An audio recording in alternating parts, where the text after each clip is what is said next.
Welcome to your Extinction Rebellion UK live stream. I'm going to start this thing.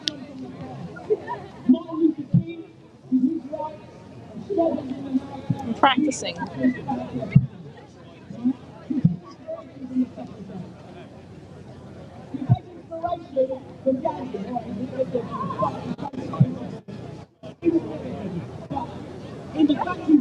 Hello and welcome to this Extinction Rebellion UK live stream.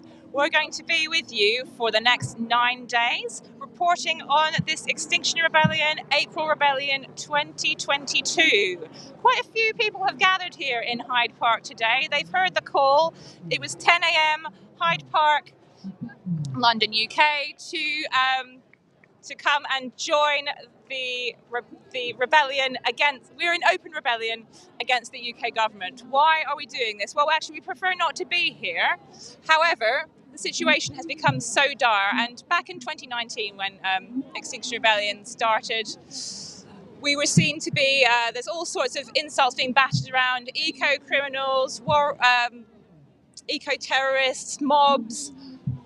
The evidence is irrefutable now. More and more independent NGOs, government bodies, international governmental bodies are coming out and saying that we must keep fossil fuels in the ground. That's what our rebellion is about in 2022. We are saying stop the fossil fuel filth. We need to stop all fossil fuel investment immediately. That's by governments. They need to stop giving subsidies to fossil fuel companies. We need to be winding down the fossil fuel industries as we transition to a clean, green future so that everybody on the planet can benefit and the natural environment stops being trashed for our personal gain. When I say our personal gain, of course, I mean only a tiny percentage of the world is creating the majority of emissions. So we want to see a just transition as well. The government record is absolutely atrocious on climate change. They are saying that the UK is leading the world, just like they're saying that the UK is leading the world on many things. But actually, the Climate Change Committee, which is a statutory body which oversees how we're doing on climate change, has already said that we're not doing enough, and that we need to stop drilling. Essentially, well, they've given the impression that we need to stop drilling as soon as possible, as has the International Energy Agency last year. They said we should stop drilling for new fossil fuels in 2021 if we were to get to our Paris Agreement targets of a 1.5 degrees of warming. As it is, the International Panel on Climate Change has said that we are going to get to that 1.5 degrees warming within the next decade, and we need to reduce emissions by 50% if we're actually going to stay within that so-called safe limit. So many reasons why we need to be here, despite all the other crises happening in the world here at the moment. War in Europe, our terrible cost of living crisis which is happening here right now. So we're going to talk to lots of rebels on the streets from varying points of view, varying life experiences, as we bring the rebellion to your homes or to your mobile screens. Not just me, we've got several live streamers, a whole team of us on the ground. My co-presenter today I'm going to hand over to in just a minute to introduce themselves. And we'll come back, have some interviews shortly, and we are going to get started on a march, I believe, at about 12 o'clock. So we'll find some scene setting for you. So if you're not familiar with Extinction Rebellion, you can see a little bit more about us, who we are and why we're here. And then watch away to see our non-violent civil disobedience in action. Let's pass over to our second presenter team and find out a bit about what they're going to be doing today. Yeah, thanks, Louisa. Hopefully everyone can hear me. I've got my pink microphone, which I'm very proud of. Yeah, back in Hyde Park. It's been a few years since I've been here.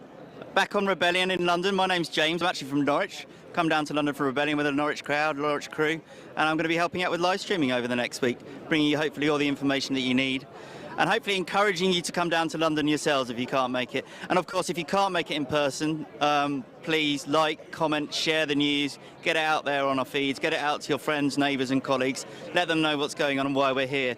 And we're here because, as Louisa was saying, the situation is critical now. We're in crisis mode. The IPCC report came out last week, this week actually, it was on Monday, telling us just how close we are to breaking the 1.5 degrees target for staying under heating.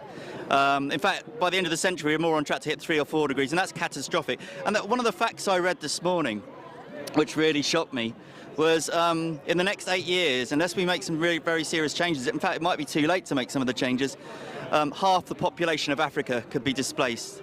Millions and millions and millions of people. And that really hit home for me. So you've got this on a global scale. The global south now are being affected right now with these changes. People are dying. There's droughts, floods, famine. And we've seen that in the UK. And then I think about my niece and nephew. You know, they're 10 and 8. And I'm thinking, like, I'm in my mid-40s now. Are they actually going to be able to live as long as I have? And it really upsets me when I think about that. So that's why so many people are here. They're here for themselves. They're here for their children. And we're gathering in Hyde Park today. And we're going to demand the government actually does more than just say words. They take action. We've got our original 3 demands. Tell the truth. Okay, that's starting to happen by scientists. Well, it is happening by scientists. Is the government listening? Don't know, really. I think they listen and then do something different. We saw that with COP26. Lots of words, but no action. We also want the government to act now to cut emissions. Or slash CO2 emissions. We need that to happen right away. And of course, citizens' assemblies, that's our 3rd demand. We haven't got all the solutions, but if we bring together the public, we have confidence in the general public, led by experts, can come up with those solutions. So we need citizens' assemblies to help guide us. And this year, we've introduced a new 4th demand, if you like, for the immediate cessation of all new investments in fossil fuels, as Louisa was saying earlier. So, yeah, we really need action now on the climate crisis. And we're going to be in London over the next week, taking to the streets in peaceful protest, in non-violent direct action, because we know it works. And we know it is disruptive and it will upset some people, but if we don't take action now, then frankly, it's game over. So, yeah, we're going to talk to a few people in the park, see why they've come down, get you some personal opinions of what's going on and why they're here. And then, yeah, march a bit later on.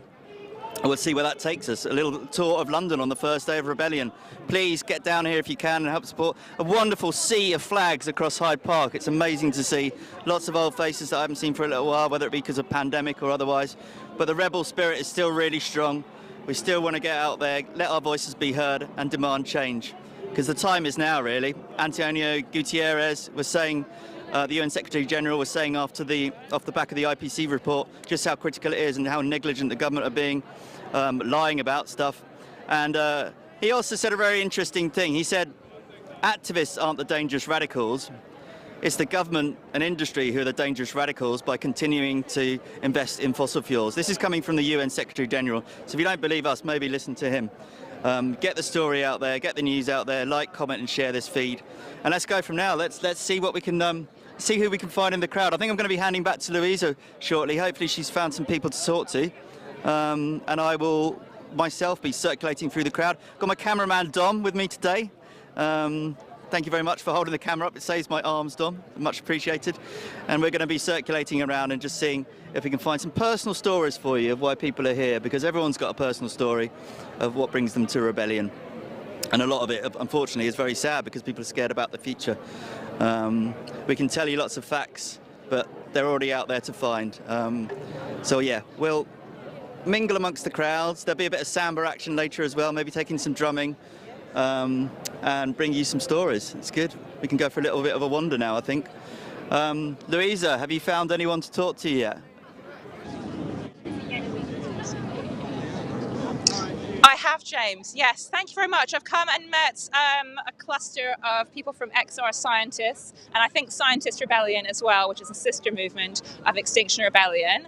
And we thought we'd talk to some social scientists, actually, because we're often talking about climate and natural sciences. But of course, social sciences have so much to tell us about the impacts of what's going to come after the climate changes, what's going to happen to humanity. And could you introduce yourself and tell us a bit about that, maybe? Hi, yes, I'm Paulina von Hellermann. I'm an anthropologist at Goldsmiths. And yes, I fully agree social sciences have a lot to offer in terms of dealing with what is coming, but also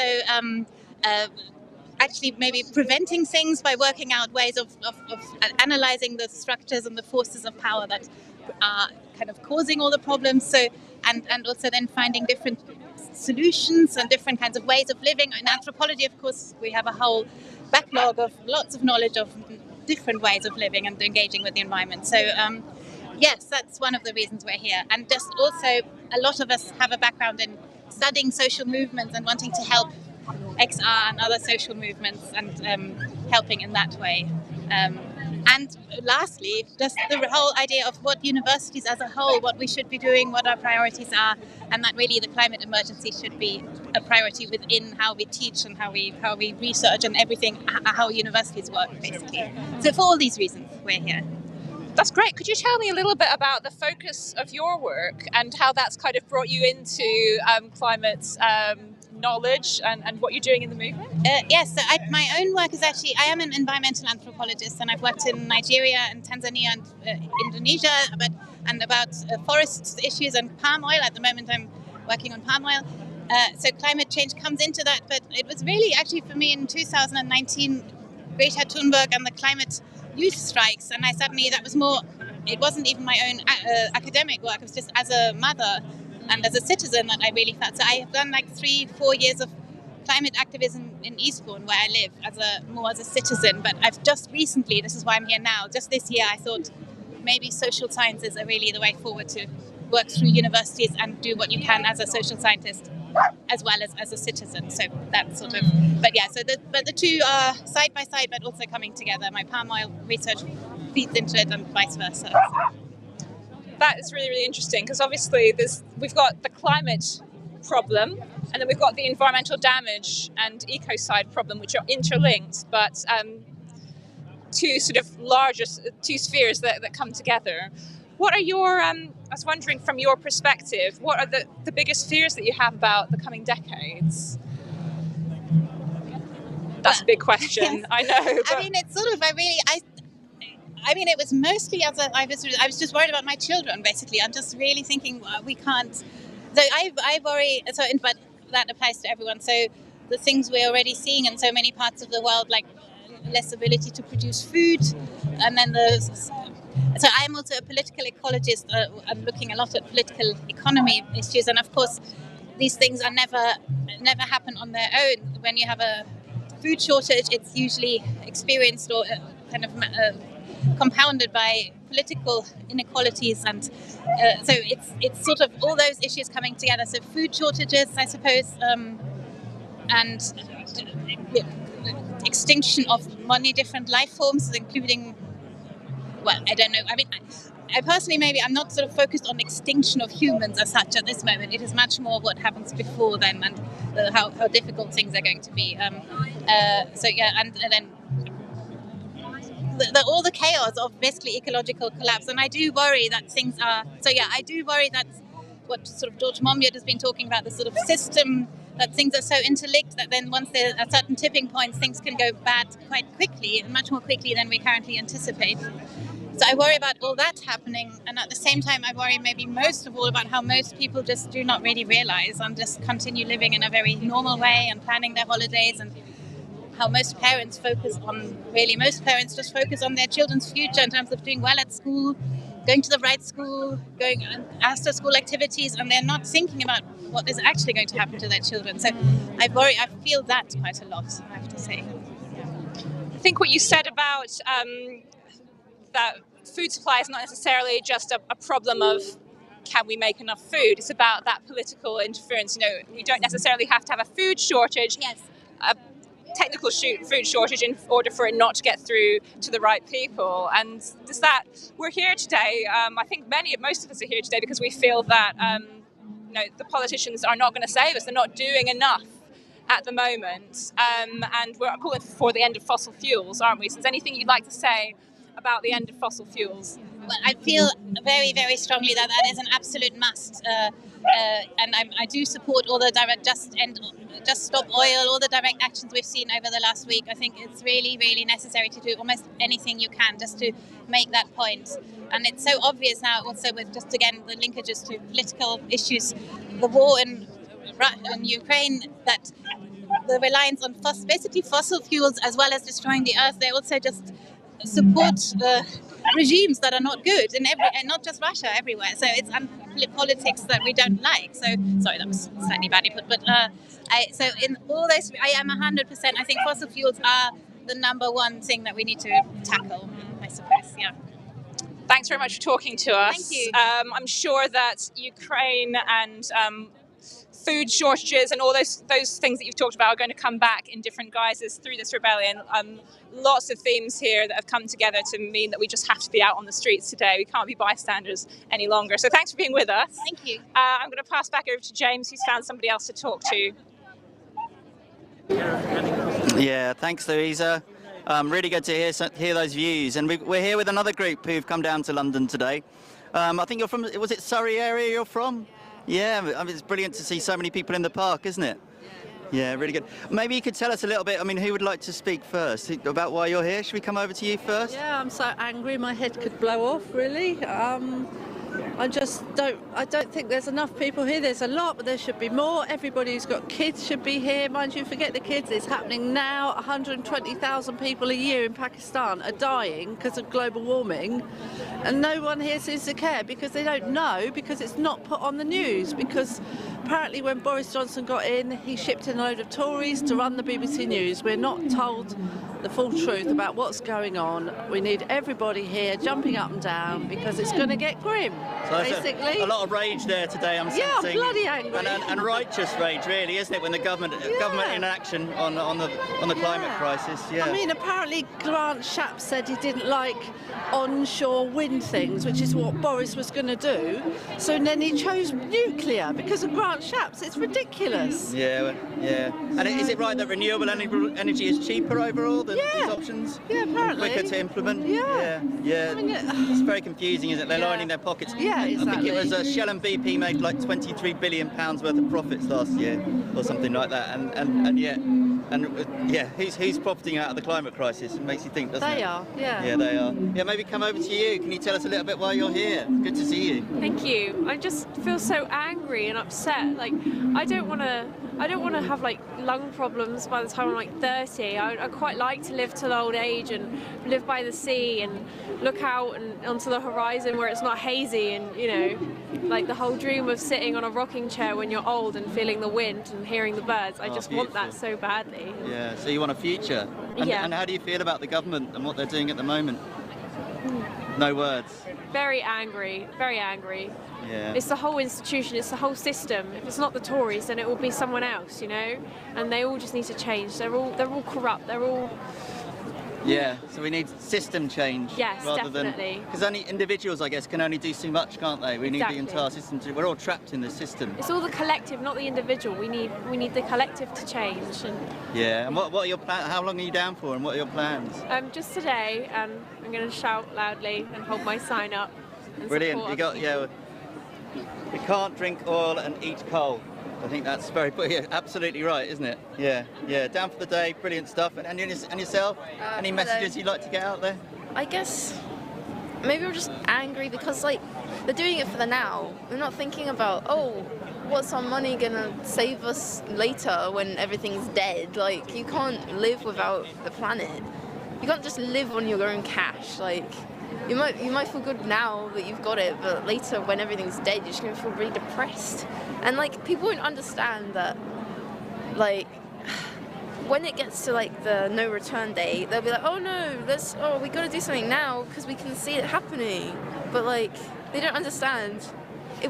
We literally can't do anything about it after then. We gotta do it now. Yeah, so how do you feel about this government target of net zero by 2050? That feels it's just a like, bit long way. they keep pushing it further and further away. Like, what, it was 2020 a few years ago, and now it's 2050. So it's just like, okay, you're saying these things, but when are we actually going to see it happening? You want action right now? Yeah, it needs to be right now, otherwise nothing's going to happen. Understandable, yeah. I mean, apparently they're saying that Amazon is on the cusp of changing to a savanna. That breaks my heart. That is the most beautiful thing on this planet, and we're ruining it. You know, Bolsonaro's got to stop this now. I don't think he really cares. I think he wants the Amazon to go so he can just... But then you won't get the rainfall, they won't be able to farm there. So is that one of these tipping points that we're going to cross really soon? When it's they're saying in The Guardian it's going to be... It's very soon. Very soon. Yeah. Yeah, and we had... I don't know if you saw, did you see Scientist Rebellion were out the other day, and you had a NASA scientist, Peter Kalmus, who's locking on and he was in tears about it. So people just aren't listening, are they? And I don't think a lot of people realise once the Amazon goes, the Gulf Stream will stop. We'll get -20 winters. I mean, my next door neighbour can't afford to heat her house now. She'll die. It's a combination of factors, serious. isn't it? Yeah. I'm a gardener. I won't be able to work in the winter anymore. -20, yeah. You know, farmers won't be able to work. Builders won't be able to work. It's serious. Yeah. We've got to stop it. You know? Yeah. Bolsonaro's got to stop it now. We can't wait till he's voted out. It's got to be stopped now. Yeah, thank you so much Thanks for talking to us today. And yeah, rebel for life and keep up the good work. Thanks, folks. Yeah, really good to hear from a few people that are out on the ground, rebels that have come down, these ones from Surrey, but there's people from all over the country, all feeling really passionate, or quite angry with the way things have been going. We had COP26 last year where all these words were spoken, but actually nothing's coming out of it. And now the government wants a climate pass, they're saying, because of the cost of living scandal that we're in. Actually, they've created this crisis by not investing in renewables early enough. They now want a climate pass to open up more oil and gas fields in the North Sea. Oil and gas fields, especially the oil, that isn't going to do anything to help our fuel situation in the UK because it gets exported to line the pockets of the already super rich. So, no, Mr. Johnson, no government. We're not going to take that. We don't believe your lies anymore, and we need action like these people were saying right now across the globe from everyone. So, yeah. I'm probably going to cut back to Louisa shortly. She's probably found some other people to talk to, and we'll likewise go and see a bit of the action and see if we can find some more people to interview.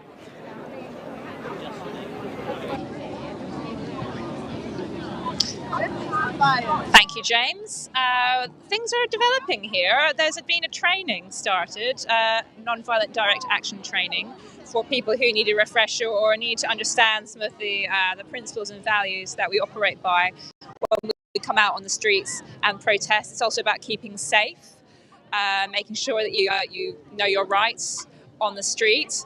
That's we want to take care of everybody when we're out here fighting for our futures. Speaking of futures, I would say probably the number one reason why people say that they are out here acting with Extinction Rebellion or any other climate movement is because of future generations. And we've come here to see I suppose sometimes they call it a play-in. We're not actually blocking anything at the moment. We've come to see XR families who are here with picnic blankets, very young children, and all credit to them because it's hard enough preparing yourself to come out to rebellion on the streets without young children in tow. So I'm here with, could you introduce yourself to me? Yeah, I'm Lavinia. Yeah. Hi Lavinia, would you like to say who you're here with today as well? Actually, you've got two young ones. I'm here with Dominic and Phoebe. Dominic's just made a sign. Dominic, oh, lovely. Shall we see? He wanted to write no setting the planet on fire. So that's his sign. Yeah. And Phoebe here.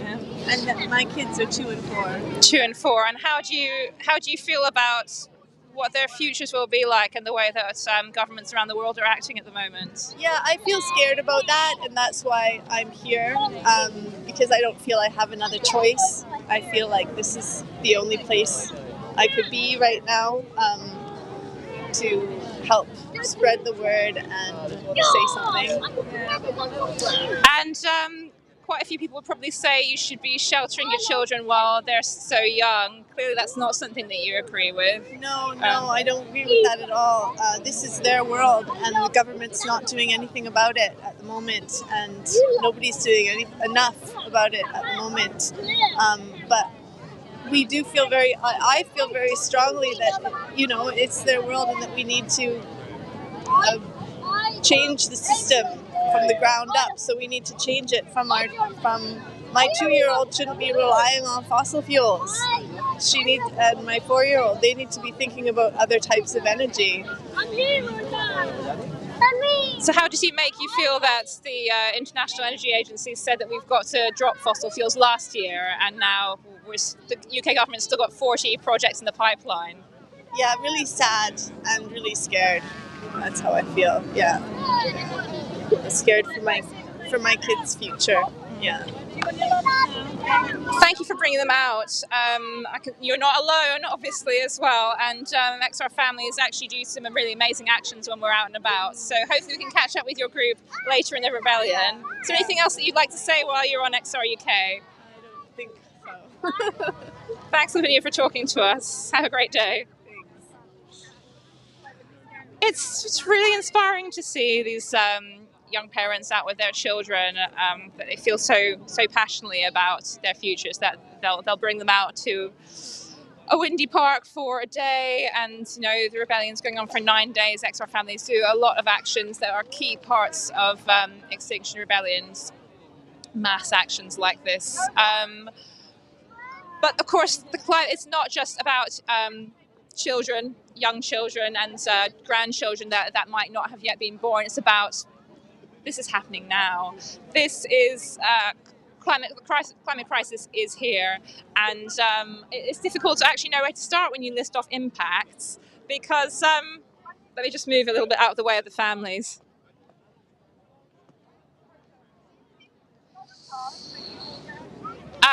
So it's difficult to know how people can be saying that this is something that might go away in a few decades. We should just let the governments deal with it in their own time. Just last week we had such a cold patch of weather that was actually caused by polar vortex and the Gulf Stream being messed around with by I think it's to do with meltwater coming off all of the glaciers in the Arctic. And the Arctic and the Antarctic are actually up to 40 degrees warmer than they would usually be at this time of year. How is that not something we should be scared about? You think about all of that water that's going into the saltwater ocean and how that's messing up the flow of the whole temperature of our planet. Look at how the heat bulb temperature is rising, which means that it's a when you get wet heat up to a certain temperature around the world, you can't actually sweat off your excess heat, so the planet becomes actually unlivable in big areas of the world. Huge majority of the world's population are going to be have been bodily stressed by climate change as temperatures rise. And just thinking about what's happening now, I mean, we've seen wildfires in the past few years around the world, Australia, Greece, in California. We've seen terrible flooding, not just in Germany, where we had a focus last year about 200 people, I think, died there. There's floods going on in Bangladesh and in India on a yearly basis, it seems now, with the monsoons, more than would usually happen. Everybody around the world is going to be affected. So that's why we're saying it has to end now. Fossil fuels are the culprit. We are addicted to a dirty system, and the current crisis in Ukraine with people suddenly saying, we have to move off fossil fuels because we can't buy from the Russians. Why were we not doing this already? Why does it take almost nuclear war to decide that we have to change the path that we're on?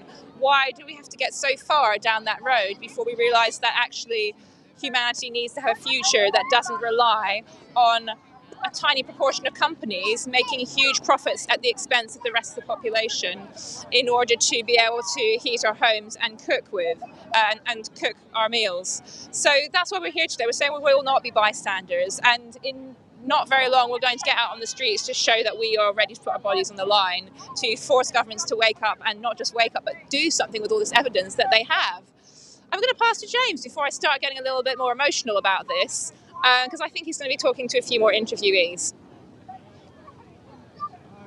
Yeah, thanks, Louisa. Good to hear your thoughts on stuff. It is emotional, isn't it, thinking about things now it could affect you.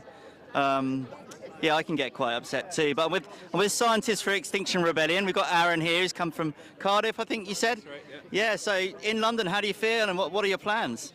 Well, I'm really excited, actually. It's a great turnout here, and it's sunny, and I'm just hoping as many people who are watching and who are in London will get down here today, and so that we're going to be out there as a large number of people who you can look around and there's so much concern about this issue throughout society, and we're all coming together and showing that. Yeah. And do you think the government is listening to scientists? Are they doing enough in your view, or are they really listening? If you know what I mean. I think it's quite clear that they're not. They talk a lot of lip service to what they're doing, but if you just look at the energy strategy that was published this week, the government's clearly not listening, because science is very, very clear. We can't invest in any new fossil fuel production, so there should be no new oil and gas rigs being approved in the UK, in the North Sea. Yeah. And yet what does it do in the oil and gas strategy?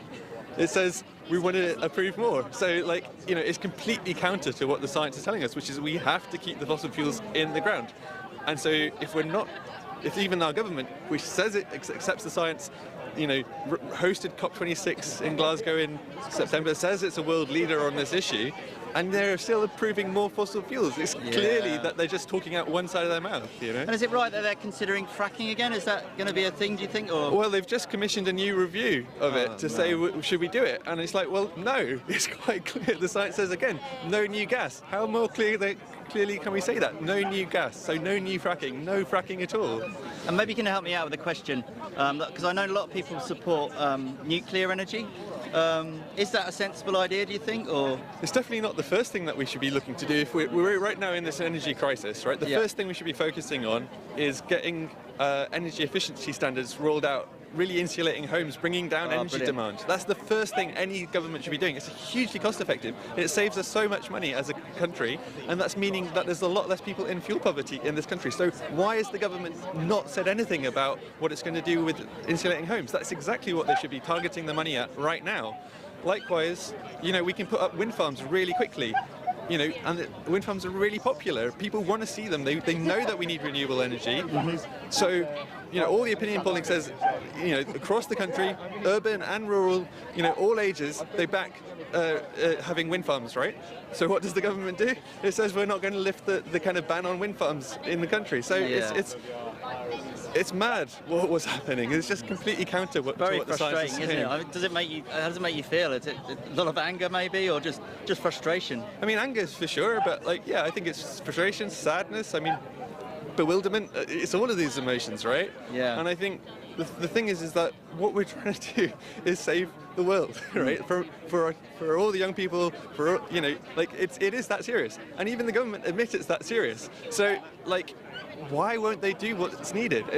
I mean, baffling. It's baffling. Yeah. But the only thing I can think to that is, well, you know, they're captured by vested interests. You know, like, we have to recognise that there's a huge amount of money still to be made from these fossil fuels, and the people who run those companies, have the shares in those companies, you know, they're still getting rich from the crisis in Ukraine. Massively rich, You know, and if the government's acting on their behalf and not the public, then it makes sense, right? And so what does the public do when that's happening? Well, I guess we just have to get out on the streets, right? Out on the streets and make our voices heard. And the only way, and we know non-violent direct action works, don't we? Yeah, I mean, it says it in the new IPCC report that came out this week. It says, you know, if individuals want to contribute to the systems changes that we need, then they need to engage in collective action. Is that what the IPCC actually says it in the report, yeah. Oh, wow. You can go and look it up. Yeah. You know, and it's true. I mean, that's what the social science tells us. So, you know, we have to create, you know, massive social change. Yes. And that means coming together as a collective and putting pressure and working together and you know, collaborating to create that change. So we have to do this collectively. And I think protest is a huge part of that. Yeah, thank you. And like you say, insulate homes. I mean, it's simple, it's cheap, and we can do it right now. So right. People doing it. And I think, Pete, thank you so much, Aaron. No, you're welcome. Yeah. And thanks for coming to speak to us. Well, it's good. It's great to see so many faces out. And Pete, I think you were involved in some direct action this week. Is that right? Can you tell us a little about what you were doing? Yeah, that's right.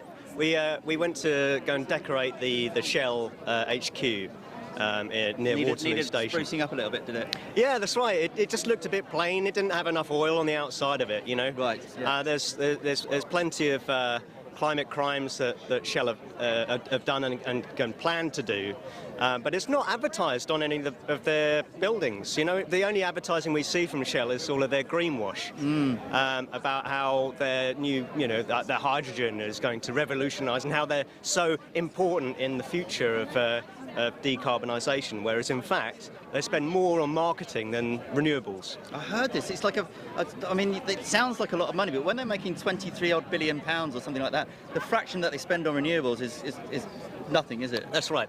And they continuing to buy Russian gas. They're funding the war in Ukraine, and I was angry. I am so angry with them. When I was a kid, I used to play a lot with Lego. The only company in Legoland is Octan, which is a fossil fuel company. Unbelievable. And they used to be Shell, but they're sponsored by Shell, but they changed their name to Octan because, you know, they thought that they would make it seem as though fossil fuels are needed in a city that they're teaching children. So when I was growing up, my interpretation of a city for functional society had to have a fossil fuel company in it. You're being brainwashed from a young age, That's aren't you? exactly right, and it's all sponsored by Shell. So earlier this week, when we wanted to go and paste the scientific papers on the building, we threw water balloons with fake oil in it as well, to make a real statement that it's the imagery that they're hiding. Yeah. You know, they've covered my future in oil, so I'm covering their building in it. Oh, yeah, you can see, good visual representation for what they're doing, and maybe they're listening, maybe they're not. I mean, the normal Shell employees are under the same threat as everyone else, aren't they? So hopefully that they'll make a difference. But we'll have to see. Yeah, that's right. And we need to remove their social license. You know, their social license they're trying to weave into lots of different places, like museums, in the arts, in education. They have got their tendrils everywhere. It's like tendrils is the key word. I was going to say mycelium network. See, a bit of science there. I don't know sometimes. Right. But no, mycelium networks are lovely things, and I don't want to associate Shell with them. Right. Frankly. Yeah. But so you're going to be here all week or a few days? I booked time off work to be here for the whole week, and that has really released me from the real guilt of when I'm at work and I'm having a lot of the activism in my mind. Having to split my mind in those ways is incredibly difficult. And while I'm trying to do my work, and I'm thinking, is this what I need to do to address the climate crisis? Some conflict of interest almost, isn't it, in your brain? And I'm doing a PhD in air quality, and I know that it's directly related to a lot of the issues, but I still, even then, feel a sense of guilt of doing that because I think activism has potential to make more of a difference. Than my research. Well, maybe a bit of both, you know. We need your research, but we definitely need... I mean, it's had such an impact seeing scientists and doctors out on the streets with the rebellion, so thank you so much. And maybe we'll catch up maybe a bit later in the week and see how you're getting on. I look forward to it. Yeah, well, you can spot me with my pink microphone, which I'm rather proud of. Right. Thanks very much, Pete. Take care. Yeah, really great to hear from scientists scientists for Extinction Rebellion. As I said, there's doctors from Extinction Rebellion here as well. And lots of people from all professions have come down here, whether it's plumbers, teachers, doctors, scientists, electricians, teachers. I've already said teachers. Everyone has come down. They've taken holiday to be here, a lot of them. We always get those comments, don't we? The same over and over again. Get a job, get a job. These people have jobs, they have futures, and they want to protect them. They've taken holiday to come and rebel on the street to try and make the government listen. So if you can, please do get down to London yourselves. If you can't, then please like, share and comment on this live stream. Tell your friends, your colleagues why we're in London and why we're doing what we're doing. Yes, it's going to cause disruption, but we know disruption does bring change. There's a long legacy of change that's happened from the civil rights movements or the suffragettes, and they were not liked at the time, but they made a difference. You know, we now wouldn't contradict what the suffragettes did. I don't think they were heroes, and yeah, so many people have come down to try and make the government listen. Right, I think we're going to go across we're going to have a wander and see what else is out there, and then I think Louisa has got somebody else. So over to you, Louisa. Thank you. Yes, we're really hoping here that disruption will bring change. Just the reasons stacking up why we need to kill fossil fuels, stop all new developments and start transitioning right now to renewables for a clean and just future. I've been coming around this area of Hyde Park trying to find some people who'd like to talk, and I've come across Ben, who's from Canterbury. Ben, would you like to tell me a bit about your journey into XR? Because you joined quite recently, you were telling me. Yeah, so I'm with XR Canterbury. It's a bit droopy, you can't really see the sign very well. No, I'm not gonna. Yeah, I joined about 2 months ago, and it's been really nice. Like, everyone's been super welcoming, helped me join in really easily. But yeah, I'm basically here because what could be more important than the Earth? And yeah, so I'm predominantly an artist, so I've been working with XR Canterbury to come up with some ideas for some animated projections and stuff that we'll hopefully do in the long term. Just because I think it's super important for creative people to get involved, because they create the most meaningful and impactful messages. So yeah, basically that's how I've been progressing so far with XR. What do you think? So you say that artists can kind of, well, you can use your talents to kind of communicate in ways that words and statistics maybe couldn't. Exactly. How have you come across some experiences with your work where people have said, "Wow, I've really thought something different from that"? Yeah, well, I think a lot of art around climate change for the past couple of decades has been so doom and gloom, and that's something that statistics gets across quite badly. It's just like depressing facts and info. But with art and creativity, I think you can help image a better future and envision a better future, because with art you can create whatever you want. So if you can envision a better future, it feels more tangible for people and the average person that maybe isn't creative. So I think that feels like the biggest role for me is, imagining a better future is the biggest role for art, I think. Yeah.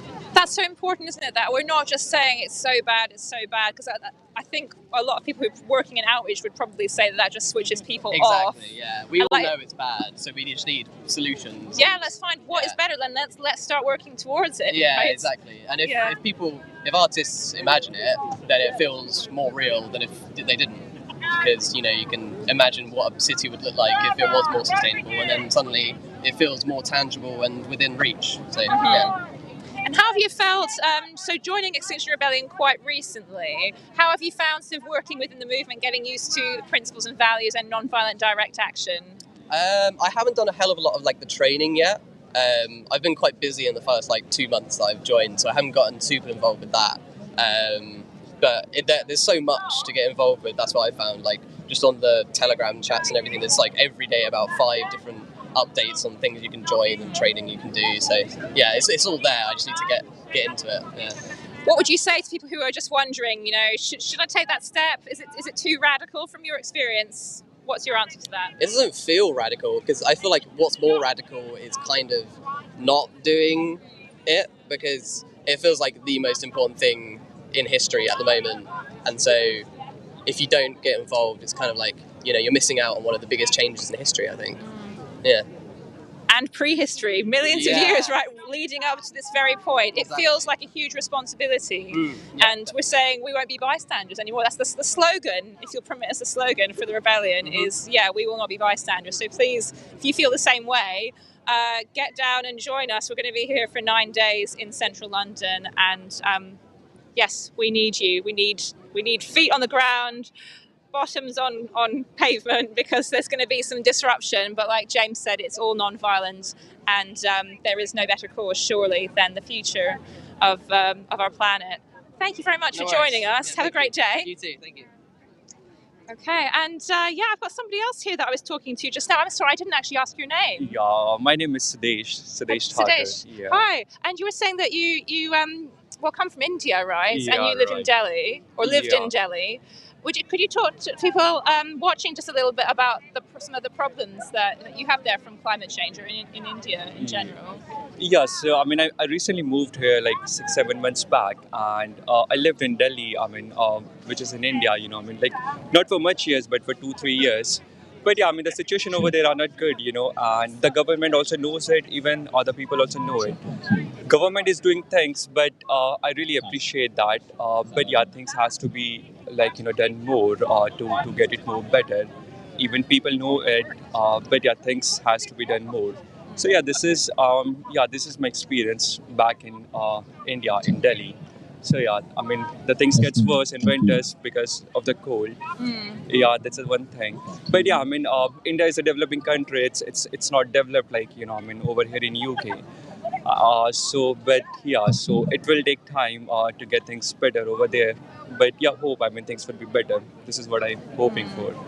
This is your first protest here, yeah? How are you feeling about getting out onto the streets in just a few minutes, I think? Yeah, this is my first protest. I would say, this is the first in my whole life. It's good to be here, actually. I was not planning to come, but I'm really happy that I'm here. And yeah, I'll try to,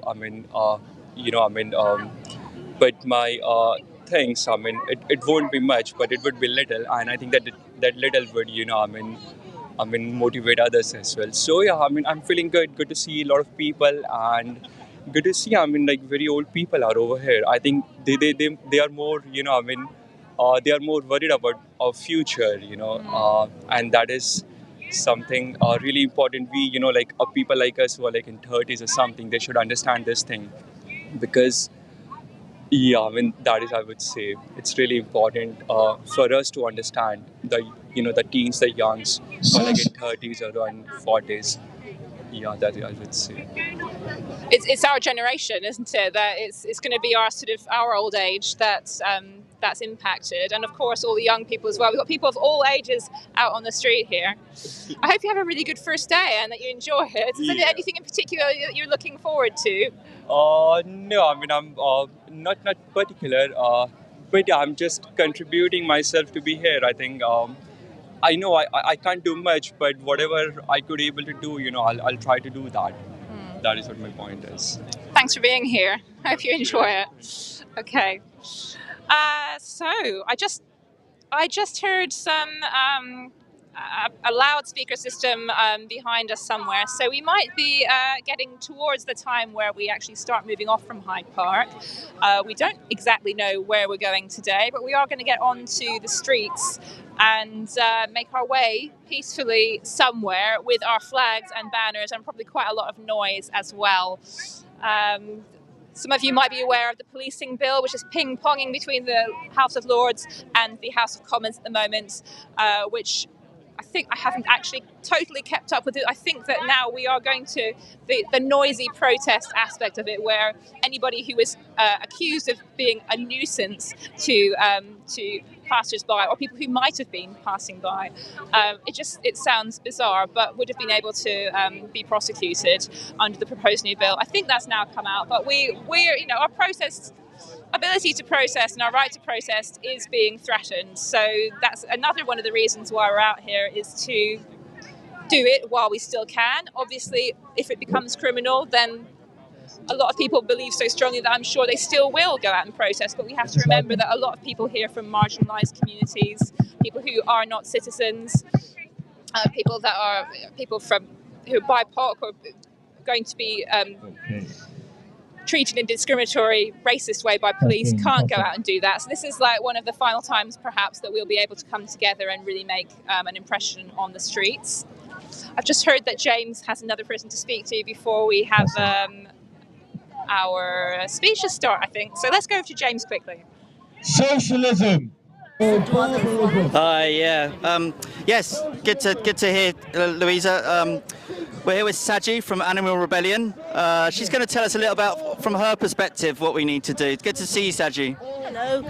I'm here because I think we're not acting fast enough, and it's all very well talking about fossil fuels, but the one thing, the elephant in the room that we're not talking about is methane, which is, a lot of it is coming from animal agriculture. Animal agriculture is responsible for loss of biodiversity and also loss of the Amazon forest, and we're feeding far more food to our animals, and the land mass that is used for for feeding these animals is a huge amount, and it would be very much less if we ate the food directly like plant-based food instead of animal food. We're also destroying our seas with fishing, and the nets, the plastic pollution is a huge problem. We all talk about reducing our plastic, and it's the nets that are the biggest plastic pollution in the sea. Well, you hear about these ghost nets, don't you, that just get left behind and trap it's all these awful, fish. and they're killing all the sharks and the whales and all that kind of thing.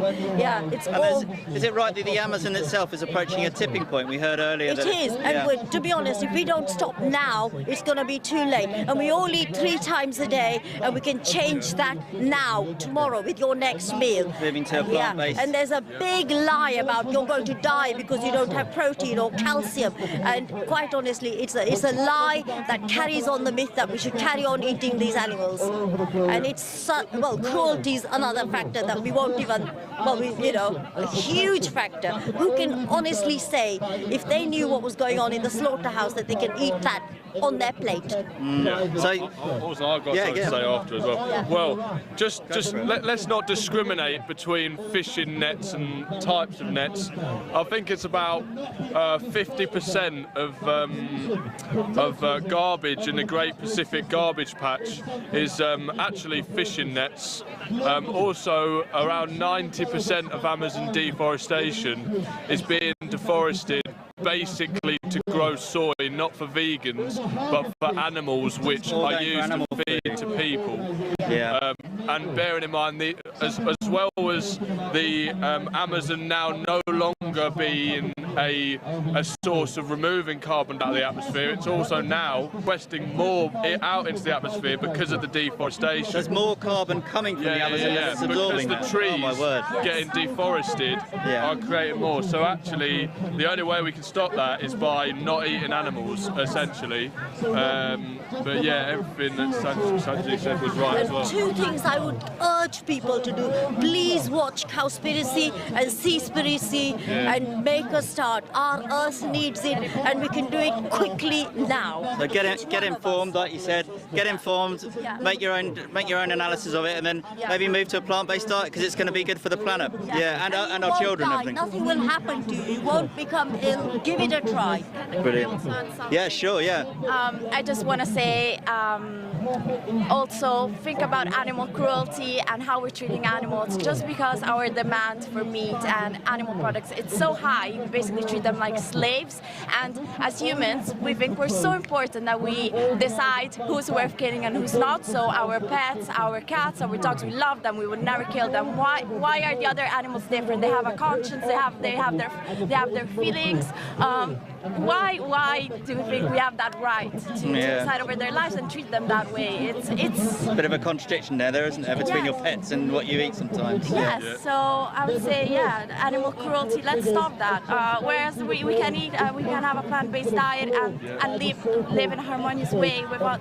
I am getting quite hungry talking about plant-based diets. I really want a vegan burger now. But One thing I would like to add is a really good website that you can use for learning different ways to cook vegan food is BBC Good Food. Really simple recipes, so if you need to get started, look on there. But there's plenty of stuff on Google as well and YouTube as well. Oh, brilliant. Thanks very much, Faith. It's been brilliant to talk to you. Lovely to see you down here supporting the rebellion. Are you here all week? Or at least a while? Well, maybe we'll catch up again soon. Brilliant. Great to talk to some animal rebellion people. I think we've got some speeches starting now, so we may be cutting across to them, I think. And then we've got a bit of a march coming up as well, so we'll be heading out, as Louise was saying, heading out into the streets of London. I'm not sure exactly where we're going, but if you're around or about in the City of London, come and join us. And if you're not, then please like, comment and share this live stream, get the news out there of why we're here. It's so important. Government inaction on the climate crisis is reaching an all-time high, I think. They're so not listening to the science, they're not listening to the IPCC, they're not listening to the UN Secretary General, they're not listening to the International Energy Association, who said that we need to stop all new investments in fossil fuel right now, and that's our demand for this rebellion, stopping all new investments in fossil fuels right now. We simply can't go on. So it's brilliant to talk to Animal Rebellion, to the scientists, to the normal people that are here, who've come out on the streets to make their voices heard whilst we still can, because we know that police crime sentencing and courts bill is going to try and shut us up, but we're not going to be shut up, are we? So let us know what you think in the comments, and please, get the news out there. And we've got a big white elephant in the room here, which we'll just have a look at. When the elephant in the room is dancing, it's time to act. Very good. I'm not quite sure. Yeah, so Extinction Rebellion elephants out on the streets as well.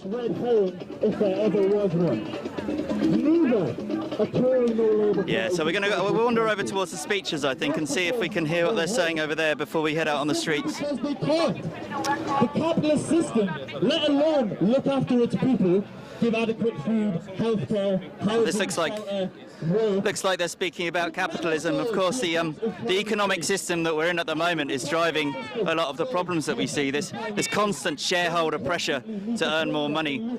I mean, you have the banks like the likes of HSBC and Barclays. They've invested phenomenal billions of pounds into the fossil fuel industry since 2015, all the while knowing about this crisis. So the banks are complicit in this crisis as much as anyone else. They need to divest and start investing in renewables instead.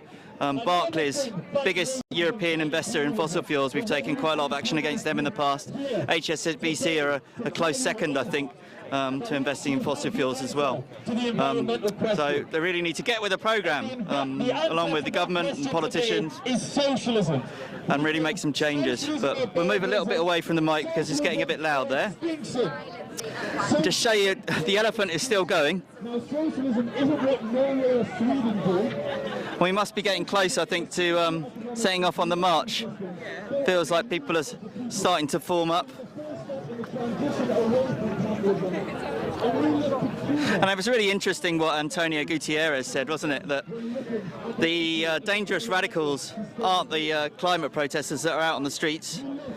The dangerous radicals are the politicians and the fossil fuel corporations that aren't doing anything, that are continuing to increase emissions into our atmosphere. And that 1.5 degrees target now, we don't even know if it's going to be hit. Well, we probably can't hit that anymore, unfortunately. We're going to burst through that and probably look more like 3 degrees, 4 degrees by the end of the century unless we start acting now. The IPCC is saying slash emissions now. They need to peak. The latest report, and by the way, that report is conservative because there's lots of big countries that have vested interests in fossil fuels that moderate it. So, yeah. Conservative IPCC report, even that is saying we need fossil fuels emissions to peak by 2025, but they're still going up. I think it was 418 parts per million, the CO2 content in the atmosphere. And as we just heard from Animal Rebellion, it's not just that. We've got the methane emissions as well, which there were record levels of last year. So, yeah, act now, please, government, for the sake of we're seeing lots of children in the field today as well. And you think about their futures and what's going to happen to them.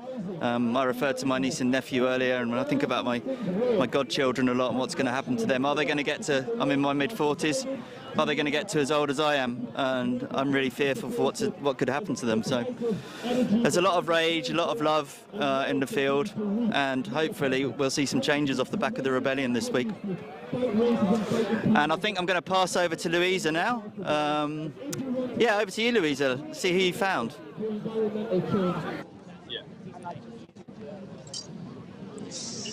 Hello, yes, we've moved a little bit further away from some loud, speeches or something that's got in the way of my concentration, to be honest. But we've come over to the southwest area, big southwest flags here, and I've come across an educator who will just see whether he'd be willing for a word in conversation. And they were fighting in the classroom, physically fighting. Hi, sorry, I was just going to say, could we come in live to you now? Is that okay? That's fine. I'm sorry to interrupt you. Yeah. So I found Alex, who's an educator. Yes. Can you tell us a bit about why you're here today? You said that you haven't done many Extinction Rebellion actions. No, so I'm here because obviously it's the next generation that this crisis will affect, and mine, and it's extremely frustrating, the narrowness of the curriculum, and the inability to sort of be flexible with this oncoming crisis and respond to young people's needs. Their mental health needs. So there's a focus where you've got kids in school, in classrooms, focusing on their exam results, and then you've got what's happening in the world right now, and it's a really hard task. So I'm here for the educators and the students to represent them, and speak to as many people today as possible about this. Do you find that the young people that you work with, are you seeing kind of an increasing number of them have this awareness, but then feel the frustration that how are they spending their days? Because that's something we've seen with a lot of the climate strikes movements, for example. Is that reflected in your area of the world? I mean, I certainly think that you, as an adult, you want to be seen as a role model, and I think they know that it's a problem. But I think there's a good number that really don't understand the gravity of that, and I think there's, quite rightly, adults want to protect the mental health of young people, and it's a very with the situation and its severity. There's a very it's a very thin line to walk along, to make sure that you tell the truth, but you don't add to the mental health crisis through education. So I think one thing that I really want to see in education is a focus on the solutions and a focus in role modelling change in schools. So now I'm on the cusp of starting a school gardening project in secondary education, so I'm really looking forward to being part of that movement towards sustainability and becoming that role model that I want to be. That sounds really worthwhile. I hope that goes well and you get a lot of take-up from it. We saw that you had some leaflets in your side pocket there. Are you doing quite a bit of outreach today then? Yeah, Is that what you meant? It's going to be mostly talking to as many people as I can. That's what I think I can make. That's the way I can make the best of this situation today. Yeah. Have you done much of that before? Yeah, I think on previous ones I've been handing out leaflets and talking to the public. So yeah, I'm looking forward to that today. What's the response that you usually get? I mean, I think personally it's so important that we're not just inward looking when we do these actions, but we're looking out as well onto the pavements. So I mean, I've been in the centre of Gloucester, which is where I'm from, speaking to the general public, and it's amazing how many conspiracy theorists that you see out there and how they link the climate crisis to a conspiracy theory, and that's interesting. But I think the main thing is listening to people, because if you're someone that has this concern, you've got to be prepared to listen to others and understand where they're coming from. So I think that's going to be a big thing. Yeah. Such an important role, and that's what we do as part of our kind of training. We do outreach and de-escalation training is to listen to others first, right, and then empathise, because it's so difficult for all of us. I think a lot of people don't want to engage because it's just too big. There are multiple crises as well. Yes. Which one takes priority in your life? And for some people, they don't have a choice but to focus on what's the immediate, right? Yeah, absolutely. So I really hope that we grow and we become smarter through those conversations by understanding other people. But exactly. We're growing through it as well, right? We're not just trying to preach to people. So important. Yeah, absolutely. Yeah. You're going to do great today, I'm sure. Okay, thanks very much. We'll get more people on board as a result of you and other people with leaflets. Yeah, come on, teachers. Woo! Fellow educator here. Yeah. Okay. Have a great day. Have a great rebellion. Cheers. Thanks. See you. Cheers.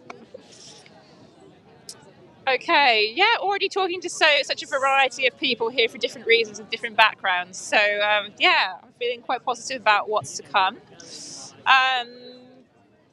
We are not showing much of a sign of moving off. I suppose it takes quite a long time to move off.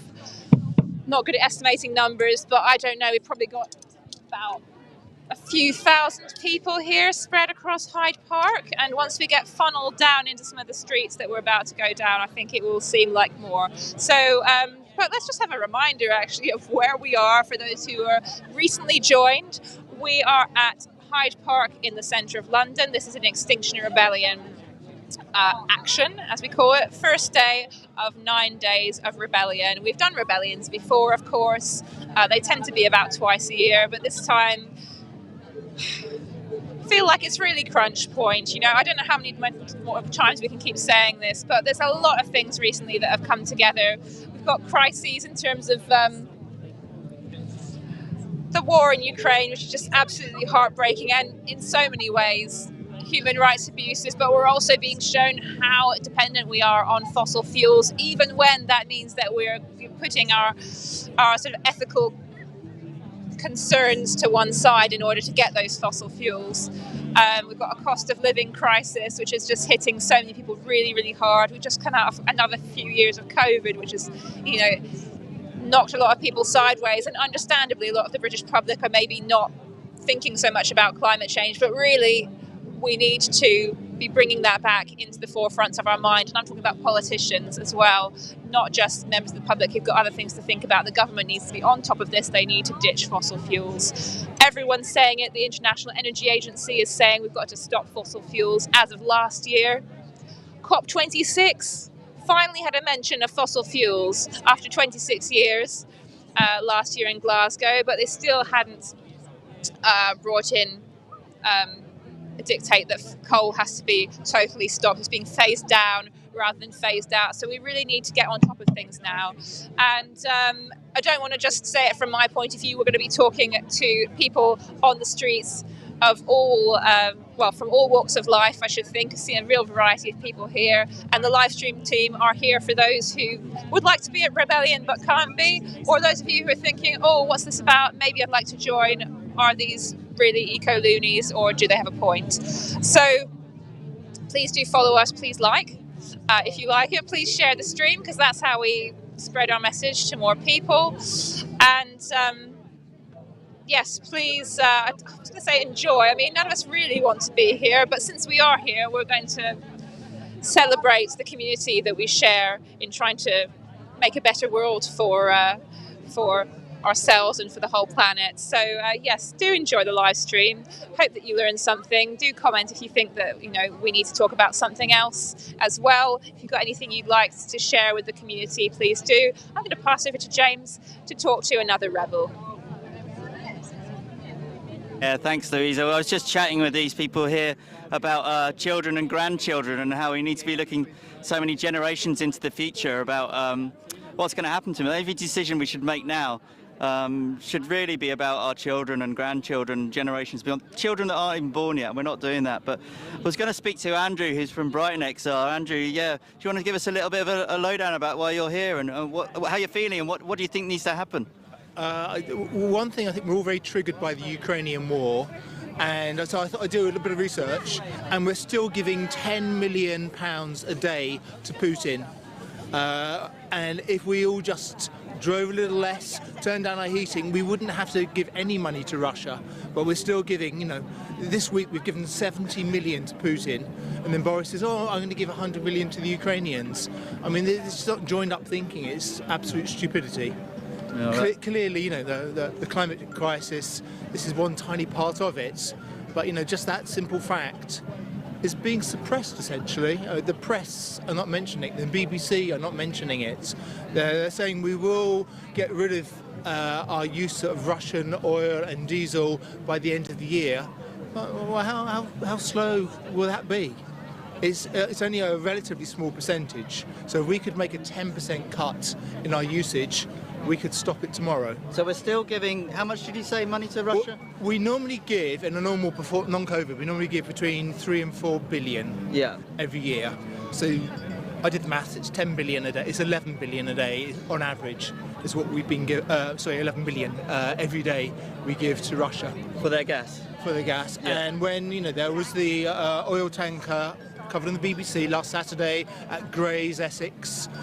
It's Russian. It's Russian oil. Happened to be an American tanker, so they can get away with it. Mm-hmm. So they have found ways around this, and people like Grant chaps are letting them do it.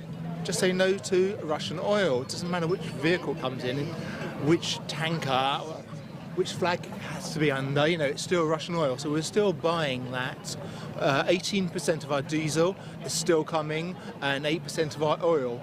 So if we can find a way of driving slightly less, which my second point is that there is first world privilege, first world problems, like you can't park your car outside your house because your neighbour's parked there. I don't have a car, so it's not my problem. But there are little things that we can do, and we will have to change the way we live a little bit. And that should be out there, that should be discussed. Yeah. And I think people will understand, particularly at this moment, what we do in our everyday lives can make a difference. If all the SUV drivers with diesel in did a little bit more walking, if they walked some of the time. Bit of cycling maybe, bit of walking. Cycling, I walk to work, I cycle, I don't have a car, my wife doesn't have a car. She actually sold her car a couple of weeks ago. It's very liberating. At first you have a little panic and you go, we don't need this. That must be amazingly liberating. It is. The average person earns $31,000 a year, and they're spending about $3,000 a year on their car. If you think about the car, petrol, actually buying it, the insurance and the rest of it, you could get it to about $2,000. If it's $3,000, you pass your driving test in 20, you drive into your 70 to your eyes go, that's 50 years of driving, that's £150,000 you're spending on having a car. That's 5 years. You could retire 5 years early. I'd be up for that. Sounds definitely. pretty good, doesn't it? Yeah, we got to get to retirement age first, of course, but yeah. Absolutely. They keep on pushing those goalposts. Yeah, they do. A little bit there. Use less, consume less, insulate your homes, buy less Russian oil and gas. And by doing that, I guess we stop funding the Ukrainian war effort from Russia, don't we, as well? So. Among many other things. Yeah. That's just one of, but that's the thing that we're all very triggered by. And there is the fact that the press, the government have told the press, don't cover JSO, don't cover Extinction Rebellion, don't, the BBC will have 2 stories which are linked, like they talked about JSO in Essex, and they also talked about a container ship in Essex, and the container ship was Russian. They didn't make the link that JSO was stopping the Russian oil and the Russian diesel coming into our country. Yeah. They did talk about the dockers, the dock workers who stopped and said, no, we're not going to have Russian tankers here. And, more power to them. That's fantastic. And I think that's what the British people are about. But we need the facts. So simple facts like 10 million a day to Putin, I think should be out there. Yeah. Confiscating a super yacht or an aeroplane, Grant Chap's virtue signalling in front of, an oligarch's jet is lovely for him and his ego, but that isn't going to stop the war. That isn't going to stop that flow of money going to Putin's regime. Understand. Thanks very much, Andrew. Are you going to be here all week, or? I'm going to be here whenever I can. I am a teacher, so I can't make it into the afternoons. I teach every morning. Oh, well, so grateful that you can make it down and for explaining a bit about the whole oil dilemma with Russia. So good to speak to you. Maybe catch up with you again a bit later in the week then. Absolutely. Yeah. You take care. Thank you, and you. Thank you for your work. Thank you. Cheers. Yeah, really good to hear about that because it's in a lot of people's minds, obviously, the Ukraine crisis and the war that's there.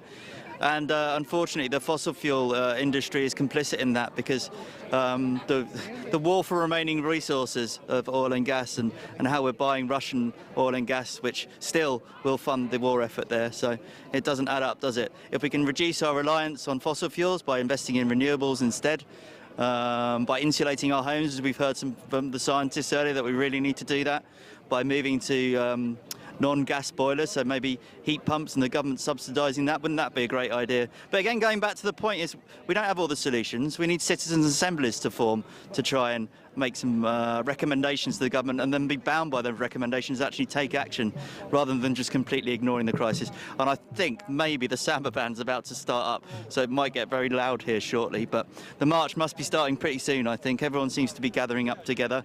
We've had some really good conversations. I just keep seeing other outfits which are just absolutely amazing. Somebody over there with some kind of amazing headdress on. Yeah, so we're going to be out in London. Maybe it's time, perhaps, just to hear from a little bit of Antonio Guterres, who was talking earlier in the week. We could cut to him for a bit if Louisa hasn't got someone else to speak to. He really poignant speech he made, covering some key points. So maybe over to him or over to Louisa if you've got somebody else. The jury has reached a verdict, and it is damning.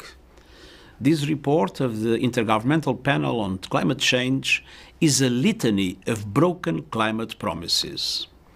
It is a file of shame, cataloguing the empty pledges that put us firmly on track towards an unlivable world. We are on a fast track to climate disaster. Major cities underwater, unprecedented heat waves, terrifying storms, widespread water shortages, the extinction of 1 million species of plants and animals. And this is not fiction or exaggeration. It is what science tells us will result from our current energy policies.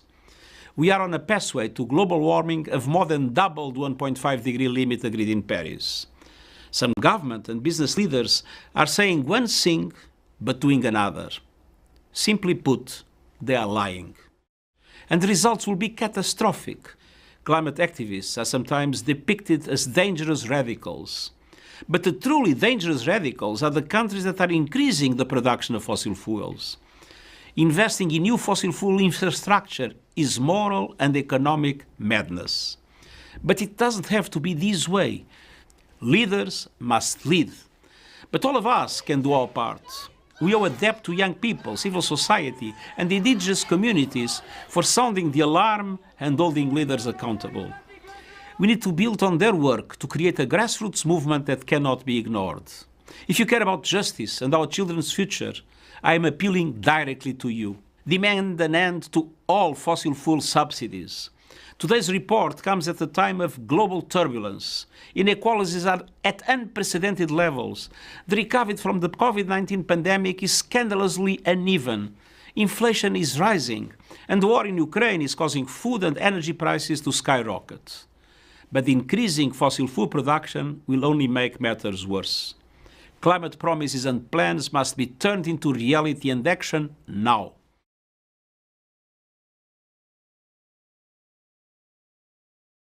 Iris, back in now. So Antonio Guterres there, delay means death. If the UN Secretary General can speak in those plain terms, then I think everybody needs to be worried. We've got three, I don't know if I want to call you rebels actually, because you're new, aren't you? You've come for the first time today. So Rufus, Jack and Ari. So I just wanted to talk a bit about why you felt now is the time to step up, really. I just think that climate change is sort of a manifestation of a broken system, and addressing the climate crisis is an opportunity to address everything that's wrong with our society. And I think climate change represents how unequal we are, how exploitative our system is. And I think it's a real opportunity to address these problems and just try and create a fairer society that's not based on the exploitation of the planet and treats people equally. So that's why I wanted to stand up and rebel today, really. There are so many climate movements out there at the moment. Is there any reason why you chose to come out to put your feet on the ground with Extinction Rebellion? I just really believe in their message and their approach to standing up and fighting for this cause. I think they're a big movement, and I think it's sort of the best way to get recognised. So that's what I would say. Yeah. Thank you. Hope you get what you want to out of one of your first experiences with us. Thanks. So yes, hi, Jack from Cardiff, right? Cardiff, okay, so you come all the way from Wales with Ari today. Yeah.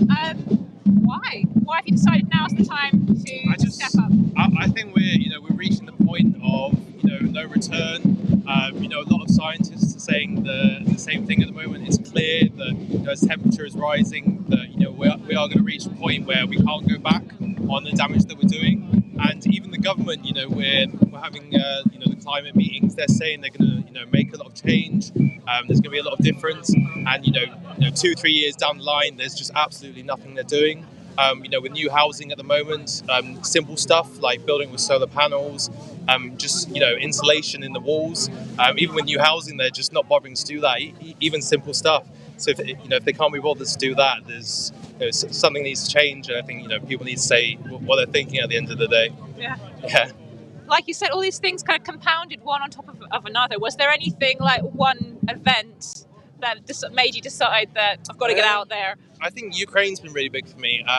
With everything kind of shooting up, energy, it just shows how unstable fossil fuels are at the moment. There is a finite amount. We can't just keep on relying on it.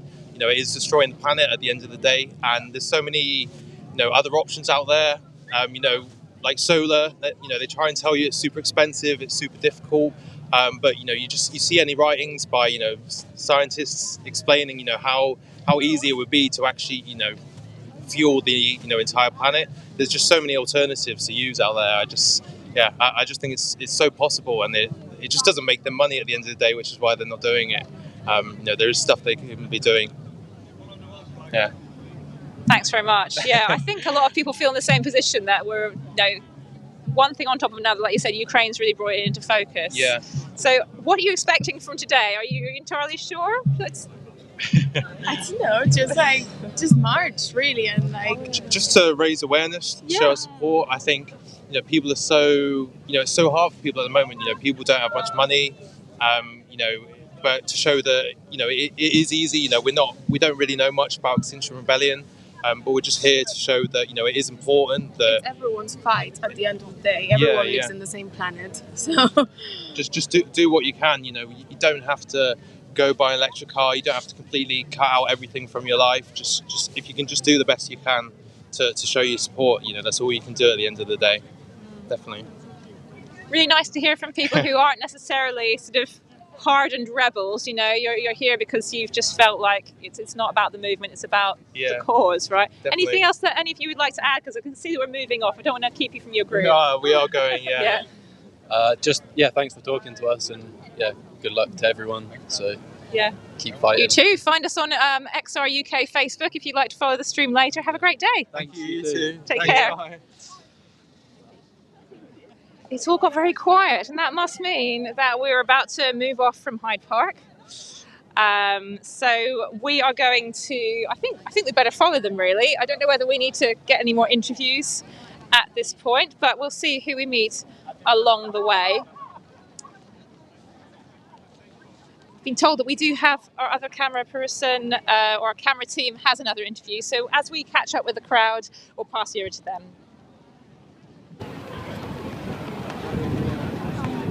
Hi, yeah. We're here with Alex from Norwich, a fellow Norwich rebel with Extinction Rebellion. We were just watching the Samba, I don't know what the word, a convoy? I don't know, it's just, how many drummers do you think there were, Alex? I reckon there was a good few hundred, maybe 400. That's going to make some noise, isn't it, I think? Absolutely. Yeah. And all the flags following up as well. So you come down for London, how long are you here for? I'm here the whole time. I'm here from, today until the 17th. I'm here for And what do you do? I'm a secondary school teacher. Oh, cool, yeah. So working with children every day then? Well, yeah, I work with young children every day. I teach them science. I'm a science teacher. So this is important to me because if people understand the climate science, they'll be more inclined to step up and act. Yeah, absolutely. And how do you feel about what the government's doing at the moment, or not doing at the moment? I think they're all out for no trousers, James. I think that they make a lot of big pledges and promises. Those pledges and promises themselves aren't even enough, but what actually needs to be done is on a far greater scale than what is actually being promised. So we do need to see a radical shift in policy and the speed in which it's enacted.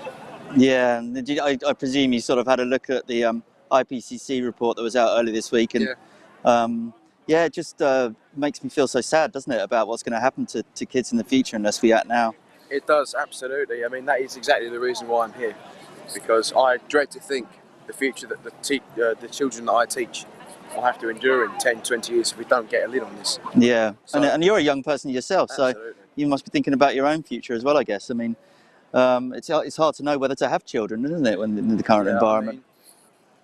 I mean, I've more or less decided against it, for the reasons I've just described. And there's a lot of talk about 2050, but I think the reason we've chosen 2050 is because that'll be another government's problem. That'll be someone else's problem. But by the time 2050 rolls around and we've only just hit net zero, if you like, it's going to have been too late to stop what has already been set in motion. Yeah, absolutely. So emissions are still climbing up.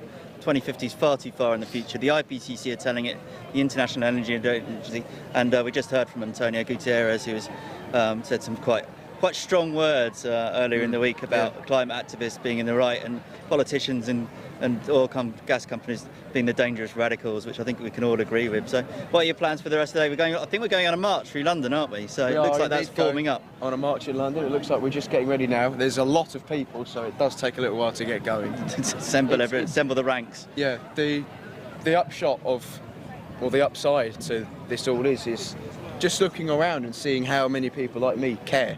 How many people like we are willing to take time out of their day, out of their week? Because I'm sure, we try and make it fun, but there are things I'd rather be doing, or should be doing. But the fact that myself and literally hundreds, if not thousands of other people have taken time out of their busy lives to stand up for what is right, because we know this is the right thing to do. It's heartening, isn't it? Like, action brings hope, I think they're saying. It really does. You can be stewing at home, going to your job every day, and it feels hard, doesn't it, the pressure, but when we get together like this, it does bring hope. So I think absolutely you're it right. does. Yeah. Absolutely it does. Yeah. And I also have hope that we do have all the solutions we need.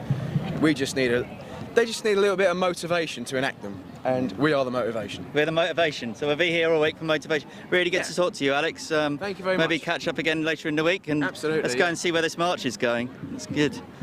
Yeah, really good to speak to a teacher there. And find out what he was thinking about stuff. Obviously, teaching kids every day, it's going to be really close to your heart. So I think we're going to go for a little walk now and find out what's going on.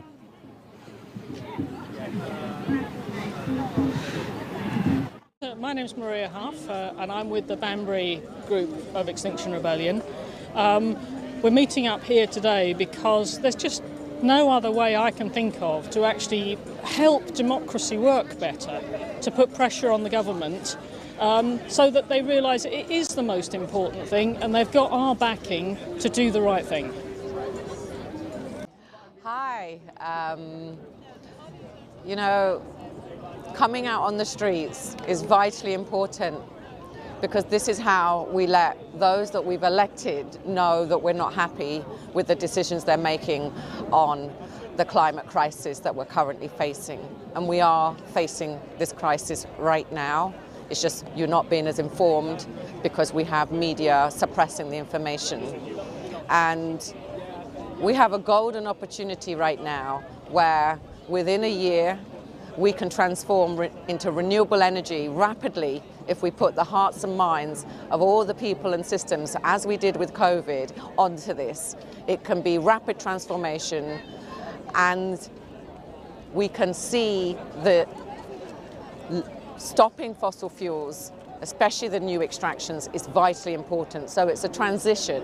It's requesting no more new fossil fuels being extracted and focus all the subsidies and the money into renewable energy. And then as we get into the curve of renewable energy in a year's time, we then drop off on the usage of the existing fuels that are out there. So it is all possible and it is all going to be beautiful. So let's get on with it and join us on the streets so we can make sure this government understands what our demand is, which is a beautiful, habitable future for us all. I'm Kaylee and I joined XR Youth out of a need and a desperation to act. I found that the current education system was failing us and not telling the truth in the correct manner. So I'm here using my voice as a young person to try and get the government to end fossil fuels so that I can have a livable future. As a young person, it terrifies me, all of the inaction that's been taken and the failings of the education system. So I'm asking the government to step up and take action and end fossil fuels so that myself, my family, my partner, my sister, everyone that I love and care about can have a livable future, and that is not possible if we don't end fossil fuels. So I'm asking them to do that now.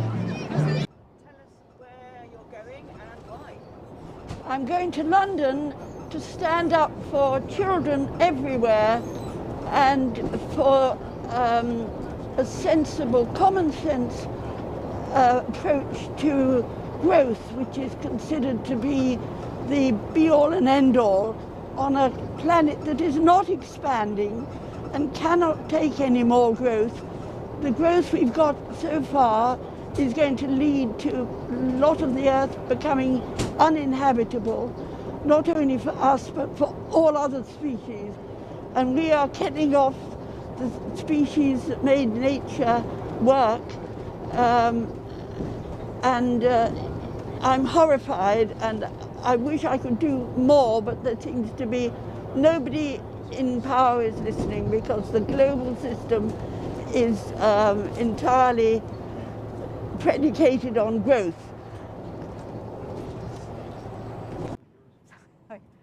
I'm on my way to London to join Extinction Rebellion at 10 o'clock at Hyde Park to show the government that we need them to take action and stop oil. The IPCC report makes it plainly, frighteningly clear how that is the most urgent, important thing to do, yet the government has doubled down on opening up new oil fields, giving out new licenses, so we're there. Peaceful civil resistance.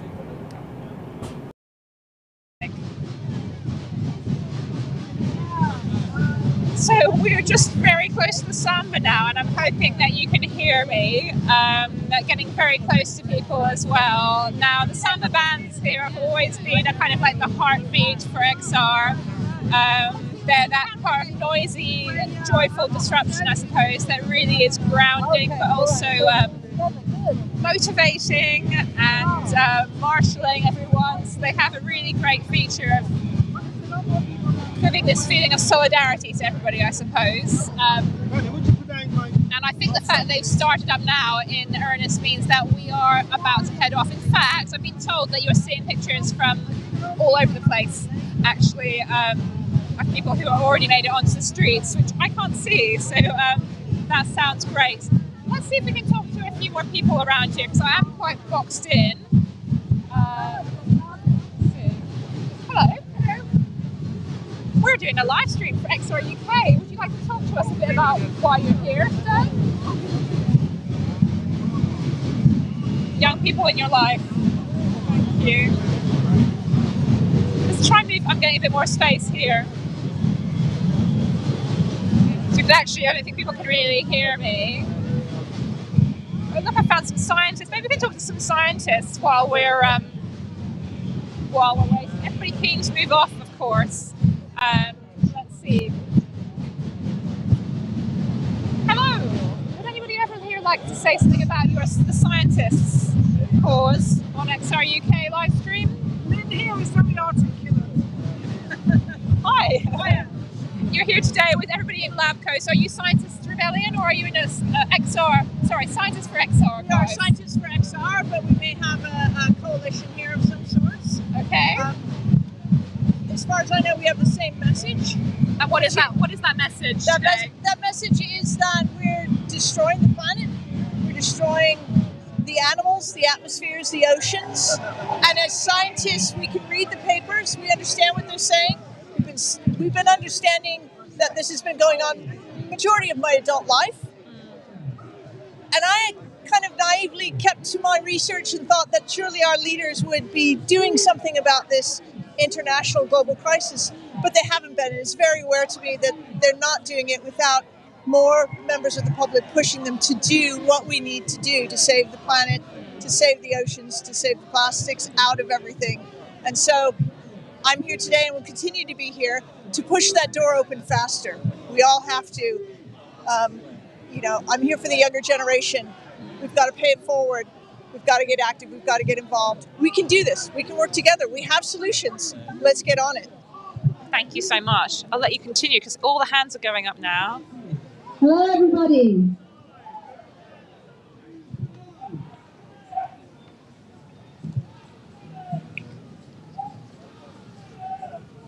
We're just going to try and make it to the front here so that you can hear some of the speeches that are about to go ahead.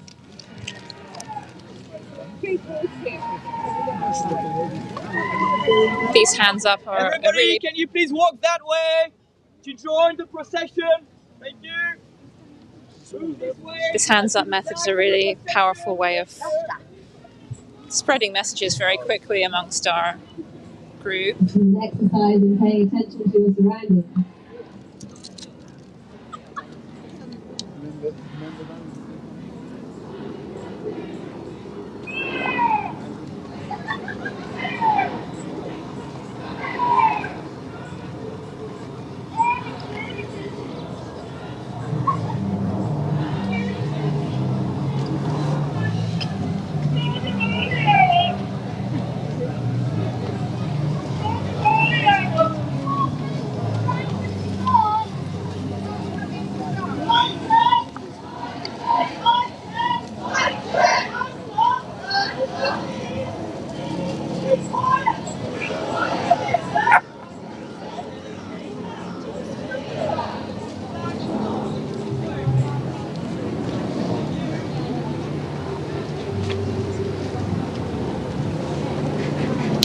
Climate activists are sometimes depicted as dangerous radicals, but the truly dangerous radicals are the countries increasing their production of fossil fuels.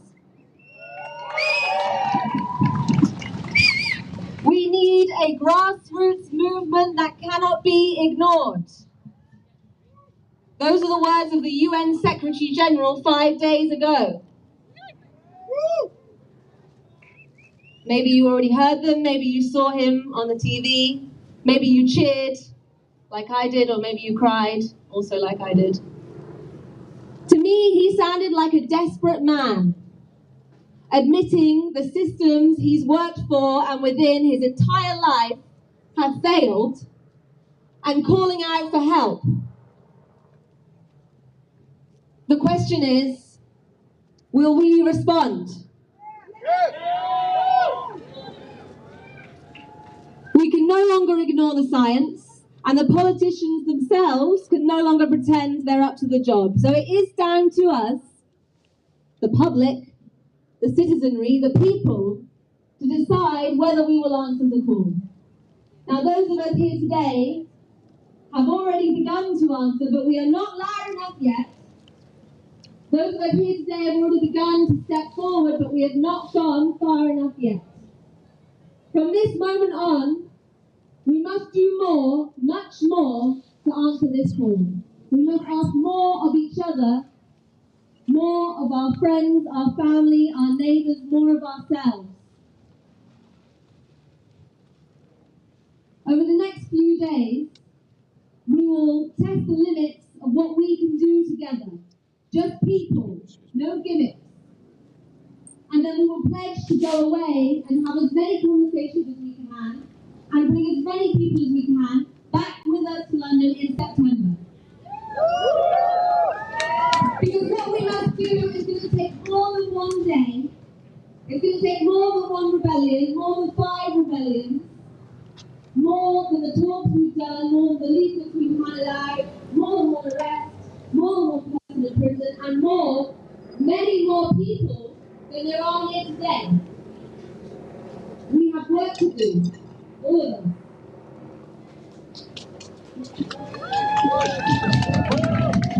We are fighting to survive, and we must build a genuine resistance movement that is broad, that is resilient, that is powerful, and that does not cooperate with a failed and fatal state.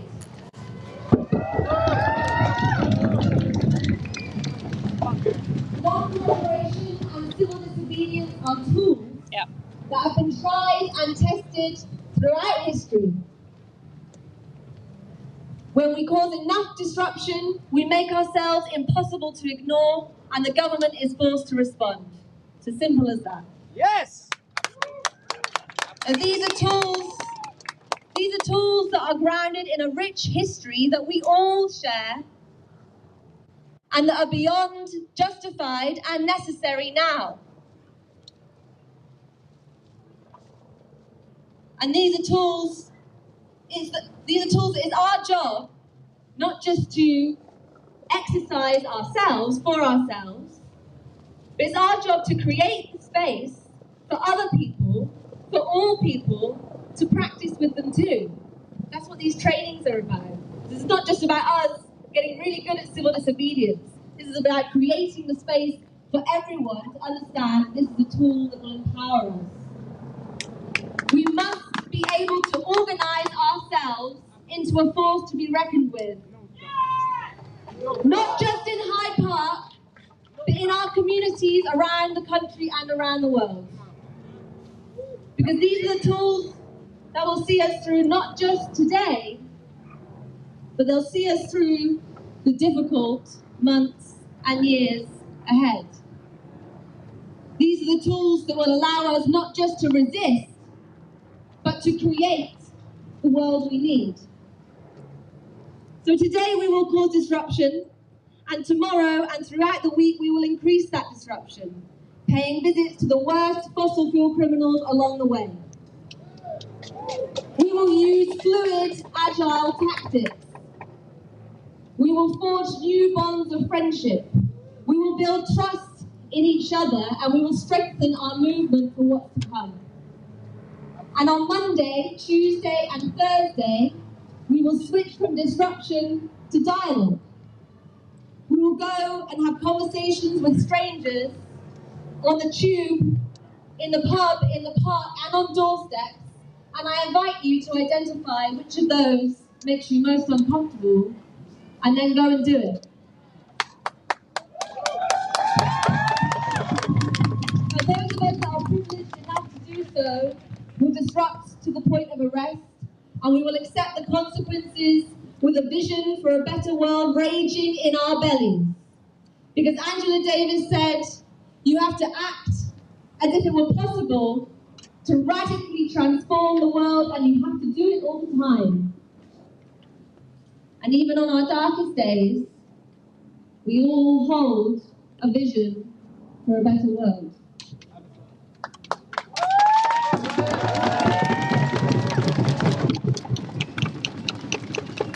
And let's remember, this is a vision that must transcend borders because our enemy knows no borders. If we are in solidarity with Indigenous peoples, defending their land against Chevron or Shell, then we are also in solidarity with black and brown people oppressed and enslaved in the prison industry in the West. When we agitate on behalf of the people of Palestine, we will also agitate for women and girls abused and exploited the world over.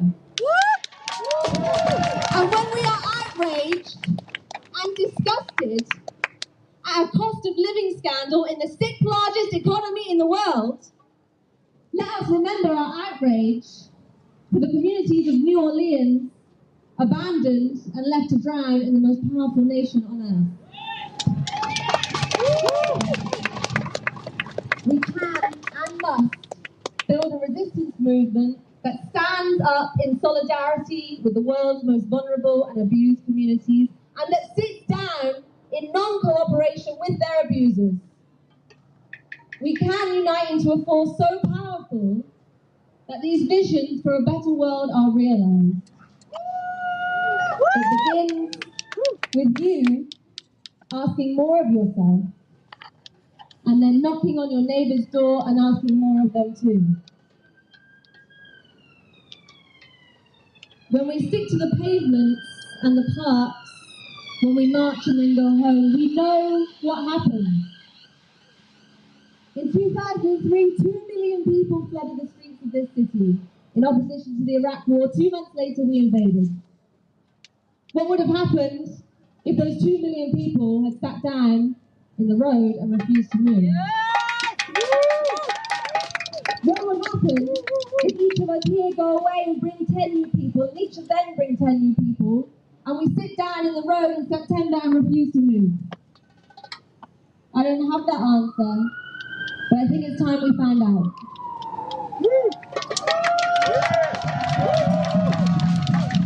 The UN Secretary General has asked for our help. The young people climbing on oil tankers and occupying refineries this week have given their answer. Now it's up to you. Thank you for being here. There's work to be done. So let's get on with it.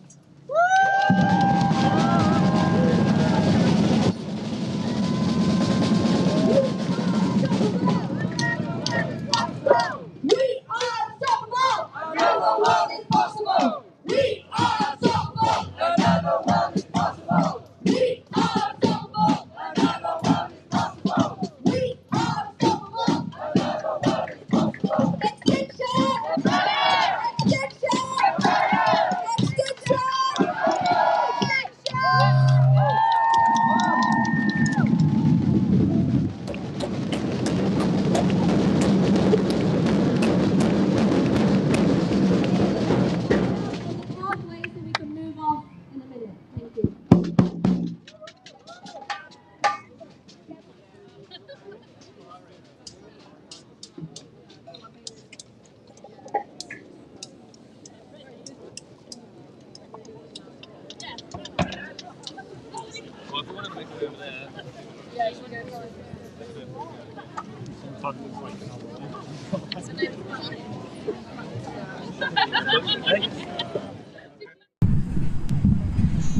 This is the first day of the rebellion in Hyde Park, and everybody's assembling for a march that's going to begin about noon. I'm here to speak to some doctors from XR because I'm really curious to know. We've got this crushing humanitarian crisis in Ukraine, which gives us a little bit of an indication of what we might face with climate crisis, the kind of violence and disruption that oil tends to cause in the world. And I'm just wondering if we could just have a bit of perspective from you about, as a health professional, what what all of this means. Today we're here to protest against continued extraction of oil and gas. So yeah, essentially, so I'm a doctor here in London. My name's Juliette. We're here because global warming, air pollution is caused predominantly by burning of fossil fuels. I think, talking about the war in Ukraine, I guess, the experts have said that we're very likely to see an increase in conflict in the next decades to come as a result of global warming, with increases in famine and drought that tends to drive armed conflicts in various parts of the world. So this isn't going to be something that we're going to see less of unless we tackle this problem. It's a bit of a wake-up call, isn't it? It's another one of many rude awakenings in the last few decades, all to do with oil, conflict, and ultimately really disastrous consequences for innocent people. Yeah, I mean, just to echo that same message, really, within the medical community, climate change is accepted now unanimously as the greatest health threat of this century. And, we see the direct effects here in London with air pollution and changes to weather patterns, but globally, it's obviously the global south at the moment bearing the brunt of the consequences. And yeah, I mean, with changes in climate, we see famine, and with famine, we see conflict. And you're mentioning the war in Ukraine, and I think really our deep concern is that in the future, we're going to see so much more conflict and have to somehow adapt to mass migration and people having to move to more habitable areas, and that's going to be a huge challenge. It's certainly something that's made us reflect, isn't it? I hope it has anyway. And you were actually protesting, was it yesterday, I believe, outside of the Treasury? What was your message that time?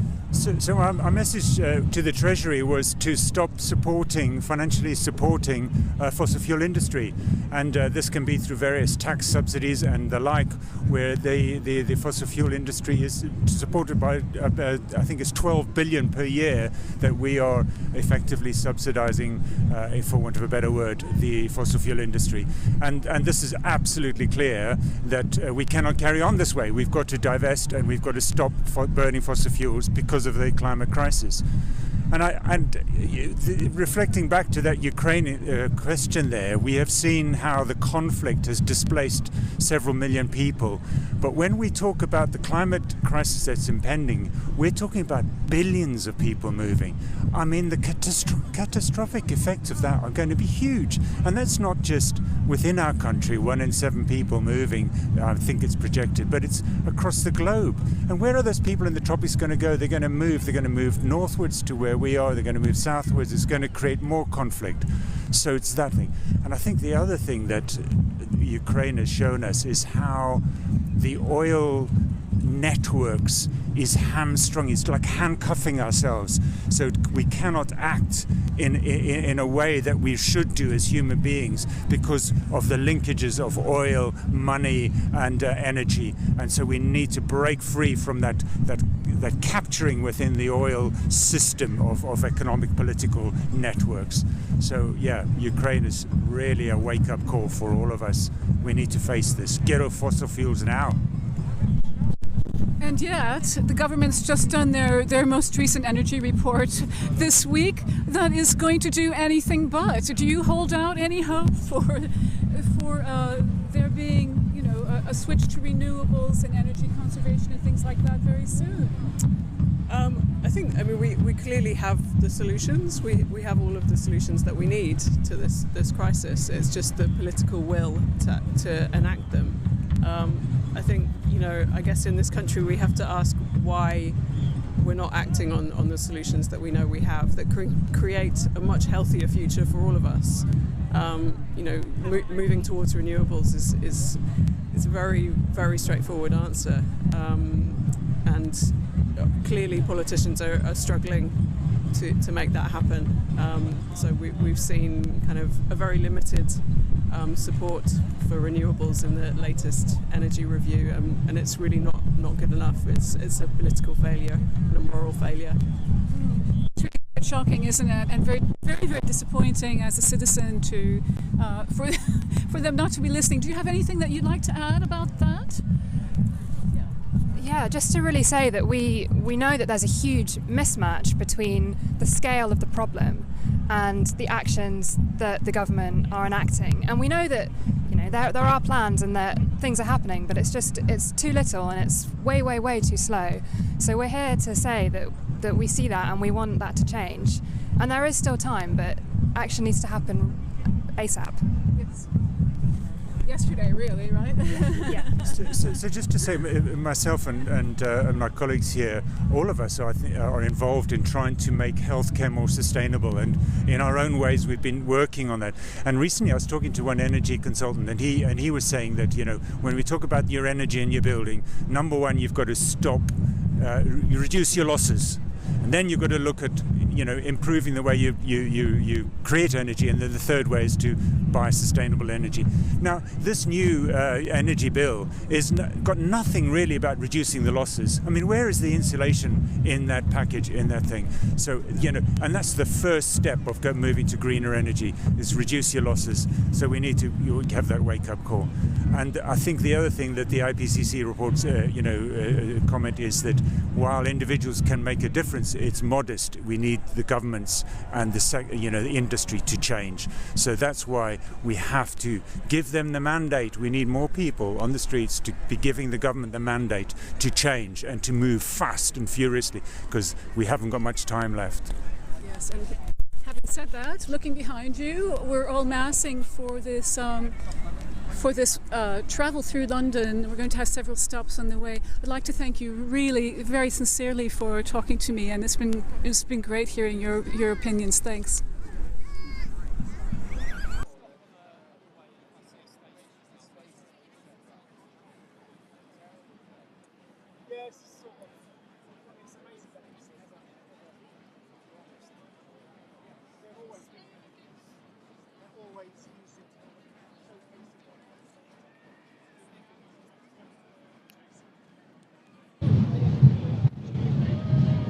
Okay, we're quite near the Samba band, so I hope you can hear us.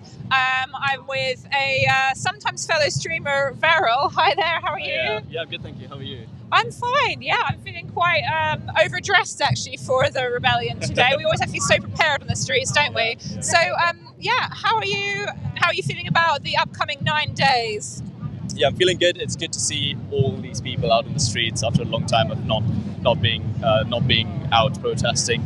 It's just good to have all this good energy and like-minded people around you, and it sort of gives me more hope seeing all these people who care about the climate crisis and who care about the future of our planet and all the life that is on it. I think when I think about it, sometimes it's up and down for me. Sometimes I have hope, sometimes I don't have hope, but I think it's seeing people in the streets that gives me hope. Yeah. It's been quite a long time, hasn't it, as well, with COVID? We did have a rebellion last year, but a lot of people have had to drop out of the movement for a bit for obvious reasons. Yeah. Now it's kind of like a galvanizing moment, I feel. Are you? Yeah, it's interesting. I think the September Rebellion was quite good, and then COP26 was interesting as well, because I think everyone kind of was relying on COP26 that it would bring the necessary changes. I mean, deep down we kind of knew that there would be some hiccups, but I think we saw through COP26 how, even though doing things a normal way, world leaders coming from all across the continents coming together, companies coming together to act on climate change. They set their targets, they set their goals, but what are we seeing now? Are these companies, are these leaders actually acting on those goals? Here in the UK, just a few days ago, we've realised that the UK actually wants to backtrack on the net zero targets. They're investing more into oil and gas in the North Sea. They've also got about 40 new oil and gas projects in the pipeline. They're even considering fracking out of everything. So we're just seeing a complete U-turn of events, and it's clear that whatever happened or whatever was discussed at COP26 was just lies. It was just greenwash, and that was a really down moment for me, and I'm sure it would have been down moment for everyone else as well. But yeah, I think it's necessary for us to be out in the streets again, demanding change from our government. Yeah, I think that's so important to make people remember COP26. And it feels feels like more than just a few months away now, doesn't it? With everything that's happened in Ukraine, cost of living crisis coming through, and people's minds are being turned elsewhere. But UK is still the COP26 holds the presidency, right? And all of those talks that went on, like you said, what happened to it all? Things have moved on. Yeah. And the fact, Alok Sharma even shed a tear, which I'm sure was genuine, but it's just, why are we not following through with that? Yeah, no, it's interesting, and just after COP26 as well, that's when the Russian regime were able to squeeze the supply of gas, which basically put the price of gas up, and that way Russia was able to get more money into their system, which is currently funding war in Ukraine. There was an analysis done by the Transport and Environment think tank last month. They said that the Ukraine invasion is being bolstered by £217 million every single day by the European countries because of fossil fuels. So fossil fuels are basically funding the war. They're causing the destruction. They're causing death. They're causing mass displacement that's happening. And at the same time, fossil fuels are the main cause of the climate crisis that we're facing, which is going to cause even more further deaths and mass displacement in the world in a few years to come. In February, the IPCC released a report that said that 700 million people from the African continent are going to be displaced because of climate change. That's to put that into context, the Syrian refugee crisis was 4 million people. So 700 million people being displaced is almost 200 times worse than the Syrian refugee crisis, and that's just the continent of Africa. What is it going to be like in Asia? What is it going to be like in Australia? It's just beyond imaginable, and all of this is happening now. The climate crisis is happening now, and our window of opportunity to shut down fossil fuels, to move away from fossil fuels is closing. And like the UN said just on this Monday as well, they said that the targets that were set in 2020 shows that we are still on track for a 3.2 degree increase in global temperatures. And that basically means extinction of wildlife, extinction of inevitably the human race. We're not going to survive a 3 degree increase in global temperatures, because that's going to trigger even more tipping points and trigger runaway climate change, which is not safe for humans on Earth. And I think we have this opportunity at this moment to bring an end to all new fossil fuel investments. What we're asking at the minute, what Extinction Rebellion is asking, what are the clear demands are: stop further investment into fossil fuels, stop issuing new licenses for oil and gas projects, stop subsidies. It's as clear as that. It's as simple. And what we need is the governments to fund more renewable energy. We already have the technology to save our planet. We already have the technology to stop and move away from fossil fuels. We're not saying stop using fossil fuels immediately. We're just saying stop investing more into fossil fuels. That's what we're saying. Yeah. We know that you can't just turn off the tap immediately, right? Exactly. But we need to do the sensible thing. And it's like you said, the fact that the UK still has 40 fossil fuel projects in the pipeline. You just think, are you serious? They're hoping that people won't find out these things. But thankfully, we say a lot about how the media is failing us, but actually there are a lot of kind of investigative media, independent organisations out there, often with very little funding, that are doing some of this work, and NGOs as well, like you mentioned. Yeah, exactly.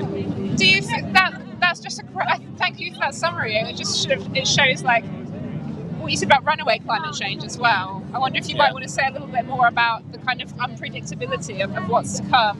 Yeah, so I've got family in Goa, in India, and I also grew up in Dubai, and so this was like before I actually studied about climate change at university. I felt the temperature increasing year after year. I knew that something was wrong. At the time, I didn't realize that it was because of climate change. And when I studied about climate change, I was like, oh, so this is what's causing it. Every year, I go to visit my family in Goa once a year, and every year I've seen how the temperature has been increasing. Right. Like usually it's just like in winter in Goa, it's usually like a nice 25 degree pleasant weather. If you go there in winter now, it's like 33 degrees, 35 degrees. So there's actually been like about between 5 and 10 degree increase in average temperatures over there. And it's a lot worse than we thought, or we think. And I can't imagine what things are going to be like for people in the global south like 10 years from now. If there's been so much change that has happened in the past 10 years, what is it going to be like 10 years from now?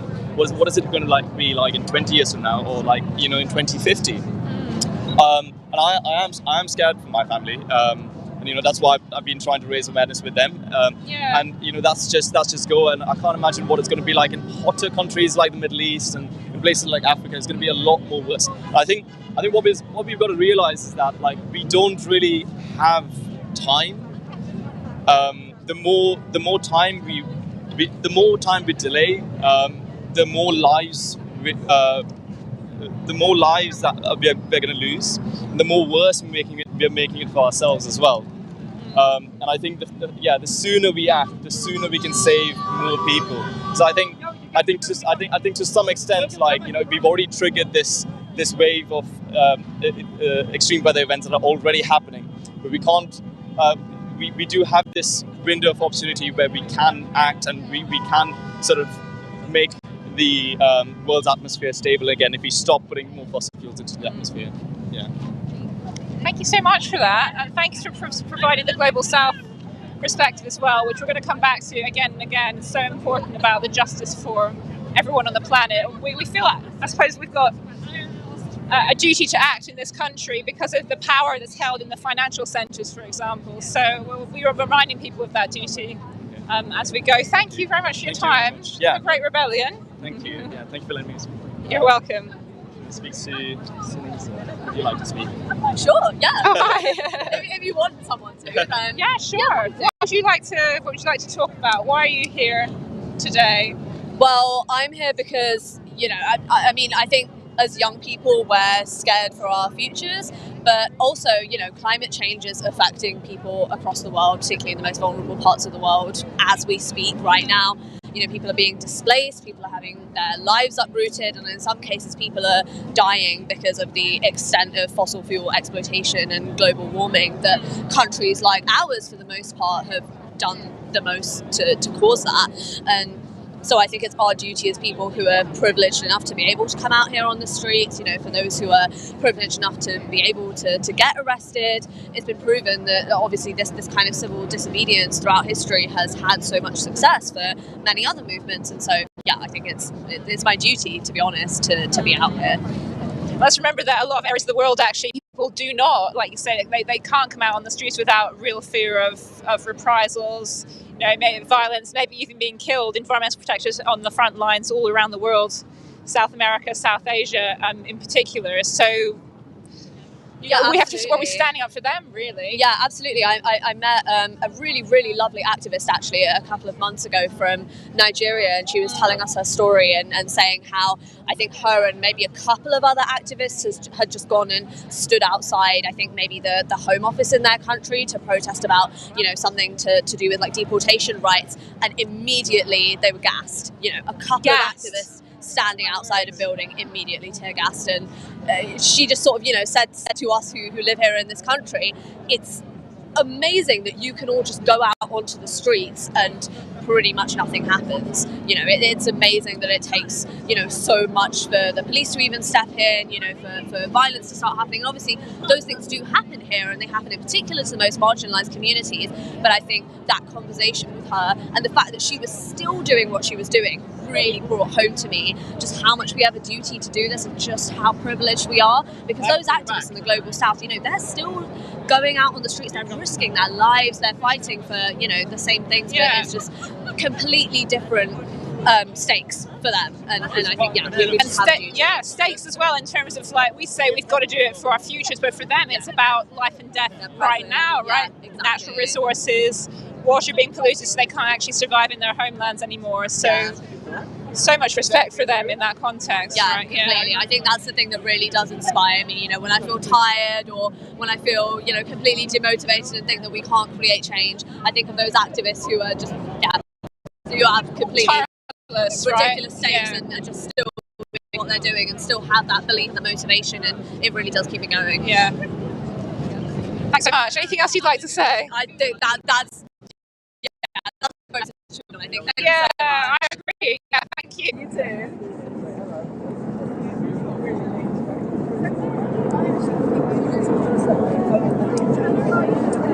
Okay, well,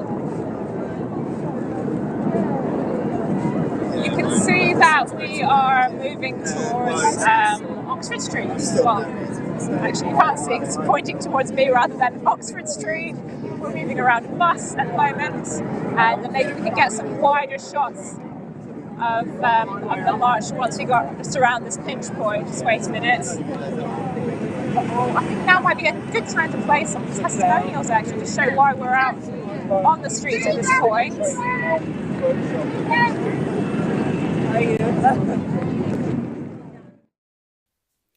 I'm stepping up because I want to be a loving ancestor to all life on Earth. I recently recalled a memory. It's the early 80s, I'm 9, sat in a tiny library corner with orange carpet tiles on the floor, and there she is, the braless woman from Norway. The song she sang was about acid rain, and as she sings, I imagine a cartoon animation with a big black cloud from England moving over to Norway, dumping acid rain caused by our coal-fired power stations onto her beautiful country. And I feel it in my body that this isn't okay, to have our Earth harmed and to harm each other like this. So while the sniggers of me and my mate Hannah at the free-range breasts still make me smile today, I also have that same sense of dis-ease in my body about the harm being done to our Earth and to each other today, and I want it to stop. Join Extinction Rebellion, 10 a.m, 9th of April, Hyde Park. Step up, be the change.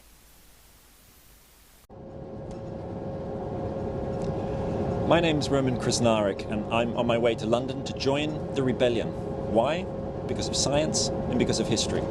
All the science is telling us that we need to radically reduce carbon emissions by around 15% every year until 2040. No government anywhere in the world is nearly on track, particularly the one in the UK where I live. So science is compelling me, but also history. All through human history, some of the most remarkable achievements and radical transformations has happened through people rising up from below, cracking open the social order, the suffragettes, the civil rights movement. And this is what the rebellion is all about. It's about people power to create the change that will benefit all our future generations.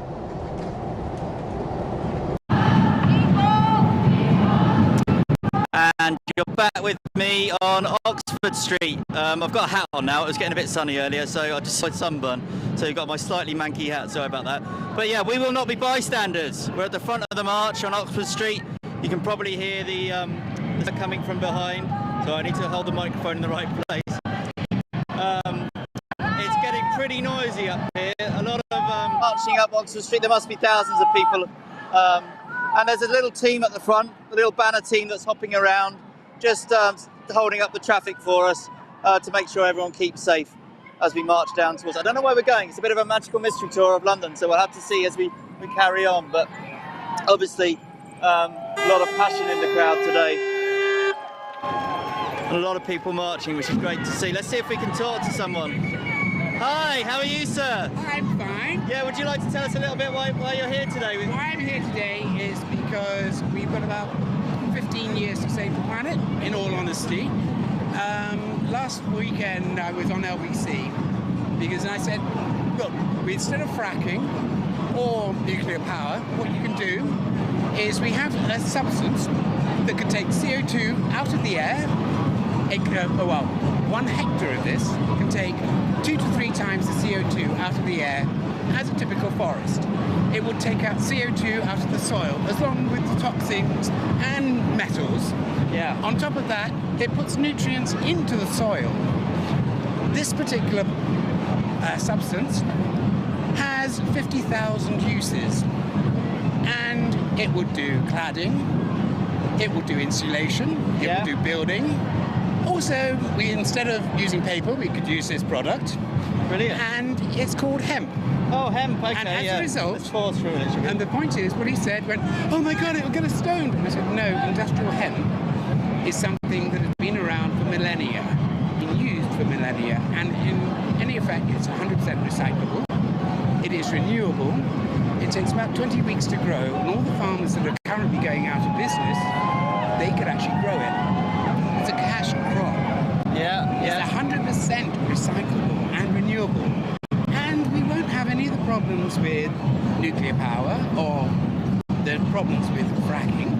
And on top of that, all we need to do is change our mindset. Yeah, it's change the way we think. Yeah. And the reason why we haven't changed the way we think is because in the 30s, when Prohibition ended, what happened was, if you want to carry on walking, we can do.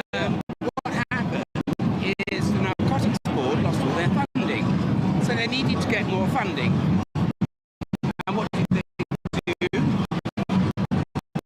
They looked at something that they could demonize so that they could then make it cannabis. They said the Mexican are on in 1941, Henry Ford made a car out of hemp. Out of hemp, he did? Out of hemp. That was ahead of his time. Yeah. And the fact is, it was 12 times stronger than steel and lighter. Yeah. But because cannabis was made illegal, he dropped his plans. I mean, you can find that actual car advert on YouTube from 1941. And the fact is that other people have gone, oh, hemp, we should use it. And you'll find a lot of TED Talks as well about it. It is, as I said, a cash cow crop. Demand will always outstrip supply. And everyone can grow it. It's fuel that is made from hemp. The emission is water. Okay, so rather than anything else. So as a result, we have the perfect thing to keep us and sustain us. And if we legalise cannabis as well, this part is extra. The point is, it takes away the stigmatisation from hemp. Yeah. Therefore, and also the fact that Queen Victoria used to used to take cannabis. So up to that time, it was legal. Now the problem is, since then, it has become demonised, and that's the problem. You have to, and as a result, it has become social injustice because a lot of the black community that get picked up for drugs is normally cannabis. If you didn't have that stigma, it would make a huge difference. It would make a huge difference, and also we could grow hemp, and we could actually turn around the UK's industries, because in effect, it would be a £300 billion industry. Feels like a bit of a no-brainer, doesn't it? It is a total no-brainer, but the point is, large corporations will go, ooh, cannabis, cannabis, and as I said, on LBC with Ian Payne. And they want to protect their profits, I expect, don't they? Yeah. Well, that's it. And the point is, in my dictionary, people come before profits. Absolutely, not profits before people. And are you here all week? No, I'm just here for today because I need to do something in connection with this, because I think that we are moving very close to the edge now. Yeah, it feels like it's with the reports. Is. I mean, unfortunately, with everything that is happening and the way we're becoming separated, basically through COVID and the pandemic, everyone is becoming very insular. Yeah. And that's a problem. Yeah. If we could actually start getting ourselves back together again, then what will happen is that we will then come together as a society. And the point is, by growing hemp, we could then, as a society, build ourselves.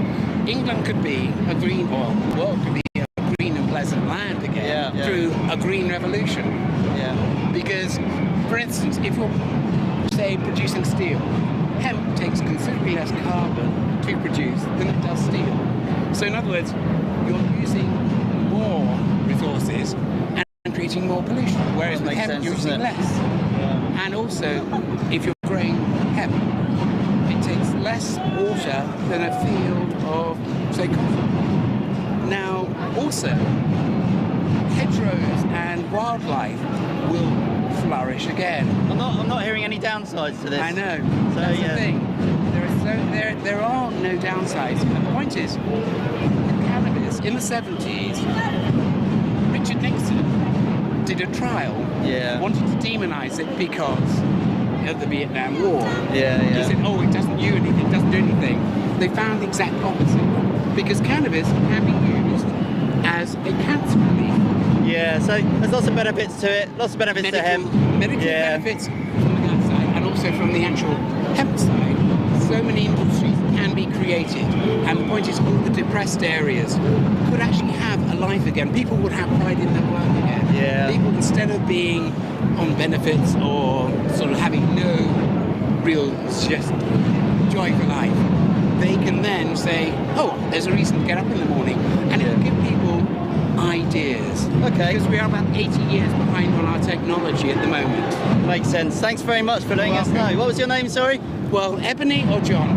Ebony is what most people know me as. Okay, it's really good to meet you, Ebony. Thanks for speaking. Yeah, and you. It's hearing a bit about hemp there. Let's try and get to the front and see if we can get a good view. So we're carrying on down Oxford Street at the moment, making our way into central London. We've got the Samba, hopefully you can still hear us. We've got the Samba band behind us as well. I think there's probably 300 or 400 Samba drummers in the parade today. Lots of ferocious rebels, love and rage in their hearts, demanding climate justice.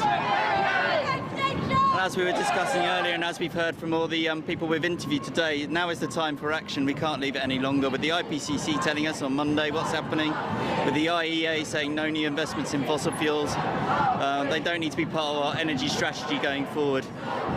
Emissions are keep going up, and we're going to break that 1.5 degrees cap that we wanted to. Going over that 1.5 degrees means we'll see more storms, more floods, more fires. The oceans are already warming up. The massive heat sink that is our oceans are overheating. I don't know if people remember, but last year off the coast of Canada, the seas literally boiled mussels alive. They were so warm compared with normal. So shellfish, billions of shellfish died. And then Australia the year before, obviously we had those bad wildfires, and thousands of fruit bats died as a result as well. So, you know, the disaster's happening now. People in the global south are dying now and suffering now. And we've got floods and wildfires in our own country, so we need to do something. So we're going down Oxford Street anyway. Hopefully you can hear us all right. The drums are echoing off the buildings. And we've got hundreds, if not thousands of, I think thousands is probably a better word for it, people on the march. And we'll find out where we're going. I don't know what the route is today, so we'll have to see where we get to. But we'll be staying with the front, I think.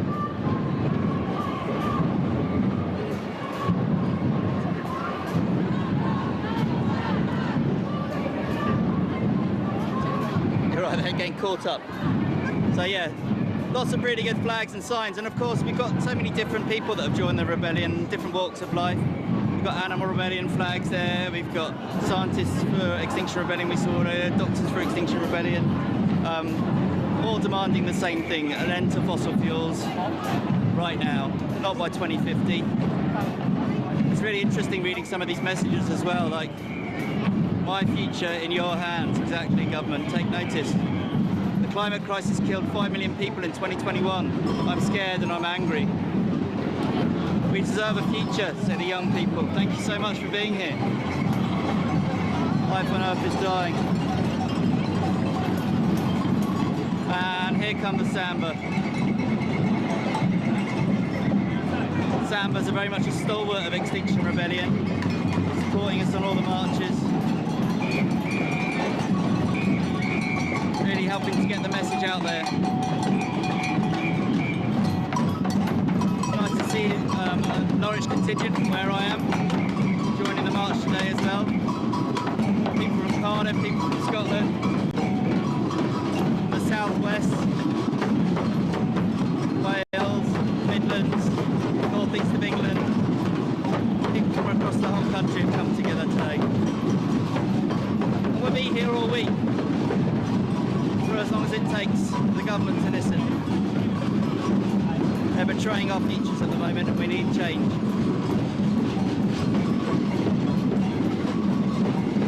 So yeah, we're here from the 9th to the 17th in London. We'll be following the action live on our channels all week long. So please tune in, see what's going on if you can't make it down.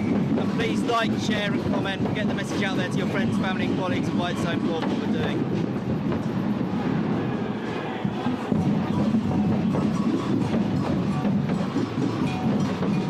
A little bit of a pause, I think. Let's wander up the front again.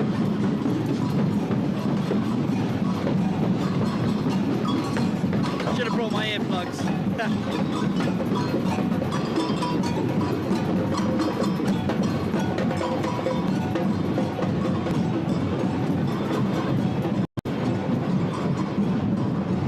it does make a difference. I mean, the normal media perhaps won't cover this. You've got the majority of the UK media is owned by 4 billionaires, and we have that furore about Rishi Sunak's wife being non-domiciled and not paying UK tax. Well, these 4 billionaires that control, including Rupert Murdoch, who control most of the press in the UK, now they might not cover this. They want to continue with fossil fuels. They want to continue with burning our futures away because it protects their interests, their vested interests. I mean, Rupert Murdoch has incredible influence in the government. Nobody's won an election without his backing in many, many years.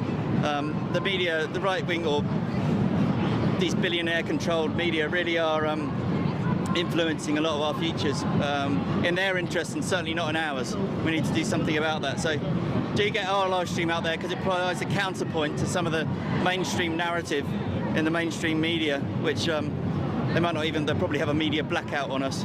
But it's really important that people understand we're not here because we don't like disrupting activity on the streets, but we feel it's necessary because direct action is the only thing that's worked in the past.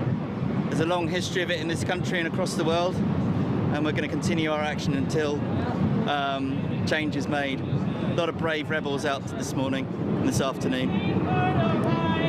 So we're just getting to the front of the march on Oxford Street, just near St James or James's Street now. If you're in the area, come on down.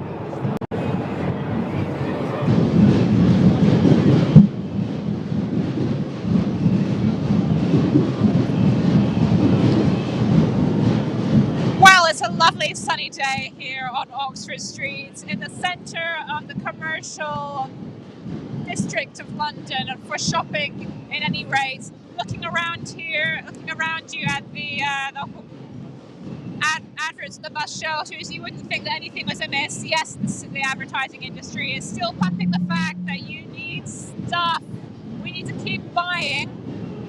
We need to keep clothes, we need to keep buying devices, we need to keep buying everything you can buy on Oxford Street in order to keep the economy going, I suppose. So actually all of that stuff is causing a huge amount of pollution. Fossil fuels, of course, used in the majority of clothing. So much synthetic clothing out there that goes to fashion, fast fashion, a lot of it partly even worn or bought on a whim to satisfy people's retail therapy. I mean, the fact that we've got to a point where we can say that that's a way that we make ourselves feel good about our place in society. I really have to question where we're going. Extinction Rebellion, the reason that has anything to do with Extinction Rebellion is because we understand that we are hypocrites living in a toxic system.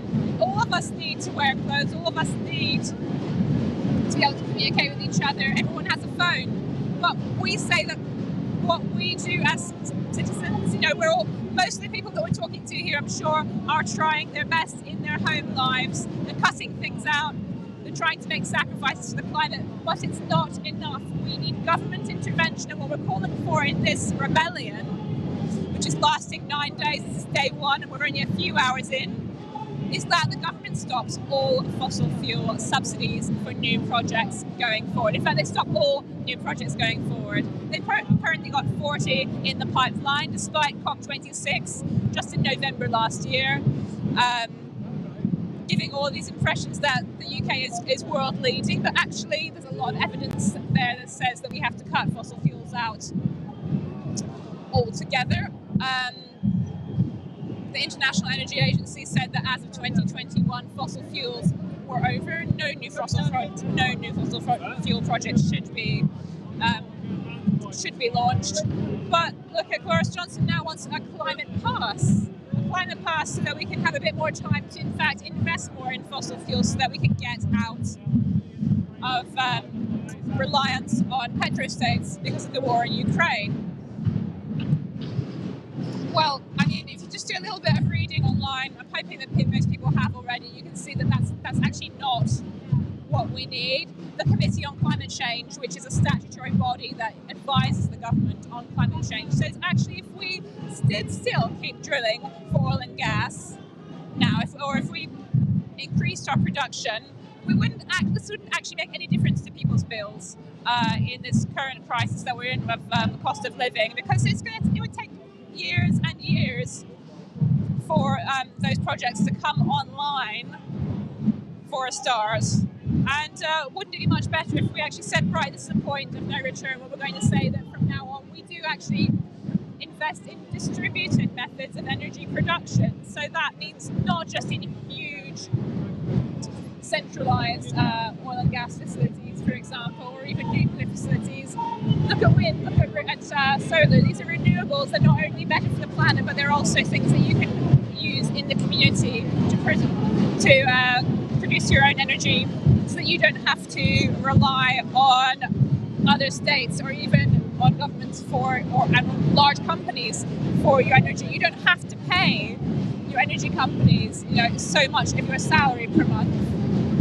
Think about companies like Shell and BP. There's been quite a few actions against fossil fuel companies, not just by XR in the last week, by organisations like Just Stop Oil as well. We have the same aims. We don't just want to stop the fossil fuel economy, but we're saying we need to take away that power over our lives from large companies that actually have more power than governments because they're holding us to ransom. We want to make sure that all people of all economic backgrounds, all social backgrounds, have access to the things they need in life as part of a transition to renewables. So you can't just change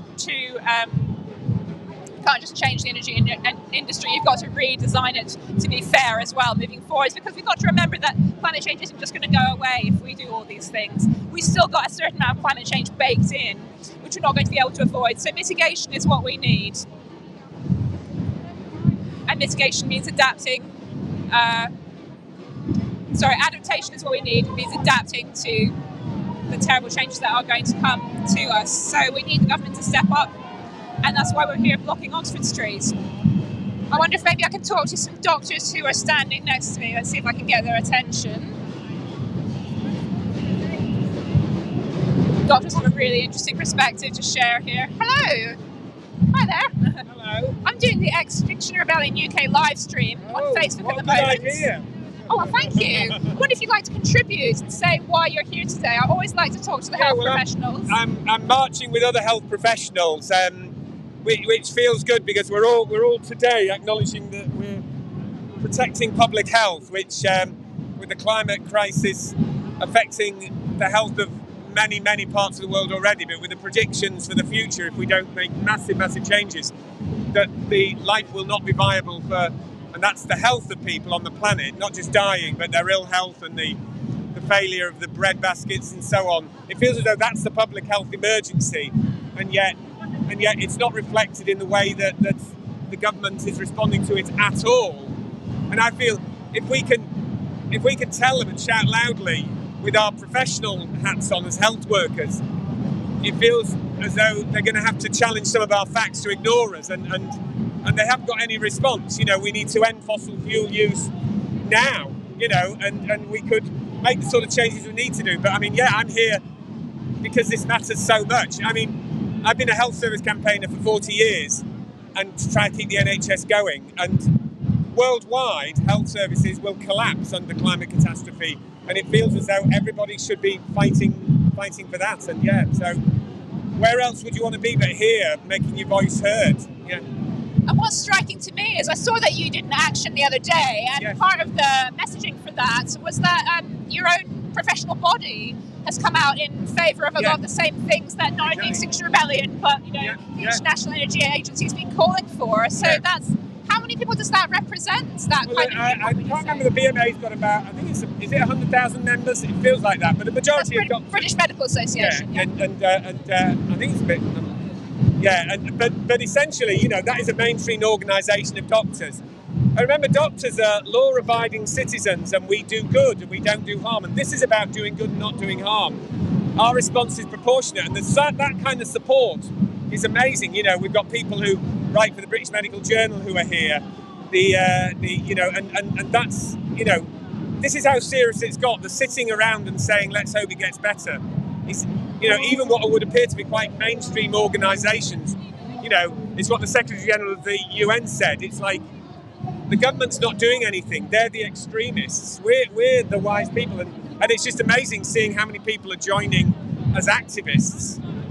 And if governments do stuff, then they're the extremists. They are this to willfully not do anything when things are so bad at the moment for many parts of the world and will get worse all over. That seems the worst sort of extremism and violence to the planet, and it's great to be part of the people saying no, we're not having it, not in our name. Yeah.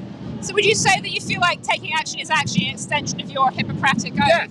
Yeah. I mean, so So what we say is first we do no harm. So obviously, if in doubt, don't do anything if it's going to be harmful. Okay. But there comes a point when the treatment that is necessary for the long-term good of the patient does have some short-term side effects, and we weigh those up. So for this, it's I'd hate it if I was on that bus there. My God, what's it going to be like in 10, 20, 30 years? We're taking action for a sustainable future. So and I don't apologise for that. I don't apologise for, I don't want to be here. Rishi Sunak this week could have completely changed the way we funded the things to make the planet more viable. Starting from Britain, that's all we can do, the UK. Very true. But they chose not to.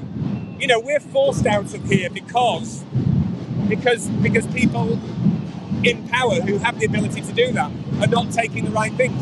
And if you talk to people, awareness of the climate in Britain is greater than many, many other countries.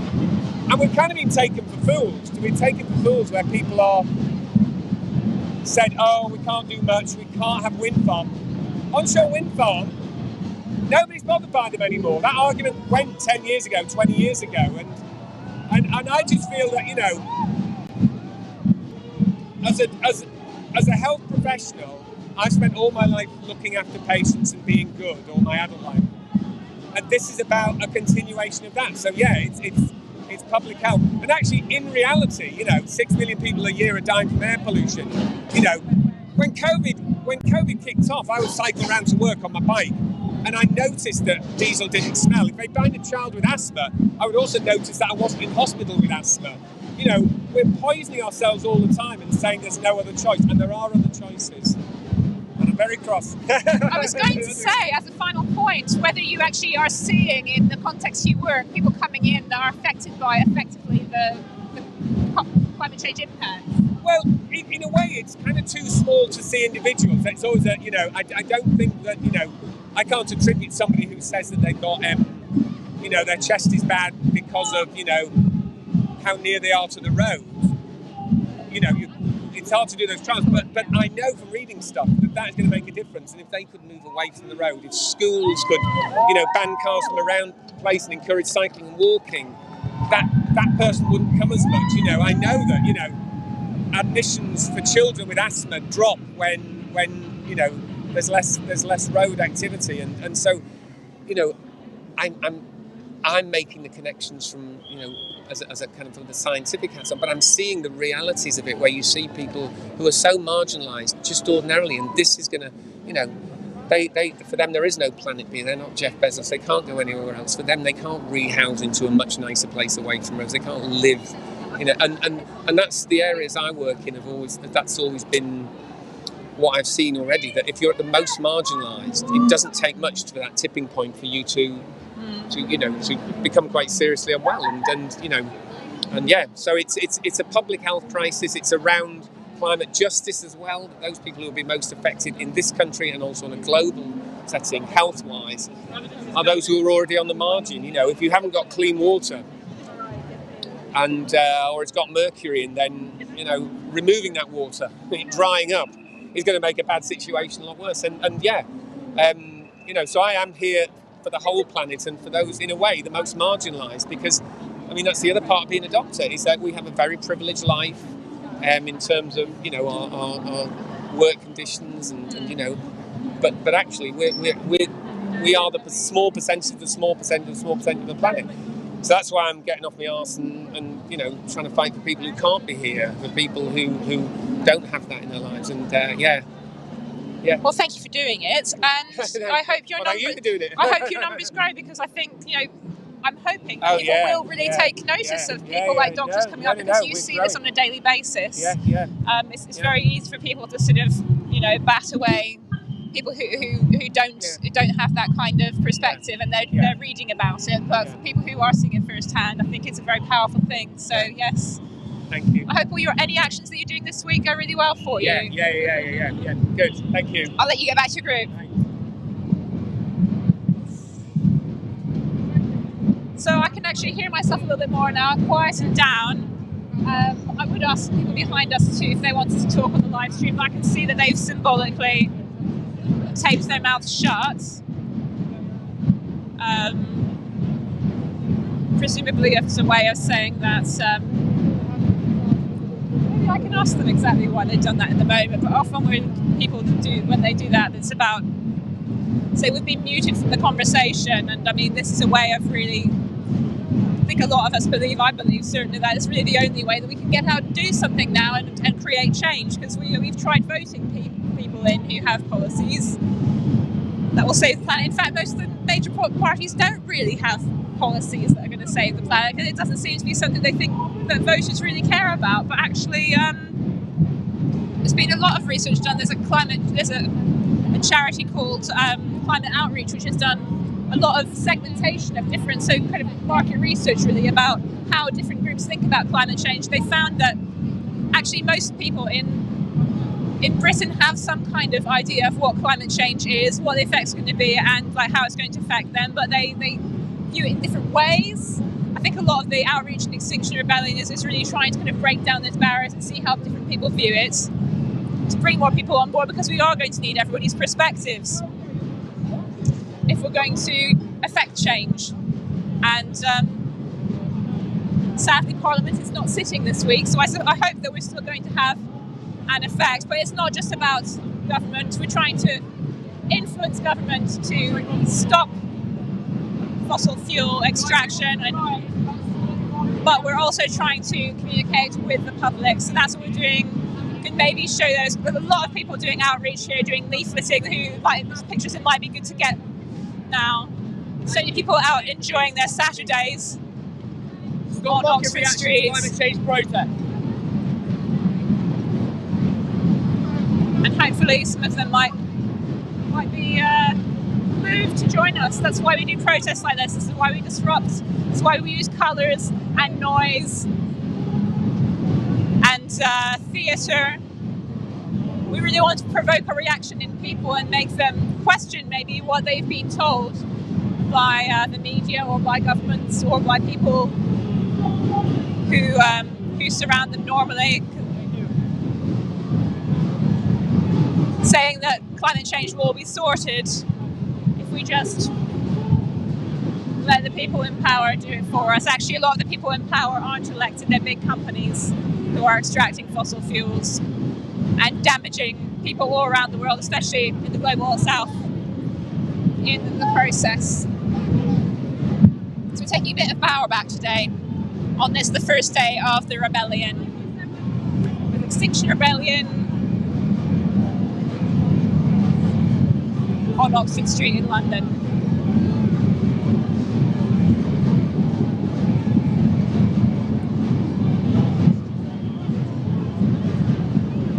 I think I'm going to go try and find some other people to talk to, but maybe we can play a video while I do that. We're in Hyde Park, and we've come here to rebel and to raise the alarm about climate and social injustice. I'm here because I think I should be given a chance, and it's not fair if you've messed up my world and I don't have a chance at living. We're angry! We're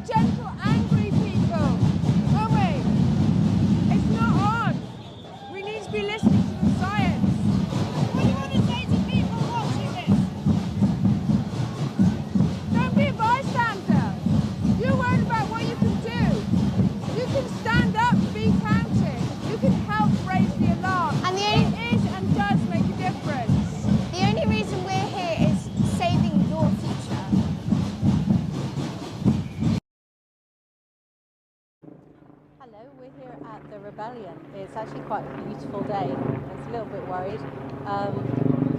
The interesting thing is, I remember here when we were here last time, Marble Arch, the April Rebellion, before lockdown, and the differences between then and now. I like the plan today. The strategy is to kind of move around.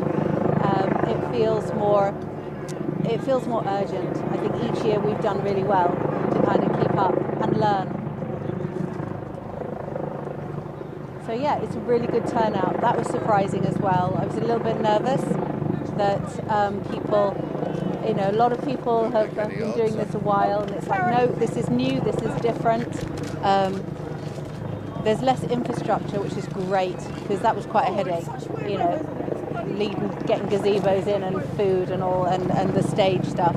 So no, this is just people. This is just people on the streets being people, and yeah, we're coming to the end of our tethers. What else can we do, And then we're going out in different places and actually confronting the people doing the harm. So the fossil fuel industries. I'm here to tell you that I have decided to take non-violent, direct action against our government, our media, and big businesses who continue to fund the use of fossil fuels. Our demand is clear. Stop any new fossil fuel projects now and invest in green energy. This is our only hope for a future worth living, and it has to be done now. Taking direct action has not been an easy decision for me. I am not naturally rebellious, and it feels uncomfortable. So why am I doing it?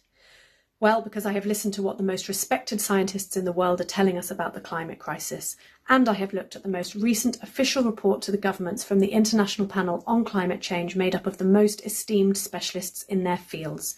And I give you this quote from their report. Any further delay in action will miss a brief and rapidly closing window of opportunity to secure a livable and sustainable future for all. So that's why I'm doing it, because I do not see any other way. Nothing else has worked and time has run out. And so why am I telling you about it? Firstly, because the media is not. They have reported continuously on COVID for 2 years, and of course they are now reporting continuously on the war in the Ukraine. And they should be. But they should be continuously telling you about this too. So we have to hold them accountable, because our future and our children's future depends on it, and because people are dying all over the world because of climate change right now.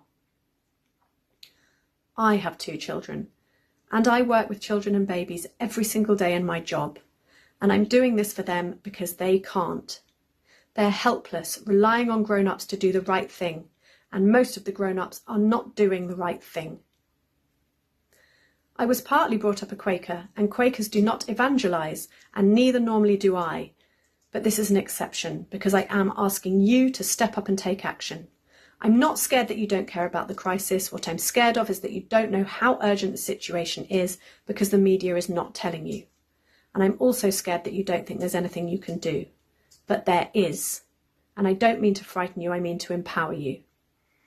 Non-violent, direct action works. It was the tactic used by Gandhi, Martin Luther King, the freedom riders of the civil rights movement, and many of the suffragettes. Yes, they were disliked at the time, but they are respected now because they made change. People power forces change because it shows the governments and businesses that they can't hide anymore. We are watching them. But there has to be more of us. It's not about leaving it to the activists anymore. At this particular moment in history, we all need to be activists. So please step up and take action with us. Join Extinction Rebellion in Hyde Park from the 9th of April. We will be there for 9 days. There are trainings and Zoom meetings every day that you can join to understand more about what you can do. Personally, I'm going to risk breaking the law and potentially get arrested. A lot of friends say to me, I'm not ready to get arrested. And to be honest, you will never feel ready to be arrested. Most of us have grown up in a culture where that is not something that we choose to do easily. But everyone is encouraged to make an informed personal choice. There are many ways to be disruptive without breaking the law. If you have a good reason for not getting arrested, there are many other roles. You could make food, you could train to be a legal observer, host an activist in your home, or be part of a well-being team. But please, don't be a bystander. Your presence is needed now. Thank you for listening.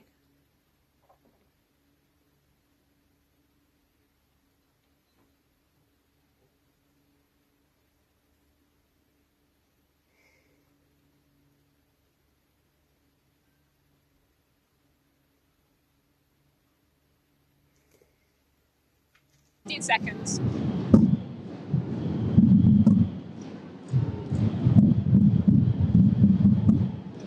So I'm here with Beth from XR Fashion Action. I thought since we were on Oxford Street, we just bumped into you. You might want to say a little bit about your work here at XR. Yeah, what's brought you here today? Yeah, so we're really concerned about the fashion industry. It's deeply exploitative of people and planet. And it directly relates to a lot of the narratives today about the fossil fuel industry. We've actually got a campaign that's called Fuck Fossil Fashion. Because a lot of people don't realise that the fashion industry is literally upheld by oil, and a lot of our clothes are even made from oil. So there's those parallels that we really need to highlight. And fashion, of course, is a deeply colonialist industry, and it's something that exploits people and planet. So that's why we're here today. Have you been here before doing any actions? I was wondering. Yeah, so just last year in the Rebellion, we were here on Oxford Street at Selfridges. Selfridges are expert greenwashers. Just today they had all these slogans on their windows about how good they are for the environment, how sustainable they are, but we know that that is absolute bullshit. Selfridges do not care about the environment, they do not care about people or planet. So last year we did an action where we blocked the front of Selfridges and we called it Code Red for Fossil Fuel Fashion. So it was all about fossil fuels and fashion again. And we had 4 rebels arrested for that. They poured fake oil on themselves, blocked the entrance, and that's what happens. But we're back here again today just to join the rest of the people here at the march. What are you expecting from this rebellion? Any change from the government? Obviously we'd like to be hopeful, but I think that now we really have to step up our game and demand it and use non-violent direct action and keep going until they listen to us. I'd like to say I'm hopeful, but the track record proves that we're not. So we'll have to wait and see. Yeah, got to be here though, right? What other choice do you have? We have no other choice, and yeah, we're running on a little bit of hope, but also just in terms of it's the right thing to do to be here still. We have to keep the momentum going no matter how hard it gets. And that's why it's good to be a part of an affinity group, a movement like Fashion Action, because we're all really close and we help each other through that as well. Yeah. So if anyone does want to join, just mainly follow our Instagram, which is @XR Fashion Action. And there's loads of ideas that we've got at the moment about campaigns for the future. But at the moment, yeah, it's mainly on the Fuck Fossil Fuel Fashion campaign and Cancel Fashion Week campaign. Okay, wonderful. It's tiring work as well, so I hope you've got enough energy to get you through. But yeah, affinity groups are good for that. Yeah, exactly. Thanks very much. Enjoy your day. Yeah, you too. Thank you. Okay, so we've been on air for quite a long time now. Just if you've been joining us in the last sort of 15 minutes or so, this is Extinction Rebellion's first day of the April 2022 rebellion. We started in Hyde Park this morning at 10 a.m. There were some trainings. People kind of got together after a long time. We've been doing a lot of meetings on Zoom, and people came together for the first time for quite a while. We're now moving down Oxford Street. Who knows where we're going next, but we are raising a lot of eyebrows, I think it's fair to be said, along this street. Hopefully, maybe changing some open minds as well, making people a little bit more aware of what they can do to come out and expect more and to push for more from the government, because our message to the government is stop fossil filth. We need to stop funding new fossil fuel projects in order to put us in any possibility of having a livable future. We're currently at 3.2, well, we're headed for 3.2 degrees of warming rather than 1.5 on our current trajectory. So almost twice as much as the so-called safe limit as agreed by the Paris Agreement in 2015. Quite what twice that the safe limit actually means in practice, we don't really know, because there are so many,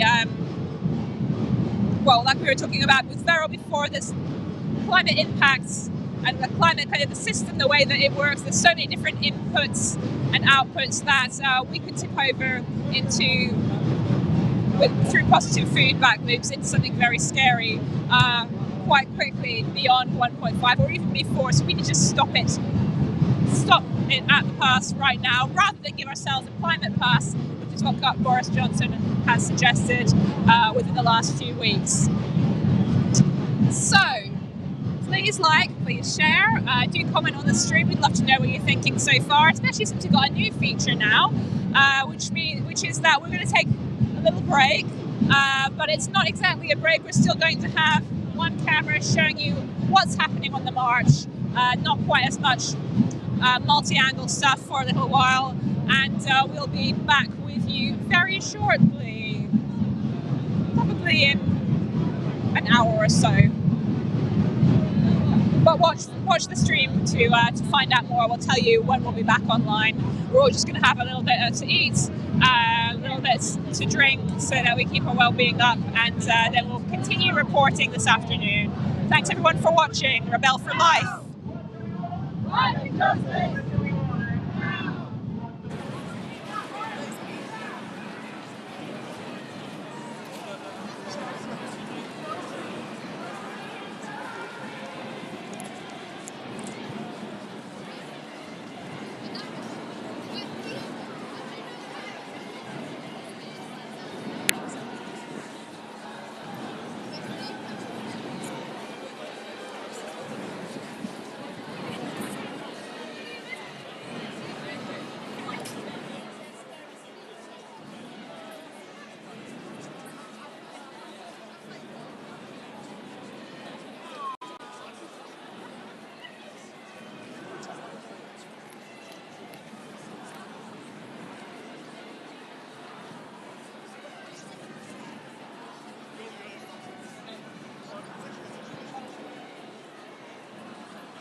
Change. It's saying here often. But what is that system that we're trying to change? The anti-capitalist, the little pro. Are we trying to build a movement here? And what does that movement contain? The core indicators of the climate crisis is the capitalist mode of production. The need for profit. The need to constantly accumulate on a planet with finite resources on a workforce which is stressed and overexploited here and across the world. We need to realise that the core indicators of the climate catastrophe is the imperialist system that we live under. If we do not have a movement that is anti-racist, if there is no kind of anti-racist, anti-imperialist politics within the movement on the streets, then we will never get climate justice. If we demand climate justice, we have to fight for the things that matter for climate justice. So when we say loudly that when we clear the streets, that we will not be silent, and voice will be heard, because silence is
Stronger by the hour.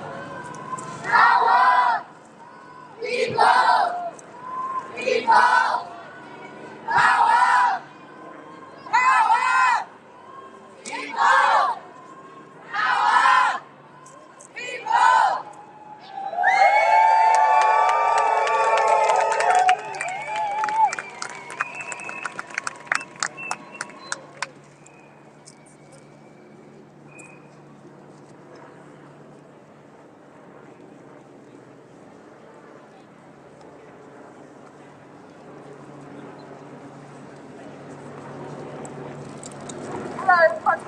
I'm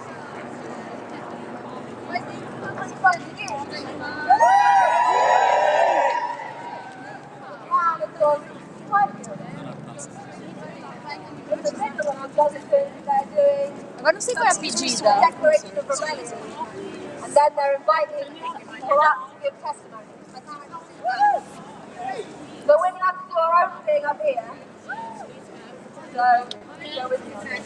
Okay. Throughout the next 9 days, we are inviting people every day to get out the courage to stand in front of everyone and give a testimony.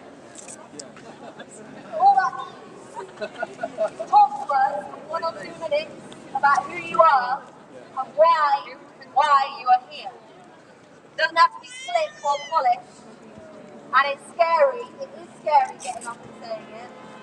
But we need to push our comfort zones and do what makes us scared. And we need to remind ourselves why we're doing this so that we can keep doing it. We're going to have to keep going after today and after tomorrow. And it's a good opportunity for the people taking pictures and staring at us to hear from us as well. Yay! We haven't got any celebrities up here. Nobody's going to come up and tell you about a new book or a new film. We are the sound of rebellion this year. So, lean in, please.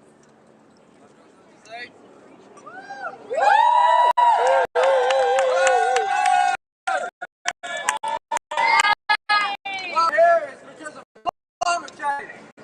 We need to tell them that we need to, and we are making bad ideas and bad plans. So for us, as rebellions, XR, Extinction Rebellion, here today, and here this week, tell people that we are here to change. So, let's change this government, let's change the world, let's do this now, people! I want to have a future in the world, and so do we, all of us do.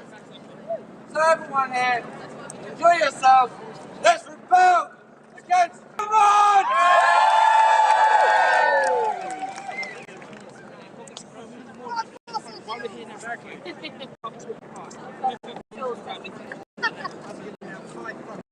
Hey, the floor is open. Anyone else want to come up and share something?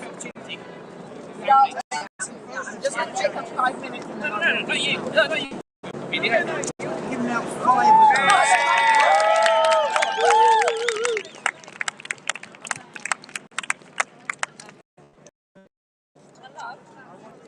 Oh, thank you. Jim loves giving out. Right. My name's Debbie. Hi, Debbie!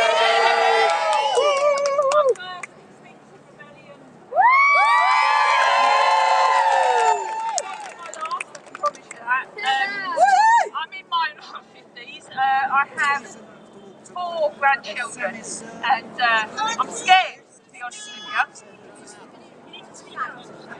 I'm scared, to be honest with you, because if we don't do something, all of us children, nephews, and nieces, and grandchildren, there isn't good at any planet left. We have to stand together. We have to make a change. We've got to stand against it because the powers that be will just walk all over us. We've got to stop them. Ordinary people can make a difference. We just need everyone to join. And all the people that are looking and filming us on the cameras, join in. Because you can make a difference. Every one of you can make a difference.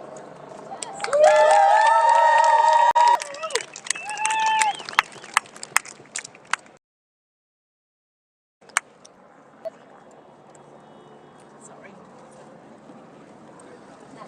So we have to say that before you introduce testimonials. So why are you here? You look not as simple. As you look. Why are you here? Is that right? Yeah. You're all sustainable. You're all humans.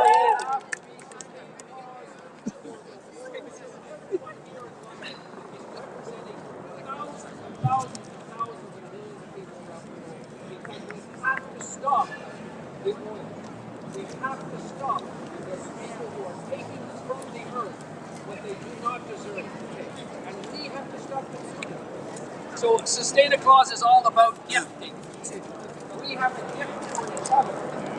Our gift is from the Sustaina Claus bag here. Oh, the Sustainees. Reality rooster. Buck, buck, buck, wake up! Wednesday, the low carbon panda. Wednesday, the low carbon panda. She's a lifestyle of health, happiness, and sustainability. That's what everyone here is trying their best to do and to model, because we have to model for the rest of the world. We are looked upon by the elite, by the police, and so on as a pain in the ass. We're blocking the roads so that they can do commerce. Good. Good. We have to block the oil. We have to block the things that are actually killing us and our children in the future. So let's be all part of the solution. Everyone speak here. Take this microphone. Tell your story of how you are making the change. And yes, we will. We will prevail. We have to.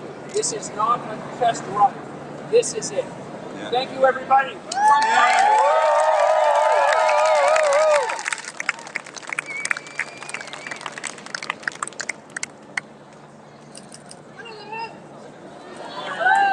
Can you hear me? Yes! Extinction Rebellion! Extinction Rebellion! Our planet! Our planet! Our lives! Our lives! Our children! We are the ancestors of our future! We are the ancestors of our future! No more carbon! No extraction! Now, this is what we need the government to do. They're just signing 40 new contracts for 44 oil rigs in the North Sea. Sorry, I've got have enough fuel for the next 10 years already. No more capitalism, democracy is not working. We need people's assemblies. They set them up in Belgium.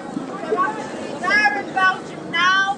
You take your democratic possibility of doing this. What is it by when you do a lottery and you go, oh, you want to democracy does not work. It is an excuse for people to do what they want to do. Extinction Rebellion!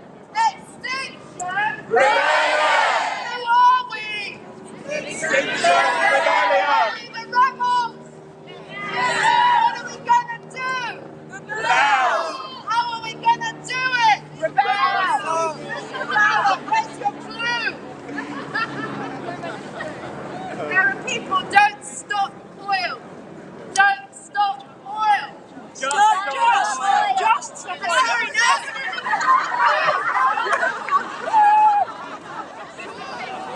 Please stop oil. Now. Stop oil. Stop oil. I think I'm going to run away to the green room now. That might take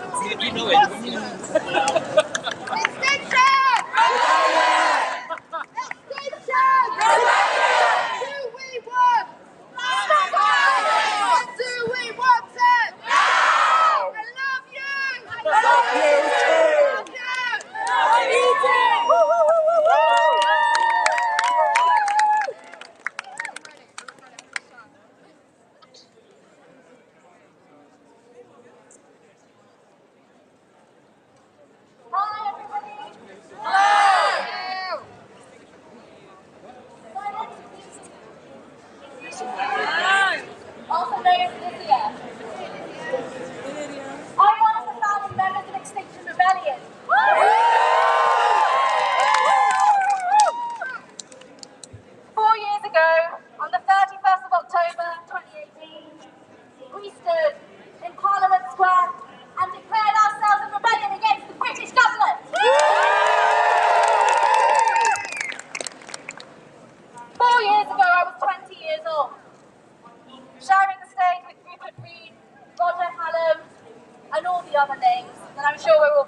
it.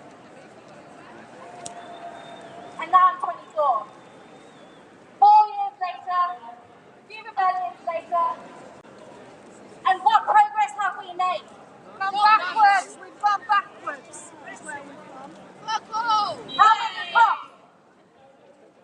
How many more meetings are we going to sit around waving flags outside of hoping that the people in power are going to do the right thing?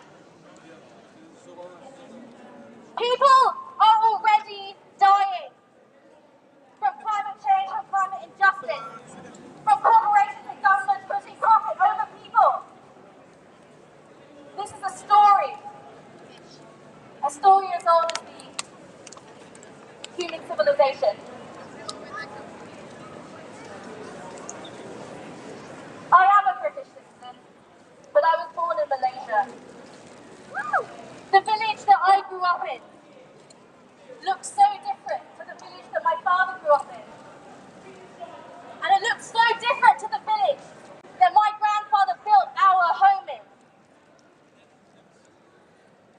There used to be life, an abundance of wildlife, biodiversity, tropical fish, birds, the kind of animals that go for so much money here. That my parents and my grandparents grew up with. And now, my country, Malaysia, and the neighbouring countries, Indonesia, all these island countries in Southeast Asia, they're expected to be underwater in the next 30 years. A country that isn't going to be underwater will be uninhabitable. Not just because of the heat and the temperatures, but because of the humidity. Survival will become violent and will become gory.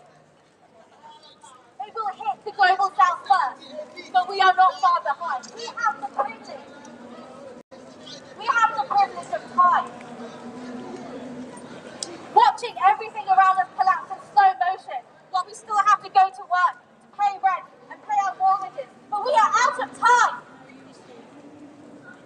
We are 30 years too late. This future that young people are fighting for, to have a livable one, not enough. I've spent 56 hours this week in jail with Just Stop Oil.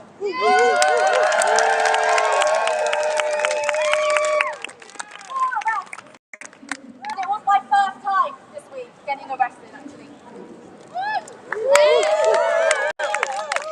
56 hours staring at cell walls, wondering if it's ever going to be enough.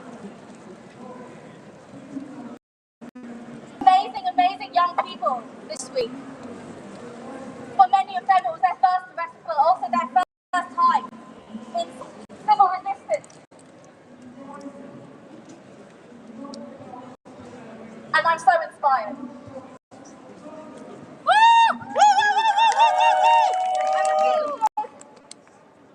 What should we really be doing? 18 to 24 years old at this time. Getting an education about work, jobs, planning our futures with families. But none of this seems possible. Not at this time, not now, and not ever. We have 2 to 3 years to try and limit the destruction. Catastrophic climate change is already locked in. What does that look like? If my country is underwater, what does that look like? Mass migration. In the police cells, I overheard police talking about how inconsiderate we are, taking up all of their resources. 15 cells, chock-a-block, because we were blocking roads, firing tankers, wasting police resources. So what happens when our food systems break down? What happens when mass migration becomes a reality? Because they're headed. Released last night, released custody at 10:30 p.m. and here I am this morning. I'll be heading back out there tomorrow with Just Stop Oil, holding Extinction Rebellion stickers, and Animal Rebellion, and all the people doing so much fantastic work. Thank you so much for keeping on coming out here. I'm going to pass the mic.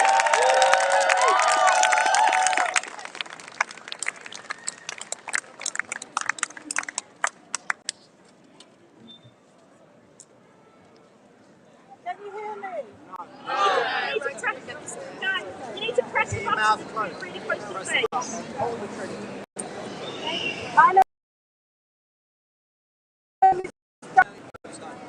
Put it closer to your face. And now okay, my name is Dan. From Norway. It's really rather not there. But I've got no voice.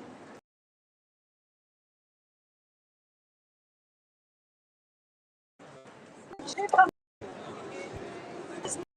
my moral ability.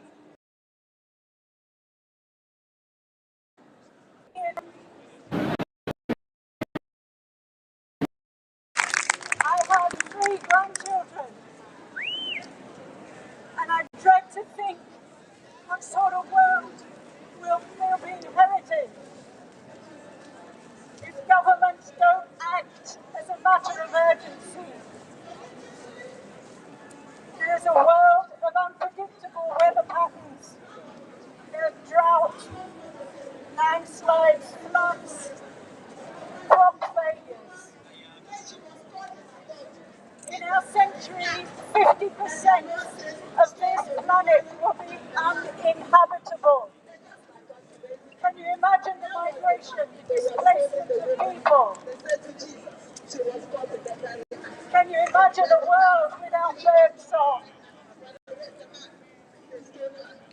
The government's own scientific advisors have said it's now or never.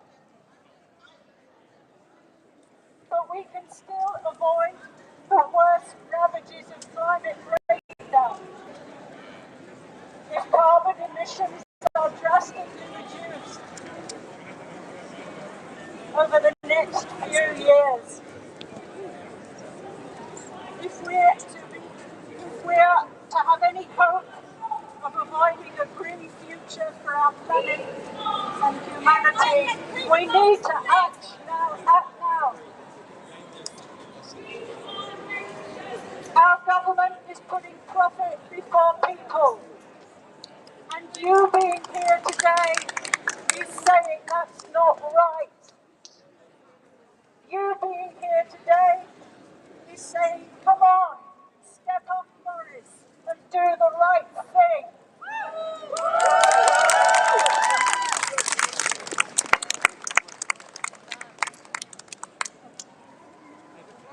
No, but I'm keeping it. Because it goes with my jumper. Hello? My name's Hannah. Okay, I've never talked to this many people before. I am here because all of you are so inspiring. It feels incredible to sit here and to see everyone together for climate justice. But the reality is that I am terrified. I am so scared for my future. I am here for me because I deserve a life free from disease and hunger and war. And I'm here for all the people who don't have the privilege to stand up to the government like this.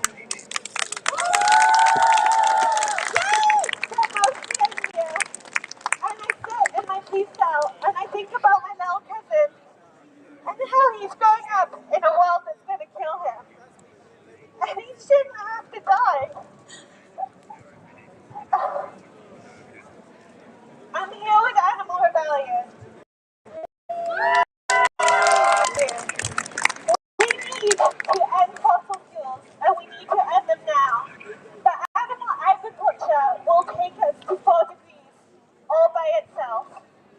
Animal agriculture will kill us, and I am here to beg you, all of you, to take the animal message. We need all of us and all of us together for justice, for us, for the global south, for my little cousin and all the children and all the people that we love.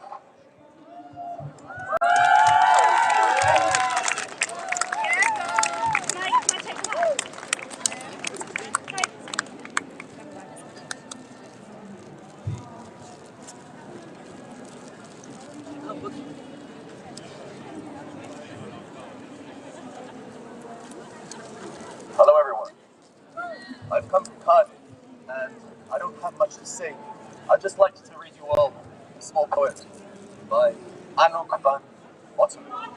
You need to speak up. I'm I'm going to read you all a poem by Anouk van Otterloo. Poem for the earth. And oh, her sings songs of love as she tells me tales of her ways and her heart. She's crying and weeping, can't you hear? We're killing her body, still she gives us her tears. We drink them with haste, and we drink them with greed. But enough is enough. It is us that she needs. And I see a future in which we see that there is no divide between you and me, because we share the same mother. So of course it's true that there is no divide between me and you. I am you, and we are her. She's the home where we were birthed. The only reason we're killing our home is the belief the divide is real. But we are starting to see that there was never a line. We're beginning to start to heal. It may not feel like it, but I believe we are, because with every great change lies awareness at the heart. We may think we are fighting the rich with all their greed, but they are killing themselves. Because we can go on and cut down the trees. It will make money for the rich, but it won't make them breathe.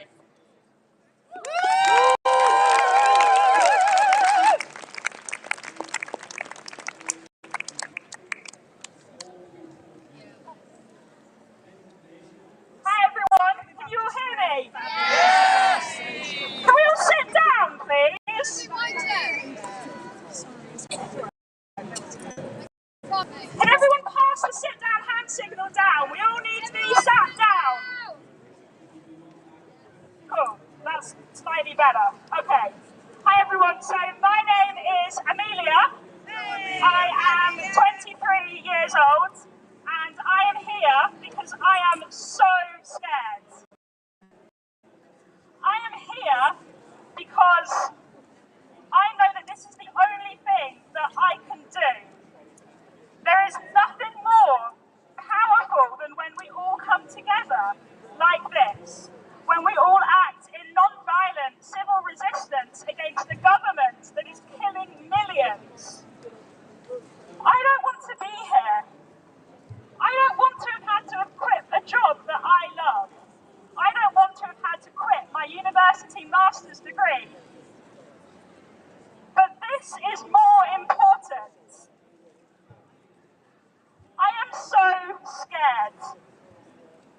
But I am here because I will not be a bystander any longer.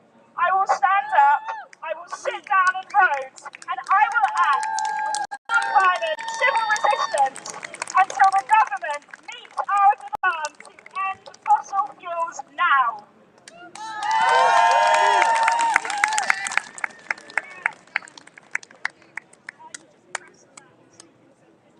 Hello, can you hear me? Yeah! Mic check, mic check! Right. You are being lied to! You are being lied to! Your governments are lying to you! Your governments are lying to you! The media are lying to you! The media are lying to you! We are here to stand up for our future! We are here to stand up for our future! We are here to protect the human race and all species on this planet! We are here to protect the human race and all species on this planet. That was a bit of a mouthful, sorry. That was a bit of a mouthful, sorry. We will not leave until we are heard. We will not leave until we are heard.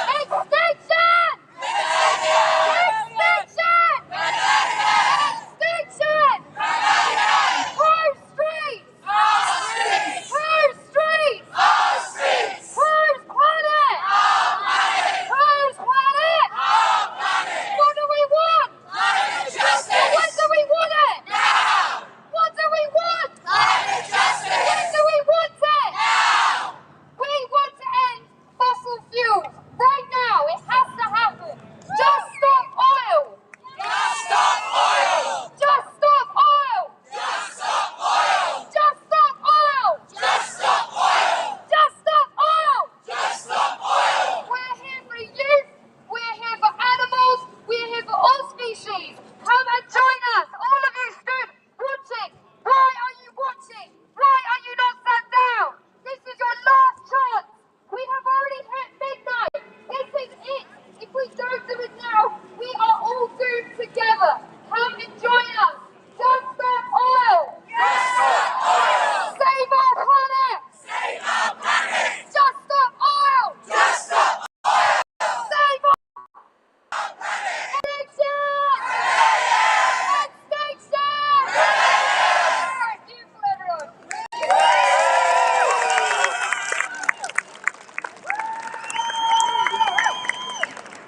Hi, can everyone hear me?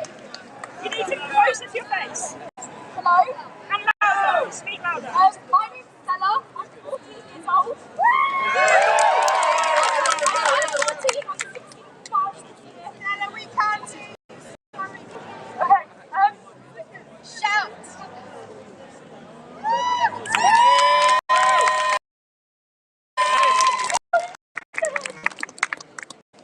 I want my future, and I want it now, and we've got to stop this.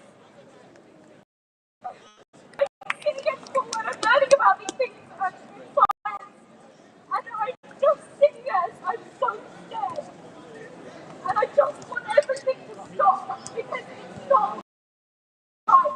Just stop it.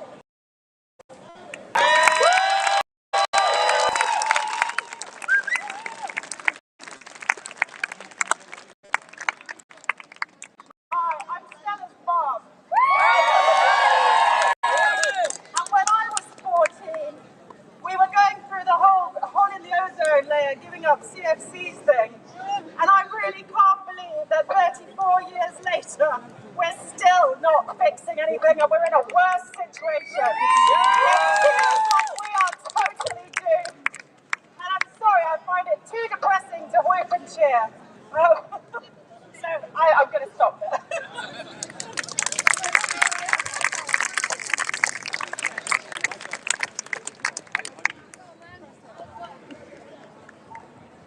Everybody repeat after me. From the east to the west. Next Sakuna Street. Next Sakuna Street. We are very traumatized of what's going on today. And so now, this fight to date everyone. As we speak, everybody gonna know what's going on. I say this because when I was young, when I was in school, I used to tribulate about what's going on with the climate date. So, from the east to the west, next Sakuna Street. From the east to the west, next street. Thank you very much.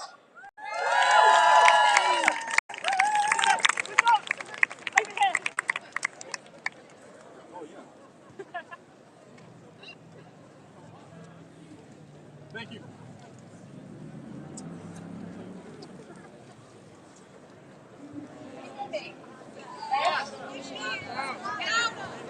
I'm quite nervous. I didn't really plan on coming into London and joining a protest. But I figured, I'm not very helpful. I just figured I'd read some stuff off the internet of how you can reduce, oil contribution. So educate yourself about oil and gas industry. Avoid purchasing plastics. Just cut down your power usage at home. Just turning off the lights. It's so simple, but if we all do it, it will make a difference. Limit how much you drive. Save up and install clean energy solutions at home. It might cost a bit more, but it'll be so worth it in the long run. Choose petroleum-free beauty products. Stuff like the Body Shop, they're all really good. Choose those products. Yeah, exactly. Buy local. Demand renewable energy from your government. So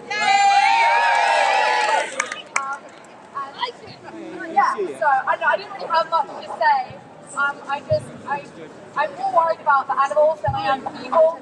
So that's You mean say something. They don't deserve this. I want to understand.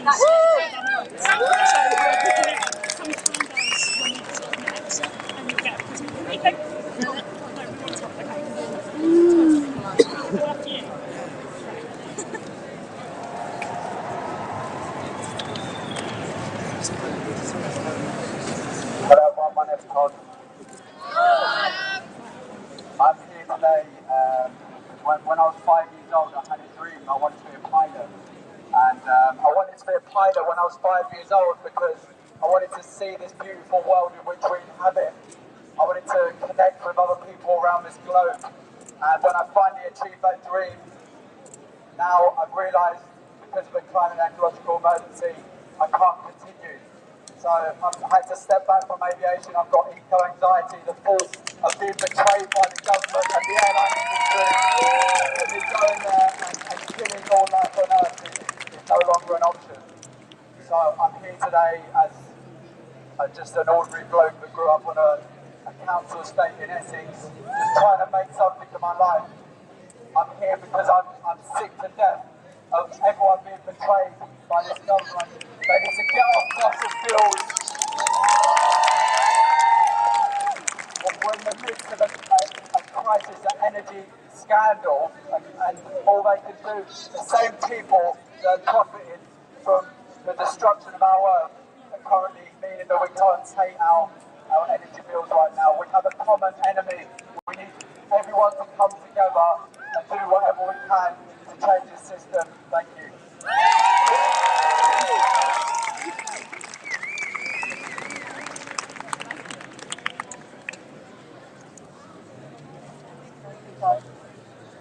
All right, we're in the shade now, so we might as well move. Before we go, they're just finishing up testimonies down there. Let's get better at those hand signals. That wasn't so good earlier. So if you missed the training this morning, maybe you don't know, we've got these 5 hand signals which we're trying to use this for the next 9 days that will help us be agile and respond to the situation as it arises and move together and blah blah. So I'm just going to run through them now. And the point is, obviously, we're a fucking huge march. So yeah! People in front of you, when the people in front of you do a hand signal, you copy it so the people behind you can see it. So when you see the hand signal, copy it and it'll flow back. Okay. Okay, so stop.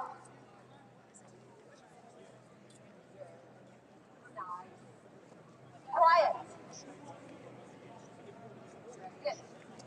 Sit down. That's an important one. What the other one? March.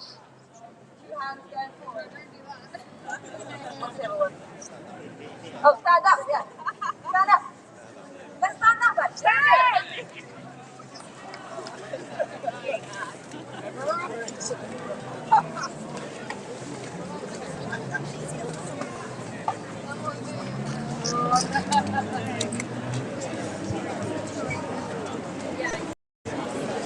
Spry as I used to be.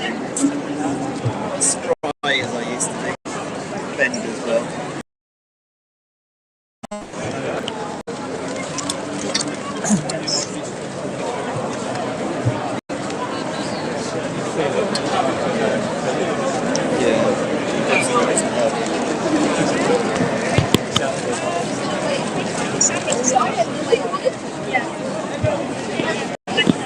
Hi, I'm taking over from you at 3.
On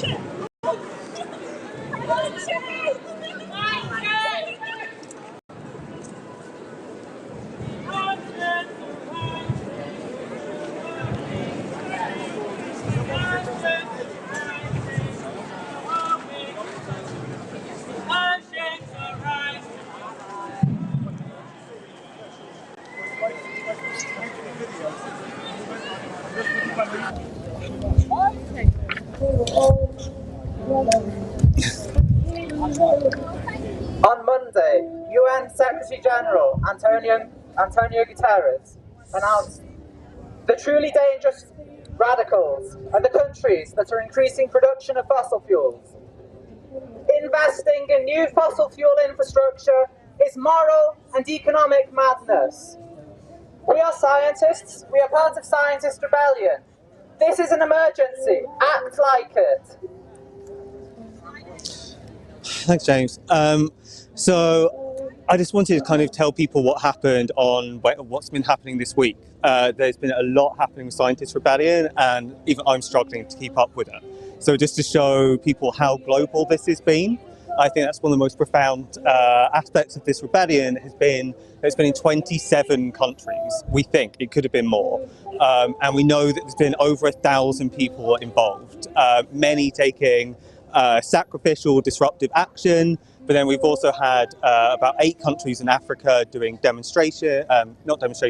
talks and workshops around the crisis, where obviously it's a different context. So, like, as a quick rundown, we've had arrests in Australia, Italy, where the university is trying to sue the scientists for obstruction of a public meeting, and they face unless they drop the case. We had probably the biggest climate action in Spanish history on Wednesday. It got into every news channel, it got on every outlet. There were 50 articles within like 8 hours. It was enormous. Everyone in Spain is talking about this action. We have France coming up soon. We have Portugal acting. In Germany, they have done about 5 actions. I want to give a particular shout out to Kyle Topfer, who has been absolutely heroic. Obviously, everyone else as well. You shouldn't pick favourites, but he's done incredible work along with Nana. And then in the UK, we are just near the Shell Centre. Unfortunately, I wasn't here for this action, but this guy over here was arrested. Take a bow. Only he was arrested. I believe everyone else here was there on Wednesday. However, Shell obviously made a political decision and said, let's just get one, Tim, and let the rest go so it doesn't look too bad. Can I say about the 4,000 thing? Yeah. Interestingly, they also have charged Tim with £4,999 worth of damage, which, if you know anything about the court system, means that it's £1 short of a jury. Isn't that convenient?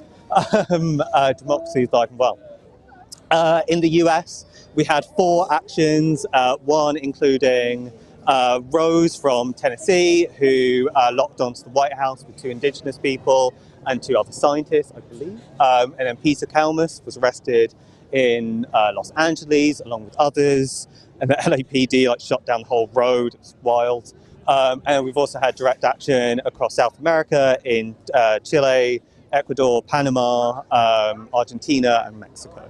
So, we've gone from a group which blocked the bridge in Glasgow, and that was the first mass arrest of scientists, to now having over 1,000 scientists from a massive range of backgrounds and experience and huge different contexts, right? We've had the Global South, Global North, and everything in between, as it were. But now, obviously, we haven't achieved the revolution. We're a proudly revolutionary group. We're not reformists. We know the system has to fundamentally change if we are to get anywhere close to solving this thing. So please support us. Please, if you can. Unfortunately, it costs a lot of money to mobilise 27 countries. So if you can donate to us, we have run out of money a bit. If you can join us, obviously that's the most important thing. If you can get on the streets, wherever you are in the world, you can contact us at scientistrebellion@protonmail.com and set up your local chapter. That's our main thing, is we grow very quickly, around the world. And so we've just got a group in Canada. There's loads of local groups in Spain now, South Africa, for example. So please, wherever you are, Please get in touch or just self-organise. Obviously, you don't have to tell us, but if you want support. Tim, do you want to say something about SRUK or generally? Just pass the mic. Thanks so much, Mike. Thank you. Yeah, I mean, I guess what I would want to say is, you know, the reason for doing all of this, really, just to bring it back to the crisis that we're dealing with. Because, you know, I think there's growing awareness of this fact, but the reality is that over the next couple of decades, or the next few decades, rising heat, rising seas, agricultural failures, rising drought, the rising conflict that comes as a consequence of all of that, we're going to see, in all likelihood, thousands of millions of people are going to have to flee from huge swathes of the earth. If you remember the Syrian war, for instance, you know, that was about 10 million people, 7 million internally displaced within Syria and 5 million overseas. And in some way will be a fallout from that. So what is at stake here? What that means, when I say agricultural collapse and drought and all those things, what that means is basically the breakdown of human civilization as we know it, and extraordinary loss of life. And this isn't some natural process. This isn't a law of nature that this always could have happened. We could have forestalled this if better choices, if different choices had been made. So I'll focus on two things here that have to change. One of them, we all know, it's entirely obvious. It's why we've been blocking fossil fuel infrastructure and targeting their headquarters and companies like here in London.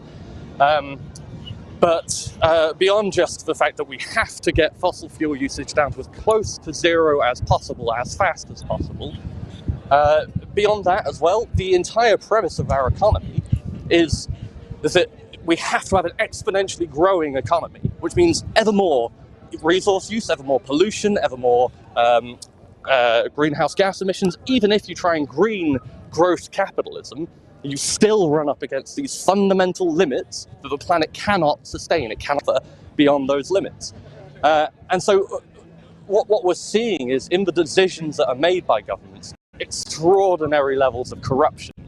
So the mega corporations who lobby government, who effectively bribe MPs to get the kinds of decisions that they want, they are corrupting our politics in order to make sure that they can make more profits every year, regardless of the environmental and social cost. So take for one example, at COP, in the transport section of COP, transport accounts for something like 1/5 of human emissions. It's a really important area to make reductions in. Do you know what they spoke about? You know, the scientists are advising them, saying the best way to get out of this crisis for transport is to have social policies, to have buses, to have trains, to have trams, to have public transport. They didn't discuss anything about that. They only spoke about electric cars, about ramping up production of electric cars, which means massive destruction of ecosystems and environments. It means huge amounts of mining for ore, and it's a completely, obviously unsustainable, impossible goal, and yet they're just doing everything they can to leech every bit of profit out of this moment as they can before things collapse. So this is the material reality that we're faced with, and if we don't first of all bring down the fossil fuel companies, bring down the fossil fuel industry through all non-violent means necessary, if we fail in that task, and if we fail to fundamentally transform society to be based around human need and planetary limits, around justice, equitability, and redistribution of wealth and power in society, that is the goal, because if we fail to do that, we're going to see the loss of everything that we love. Everything that we care about is going to slip away out of our grasp. This is probably the most stable point of the rest of your lives, unfortunately, and I know that is wild, because things are falling apart. Join us, because there might just be a little bit of a chance right now. Right now we've got a few years where just maybe we can steer this ship clear. I can't even promise you that it's possible. I don't know. We can only find out. I can only hope that it is possible and work towards that hope. That's all any of us can do. So don't despair, join us.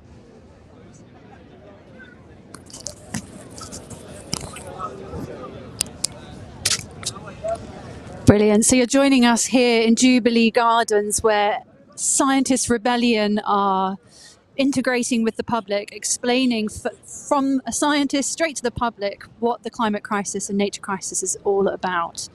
We've heard about the actions this week. There were 1,000 scientists in 27 countries taking non-violent direct action, including the infamous Peter Kalmus, a NASA scientist who chained himself to JP Morgan Chase Bank and gave a very moving speech in tears saying that we really don't realise that we face the loss of everything we love and that we must act now. Does anyone else want to speak?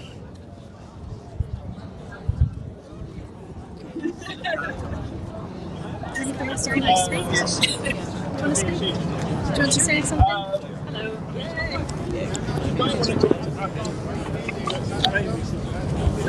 Hi. I'm also here with Scientist Rebellion. My name's Kat. I'm a social scientist. I study community action for sustainability. And basically I'm here today because even though I see communities doing really amazing things on the ground to create more sustainable communities, doing things like swapping and sharing and really great circular economy initiatives, really fantastic things, I worry that it's all going to be completely a drop in the ocean when we still have fossil fuels being burnt and, we still have governments funding oil and gas, we still have a global economy addicted to perpetual economic growth. Like, we can't have perpetual economic growth on a planet with finite natural resources. And I spent a long time sort of studying what people are doing at a community level, an individual level. I used to work in behaviour change, actually, and I became really aware of the fact that what we do as individuals, it's important, but what's even more important is trying to get governments to enact these really important changes and just stopping fossil fuels immediately and transitioning towards a greener economy. That's, I guess, why I'm involved with Scientist Rebellion. I've been really inspired by people that I've met here. And I hope that we can make an impact. I hope that Extinction Rebellion this week will be very disruptive and what I think a lot of us want to do. We really want to get the message across that any disruption that we cause this week in London, around the world, it's nothing compared to the disruption that's being caused by the climate crisis, by natural disasters, by food system failures, by all the conflicts that are being sort of set off by these cascading effects from the climate crisis.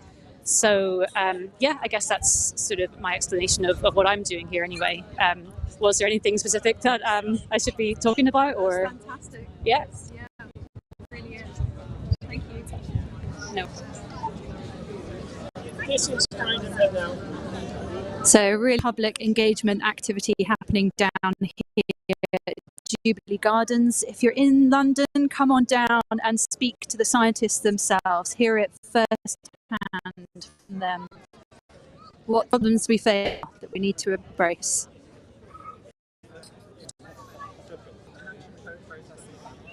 Are you guys Do you want to say anything more? Yeah. So, as Mike was saying before, this is a very global movement. We've had protests all around the world.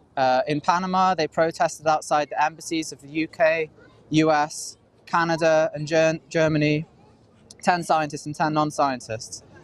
In Malawi, on the 6th of April, National Coordinator and Team Malawi teaching happened at Longwe University of Agriculture and Natural Resources, Bunda campus. They discussed IPCC policymakers reviewing the role of scientists in climate change. As scientists, we often fail to acknowledge that our work is already so linked with politics. I research renewable energy and links with climate and weather. And a lot of our research is focused around targets set by politicians, targets like net zero by 20, or maybe not even that, maybe continuing to produce fossil fuels long into the future. But accepting these targets is a very political choice. So as scientists, we need to own up to that. We need to be pushing for much more radical action. We need to act like an emergency and do everything we can to decarbonise our economies now. Experts are shouting and screaming and doing everything they can to highlight how immoral it is, how crazy it is, how senseless it is. It's genocidal to carry on extracting more and more fossil fuels.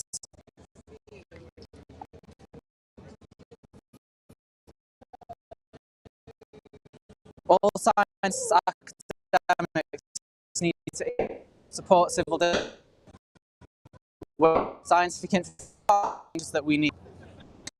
If you won't, who will? If not now, when?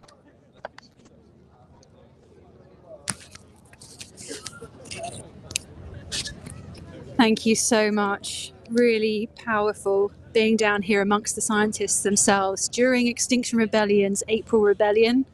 If you're concerned about the climate crisis and you don't know what to do about it, come down and join us. Extinction Rebellion is for everybody. We realise that we need all of us to find a way out of this.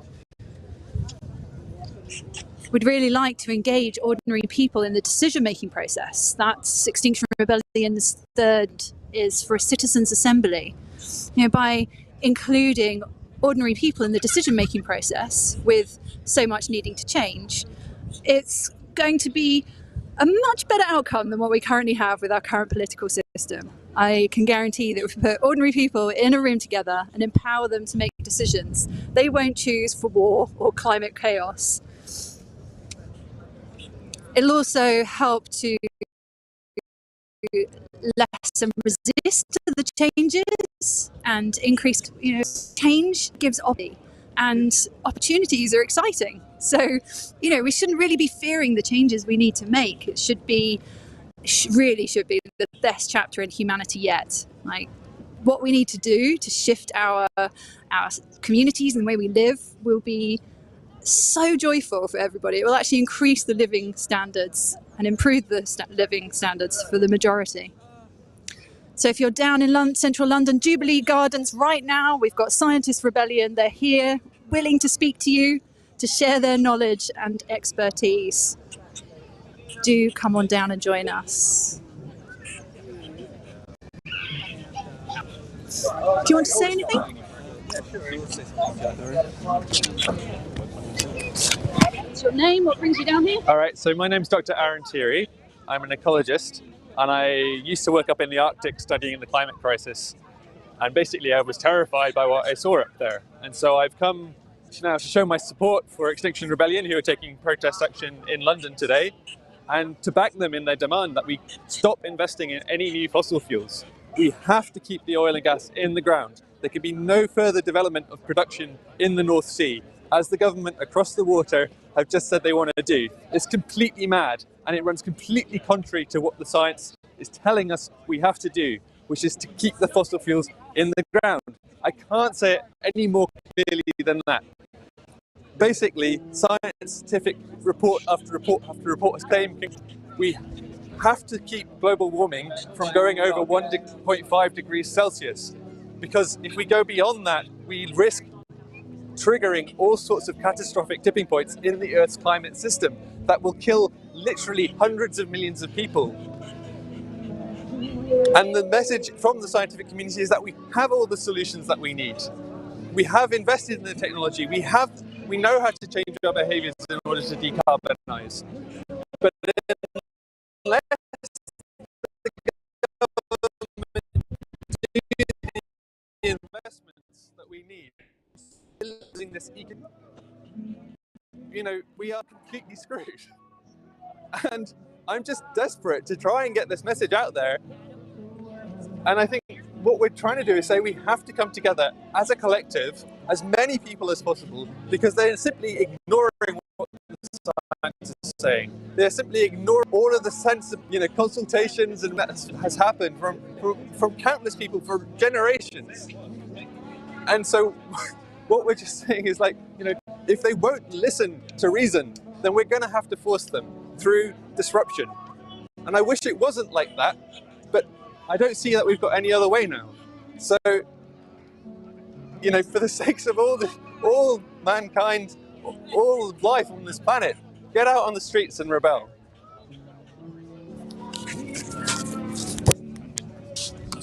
So powerful, thank you. Very moving and so true. It's just unbelievable to think that after the IPCC's report was released on Monday, our government across the river here, across the Thames, have decided to increase fossil fuels.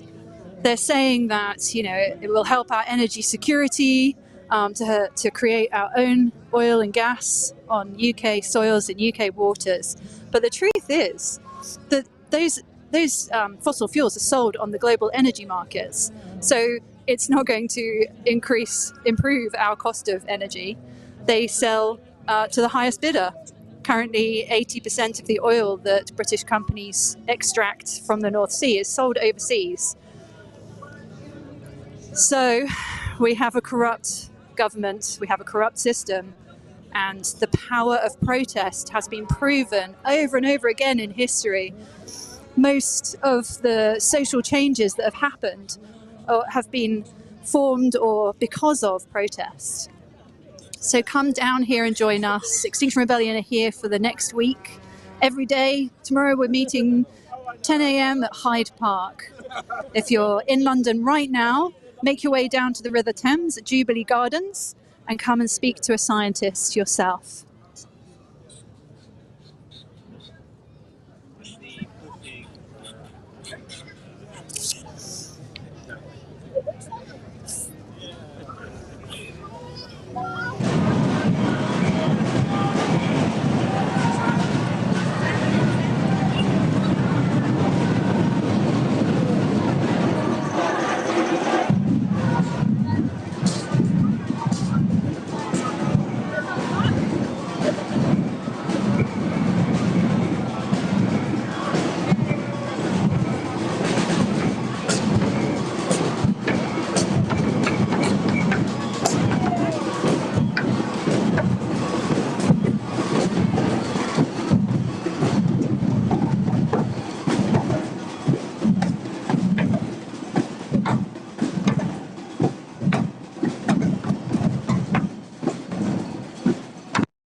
stadies, and you are welcome as live streamers to join us in Consciousland.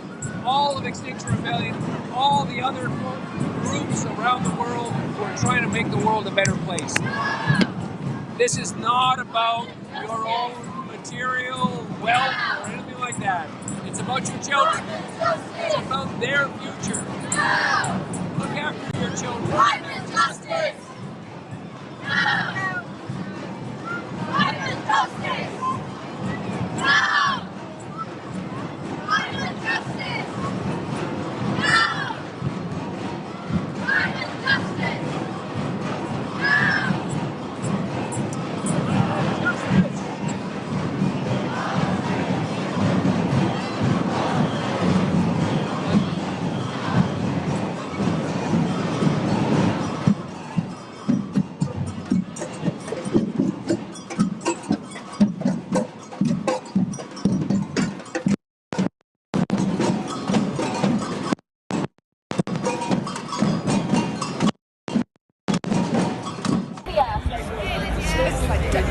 I'm one of the founding members of Extinction Rebellion.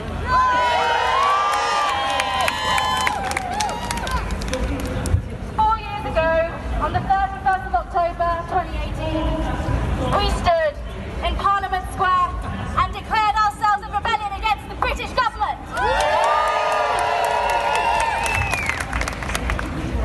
4 years ago, I was 20 years old, sharing the stage with Rupert Reed, Roger Hallam, and all the other names that I'm sure we're all familiar with. And now I'm 24. 4 years later, few rebellions later, and what progress have we made? Nothing. How many cops? How many more meetings are we going to sit around waving flags outside of hoping that the people in power are going to do the right thing? People are already dying from climate change, from climate injustice, from corporations and governments putting profit over people.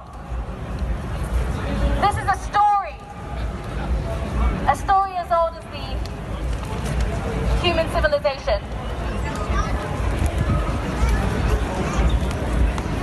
I am a British citizen, but I was born in Malaysia.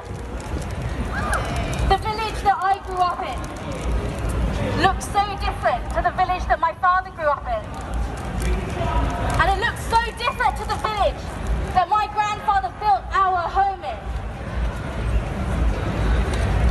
There used to be life, an abundance of wildlife, biodiversity, tropical fish, birds, the kind of animals that go for so much money here, that my parents and my grandparents grew up with. And now, my country, Malaysia, and the neighbouring countries, Indonesia, all these island countries in Southeast Asia, they're expected to be underwater in the next 30 years. The rest of the country that isn't going to be underwater will be uninhabitable. Not just because of the heat and the temperatures, but because of the humidity. Survival will become violent and will become gory. It will hit the global south first, but we are not far behind. We have the privilege. We have the privilege of time. Watching everything around us collapse in slow motion, while we still have to go to work, pay rent, and pay our mortgages. But we are out of time. We are 30 years too late. This future that young people are fighting for, to have a livable one, what we're doing is not enough. I've spent 56 hours this week in jail with Just Stop Oil.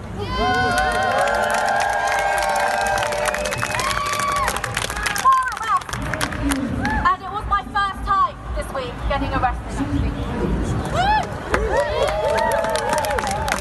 56 hours staring at cell walls, wondering if it's ever going to be enough.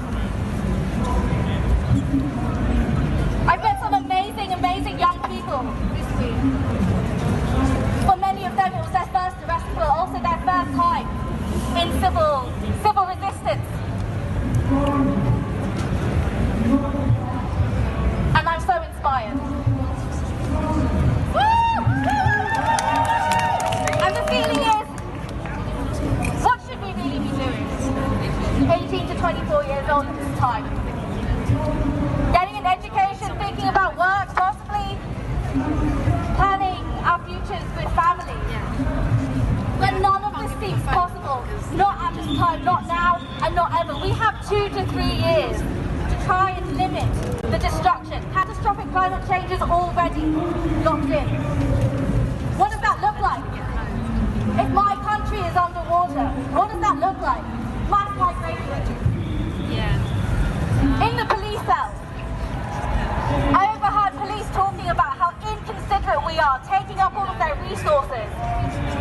15 cells, chock-a-block, because we were blocking roads, climbing tankers, wasting police resources. So what happens when our food systems break down? What happens when mass migration becomes a reality? Because that's where we are headed. I was released last night from police custody at 10:30 p.m. and here I am this morning. I'll be heading back out there tomorrow with Just Stop Oil, holding Extinction Rebellion stickers and Animal Rebellion, and all the people doing so much fantastic work. Thank you so much for keeping on coming out here. I'm going to pass the mic now.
Hello, so here we are heading towards Piccadilly Circus on this monumental first day of the April Rebellion 2022. So thousands upon thousands of people have joined together here to demand action on climate change because our government is failing us.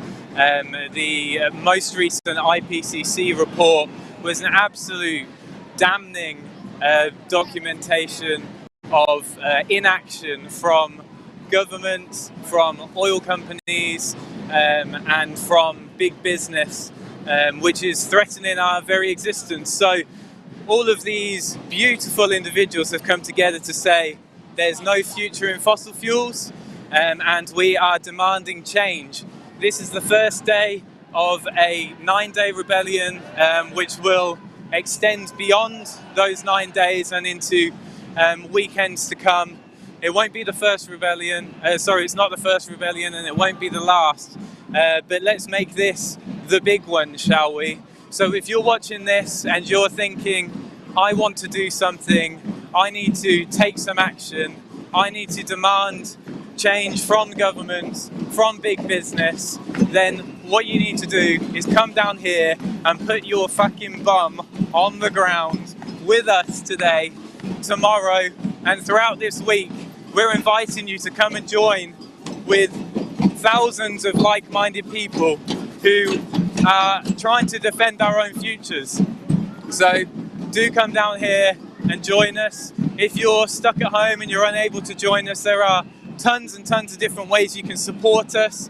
You can support us by sharing this live stream online, by sharing this with as many people as you can, by speaking with your friends and family and neighbours and your loved ones and explaining to them that this situation is incomprehensibly bad. We are set to see a rise of as much as 4 degrees Celsius by the end of this century, and that equals an unlivable, uninhabitable planet. And that is the death of everything. That's everything that we love. That's everything that we've ever known. That's the end of it all.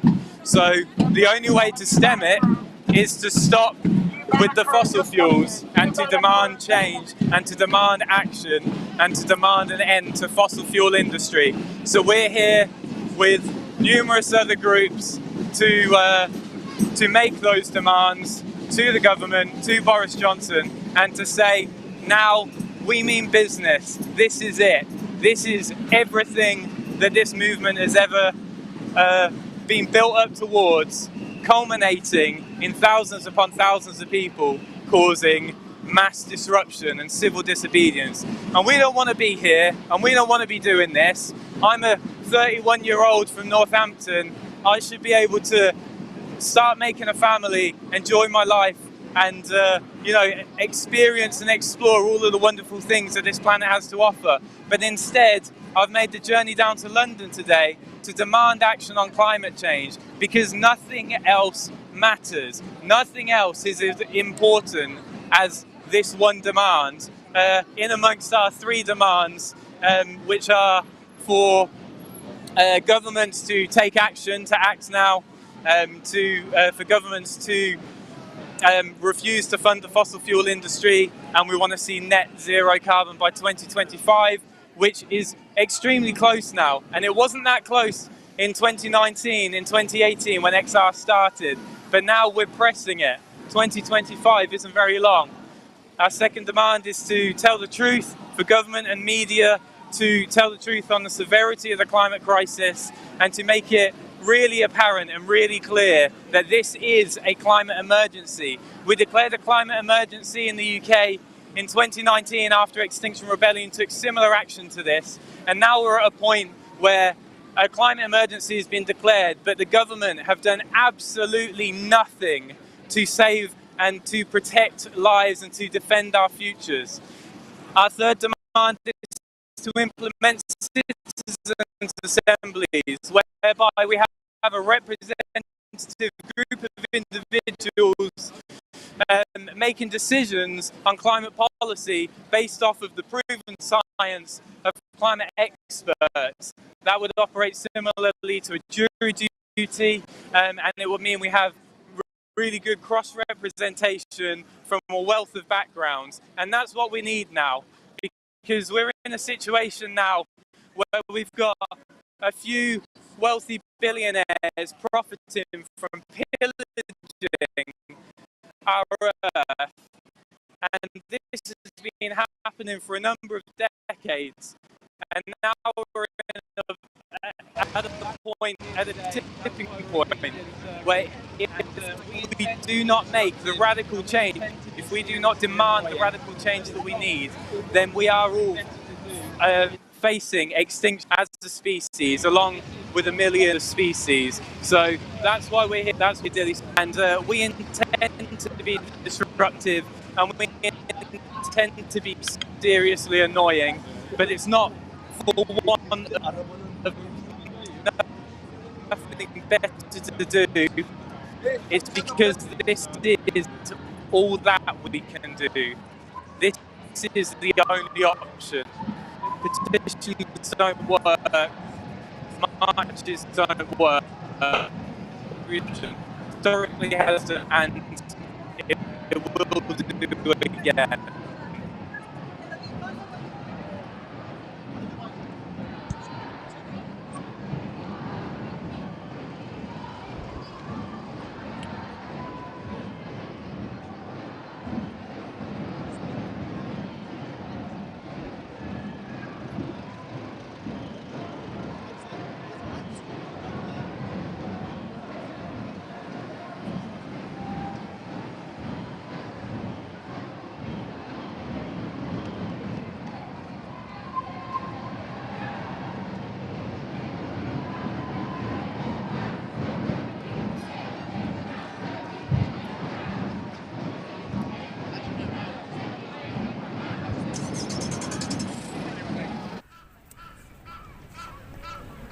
Hi there, my name's Emma and I'm part of Extinction Rebellion, and this is my rebellion testimony.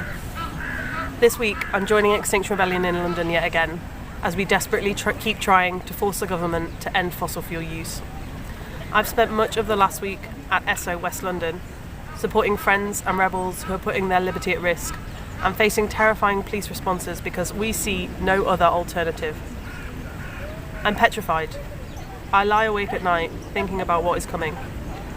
I think about the IPCC saying that 50% of the population of Africa could be displaced within 8 years.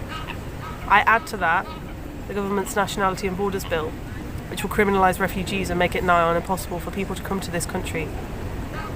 I worry about my own future in what seems to be tipping over into a fascist state. I sometimes wish I could take the blue pill, go back to blissful ignorance and campaign on issues that are important but that aren't a ticking time bomb. I think being a climate activist is one of the hardest paths I could have chosen to take. I understand why so many people feel they don't have the time or the strength or the energy to do it.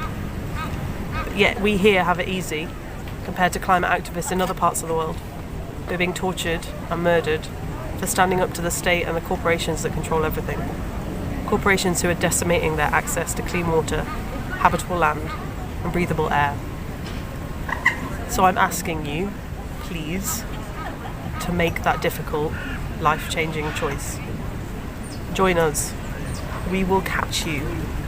You will be held and supported and loved. But you have to step up. Because if people don't, there won't be anything left to fight for. Join us in London tomorrow, April the 9th, 10 a.m, Hyde Park. And if you can't join us then, we will be there every day until next Sunday. Join us and let's fight for this world that is so worth fighting for.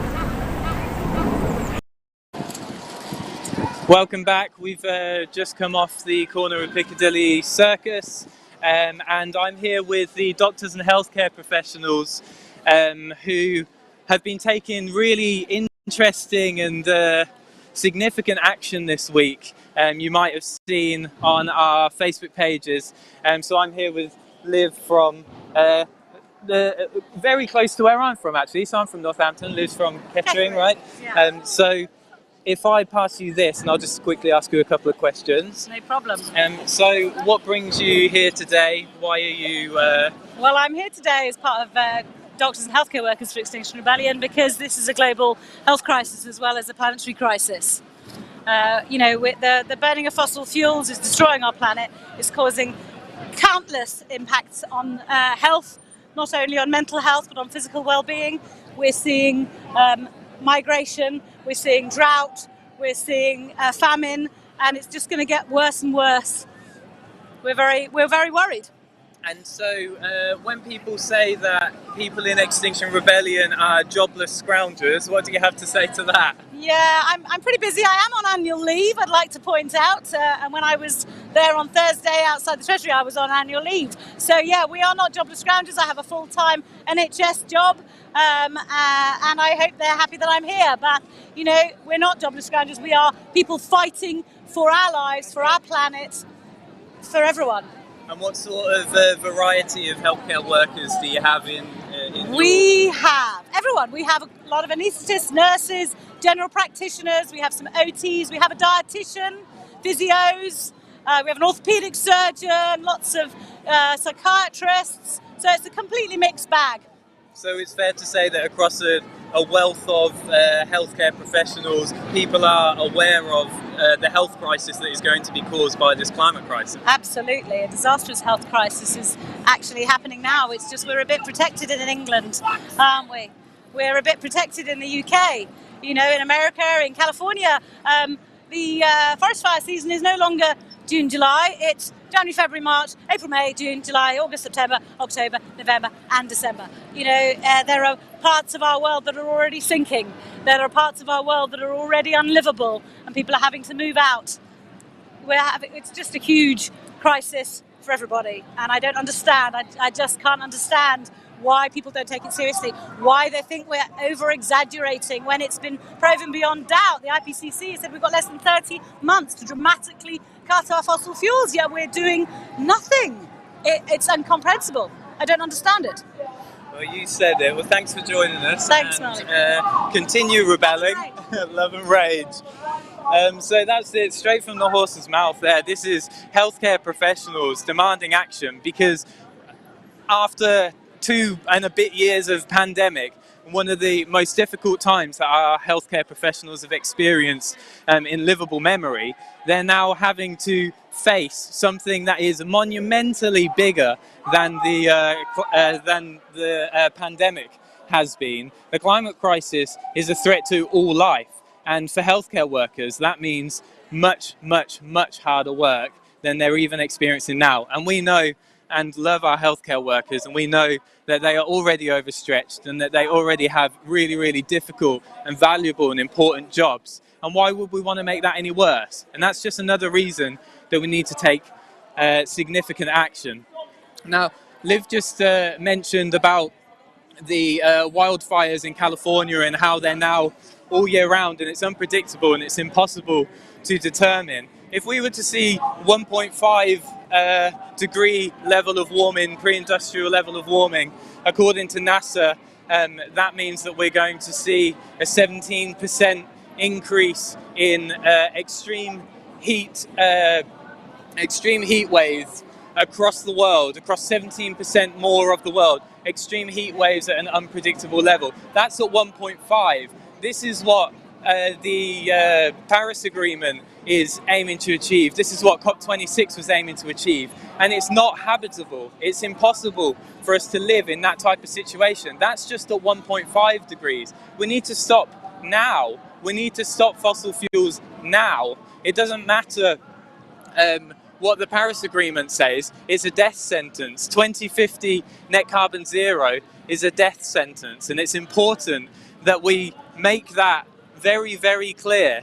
The General Secretary of the UN just this week said that that we need radical change, and he described climate activists as not the radicals. He said the people who are still investing in fossil fuels, knowing what's ahead of us, they're the radicals. And he called for a movement that cannot be ignored. Well, I tell you what, people, this is a movement that cannot be ignored, and we won't be ignored, and we will not stop, and we will continue to recruit, and we will continue to grow until we've solved this problem. And once we've met our 3 demands, we'll be living in a much better world, because when we implement citizens' assemblies and we have a representative democratic system to make policy instead of the corrupt system that's currently run by billionaires with vested interests who own 75% of our media, it's absolutely shocking how our so-called democracy works. And to implement citizens' assemblies would mean the people truly taking back the power and truly defending lives, and truly putting people and planet before the wealth of a few already extremely wealthy billionaires. So that's why we're taking action today. And I'm surrounded by brilliant, loving, considerate, caring, non-violent, passionate, creative, beautiful individuals today. And I couldn't be anywhere better.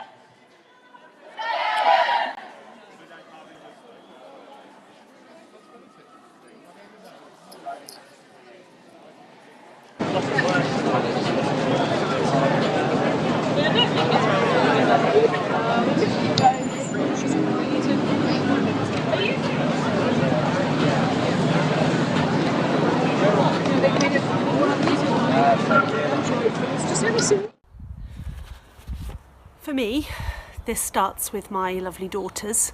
They are 13 and 17, so they're an age when the future should be exciting and full of hopes and dreams and ambitions.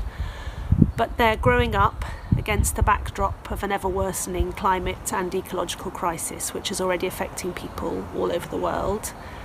And so they're scared. I think the older one in particular, along with many of her friends, sometimes feels she doesn't really have a future, and that breaks my heart. And the thing is, we're almost out of time. The IPCC report, published this week, says that if we're to avoid the worst effects of climate breakdown, global carbon emissions must peak by 2025 and be halved by 2030. That's an absolutely massive challenge. And we're facing it because governments, including ours, have repeatedly failed over many decades to take the action that was needed. So, I actually don't feel I have any choice at all in this. I refuse to be a bystander while we sleepwalk into a catastrophe. And I think we can only turn the tide if every one of us who is worried about this takes action. That's why I'll be joining Extinction Rebellion on the streets of London on April the 9th. I hope I might see some of you there. Hey! Extinction Rebellion! Hey! Extinction Rebellion! Hey!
Hi, so we're here with Robin at the rickshaw, and hold on. I'm really sorry. And I just Can wanted. you talk to Rick? Oh. Do not go. Please So talk to I'm this person. just going to find out what brings you here today, then, Robin. Robin is here because the West Indies is being trashed with what came out of COP26, what's come out in the IPCC report. Basically, the West Indies is gone in 100 years. It's got. We're gone in 100 years. And so what I'm trying to do, well, making sure I'm doing, is I'm not complicit with the government in what they're doing. I'm just not doing it. I'm going to stand up for the country that my father came from, in Grenada, the West Indies, and I'm not going to turn my back on my ancestors whose bones lie in that place after fighting off slavery. It just irritates me that after all the history of my ancestors and the countries in the West Indies who fought slavery, we're now going to be killed again by basically the same gits that made us do slavery. It's just like amazing. Like, how amazingly stupid and immoral can you be? Like, hundreds of years and they haven't sussed out they shouldn't be gits and like preserve life. How can you like be so cool with like killing people's lives for a load of money? You can't eat the damn thing. Yeah, that's it. That's how I feel. And the UK has a pretty rich history of mistreating people from the West Indies. Hello. When we think about Windrush visa applications, and similar. So how important is climate justice within the climate movement to you? Listen, climate justice is embedded in the demands, as far as I'm concerned. We are here to get justice for everybody, and especially those in the South world. The South world are more important than the North world. They're actually living through the worst times of it right now. And then when you talk historically, Agoni 9, they lost their lives because they were fighting against a dirty little company, which I believe is Shell, who were trying to rip up their environment and stop their way of living for their community and their people. I mean, it's like, how stupid are these people to continue with this? It just gets on my nerves. And it's like you said, Robin, we can't eat money. And the problem is that when we see these extreme weather events, which are happening all over the world, and as Robin said, they're already happening in much of the global south. When we see these extreme weather events, these are going to get perpetually worse, and disproportionately, they're going to affect people of colour, and in particular people who are currently living in the global south. So while we might be able to march through the streets of London on a sunny day and put our sunglasses and coat on at the same time, which is kind of bizarre, what we need to remember is that people are already suffering as a result of decisions that are being made right here in this city. London is one of the major financial capitals of the world. We're the 6th largest economy in the world, and yet our government refuses to accept the responsibility for the amount of carbon that it produces. And when we consider the amount of industry that we've outsourced to the likes of India and China, our government will constantly say that we're only responsible for 1% of carbon emissions, but that's not accurate. We need to account for the carbon emissions that we pass on to other countries. There are also other massive scandals when we consider the likes of Drax in the north, which is a power plant. It's actually the world's biggest burner of trees. Our government gives £2.27 million every single day in clean energy subsidies to a company that is burning trees at a larger scale than it's possible to regrow them. And not only do they do that with Drax, they also don't count the carbon from the felling of the trees in North America, Canada, in Latvia and Estonia. They don't count the carbon that's produced from that. They don't count the carbon that's released into the atmosphere from pulling the trees out of the ground. They don't count the carbon for the transportation. They don't count the carbon when the trees themselves are burned in the giant stacks in the north.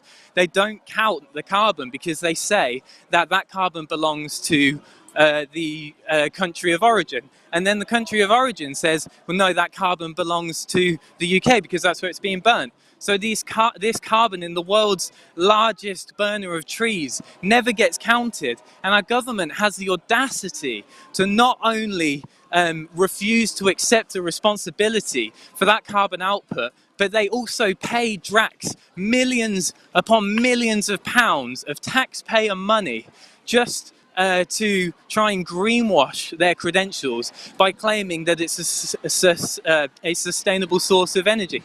But it isn't. In fact, it would have been less carbon emitting if they had have continued to burn coal. And we all know how bad burning coal is, but at least it wouldn't have required the transportation, etc., etc. And that's where the additional carbon comes in. You also have to burn a significant amount more trees than you do coal in order to produce the same amount of energy. So if we know that coal is bad, and we know that burning coal is going to kill us, then why on earth would we put more carbon into the atmosphere by burning trees? And worse still, why on earth would we let our government subsidise such a heinous act of criminality that is leading us, sending us, hurtling towards extinction? So this is just one example upon many, many. We subsidise the fossil fuel industry as well in this country. Taxpayer money is being used to fund the fossil fuel industry. And the likes of companies such as Barclays, who Barclays, who HMRC bank with as well. They're the Europe's leading fossil fuel funders, the largest investment from any fossil fuel bank. I think we're at £136 billion invested into fossil fuels from Barclays alone at the moment.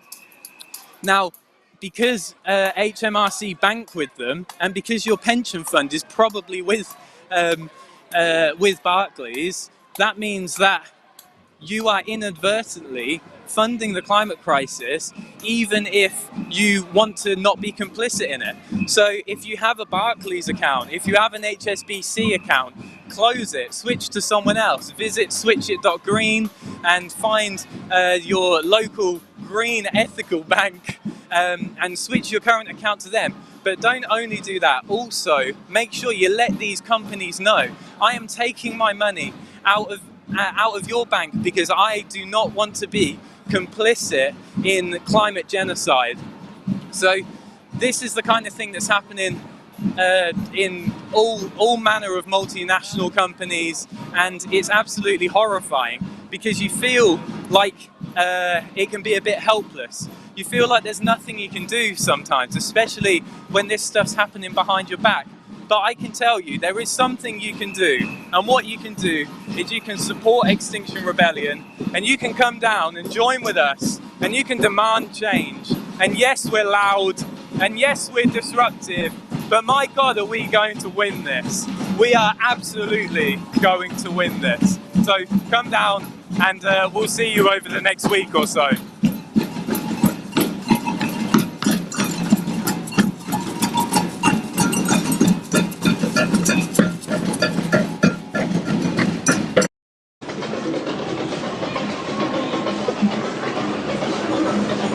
We're ready. Are you ready, lads? Okay, say yes if you're ready. We'll go. We're live. Good afternoon. My name is Laura Baldwin. I'm one of your live streaming hosts this afternoon here at Extinction Rebellion's April Rebellion. I'm hoping to be able to capture some of the excitement and energy here today so that you can experience it back at home. And I'm really excited that I bumped into this chap along my way, George, who is a phenomenal powerhouse of knowledge about the crisis and all the recent happenings. And I wonder if you could tell us, George, why you're here and the latest research. So I don't know, anyone that hasn't seen Don't Look Up, just watch Don't Look Up, because we really are at that moment where all the world's scientists, signed off by every single government in the world, are basically saying delay equals death. You know, we are out of time, it's now or never. The report last month said we have a brief and rapidly closing window on a livable future for all. That was the head of the UN, you know, the most senior diplomat on the planet. Diplomats not famous for kind of telling it very clearly. And that really is where we're at. Like, quite simply, we have, optimistically, I would say, a carbon budget of maybe 300 gigatons for 1.5, if we have any carbon budget at all. the UK government commissioned a report from the International Energy Agency as the president of COP last year to inform the negotiations as to what needs to be agreed. They said categorically we can have no new fossil fuels. And they said also very encouragingly, we have plenty of fossil fuels already in operation to get us through the transition to green. And meanwhile, Boris Johnson is asking for a climate pass, as if physics negotiates. Where's he expecting the physics to say, oh, sorry, we'll stop the laws of science for the next 6 months because you have some inconvenient situation where you want to give more money to fossil fuel companies. And I say give more money. Many people might not realise this. We have been subsidising BP and Shell for the last 3 years in the North Sea. Literally, they've been paying minus tax. Minus tax. It is extraordinary the world we live in. And the reason things like this are so important is that it's not that the truth isn't out there or that the solutions to change this are out there. The problem is that people are just not hearing it, basically because of the media. You know, we have this almost obscene phrase, the free press, which we supposedly have in this country, which basically equates to 4 right-wing billionaires dominating what people hear. You know, so this very, very clear situation in which we need to transform everything. You know, to quote the 2018 IPCC report, they say we need rapid, far-reaching, unprecedented changes to every aspect of society, which means we need to green the farming system, we need to green the transport system, we need to green the construction, etc. And it's all available and we're not doing it. And literally, a livable future for all depends on it. And we are here basically, you know, ordinary people from all walks of life trying to be the voice of sanity. And I think the really inspiring thing is that, you know, 0.something% of people so far acting as part of Extinction Rebellion have already had a massive global impact on the story. It's really important to remember that 4 years ago, climate change was still being talked about some distant problem for our grandchildren. Now everyone in the world is speaking the language of climate emergency. All the politicians are recognising it rhetorically. But, you know, that is all, as Greta so eloquently put it, it is all blah, blah, blah, unless that actually equates to stopping digging the fossil fuels out of the ground and transforming the way we use land, which at the moment is utter madness in terms of deforestation, this crazy farming system that destroys the soils and sucks the carbon out of it.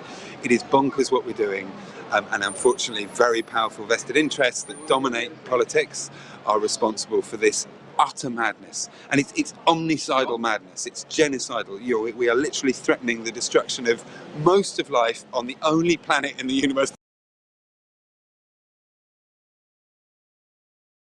now with the gas price. By far the cheapest way to produce energy in the UK is onshore wind and solar. And there's been no support for it. And, you know, quite the opposite. In 2016, I think it was 2016, the government basically just destroyed all the support there was for wind and solar. Tens of thousands of people lost their jobs, and the rate of installation just dropped off a cliff. Similarly, they had a vaguely functional home insulation program from 2010 to 2012. A couple of million people insulated their houses, and they took away the functioning policy, and insulation dropped by 97%. And as Insulate Britain, for all their unpopularity, have made very clear to people, by far the cheapest, most effective way to reduce our emissions climate-wise is to insulate the houses. Because obviously, like, if you stop the heat that you're pumping into your house going out the window straight away, then obviously you need far less of it. You know, there are so many. The really short version is all the solutions are there. We can have a beautiful, much fairer, nicer world to give to our children. And it's all within our grasp if we can get the corrupt vested interests out of the way of our political system. I'm wondering if we just quick march to try and catch back up to the march. They're always so fascinating to listen to you, George, because you have an amazing mind for keeping hold of the quotes and the statistics, and you communicate it in such an eloquent and emotional way. And being a father, and now you've got your son there, is good reason for wanting to protect the planet. So I'm also a desperately protective mother, having a 9-year-old son that I've had to leave at home this weekend so that I can be up here and bring all the action to you back at home. We're going to run as fast as we can to try and catch up with the action so that we can share it with you. Something worth adding, I think. Yeah. You know, I find myself with, you know, having these moments all the time where we talk only about climate change, and of course the reality is it's not just the climate we're destroying, it's the oceans, the soil. You know, there's this massive looming freshwater crisis for hundreds of millions of people. I think if we just talk about climate, it's easy for people to think, oh, we can just shift to renewables and carry on everything as before. Quite simply, we are destroying all the living systems of the planet, basically to feed the consumption of the top 10% of the planet. This is, as some socialists on the march today were saying, the climate crisis is a war of the rich against the poor. That is the reality. But the really good news about that, just to mention one other thing from the recent report, they said demand-side measures, if they're coordinated systematically by governments, could reduce our emissions by 40 to 70%. Literally, we could chop half our emissions away just by being sane. Just by making things in a way that don't destroy the planet. It's all there. We just got to do it. And I'll pass you over to Etienne. Thank you, Etienne. Take it away. Hey, hello everybody. My name's Etienne. I'm live here. Hello everybody. My name's Etienne. I'm here with Extinction Rebellion. We're in front of BP's headquarters in London, and we're here this today. Basically, we're demanding our government. We must end fossil fuels, the fossil fuel economy now. Basically, we're saying no new fossil fuel investments, no new fossil fuel licenses, and an end to fossil fuel subsidies. And the people behind here, let's be clear, the people in this office here, if there are there indeed today, we've got to make sure they understand that they have to stop burning our planet up. They know what's going on, they know the science. In fact, just earlier on in this week, we heard the United Nations Secretary General telling them it is irresponsible, moral and economic madness to continue investing in fossil fuels. Yet these companies continue to rake it in, absolutely minting it. They've made so much money out of this crisis. And basically we're here to say Extinction Rebellion are using our bodies, our voices, to be unignorably saying to the government, they've got to rein these companies in. It's totally out of order that these companies are getting away with this. In the middle of a climate emergency, we've got absolutely no room to maneuver if we're going to stay below the 1.5 degrees overheating limit that we know is already going to cost, thousands and thousands of lives. If we get to 1.5 degrees, it's going to go really horribly wrong out there.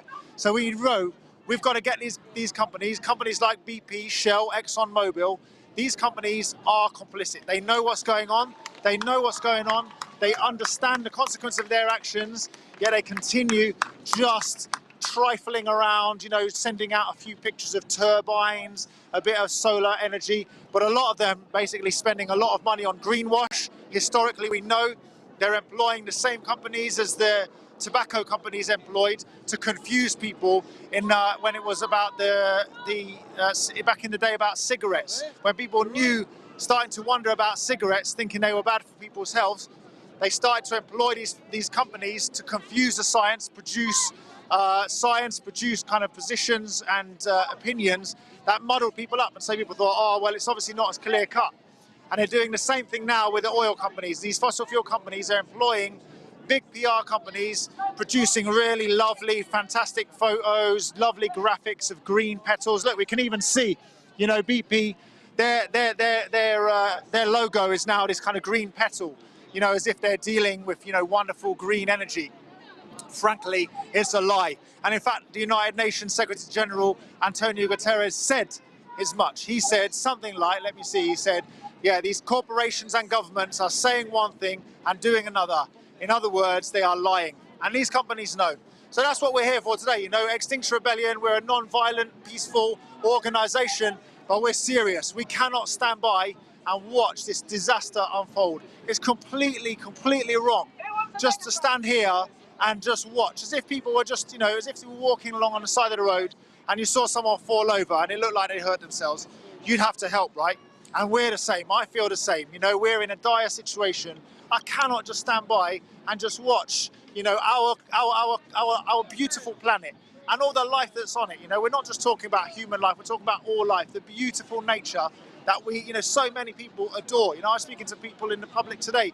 They love nature. People love seeing the trees and the bees and the plants and the trees.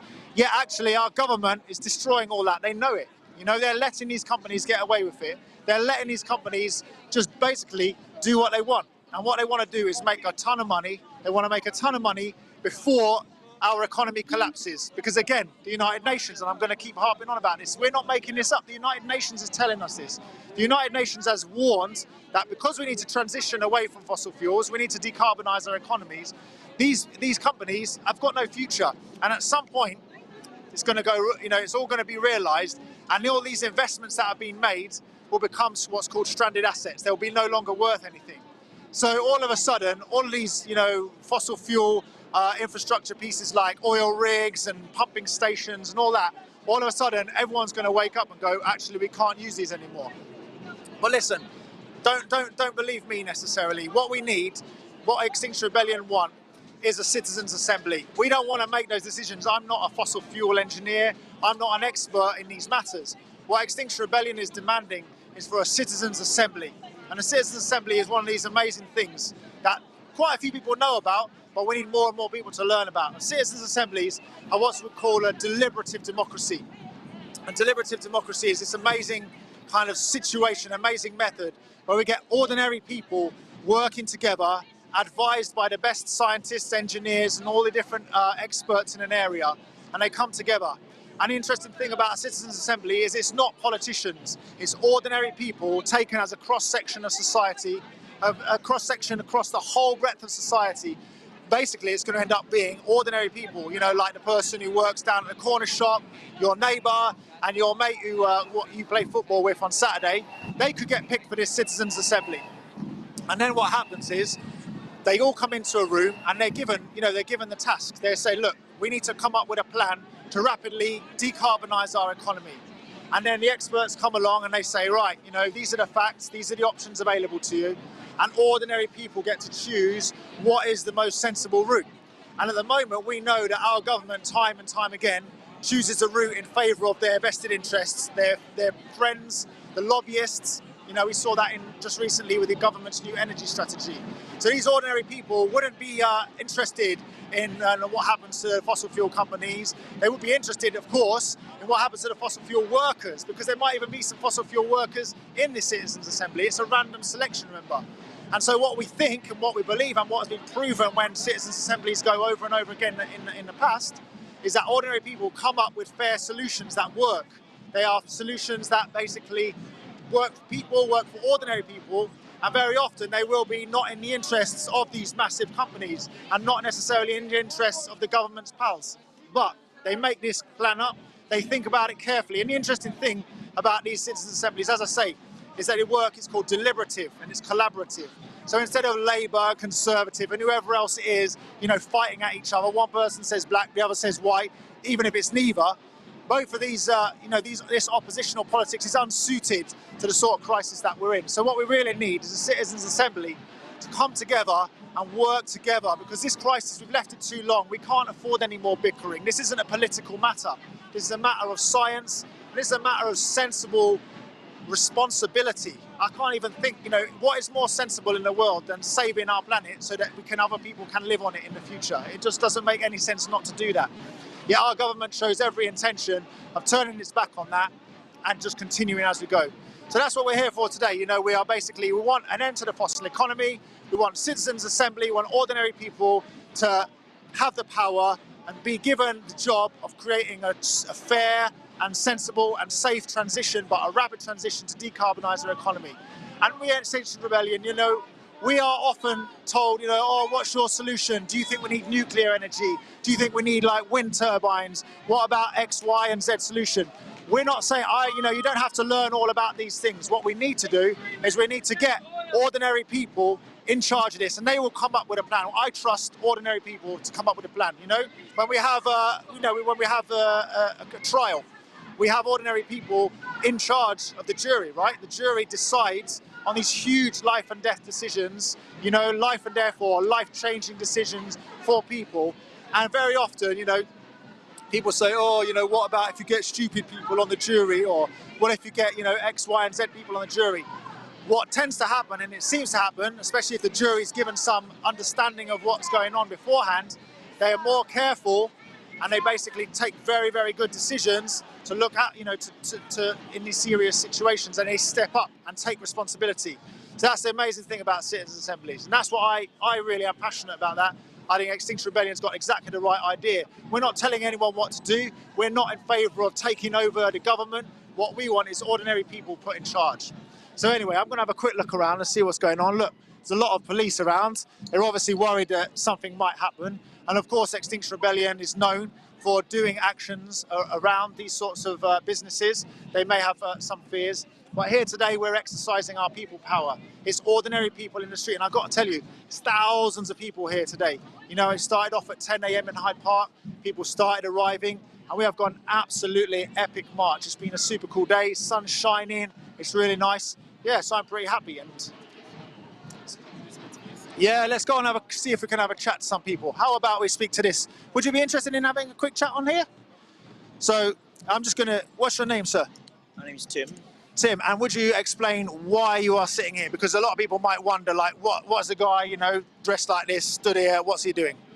I'm protesting the policy of our government, which is really, as the Secretary General of the United Nations told us this week, the government has been lying to us. They've been lying to us for many years. Before that, the oil companies were lying to us as well, in the same way that the tobacco companies lied to us. Yeah, and they're still going, right? The tobacco companies are not going so well, thank goodness. Yeah, I'm here because I truly believe we're reaching tipping points in the climate that will lead to devastation. And I think I'm genuinely not sure that my granddaughter will survive that. In 50 years' time, it could well be too late. Do you mind if I just have a look at your banner here? So it says, I'm here for my 3-week-old granddaughter. She may not survive a 3.2 average global temperature rise. And that's where we're headed to, right? That is what the United Nations have said this last week, yes.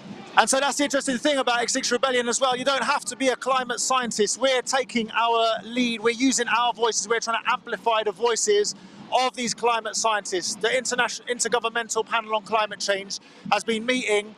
You know, they're working to taking all this peer-reviewed science, bringing it together to provide a summary to get our government, all the governments around the world, to kind of figure out, give them the steer as to what's going on.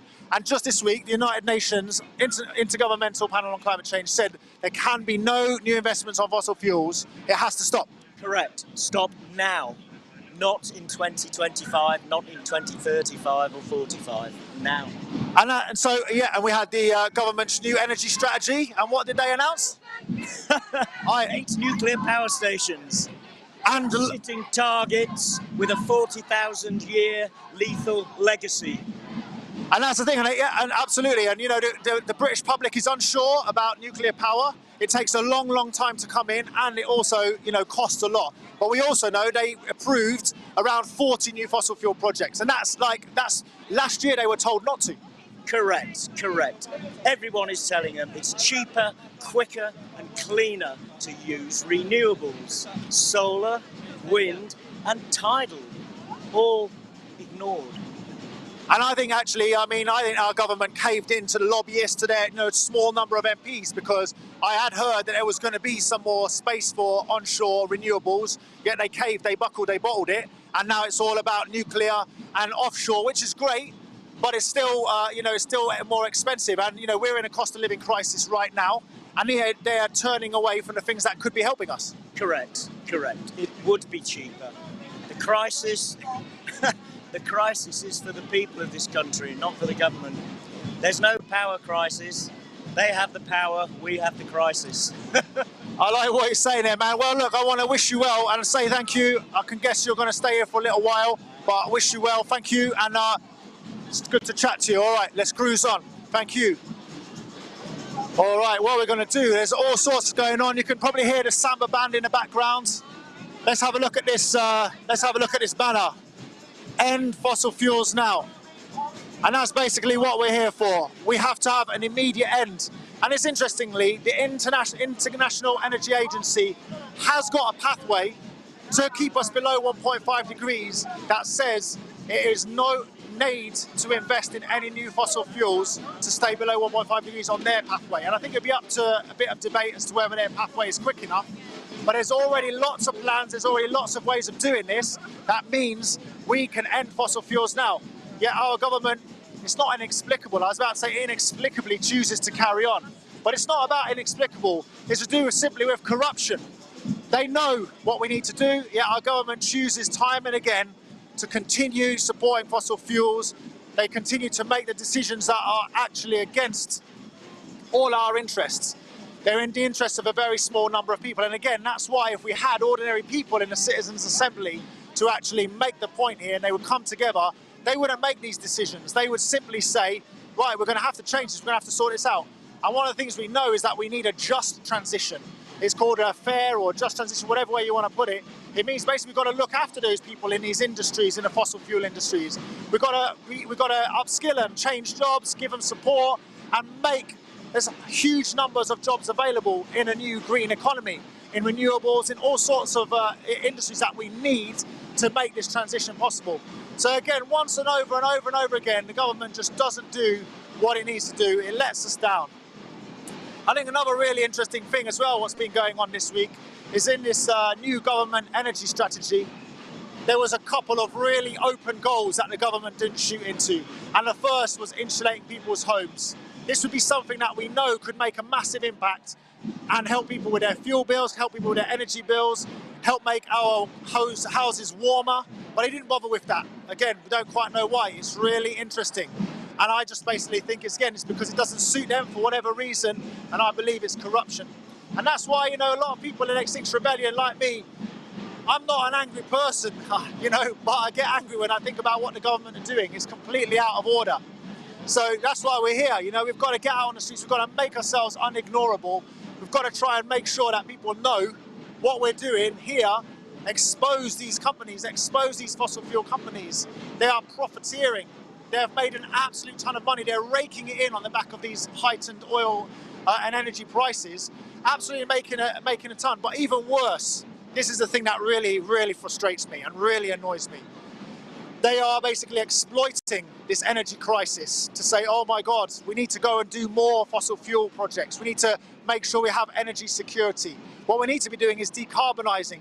But they're taking advantage of people's fears. The government are letting them do that. They're allowing them to basically say, we need more fossil fuels when in fact we need to be going in the exact opposite direction. So what I'm going to do, I'm going to keep talking around, or should we try and switch to somebody else? I'm not sure. I'm trying to spot someone interesting to interview. There's all sorts of people here. Of course, you know, we've been here all day. We're going to be here until next weekend.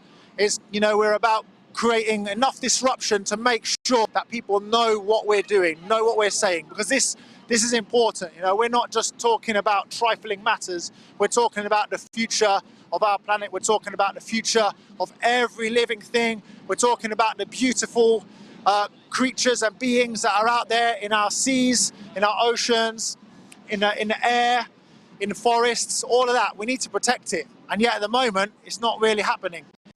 And it's really scandalous. I think it's wrong.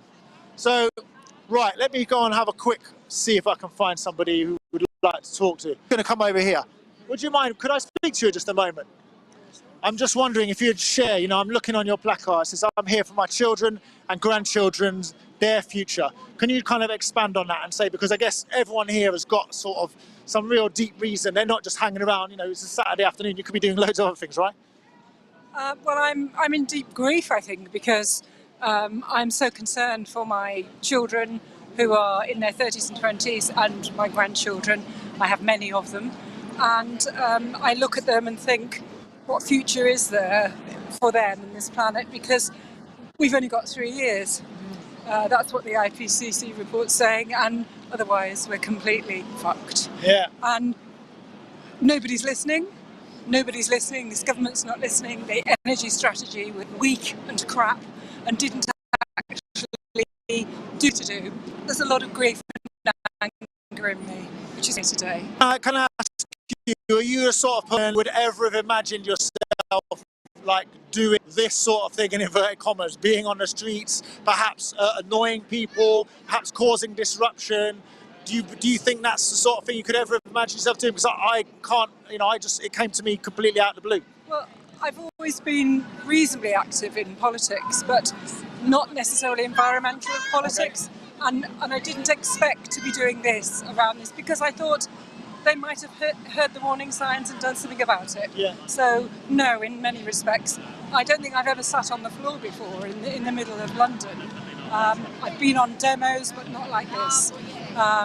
And I'm so pleased to be here because I feel as if I'm doing something, but again, frustrated that nothing is being done. I mean, that's an interesting thing what you just said there. You're pleased to be here and you feel good about being here, right? And I think that's one of the things we're kind of appealing to people to come out. We want people to come out and join us, because if you just sat down here on that side, just watching things going wrong on TV, watching our politicians mess this up, you can be powerful, you can feel good. Come down, join us, get involved with Extinction Rebellion, we're here. And we're going to pass over to Laura right now.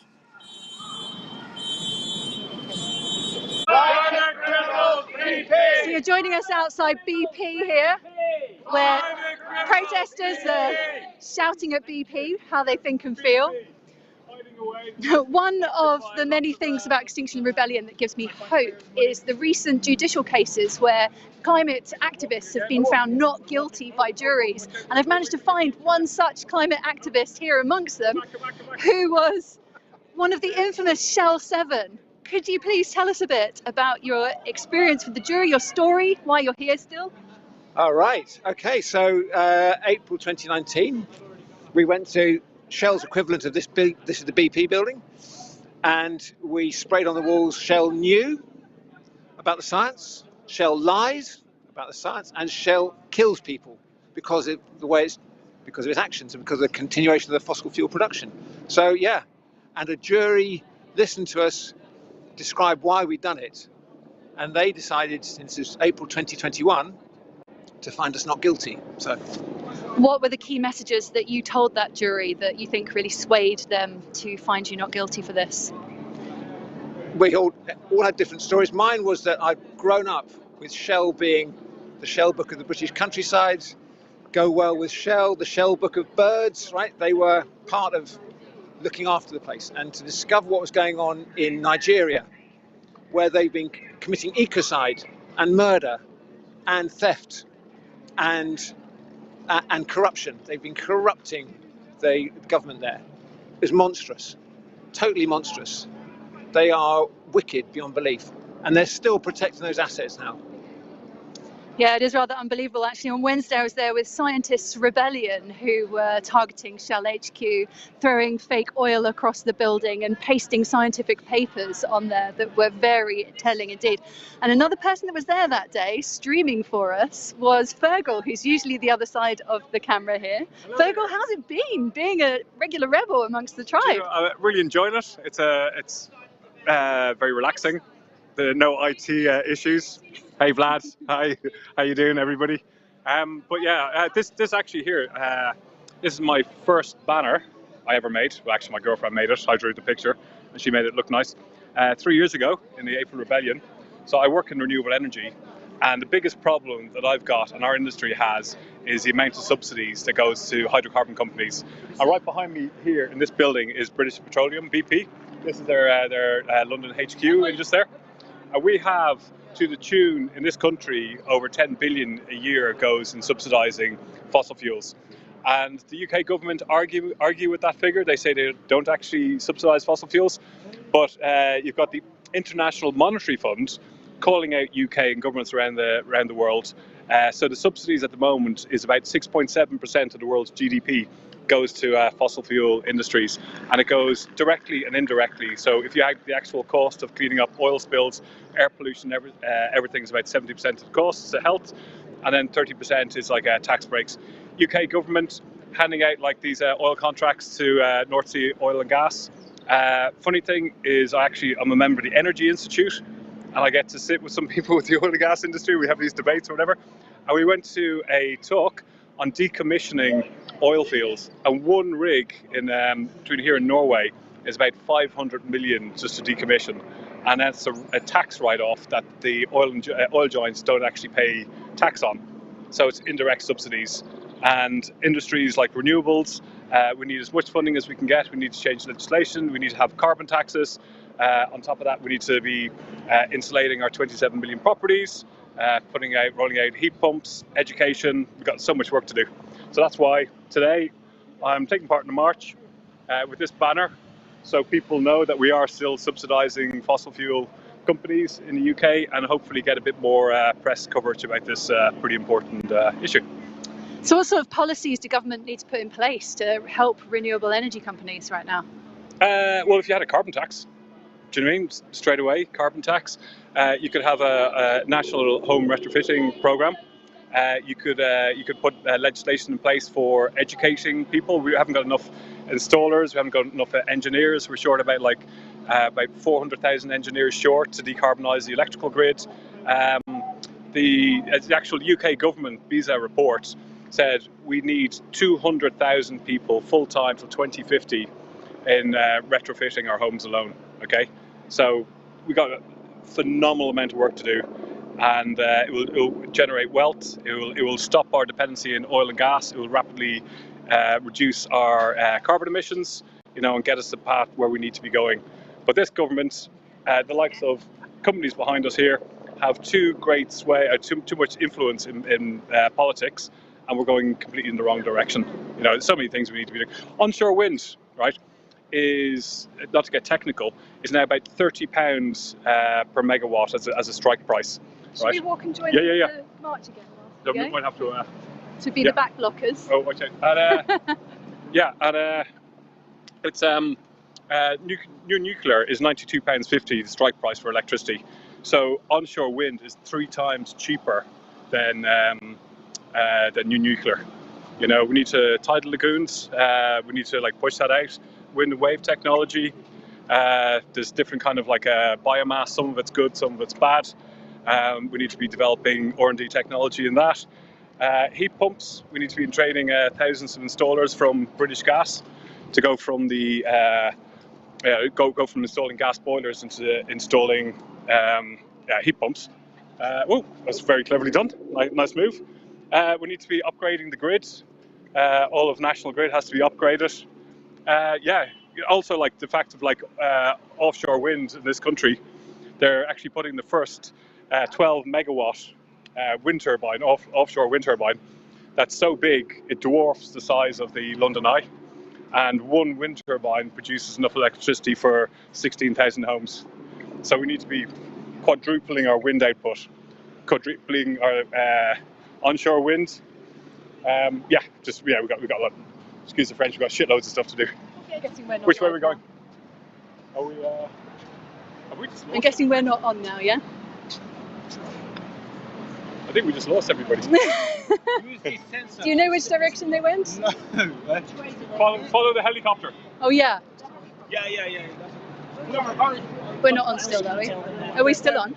Ask if anyone's watching. Helicopter, where is it? So we're still live. Oh, we are still live. I do apologise. Yes. So. Hi, Mum. So we've just come around the corner and everybody's disappeared. It's like a magic show. Yeah. No, but there is a lot to be hopeful for, is what we're hearing here. We know all the solutions. There's incredible things that we can achieve, and as humans, we have already achieved such amazing things in our lifetimes. It blows my mind just that we're able to communicate with you now, and everybody's viewing it at home. So the solutions are well within our reach and our capabilities. We just need a wartime mobilisation effort to make it all happen. Yeah, Marshall Plan, a Green Deal, Green New Deal. We need to have it as a #1 top priority. And if we don't, latest IPCC report, no doubt you talked to the scientists earlier. We're heading in the wrong direction.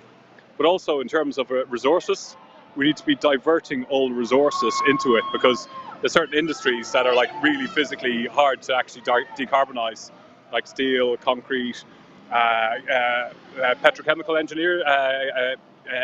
engineering uses oil and gas as a basis raw material. So we need to have a just transition, and in doing that, we need to literally start right now, and then backpedaling and having new oil and gas is going to be disastrous for all of us. I've got to say something. Mm-hmm.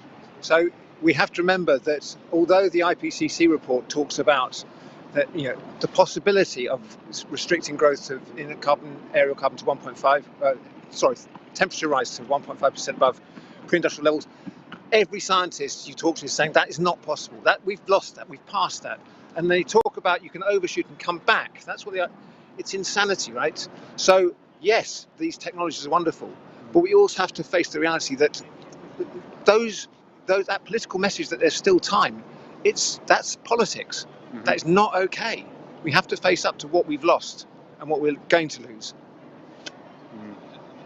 It's true, but what we really need to focus on in this moment is that actually if we did radically draw down carbon from this moment, and that is what the scientists are saying and the UN Secretary General, is that it's today, not tomorrow, it's now or never. So that's why it's so important that we're here this week, right in this moment. It's probably the most critical moment in the history of humanity, right in this moment, because we could claw back, we could stop the worst from happening.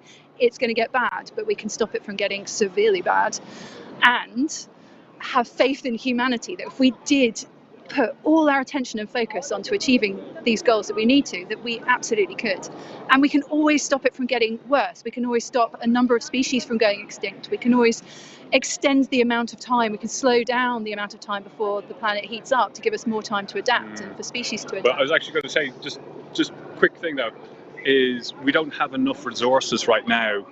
The current output in terms of mining, lithium, cobalt, certain rare earth metals, we can't actually physically. So if we actually said right now we want to do it, we actually haven't even got the materials to do it. So we need to rapidly ramp down the amount of energy that we consume. And we need to change our lifestyles, and we need to change what we eat and how we, transportation and everything. So we have to rapidly scale down everything. And then look at the resources we do have, and then figure out the best use of them. Because there's nothing for nothing. Even to produce solar panels is it uses energy. To, wind turbines, you use steel and concrete. So the thing is there's no actual silver bullet. And we have to be pragmatic about this, how we actually do our transition and a just transition. So yeah.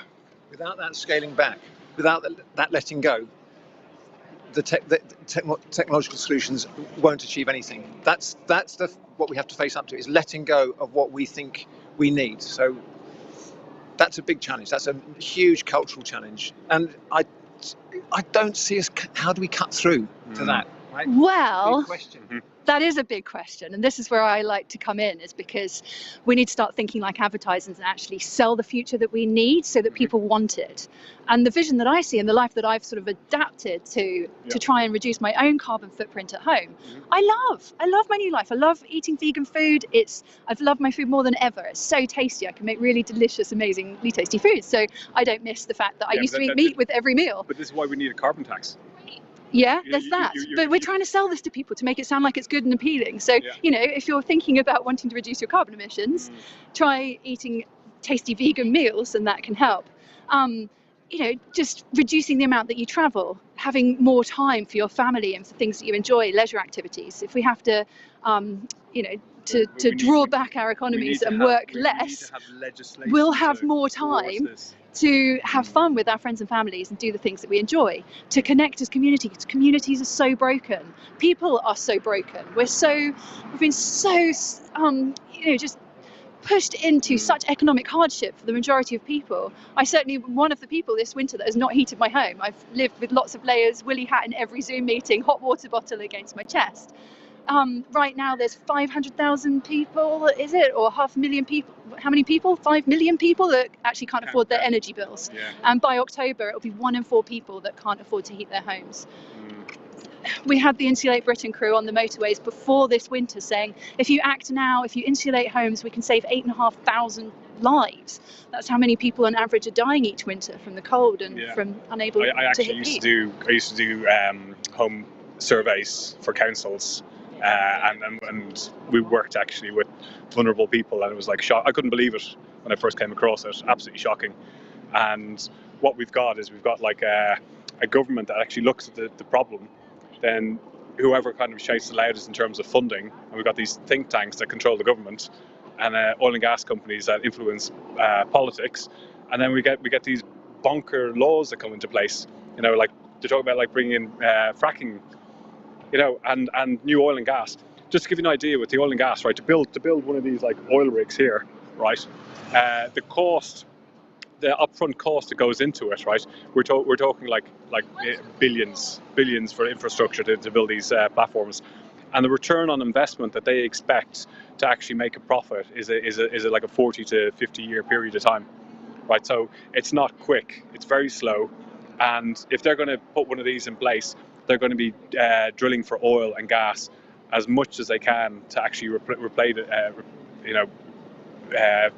replace all the money they put into it in the first place, right? But then you've got the UN Secretary General who said that 60% of existing oil and gas fossil fuels stock will be stranded assets, and that it's moral and economic madness to invest in new fossil fuels at this point in time. Yeah. Rolling Stone's saying 80%. So, you know, but the whole thing though is what's happening is if we don't transition quick enough, we're going to have to continue using oil and gas to keep our society and keep our food chains going. And one of the things is like the likes of just transition is all about like countries like Asia, where they rely so heavily on fossil fuels to produce food. If we go and we just hike up the price of fossil fuels and ban it, you're going to have countries like that are going to face like food shortages. So this is why we need to sit down. We need to have the likes of citizens' assemblies, democracy of actually having hundreds and thousands of voices all in the room and saying, what's the problem? How are we actually going to sort out this problem? Not people just randomly picking a technology and picking a solution and picking carbon capture and storage and picking nuclear and that's what's happening is people are just randomly picking things as opposed to like the overall bigger picture. And the thing is, people in the oil and gas industry, do you know what I mean? I've been out to dinner with them. They're nice people, And the whole thing is we need to bring everybody on this journey together, and they understand it. For them it's like, well, it's my job. So we transition them to low carbon jobs, but we need the policies in place and the laws in place to enable that to happen. And the governments are not doing it. So we need to have citizens' assemblies coming in to fill the, this vacancy that the governments are leaving us with, and they're on a 4 and 5 year political cycle. They come in, do whatever they want to do for 4 or 5 years, cause havoc, cause mass poverty, food banks, and then leave. And there's no repercussions. That's why we need to have like long-term strategies in place. So we need more people on the streets. We need everybody on the streets. And if you're watching this, we need you like sharing this and talking to your friends and families. And this is not going to go away. This is going to get like year on year. This is going to get worse. And we're going to get squeezed more and more and more. And what's happening is like the UK, France, America, and all these countries, they're spending more and more money on defence and to protect their own borders because they know what's coming. And even the UK government has done reports on climate change for like a 3 to 4% increases in global temperatures, or 3 or 4 degrees, and they're putting plans in place because they know what's coming.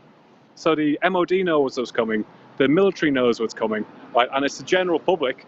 The most sanest people are the people here on the streets marching, and like this young lady here, and everybody is just like, doing what you can. But this is not enough. We don't need thousands. We need tens of thousands. We need hundreds of thousands of people. The scale of what's coming is going to affect everybody. It's not going to affect us first because we can buy our way out of this. What's going to happen is there are going to be wars, there's going to be squeeze on resources in poor countries. I think Africa is like 700 million people by 2030 can be displaced. And that's going to cause more conflict. Price of food goes up. We can shelter that because we can pay more for food and, we won't feel it first. But when we do, it can lead to like, collapsation of civilization. And that's what we're facing, realistically. It's pretty scary. So we need everybody involved. Get educated. Yeah, Peter Kalmus, the infamous NASA scientist, saying that we need 1 billion climate activists. We need more than 1 billion climate activists. And he himself on Wednesday chained himself to JP Morgan Chase in the global scientist rebellion that's took place. And these scientists have been studying, they've been researching for decades. They've created all the papers, all the documents are there. The language is there now. They're speaking in the language that Extinction Rebellion really brought forward. Yeah. And this is an existential threat. We face the threat of our lifelines. And so they're now at the point where they've done their job as scientists, and the only thing left really is to take direct action. Yeah. There's so much power in protests. Like most social changes have been shaped in some way or come about because of protest. And there's hundreds of protests every day outside Parliament. When people say to us, go and protest outside Parliament, hundreds of people do that every day, and we never hear about it. Whereas causing disruption, which is really, the awful side effect of causing disruption is that it can really interfere with somebody's day, but it's just interfering with that day, and then they can go back to normal. Whereas when these climate impacts hit, your whole livelihood can be swept out from underneath you. I had friends in Lismore who homes were just a wipe out because of the floods. I've got friends in Canada who were affected by the heat dome last year. Another friend in California with the wildfires. I'm constantly concerned for her because there's constantly wildfires there. And I spent a decade living in Australia. So I still have the app Fires Near Me, which quite often pings with alerts saying you've got to evacuate, which in the middle of the night is really scary. And you're messaging your family back in down under saying, are you guys okay? You know, this is real. It's happening now. It's the horrific and heartbreaking, catastrophic weather impacts that we see on the news are really happening. And it's really happening now on every continent of the globe. And here. And the scientists saying nowhere is safe. So the UK, we've experienced floods. 400,000 homes flooded. 400,000 homes flooded in this country. Do you know what I mean? Absolutely bonkers. Like, we know exactly what's going to happen. Is like the amount of rain, the intense rainfalls is increasing, and even the crop failures was like nearly 38% of the wheat crop was destroyed. You know, and so we're actually seeing it. And we also got like the decline of the bee population and our pollinators, and there's so much shit happening. It's all around us. All you have to do is open your eyes and don't read the crap that comes out of mainstream media, because it's not proper news. It's all it is propaganda and entertainment. And if you think we are in a climate emergency, right, come and join us. If you don't, go and read the science, educate yourself, then come and join us. And if you don't, then you're part of the problem. You know, so you can be part of the solution. So not being too harsh, but but that's what we need. Yeah, no, absolutely. I'd say if you only have 5 minutes, go and look up Antonio Guterres, the UN Secretary General's speech from Monday, and listen to what he says, because he says it so articulately, and I feel so vindicated listening to him speak. One of the sentences that he says is sometimes climate activists. They're able to play the speech by the General Secretary. Brilliant. So we do that now. Yeah, okay. So you're going to play that speech now. Fantastic. I won't repeat it then. You can hear it for real. Oh, yeah. Nice seeing you on the streets. Yeah, live streaming on the streets. We've got to find where to go. The jury has reached a verdict, and it is damning. This report of the Intergovernmental Panel on Climate Change is a litany of broken climate promises. It is a file of shame, cataloguing the empty pledges that put us firmly on track towards an unlivable world. We are on a fast track to climate disaster. Major cities underwater, unprecedented heat waves, terrifying storms, widespread water shortages, the extinction of 1 million species of plants and animals. And this is not fiction or exaggeration. It is what science tells us will result from our current energy policies. We are on a pathway to global warming of more than double the 1.5 degree limit agreed in Paris. Some government and business leaders are saying one thing but doing another. Simply put, they are lying. And the results will be catastrophic. Climate activists are sometimes depicted as dangerous radicals. But the truly dangerous radicals are the countries that are increasing the production of fossil fuels. Investing in new fossil fuel infrastructure is moral and economic madness. But it doesn't have to be this way. Leaders must lead. But all of us can do our part. We owe a debt to young people, civil society, and indigenous communities for sounding the alarm and holding leaders accountable. We need to build on their work to create a grassroots movement that cannot be ignored. If you care about justice and our children's future, I am appealing directly to you. Demand an end to all fossil fuel subsidies. Today's report comes at a time of global turbulence. Inequalities are at unprecedented levels. The recovery from the COVID-19 pandemic is scandalously uneven. Inflation is rising, and the war in Ukraine is causing food and energy prices to skyrocket. But increasing fossil fuel production will only make matters worse. Climate promises and plans must be turned into reality and action now.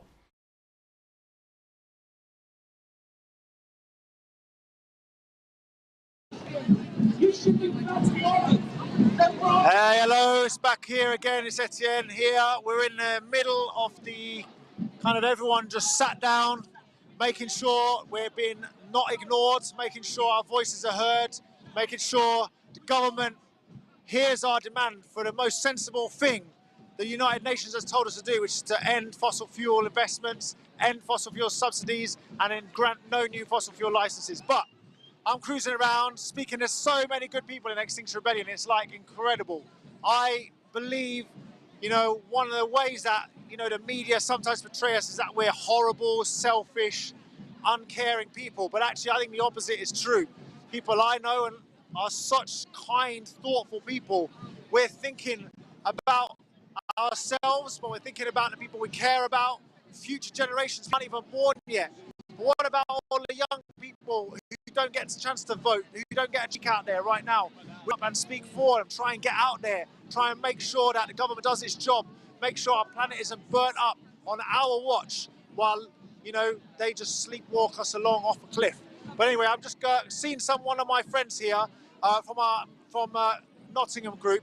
And kind of actually, I know you're a very determined person. You've been around a long time in the kind of movements, social movements. But what is it that really makes you love XR? What is it that brings you to Extinction Rebellion? Well, I think XR, one of the things I really love about XR is that I think it's not just that we're a protest movement and we're using non-violent direct action, which I feel very moved by always, but it's also that I think we're representing a very different paradigm. You know, it's a much bigger picture. We're looking at, in all sorts of ways, you know, what's brought us to this point, the kind of ways things are done, the ways people relate, the way society has evolved, you know, and I think we're genuinely trying to think about the emergence of a different kind of culture alongside of protest, and I think all of that together makes XR amazing, actually. So we recognise, I think that's one of the things that drew me into Extinction Rebellion, is that this isn't just about our personal choices, recycling and, you know, using our bikes. This is about a system, a wide view. Absolutely. I mean, absolutely. And it's been coming for a long time. You know, we used to talk about the military-industrial complex. I'm sorry, we can't. Yeah, and that's an interesting, so this is a good example. When I walk around and I see homeless people and I don't know how to help them, we don't know what to do, but I believe there is a possibility of a kinder, fairer system out there. Absolutely, that's right. I mean, and what we're seeing really is the result of, I mean, particularly the 10 years of austerity, 12 years of austerity. But, you know, that's all about a very competitive, money-driven, power-driven system, which has meant that the divide between rich and poor gets wider and wider, which we know news on all sorts of levels, you know, and it's appalling. And it's that same cost. That means we're still seeing carbon emissions rising. How mad is that? You know, there's a bit of my brain that can't compute it anymore. You know, that on the one hand, governments, big business are reading these reports like the IPCC report, which says, you know, you've got a tiny window now to try and turn it around. And yet they're looking for ways just to do more exploration of gas and oil, profit for the big boys. You know, there's an insanity in this, an absolute insanity. And that's the thing, I think that's an also interesting thing. There'll be people watching this live stream who I guess will be seeing on the news. They'll have seen the floods in Australia, they'll have seen the heat dome in the western US and Canada, they'll have seen like fires, they'll see all that's going on, and they'll be like, I don't know what I can do. And my feeling is that we all here can do something. Well, absolutely. You know, it is about people power. It is about enough people coming out. You know, we talk about the 3.5%.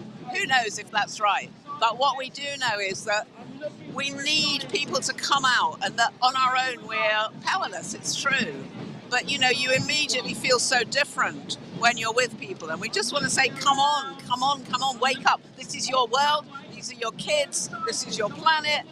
You know, this is the plant. These are the plants that feed us. This is the soil that feeds us. Come on. And that's it, you know, so we're calling on people to come out, you know, don't be a bystander here. Come and thank you so much, kind of actually. I'm going to have to chat to this interesting guy because he's basically a walking wind farm. Thank you, kind of actually. All right, pal, would you mind just having a quick chat? Is that all right?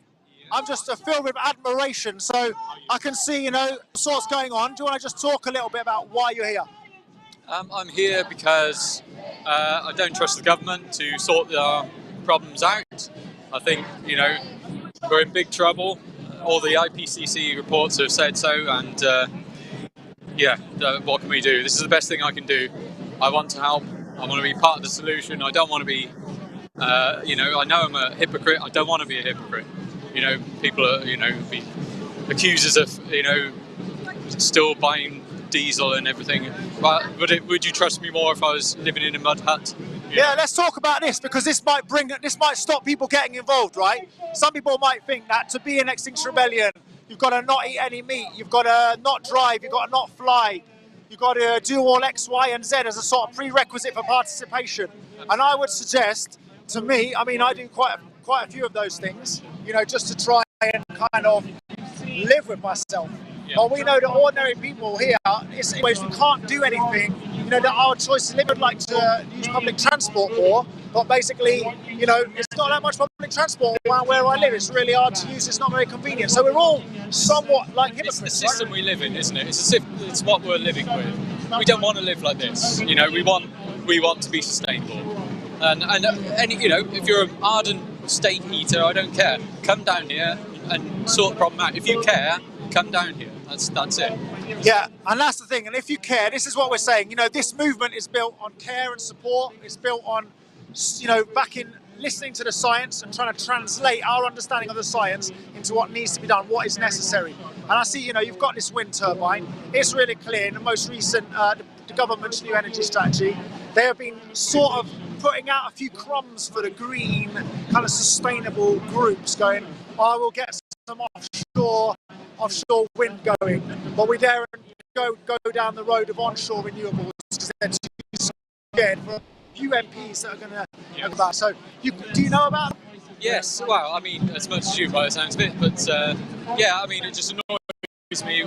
It's not really an either-or situation we're in. It's life or death. It's now or never. Everything all in on the table. We need onshore, offshore, everything. You know, insulate houses, you know, solar panels, everything. As always, the climate crisis has been pushed to the bottom of the political agenda, the bottom of the news agenda, even as we see terrifying signs that we're now approaching planetary tipping points, beyond which there is no return. If we pass those tipping points, the world goes into a different state, a state for which we have not evolved, for which most of life on Earth has not evolved. We need to get this to the front and centre of people's minds. And the best way of doing that is through protest, is through demonstration. So the science can be pretty scary. Earlier, before I joined the rebellion here, I went across the river and joined the scientists who were at Jubilee Gardens, mingling with the public, explaining firsthand why they're engaging in civil resistance now, having spent years researching and putting together all the documents for government leaders and for companies that have listened but not acted upon. The time now is to really force for action. I was listening to one of the scientists, and there was one fact that really struck me to repeat, and that is that the current rate of heating of our planet is equivalent to 5 atomic bombs going off a second. Like, you just imagine that, and it completely blows your mind. A lot of the energy is being absorbed into the oceans, which is making them acidic, which is affecting all the marine life. By 2050, if we don't reduce emissions, 1/3 of all species will go extinct, including our beautiful, magnificent coral reefs. You know, already at 2 degrees, 99% of those will be gone. And 25% of marine life depend on those. So the knock-on effect through the oceans would be absolutely catastrophic. So let's not make that happen. Let's galvanise loads of people on the streets to force this government to make the necessary changes. So I've just arrived at Trafalgar Square, having caught up with the rebels, and I'm going to go and try and find out what is happening. Follow me, let's go and see. So this is a common meeting place for activism. In the centre of London, we've occupied this space in previous rebellions. There are speeches taking place the other side of the Lion, And does Vlad want to go over there and listen to those, or would you rather get interviews? Okay. So George Monbiot, an absolute legend. Speeches comes up. Yeah, okay, we'll go and find the speeches. And keep fighting, and keep fighting, because it's not just our lives on the line. It's every single life on this planet, every animal, plant and seed. We must fight. So I want us to take our terror, our fear, our upset, our tears, everything that we feel when we think of the words climate crisis, and I want us to turn it into empowerment. I want us to turn it into action. And I'm saying this as someone, I'm 19 years old, I will feel the effects of the climate crisis, but nothing compared to my brothers, sisters, siblings in the global south. And those are the voices we should be raising up. Those who are the most affected. Those who are feeling it right now with the floods and the fires across the world. We're going to have mass famine, but we'll be fine. We'll be fine. There's reserves for the rich. There's food for the rich. There's always money for the rich. So why aren't we listening to the working class people? Why aren't we listening to indigenous peoples? Why is it my voice on the stage? I want to give it up. Is there anyone in the youth who's a person of colour? Someone of the global majority? Someone from the global south? I would love to give this platform to you, because my voice has been heard so many times in so many different places. Please, if there's anyone who's in XR Youth, a person of the global majority, a person of colour, who wants to take this stage, use your voice. Big it up for our youth, mate. Because you know what? They're morally more correct than us as adults. They have a way of looking at life that's really pure. Us adults lose that as we get older. So I just want to encourage what our last sister said. In fact, I'm not sure pronouns, so I apologise. But it's if there's anyone who's Indigenous here, I would love to give you a platform to come up here and speak your truth. But in the meantime, I've got someone called Leslie. Leslie, come on. Who's going to give us a poem. Give it up, come on, poetry is good. This poem is about a film in the future and what it's going to look like, but there's a remake in the middle of the poem. So the first part, of course, is what the disaster is going to look like, but the second part is where we recover. It's called Moving Images. The soundtrack to the film 2050, The Last Generation Speaks, has been lost. It vanished with the artworks of the London and New York galleries and the burnt-out desert stops of Angkor Wat and Great Zimbabwe. Like a cry in the storm, it came and went, then spread upwards on light wings to hover as a message in the sky, warning of Easter Island and Mohenjo-Daro. It had served its purpose. For us, it was a film in the head, rerun so often that the images had become hand of God slides, streamed at all hours onto walls and ceilings. Seen by the elderly, it flashed up 1930s photos of empty shelves and queues at the bank. Reviewed by the screen buffs. It was a switch from unreal horror to a death in the living room, while for the dedicated gamers it was World War III fought for real, in hand-to-mouth emergencies. But then came the remake, pieced together from memory and scraps left over. It told the history of die-ins, vigils, lock-ons and ceremonial occupations, and the worldwide children's march from capital to capital, speaking truth to power that brought things to a stop. And now, in playback, we're caught on camera, blocking traffic, flesh against metal, protecting the wild, then talking satyagraha and being the change you want to see as we walk with Siddhartha in the woods while hearing the sound of trees in the wind, rain on grass, animals feeding.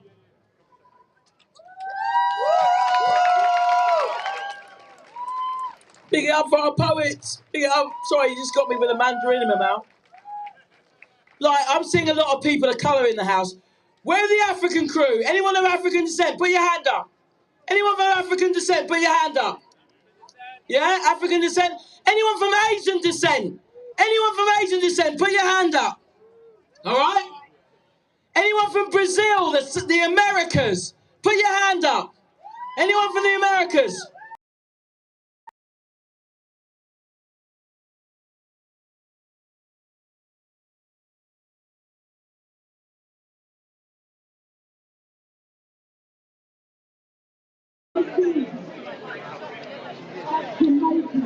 Jamaica, Grenada, Barbados, Trinidad and Tobago, St. Kitts, Nevis. There's shed loads of islands. We go above 1.5, we're fucked. Mia Motley, spoke at, oh God, I'm forgetting things now, my mind's going mental.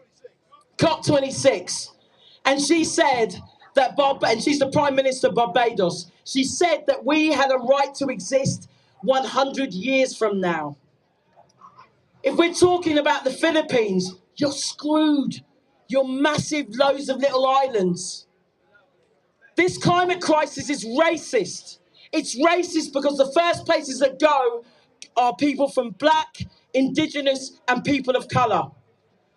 White folks might be going, yeah, no worries. We've always been taught not to care about people of colour. But, oh my gosh, I'm getting cramp in my stomach. Oh, bit of cramp. Yeah, that's not good. Bit of cramp. I've been speaking too much, can you tell? No, you haven't. But like, you know, there's a lot of countries that are going to go to the wall. And we are all connected. It doesn't matter what colour you are, what country you come from, what your class background is, what your gender is. If you're one of our disabled crew, we are all in this together. We don't win if we're not together. Remember, if you don't save the West Indies and Brazil and the Philippines, you're next. You're next. We have a right to survive. We have a right to make sure the next generation enjoys the planet in the same way as we did.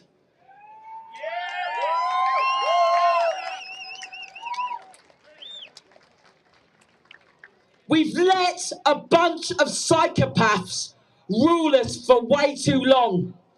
They don't put people first. They don't put communities first. They put their bank balance first. Can you eat money? No. Can you drink money? No. So we don't prioritise money, and we can start that here now. We're doing non-violent civil disobedience. It's a technique that's worn and true and works. Oh, gosh, I'm definitely getting... I'm going to talk for a bit, but I think I've had it. I think my diaphragm is saying you've been chatting too much. I just want to say thank you for everyone being here. If you're not part of Extinction Rebellion, you found out that we haven't got horns and a tail. You can join us. There isn't like a guest list. You can just walk up, sit down with us. You can find a job in Extinction Rebellion. You can be arrestable. You can be non-arrestable. But you cannot be complicit by doing nothing. You cannot stand right now and do nothing. If you do nothing, you are saying what these multinationals and governments are doing is okay. Do not be complicit. Do not be a bystander. And I think we've got Mr. Michael Fuller. Is that right? John Fuller. It's even worse. I've got it wrong. And he's going to give us some lyrics. Stay blessed. Stay with us.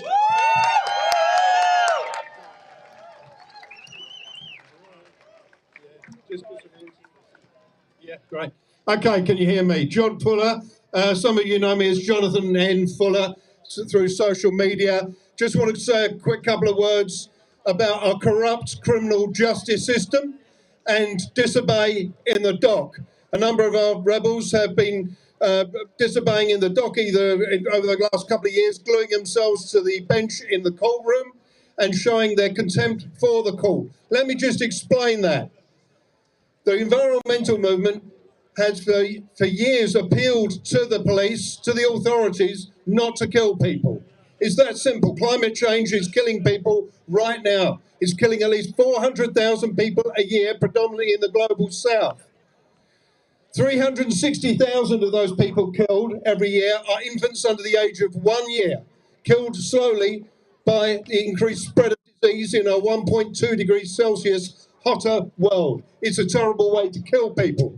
So the environmental movement in 2019 did something quite extraordinary, wider movement than Extinction Rebellion.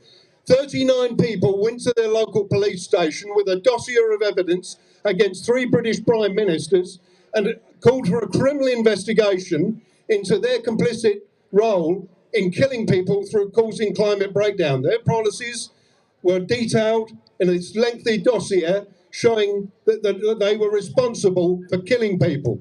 And we asked the police to investigate. This bit's tiny, just a little bit technical, but under Article 30 of the Rome Statute of the International Criminal Court, if you kill large numbers of people through negligence rather than direct intent, it's called oblique intent. If you kill large numbers of people through your negligence, you can still be prosecuted under international criminal law. The police categorically refused to mount an investigation. So we appealed to various authorities, Mayor's Office of Policing and Crime, we went to the judiciary, we went to the Crown Prosecution Service, and none of them wanted to know. So here's the deal, here's the issue. If you are arrested and you appear in court, please consider that role, the vital role of disobey in the dock, and make the point to the judge that we would not be here, we would not have been arrested, we wouldn't have even bothered going on protests if the police had done their job in the first place. You are not allowed, under British law, you're not allowed to kill people. You're not allowed to cripple them. You're not allowed to flood their homes. You are not allowed to annihilate complete nations. Solomon Islands, Marshall Islands, Maldives, Vanuatu.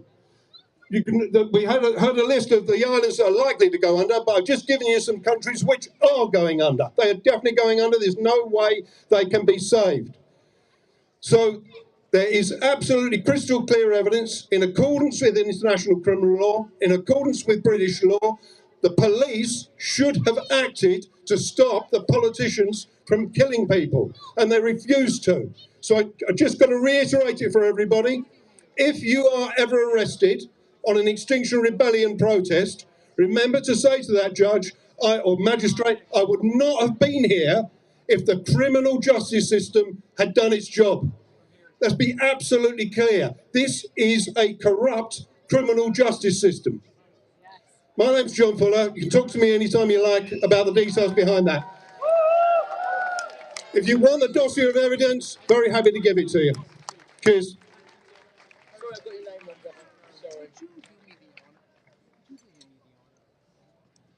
I just wanted to look around.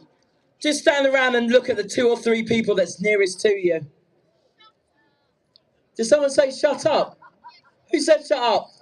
You Shirley Shocker. Shirley Shocker.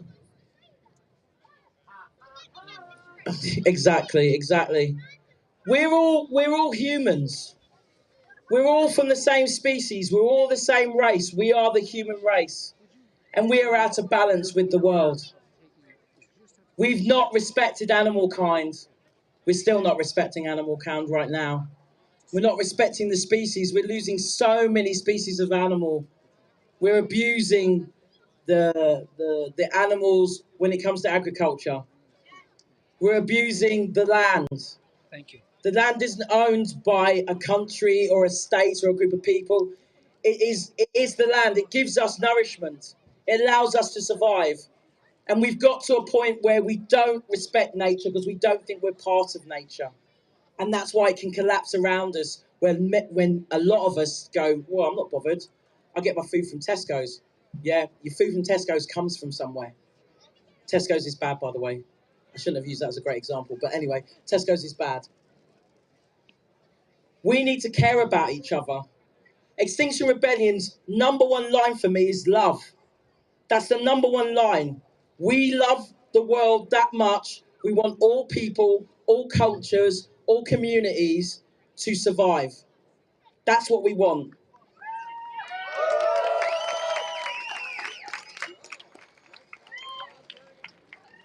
So now I'm a bit confused because it looks like Santa Claus, but at the same time, Santa Claus looks like one of those. What do you call those daddies who's supposed to be sexy again? What are they called? What are they called? What are the older guys that are supposed to be sexy?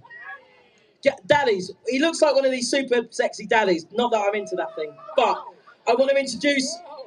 Sustainer Claus. Sustainer Claus. I want to call it Sustainer Daddy, but Sustainer Claus.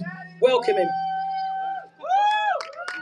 Woohoo! Hey, everybody, Extinction Rebellion! It's so fantastic to be back here. This is version 2. 2019 was the basic spring revolution and rebellion, and it was really impressive, and I think this is even more impressive. I want to take just a moment to invite you to Conscience Land. This is Roger the Reality Rooster. Buck, buck, buck, wake up to the reality, right? You've seen him with Greta Thunberg, actually. She made a little video with Wake Up to Reality. And this is LCP, Wednesday the Low Carbon Panda, right? The lifestyle of health, happiness, and sustainability. So, of course, they're only little silly little toys, but they do represent an idea that we have to wake up, which is exactly what you're doing. You're helping the world wake up. And we have to plan. We have to build the lifestyle of health, happiness, and sustainability. So in order to do that, Sustainer Claus has come back to London. And Sustainer Claus wants to, first of all, read the Declaration of Interdependence.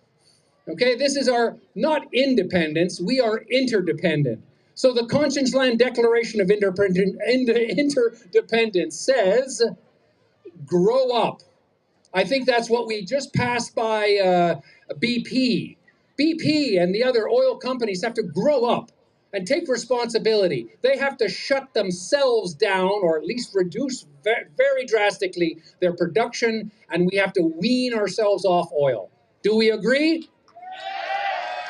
So that's grow up. The next one is take ISR, individual social responsibility, ISR.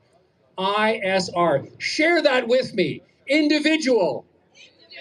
Social. Responsibility. This is what you're doing. You're taking individual social responsibility and showing your neighbors who may not have shown up, but they know they're not citizens of Conscience Land, which I'll get to in just a second. The next one is help others. Clearly, that's what we're doing. This is what we need to do. It doesn't matter what skin color you have or religion you follow. We have to help others and LOVE. You see the LOVE? So I'm really sorry for pulling you away from the main stage and the speeches that are taking place over there, but I'm really excited about who I've just found amongst the crowds here. This is Fiona Godley, who is the former editor of the British Medical Journal. What has brought you here today? Well, I've been on quite a few climate marches, but I think you can sense that the momentum is really building around this, and people really are beginning to recognise that the science is certain. We know what we've got to do. in some ways it's quite a simple message. We've just got to stop investing in and in using fossil fuels. The damage to the planet, the damage to health is just beginning to be so apparent that it's something we can no longer ignore. So I'm just really delighted to be here. The feeling has been incredibly positive, very well organised, really large numbers of people, all ages, all types of people, and a real sense of collaboration and commitment to this cause. So I just hope as many people as can will think of bringing themselves, you know, to join in the protest. We've really got to make a difference now. That's a powerful endorsement there. Are there any sort of medical facts that you could share with us about how the climate crisis is going to, an ecological crisis is going to impact us as we move forward? Well, I think that people often think about the medical side of it as being just around sort of, you know, diseases and that kind of thing. But we're talking about a climate catastrophe that's really going to mean large numbers of people struggling with temperatures that are far too hot, lots of climate shocks, people being displaced from their homes, war that we're seeing in Ukraine and in other parts of the world, which are often very, very much fueled by the demand for fossil fuels. We're going to see water shortages, food shortages. You know, the impact on human health, on human well-being is not just about different patterns of disease. It's about major human population shifts, people being forced from their homes, people being killed as a result of extreme climate events. And we know that this is happening. It's not like we can pretend it's not. So we've also got air pollution, which is another huge issue with climate change, with fossil fuel use rather. Air pollution causing lung, heart disease, cancer, disease, damage to newborns, damage to children, intellectual impairment, depression, anxiety. We know that the burning of fossil fuels cause all of these conditions, and those aren't going to go away soon. So we've absolutely got to tackle this. There are other ways to generate energy. We've got to do fundamental change to our society to deliver different ways of being. And I think at the very heart of this is a feeling of hope that actually human beings are able to function in different and better ways. And if we can get our politicians to understand that, we really could find ourselves in a far better place. But it is urgent. We're not talking about having a lot of time to make these changes.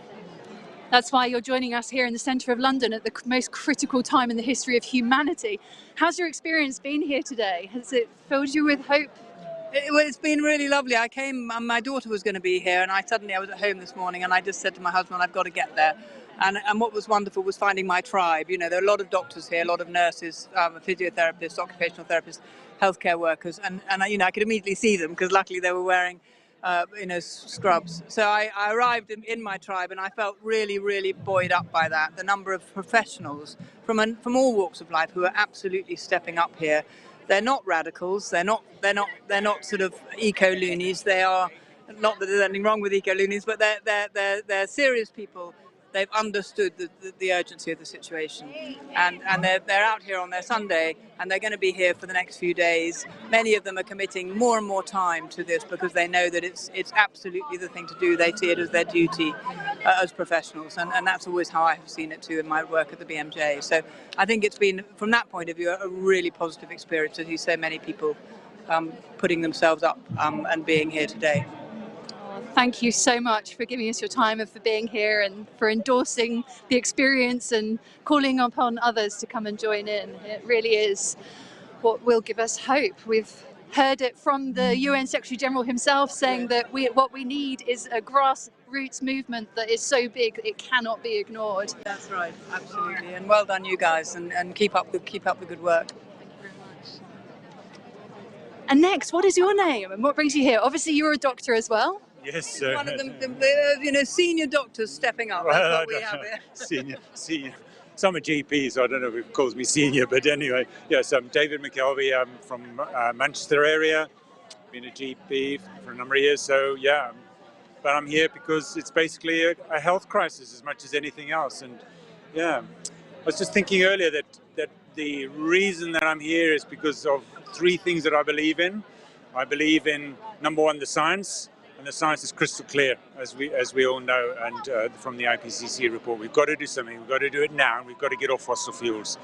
So we, as the Doctors for Extinction Rebellion, we're out on Thursday. We're outside the Treasury, and we're saying, You should stop the subsidizing fossil fuels, because through various tax breaks and everything, 12 billion pounds goes into the fossil fuel industry from our treasury. That really is a no-brainer. We're funding the destruction of our planet and of our health. So that's a belief in the science. Number two is a belief, I call it a higher being, you can call it God, whatever, a God of justice. And we know that climate change is going to affect the poor people the worst. So I've lived in Tanzania, and where I lived in Tanzania was an area that had one rainfall a year, and we lived there through a couple of years when the rains were shoddy. And people, yes, had starvation, basically. They're coming, knocking on the door because they couldn't eat well and with anemia and all the other things.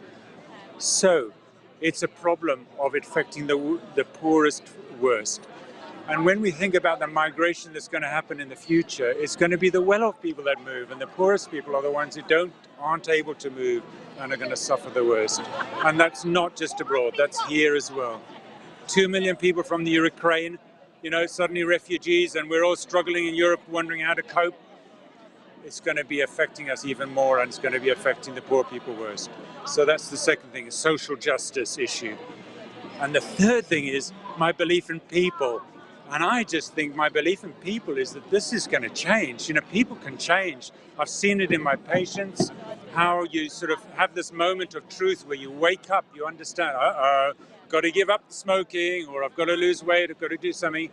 And they go away and they do something about it, and things change. So we need the moment of epiphany, the moment of where we come to realize that actually we need to do something, and we need to do it constructively. So I believe in people.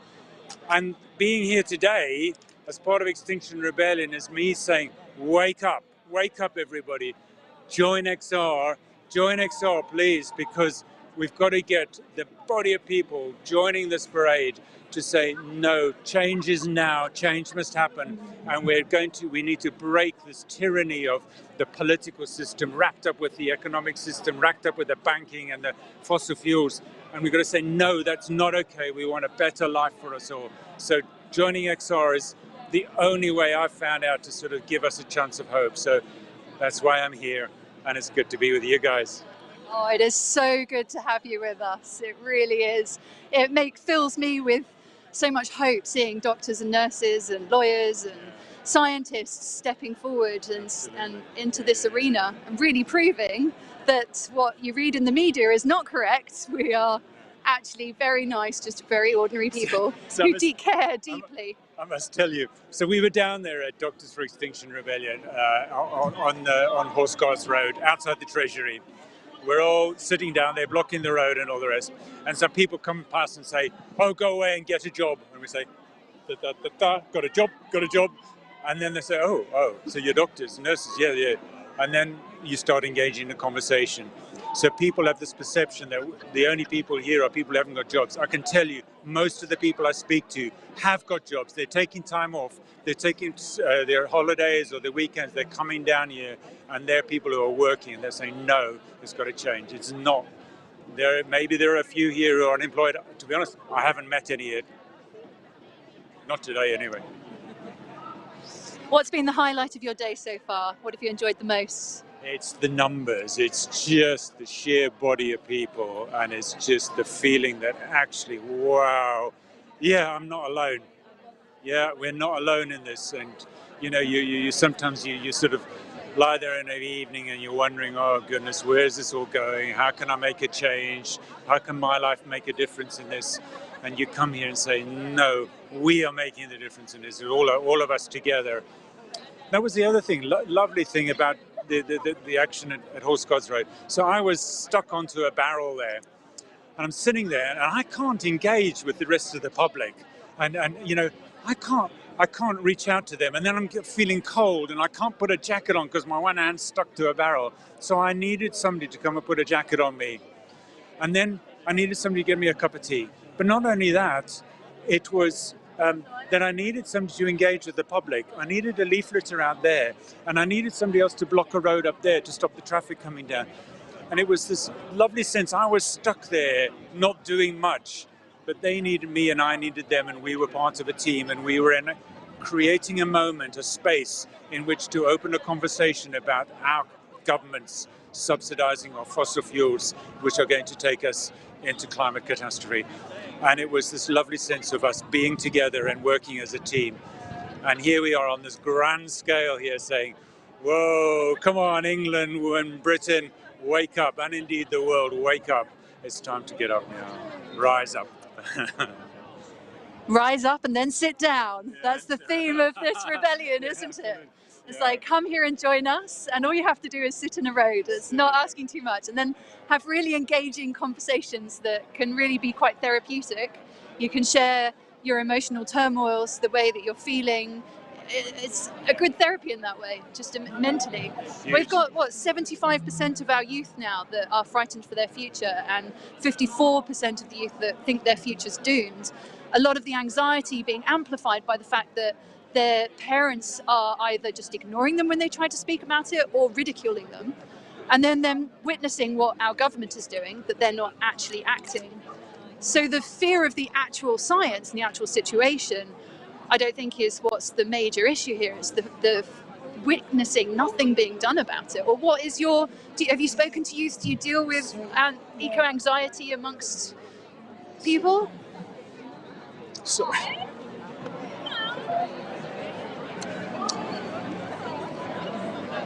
so we've got a daughter who lives with us. She's in her 20s, and my wife's involved in XR as well. So we talk a lot about XR and about the climate issues, and somehow there's sort of, she's not directly involved in XR. She's been along to some protests, but it's like almost that she's trying to find out her life. It's this thing about you talk about people in the first half of their life about building the container about their life, their job role, their relationships, their personal identity. She's trying to get into that space where I'm psychoanalyzing her, I think, a little bit, and maybe she's feel embarrassed about me talking about it, but I get the sense that this is where she's at. And trying to explore the climate crisis within that is just so hard. And it's almost like people are parking it as too difficult. And my older daughter was saying that, sometimes we've got to put it aside and say, this is too difficult because it's so catastrophic. It won't let us work and create this environment in which we're living. And that's the challenge, isn't it? About some people have to do that other life-building work, but yet also being here is part of where we're actually saying, no, something needs to change. And certainly the latest IPCC report is saying we know the answers, but it's just the political will to get it done.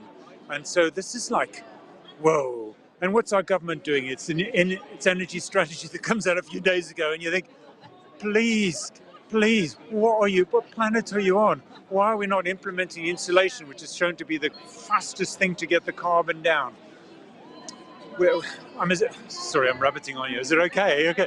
So as a GP where I work, so we got a bit of money to go around a couple of our GP practices to do a quick and easy energy survey. And I was talking to this guy about the results, and he was saying, when you're doing this thing, you're talking about reducing energy use in the practices, the first thing you do is stop the loss of the energy. Next thing is, generate as much energy locally as possible. Third thing, buy clean energy. So the first thing you do is to reduce loss. And what does our government do? It starts talking about nuclear plants that are going to come on stream in 10, 15 years' time. I mean, what craziness is that?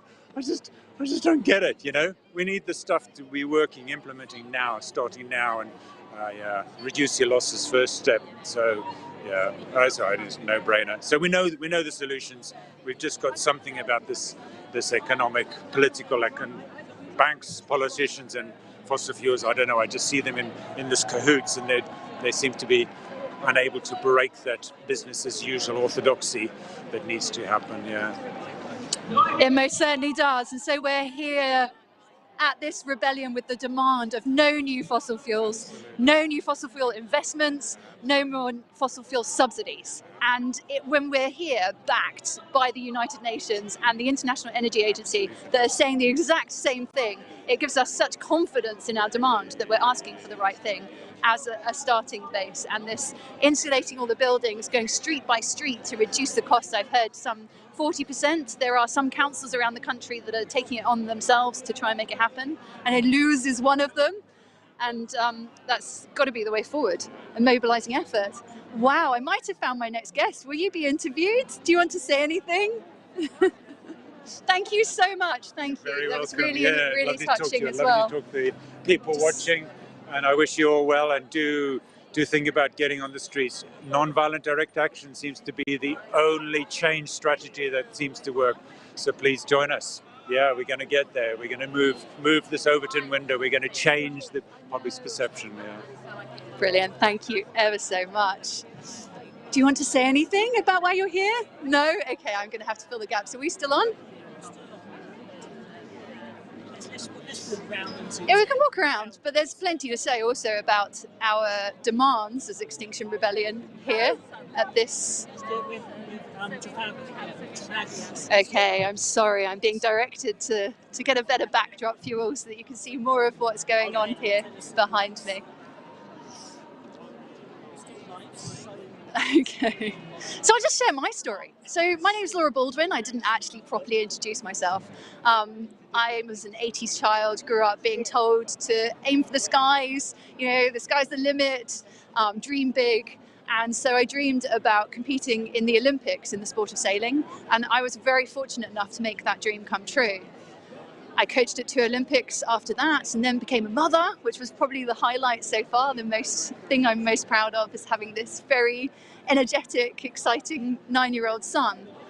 And then I learned about the climate crisis, and my bubble of contentment literally burst in that moment. That realization that the way I've been living my life particularly is very heavy on carbon emissions. And so I was weighed down by this intense guilt of the way I'd lived my life. And at that moment I was still coaching, I was still driving a motorboat every day, burning diesel. And it got to the stage in my education, learning about the crisis and also the solutions, that I just couldn't continue along that route anymore, and I had to make changes. First of all, I made all the eco swaps at home, you know, get rid of all the single-use plastics. You know, got a hybrid car. Sorry, I'm trying to getting told that I need to wrap this up, or I'm allowed to carry on. I can carry on. If you want to say, is there anyone else? We're still live. Do you want to? Oh, come on! Here's my fellow live streamer. What's going on? Oh, what? We're still live. Oh, right. I got interrupted. I was trying to tell my life story, but apparently that wasn't really the go. About all the changes that I made. And then you learn about direct action. You go along to your first introductory talk about Extinction Rebellion. You hear all about the science. You hear all about the tactics that are used, the non-violent direct action, and how historically successful that has been at forcing societal change. Like most of the major societal shifts have come about because of protest. There's power in what we're doing here. And when so few people can make such a big difference, raising the climate crisis on the political agenda, forcing companies to really set their zero carbon strategies, then it shows that what we're doing is right. Yeah, and that's the thing. I don't know what it was like. To me, it's almost like a bit of a spell that's on us. You know, when I did my non-violent direct action training, for me, I don't know, it's not necessarily the case for everybody, but a lot of people realise that actually, you know, once you know about the risks and the consequences of perhaps getting arrested in the conditions that we have right now, for many people, they're actually quite livable with, you know. Everyone has to make their own decision. You know, Extinction Rebellion is not pressuring anyone to get arrested, but you get the training, you get the, you know, to get an informed choice, and then you can basically say, right, actually, the cost of this action versus the cost of inaction, and then all of a sudden the scales like just clunk over to the other side, and you realise actually this is something I can do. And you know, lots of people, I believe, can take the step without feeling, you know, without there being consequences that are really too horrendous for them to not to be able to live with. And they've also got to live with the fact that, you know, without acting, we are gonna we're going to kill ourselves. So to me, it's like, it's hard, but it's necessary. Yeah, I've really noticed in myself in this past week how relaxed I feel at actions, and I've been at some pretty high actions this past week where there's been a lot of police around, a lot of arrests happening, and I felt really relaxed being there. I find now that I feel more anxious when I'm at home, not because I feel like I'm not doing enough. Whereas when I'm on the front line of activism, I feel like I can't really be doing more in this moment. And so in that, and in knowing my rights as well, I just find peace with it. Yeah, and that to me is really important. There's, you know, a saying that I really like. It's called, what does it say? How does it go? I can't remember it now. I've just spotted someone that we should go and interview though. Should we go over here? Let's cruise along. We're still going, right? Come on. There's all sorts of interesting people here. And it's an interesting situation because I spotted this guy and I think he might be able to give us a bit of a chat and tell us like what he's up to and why he's here. So I was wondering. The scientist? Yeah. Could we interrupt you? All right. We just thought we'd come and have a quick chat. Sorry to interrupt you both. Yeah, I had a chat with a scientist earlier. Are you all right? We're going to go, we're live on XR UK's live stream. So it's kind of interesting, but I saw you earlier on. You know, do you want to just explain like a little bit about what you're here, why you're doing, and you know, what's the story? Yeah, so my name's Pete Knapp. I work at Imperial. I'm doing a PhD on air quality. And the reason for that is because I used to work in Beijing where the smog was so thick, you wouldn't be able to see like that tower, the monument. You wouldn't be able to see that because of the smog. And if you imagine that in London, we haven't seen anything like that since the 50s. But in China, it's still happening. And when I was living there, I couldn't believe it. I couldn't believe that governments could allow that to happen. And when I came back to the UK, I was thinking, oh, Chinese government are really bad. And then I thought, actually, wait a minute, air quality here is not that great. And then started to question our own government and also why our government are funding the pollution in China. So I started to interconnect the geopolitics of it all. And now after seeing the effect of air pollution on children there, I want to make pollution a lot less in all countries. And so I wanted to do a PhD in air quality. I got into XR by looking at the website, seeing XR scientists on there, thinking, that's my tribe. And I'm so glad that they exist because I have my community. I have the like-minded people. You know, there are so many people here who are so kind and kind of really natural community-based people. But I found in XR scientists there was just that little extra connection. And you know, without that, I'd have felt very isolated. But with XR scientists, I really feel like I found my group. Yeah, because that's the thing, that's the saying that I was trying to remember earlier. Intention without action is the ruin of the soul, you know? So that is a good saying. For me, that means if you know something and you don't do something about it, it's really quite bad for you, you know? And I actually feel out there right now, there's going to be lots of people perhaps watching this live stream, perhaps watching the news going, oh my God, they'll have heard, you know, if they've searched a little bit, they might have heard about, you know, Antonio Guterres and the IPCC reports saying, look, this is it now.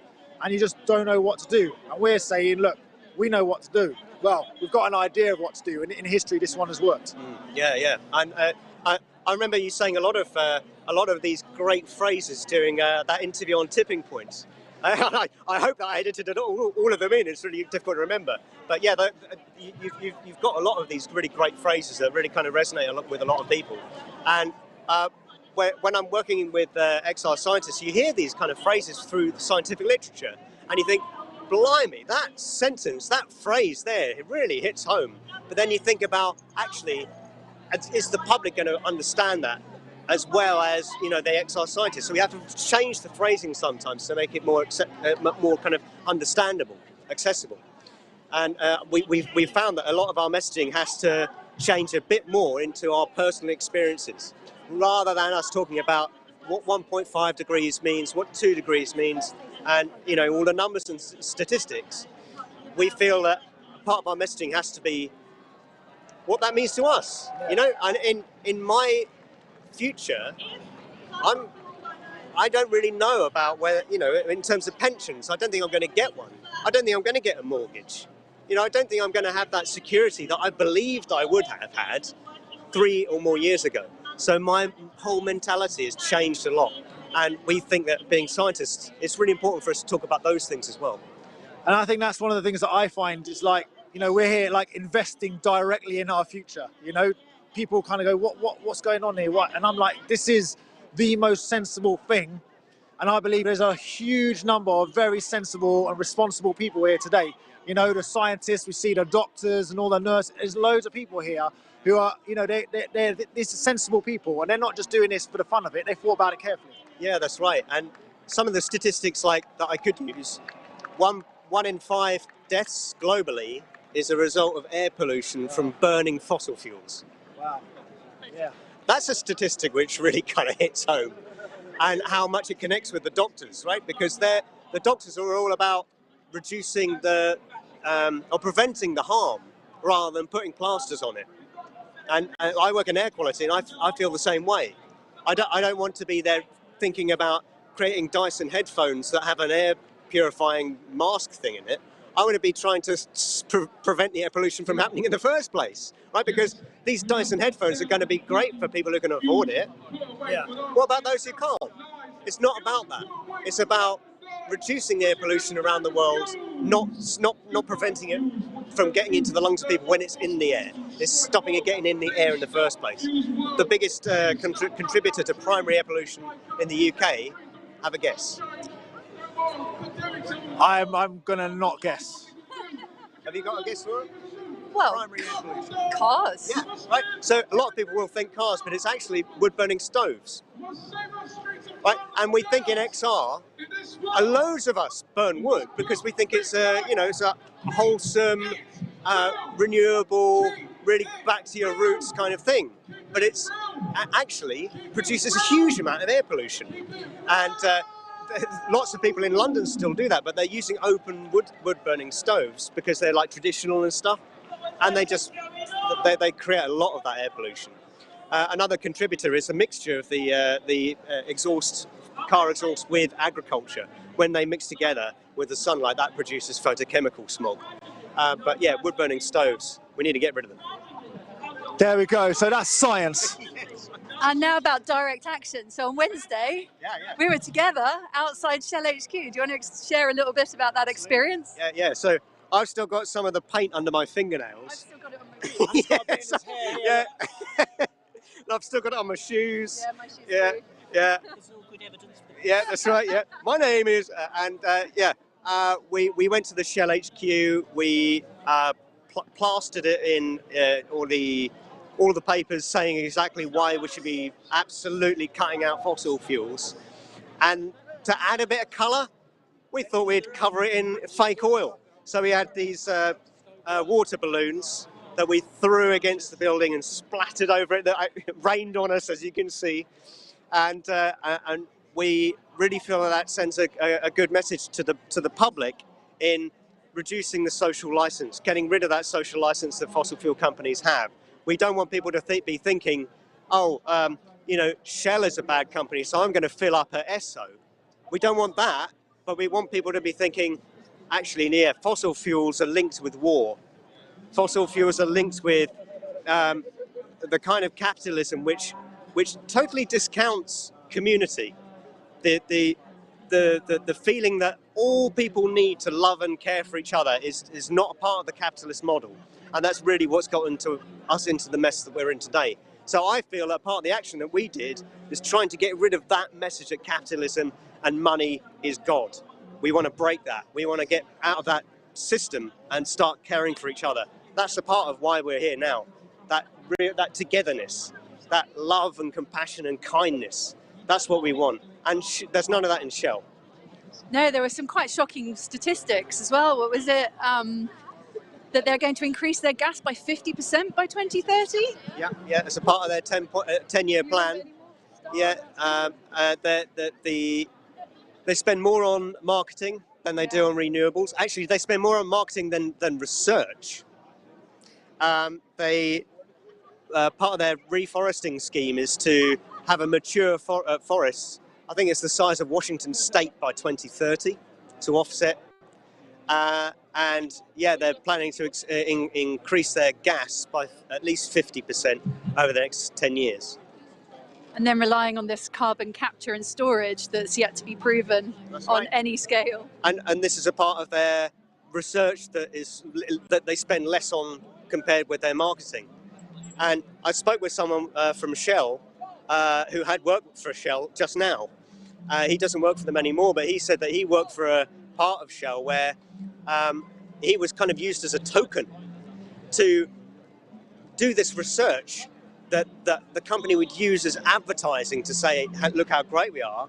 After they got that advert out, their research is finished. That's all they care about, to get that advert out, to say that they're fine, so they can continue digging oil out of the ground.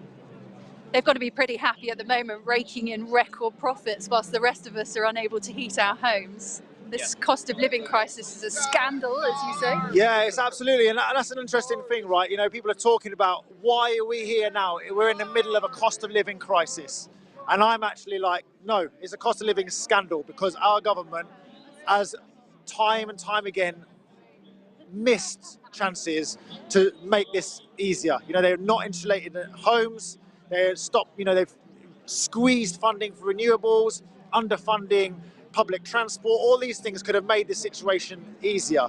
And this week in the energy strategy, they again opened goals. They chose not to. They've gone down the fossil fuel road, caved into the lobbyists. Yeah, the two things that they missed out in their recent strategy were onshore wind, because they think that the public don't want it in their backyard. And that's not true, because there's, is it 80%? Oh, there was it's the Department for Business, Energy, Industry and Strategy. Their own research says 80% of the British public want renewables. Yeah, and there is also surveys to say that people who've got wind farms in their backyard, majority of them think it's a great idea. And so that's one open goal that they missed. And the second one, of course, as we know, is that they're continually not funding insulation in homes. And that's such an obvious thing to do. BEIS is, they need a bit of a slap on the wrist. Yeah, or some non-violent direct action to make sure the message comes through. And that's why we're here, right? We are asking, Extinction Rebellion are here, we're demanding of our government no new fossil fuel investments, end fossil fuel subsidies, and no new fossil fuel licenses. That's why we're here. We're not going until we've been heard, until everyone here knows that our government is selling us out, selling us down, destroying our future, and allowing these companies who are raking it in right now to get away with murder, basically. It's completely not on. Anyway, Pete, we're going to go crack on. In fact, we've just been joined by someone very interesting. I'm going to cruise over here. Thank you very much. It's been a pleasure. Love the scientists. All right, Laura, should I do the interview? All right. Hello, Claire, lovely to see you. I just want to say, you know, you're looking amazing. Look, can you just have a quick look? Look how colourful her shoes are. Actually, this is what I want to dress like this. I'm not fashionable. Look, I've got hiking boots on and some rubbish hiking trousers, but you look amazing. But you're not here to look, you're not here to look like cool, are you? This is serious, right? Yeah, it's deadly serious, isn't it? It is. And actually, this is like a departure for me. I usually do try and like come out wearing like more smart clothes, and today more plain colours. And I thought I'm going to go colourful today because it's sunny and it's bleak. So, you know, this is me. I think it's cheers me up quite a lot to be wearing the colours, and that's helpful because it's not all right, is it? We're not all right. No, so. It's not right, and that's one of the things. And I think you might, you know, I'm pretty sure you're going to agree with me. But right now, what's going on? People are watching the news. You know, they might not. They'll be seeing the war in Ukraine, and they'll have a heavy heart, right? They'll be thinking, you know, they're just watching all this stuff going on, and be thinking, this is bad. And people will be questioning us. We'll be getting attacked. You know, why are you here in the middle of a war in Ukraine? Why is this more important? And I'm like, actually, we need to do this. When is the right time to do this? Well, there's no right time to change absolutely everything. And that's what we've been told that we need to do. And we're putting it off. And we've been putting it off for years and years and years. There's been lots of obfuscation of the truth. There's been lots of lying. There's been lots of PR campaigns, lots of bullshit. The people who are ripping you off on energy now, who are making bonanza like record fucking profits, they're doing buyback schemes so they can give themselves fat bonuses whilst you're struggling to pay your bills. They are the same people who lied their fucking arse off to tell you that like actually their business wasn't going to cause the collapse of civilization, when they knew fine well that it was. It's all on the public record. Everyone's crying at COP 5 months ago going, woe is me, we failed the world, the deal's not there, everyone's, you know, headed for catastrophe. And then a war breaks out and opportunism starts and everyone says, oh, actually, let's just do new oil and gas. And it's a fucking disgrace. Like, I can't live in a world where things make so little sense and cope without standing together with people who are willing to get together and stand up for the truth and saying, actually, there is a truth in the world, and the truth is that at the moment humanity is absolutely monumentally fucked, and it's really unfair, and it's only a few people's fault, actually, when you look at it. It's only the fault of certain people in the world who have enormous missions. The new IPCC reports are devastating, and they're not getting any news coverage because there's a live conflict, which is a tragedy, and it is horrible. But the suggestions that we should do things to get at Putin, like the IEA, the International Energy Agency, said, well, if we want to hurt Putin, maybe we could cut our demand, maybe we could do less consumption, maybe we could have car-free Sundays, maybe we could like have shorter showers, maybe we should do something that like looks and feels a bit like rationing because we want to stick it to a bad man in geopolitics. But like, we're not willing to have that conversation about saving like the future of humanity or all young people that are alive now. I think it's a fucking obscenity, basically. And so, you know, here we are. Don't get us started, that's all I say, do you know what I mean? But the thing is, I think it is insane. This is one of the things that I can't get my head around, is that these companies, there can be no economy on a dead planet. There can be no fossil fuel companies on a planet that has basically ceased to be able to support life. Yeah. And these people, they didn't come down in the last shower. You know, they're clever enough people, so they know that they are going to collapse our planetary life support system. But their plan, therefore, must be to just rake as much money in as they can. And I'm guessing, you know, like we saw in Don't Look Up, you know, they're going to hoping to do something that, you know, use their money to convert it into some way of surviving for a bit longer than all of us. Yeah. So remember in that film, right? People come together to form a plan to intercept, to do something about it. And it gets undermined by a weird rich bloke, right? Because they're about to do it together and someone goes, no, don't do that. I've got a cleverer idea. It'll make us loads of money at the same time. And what happens? I think that's the part of the story that people have paid little attention to. It's like everyone thinks, oh, it's a basic sort of story. Something's flying at the earth and everyone's going, oh, it's not real. Oh, maybe it is real. Oh, fuck, bang. But it's not. The story is the guy who undermines the effort which was all set up to be able to tackle it. And it's the same with climate change. People have been talking about this for over 30 years. People have the opportunity to make agreements so that they can sort it out. Vested interests have stopped that happening, and they're still stopping it happening. And so it's only like an immense amount of people power, I think. That Antonio Guterres said basically his speech, you know, activists aren't the extremists are investing in new fossil fuels.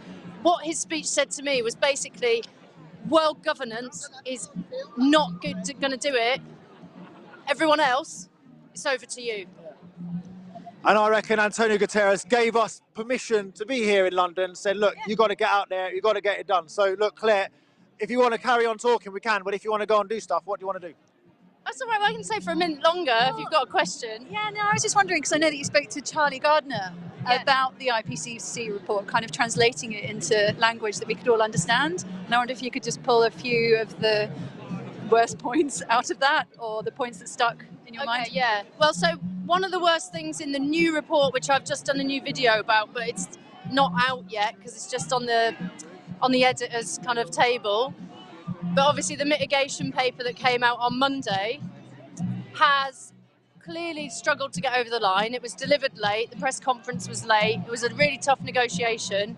My understanding is that that is the paper that basically said, here's how you mitigate. And the way you mitigate is you stop doing carbon emissions. How do you do that? Well, you have to stop burning fossil fuels.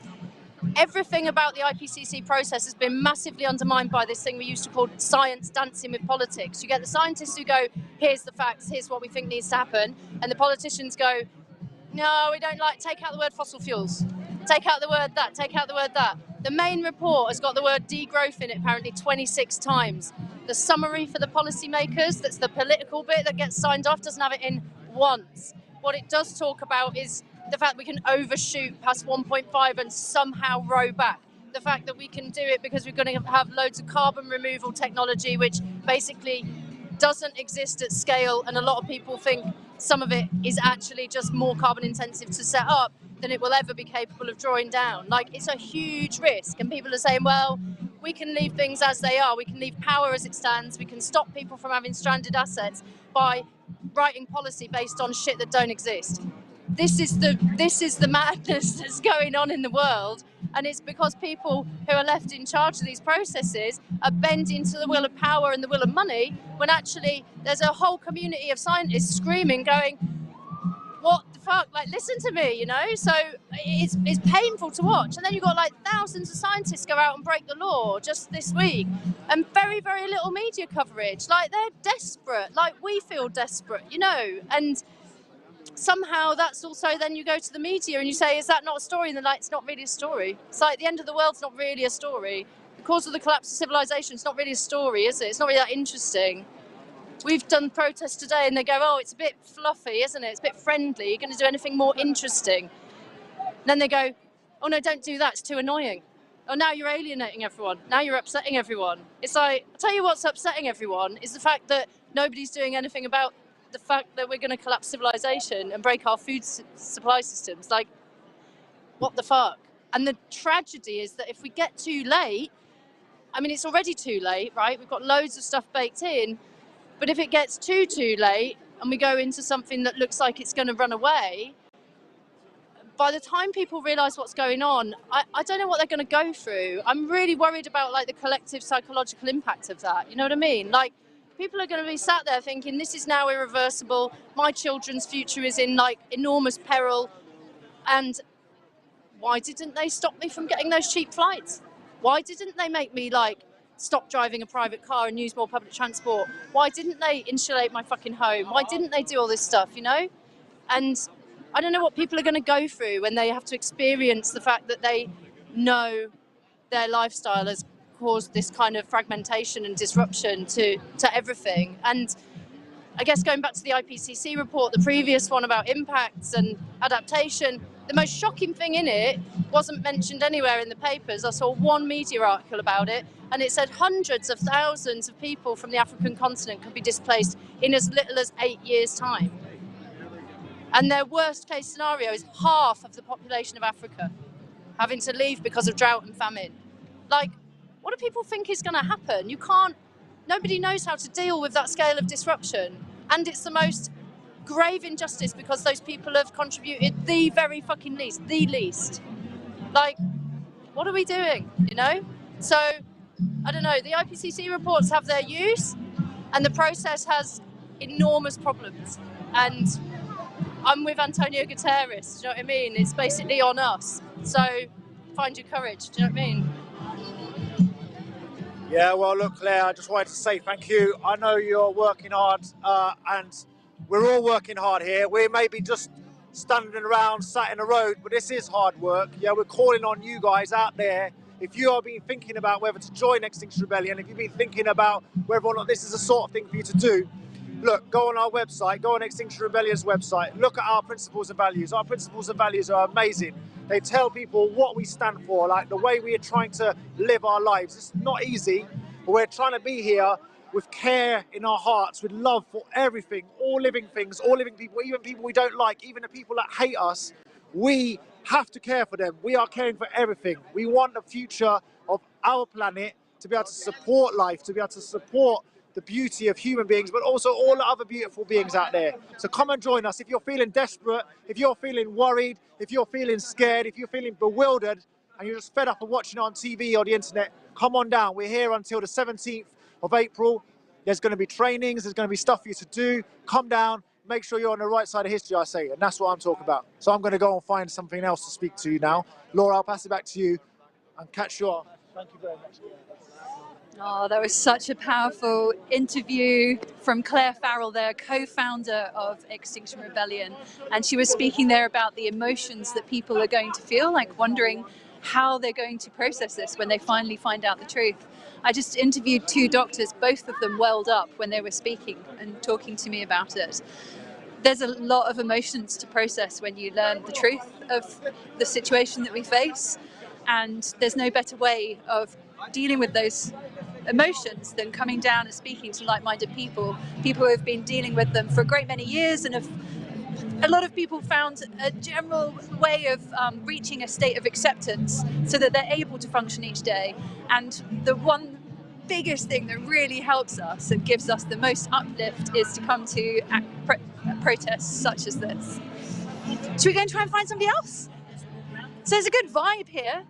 You know, it kind of really highlights that distortion between the sort of topics that we're talking about, the severity of the situation, and then just how nice and, like, you know, the vibe is here. It's the same in real life. You know, you're listening to the news, you're reading a news feed, there's catastrophic, horrific weather events happening across the world, people are dying, and then you go outside and it's as if everything's normal, that everything's okay, and it's hard to process. But come down here and we'd love to help you process that. So, who else can we find to speak to? Yeah, so what you're looking at here is Trafalgar Square. We have numerous people from all walks of life that have sat down on the road, blocking the transport links into this central part of London. There's a loudspeaker with music playing. People are starting to dance now.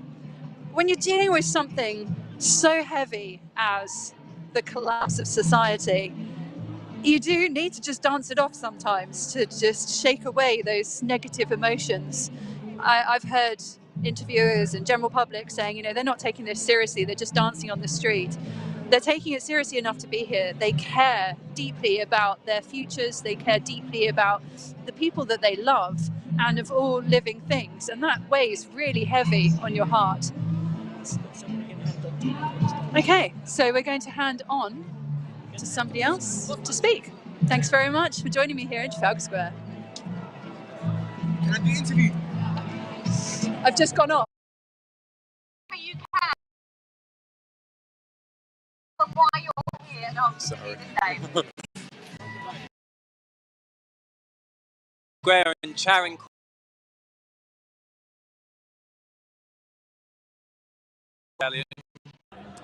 All right, so I've just picked out Holly out of the crowd of amazing, wonderful, beautiful, lovely people here. Holly, I just wondered what it is, you know, that you want to say. Oh, what do I want to say?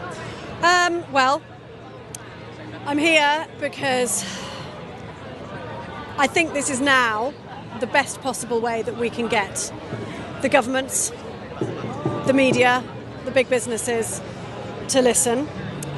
I feel like nothing else has worked. And it's taken me quite a long time to come around to thinking that this is the right way forward. But I really have come around to thinking that this is the right way forward. I think that non-violent direct action is what has worked in the past. I think it has made a huge difference in history. And I'm prepared to do anything because we have got a very small window. I've looked at the IPCC report. I've listened to all the top scientists in the world talking about what we're heading for.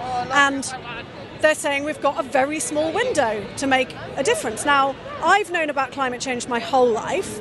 I'm coming up to 40 and I've known about it since I was at school, and I've seen us not heading in the direction for my whole life. I just assumed when we were at school and we were talking about global warming that the governments and the grown-ups would do the right thing.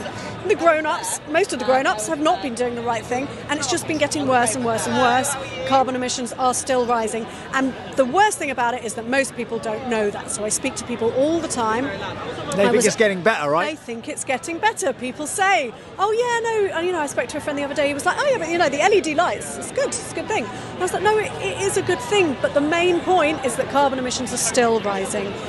That, you know, generally it's all getting worse. Even if we're coming up with a few new solutions, we're not being forced to use them, and we're consuming more. We've just got so, in the West, we have got so comfortable. And we've also got so comfortable that most people are not used to protest either. They're just like, oh, it's not really for me, you know. And I get it, really do get it, because it took me quite a long time to realise it was never going to be for me. It was never going to be like, oh, I'm a natural activist. I'm not a natural activist. I'm not very rebellious. I never was. I wasn't very naughty at school. No one wants to get arrested, you know, but actually in the end I've just thought it's our only solution. So I guess a lot of people in exile have to go through that journey, right? You have to kind of search inside themselves. I am not a rebel naturally, you know, like lots of people have to kind of figure out in their minds, you know, how to they've got to just hear that voice, you know, and they stop being, you know, at some point you can't ignore it. You just got to kind of go, right, this is the right thing to do. Yeah, I think so. And it's really easy once you've got there to just assume that everyone else should get there really quickly. And I do feel for everyone that I'm speaking to, because I made a testimony and I put it out there, and it was basically saying, like, I am actually asking you to step up. And you know, the fact is I'm also not an evangelical person. You know, I don't tend to go around preaching and telling people what I think they should do. But I have also just got to the point now where I'm like, I really, really want everyone to realise that they have to do something. And how to pitch that without sounding preachy is really hard. And you kind of hit that point where you're like, well, maybe I'm going to lose a few friends over this, and maybe that's important, because I actually think if we don't sort this out, we're all going to lose everything. Yeah. What have I got to lose? And now I have been arrested, I've realised, yeah, it's doable. I mean, we are very, very privileged in this country, and especially I, as a white person, am very privileged that I can get arrested. I can go through that whole process and come out the other side, and I'm here to tell the story, and I'm okay. Yeah, it wasn't very nice, but it is possible. And I basically think that anybody with that privilege should be using it, really. And I think it's okay to say that. I think it's okay to recognise your privilege and say, while I've got it, I'm going to bloody use it. Yeah. Thank you very much, Holly, and that's really important. I think for me, you know, it is, we all have a bit of power, and it's like, what are we using that for? We can't just stand on the side. So I'm really grateful for speaking to me today. Thank you. All right. Thanks. See ya. Thanks.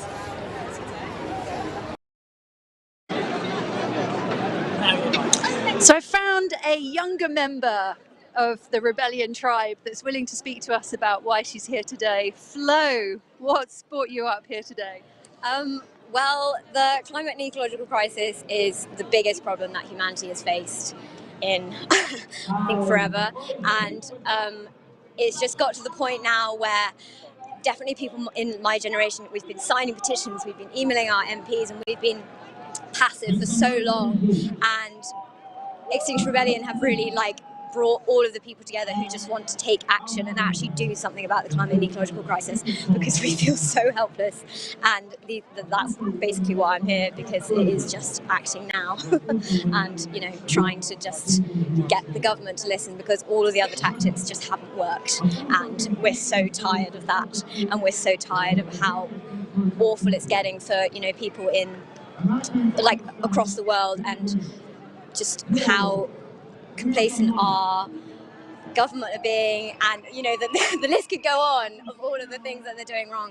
But the main reason why I'm here is just to act, because that's what XR is all about, and it's about turning that sort of fear into action, basically. Yeah. And if you could say anything to our government, to our leaders, what would you like to tell them? Can I swear? No, I'm joking. I just want to say, just wake up, because this is such a problem, and it affects all of the, you know, other problems that we seem to be having, you know, like wars and famine, and the just inequality that we see across the world. It is all linked to this one great big problem, and I just want them to wake up and start telling the truth and just acting fast, rather than making promises for the future which are just not going to get us anywhere, which are just going to leave us in a bigger mess than we already are in. So yeah, just wake up and start telling the truth, please, and start taking action would be what I'd want to say. So Flo, how did you get into Extinction Rebellion? Well, so I'm from Cornwall, and there's quite a good local group there, and I basically just got involved with a lot of the local actions, and just word of mouth really. People started talking about, you know, what Extinction Rebellion was, and I remember the first rebellions sort of came up on my social media. They weren't broadcast large enough, but I managed to work out what XR was doing, and it was just, yeah, just community and word of mouth and social media. But yeah, it's just kind of become like such a big part of my life now, and it's just such a comfort in this like really scary scenario that there are so many people here who feel the same way and want to change as well. So yeah. Did you learn about the climate crisis or climate change at school? Did they teach you that? Not really. I remember when I was younger always feeling a bit confused as to why, you know, sort of nature wasn't really on the agenda all the time. And I remember wondering why all my friends weren't talking about like sort of wildfires happening and animals being shot and killed and poaching and all of these other problems which are linked to climate change. And I just remember through my education starting to realise that there was something wrong. And then the more I researched, and you know, I've actually done a geography degree, and you know, the more I've got into the literature, I'm starting to realise what a problem this is and how it's actually not spoken about to kids and how they don't know it at all. And it's just quite scary actually, and I think it should be something that we're taught in school in a much better way because I think it's on the pages as maybe a 2-word thing, and then it's just flipped over. But yeah, I'd say I had to do a lot of it by myself, to be honest. Yeah. And what would you like to do with that geography degree, or what are you wanting to do, or what are you doing with your time? I would just like to educate, and I would like to like rewild our world. I want to get involved in lots of biodiversity projects, but I think sort of I want people and nature to start coming together, especially in the UK where we're so disconnected from all of our like wild spaces, and we don't have enough green space and people don't have access to any of this space. I just want to start bringing biodiversity back into our lives and hopefully making things better for people, really. It's quite a broad answer, but you know, maybe there's a job somewhere which does that. I think there's lots of jobs there, and there's going to be a growing number. Like sustainability and rewilding and looking after nature is going to be the boom sector, and so inspiring lots of other youths to go down that route. Definitely, and I think it's such a beautiful movement to be part of, and yeah, I'm looking forward to it, but I'm also a bit terrified. But yeah. Oh, thank you ever so much for your time and speaking to us today. That was terrific. We've got someone we can hand on to ready whenever you just hand over now. Okay, handing over. Thanks very much. Still live. So we're here on the corner of Trafalgar Square and Charing Cross, and I've just bumped into my good friend Alex from XR Scientists, and wanted to ask Alex what you've been up to this week. I know I saw something pop up on the live stream, well, towards the end of last week, I suppose now, if it's the weekend already. So if you want to tell us about that action? Yeah, that's right. We went to Shell and we pasted scientific papers up there. Shell, of course, have a long history of corrupting the science of climate change. They knew all about it in the 1980s, and then went on sort of long, hugely expensive campaigns, like first of all suggesting that it wasn't true, and then suggesting that they could be part of the solution, and now they, anyway, it's gone on and on. So that's why we went there. It seemed like a success, yeah. And it must be quite frustrating as a scientist to see governments around the world acknowledging the science and then not acting on it. I don't know what you think about the recent IPCC report and the call to action from the Secretary General of the United Nations, but how does that make you feel as a scientist? Yeah, I mean, just a few years ago, I thought the role for scientists was to present their findings more clearly, and get them in front of politicians more. It was just a matter of communication, and I just increasingly realized that it's about money and power. Ultimately, a lot of the decision makers have a lot of these have a lot of this information, right? They've seen the IPCC report. They went to COP. They've heard major world leaders saying that it's 1 minute to midnight, is a quote from Johnson, or the UN Secretary General says it's now or never, or all kinds of super urgent statements, and yet still the energy strategy we saw from the Chancellor just the other day includes more North Sea oil and gas, which is obviously completely insane, and absolutely nothing about simple demand reduction, insulating homes, but all sorts of things that they could do to stop using as so much gas, which obviously is supporting wars around the world. Just any kind of demand reduction, they absolutely cannot bear to do it. Thanks so much, Alex. Really good to see you. And it's really telling that we're meeting with these professionals from the healthcare industry, as we spoke to Liv earlier, and speaking with Alex here, and these are individuals whose lives are devoted to protecting lives and furthering our understanding of how the world works. And what we're seeing is irrefutable science being ignored by world leaders. So it really is disappointing, and it really is a major scandal to be seeing this kind of ignorance towards what is absolutely irrefutable. Thanks so much, Alex. The UN Secretary General called on social movements. I mean, that was his big hope. So it's now on us, right?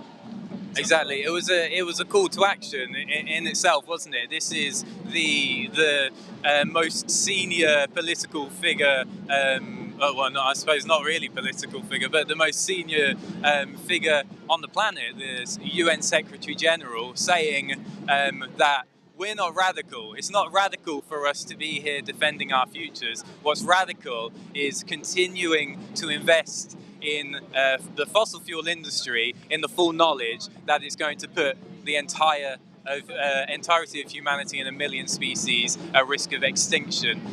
So that's why we're here today. That's why we're meeting with people like Alex. That's why thousands of people are joining together and putting their bums on the ground and demanding that our government take serious action to protect lives and to defend our futures.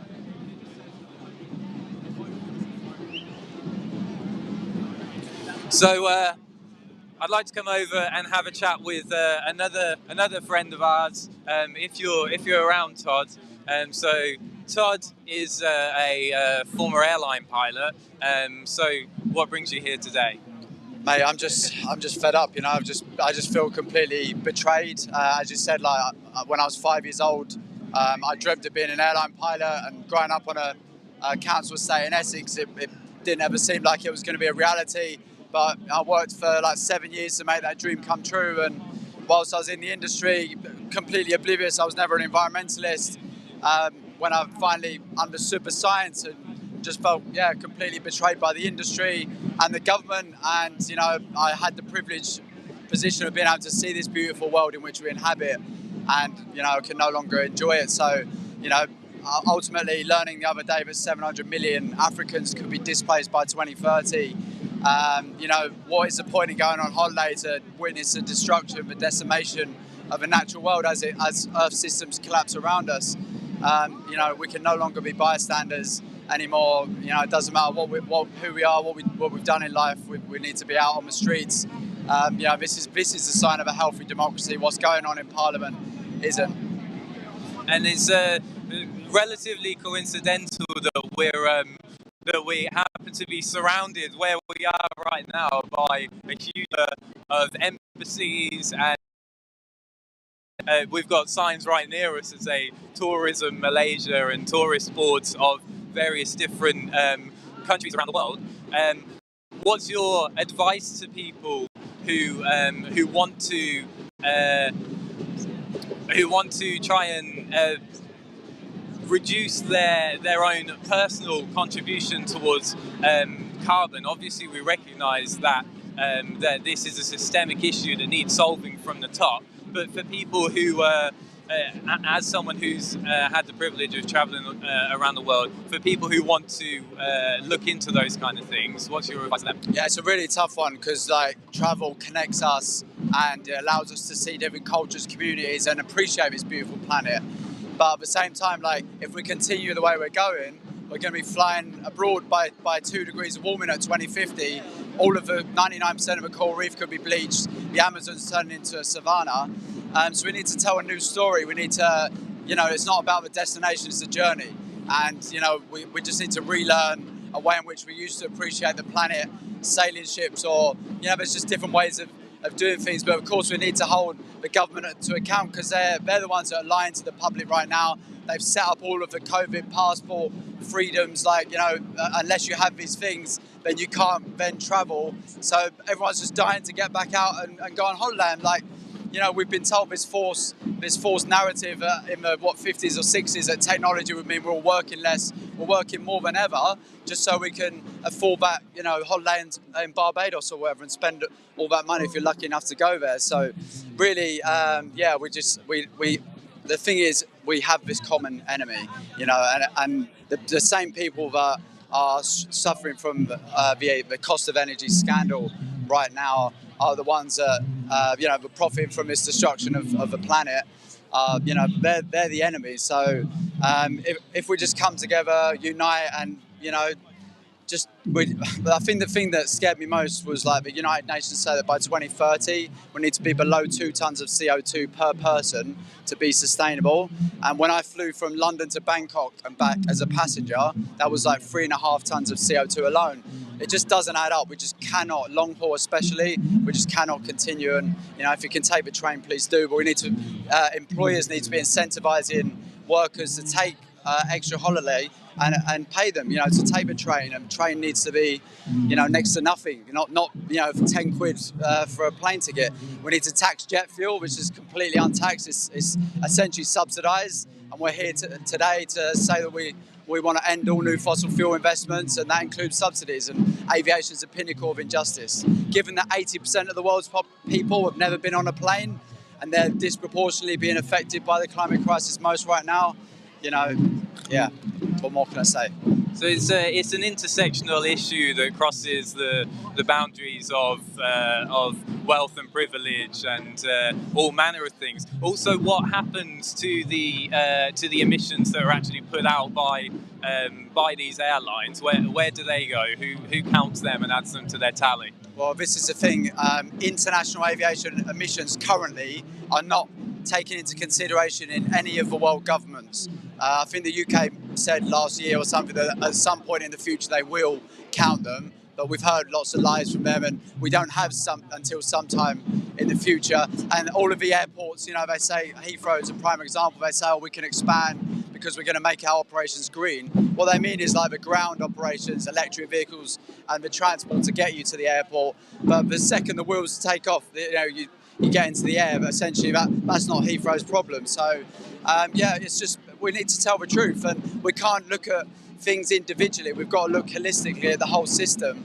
The Jet Zero Council, the government's own initiative to reduce so-called reduce aviation emissions and so-called sustainable aviation fuel, they look at tailpipe emissions. I mean, none of those fuels are really sustainable anyway, so they're lying to us. But the tailpipe emissions, that might be less than what it is now, but essentially you still need renewable energy to create that fuel, and we don't have enough of it for existing key infrastructure. So how can we focus it on the privilege activity that when just 1% of the population create 50% of commercial aviation emissions? So it's the pinnacle of injustice. It's a classic example of creative accounting, the likes of which we see our government pass our carbon budget over to China and India, and the same way companies like Drax, who are the world's largest tree burner, the same way that they don't count their carbon because they say it comes from the origin. So it's just a scandal all round. Thanks so much for speaking with us, Scott. It's really good. Right. Pass to Laura now. So we're going to go over to Laura, who I think has got an interview with someone else very interesting. So I'm really excited to have found Jonathan Fuller, who is Extinction Rebellion's most incredible media follower. He runs the Tell the Truth campaign, the Media Tell the Truth campaign. I wonder if you'd tell us a bit about that, John. You're far too kind, first of all, but I go through all the right-wing press every single day. Occasionally I buy all the papers, but I go through all the right-wing press and I keep a very close eye on what's broadcast on BBC, ITV, Channel 4, Channel 5 and Sky. I joke that I have no friends because I spend my life looking at the media. But it's really important to understand what the media is saying. You know, the media nowadays talks more about climate change and they tell people that it's real and it's dangerous. But what they don't tell people is the really frightening stuff. One simple example, Chatham House report came out. The Chatham House report in September about the risk of climate change said there's a 10% chance of 7 degrees Celsius of global heating. Now, that is death for everybody.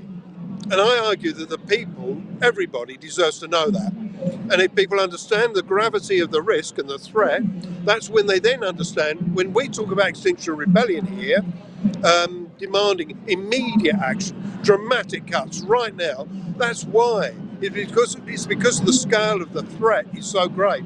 And if people don't understand that, then they're not going to understand why Extinction Rebellion is saying now, immediately, right now, no messing around now, immediate and deep, profound cuts. So that's the first thing. The second thing is about the media is quite often they lie to people. I'm going to name and shame the Sun. The Sun editorial actually says things like Extinction Rebellion is lying to the public because it says there's no scenarios that suggest that climate change is going to be anywhere near as bad as we say it is. So we point to Chatham House and say it's not us saying it's Chatham House. Go and blame them. Committee on Climate Change. In their risks report that was published in June of 2021, they said that there would be disruption to UK food supplies in the 2040s, and when the ocean current that brings the Gulf Stream to the UK, that would collapse at around about 2.5 degrees Celsius of global heating, and then we would have an absolute collapse, catastrophe, happen to arable farming output. So we would lose our grain. And that is effectively famine coming to the UK. Now, the Committee on Climate Change says, well, we hope that going over 2.5 won't happen this century. But right now, we're looking at over 3 degrees Celsius of global heating by 2100. So maybe by 2060, 2070, possibly in your lifetime, not in mine, but in my children's lifetime, my grandchildren's lifetime, they could face famine. And when if the public were allowed to understand that, then they would understand why we say immediate cuts right now. Lifestyles have got to change right now. And if we don't, then we get famine. So that's when I talk about media tell the truth, that's the kind of thing I'm talking about. Why do you think it is that the media don't tell the truth?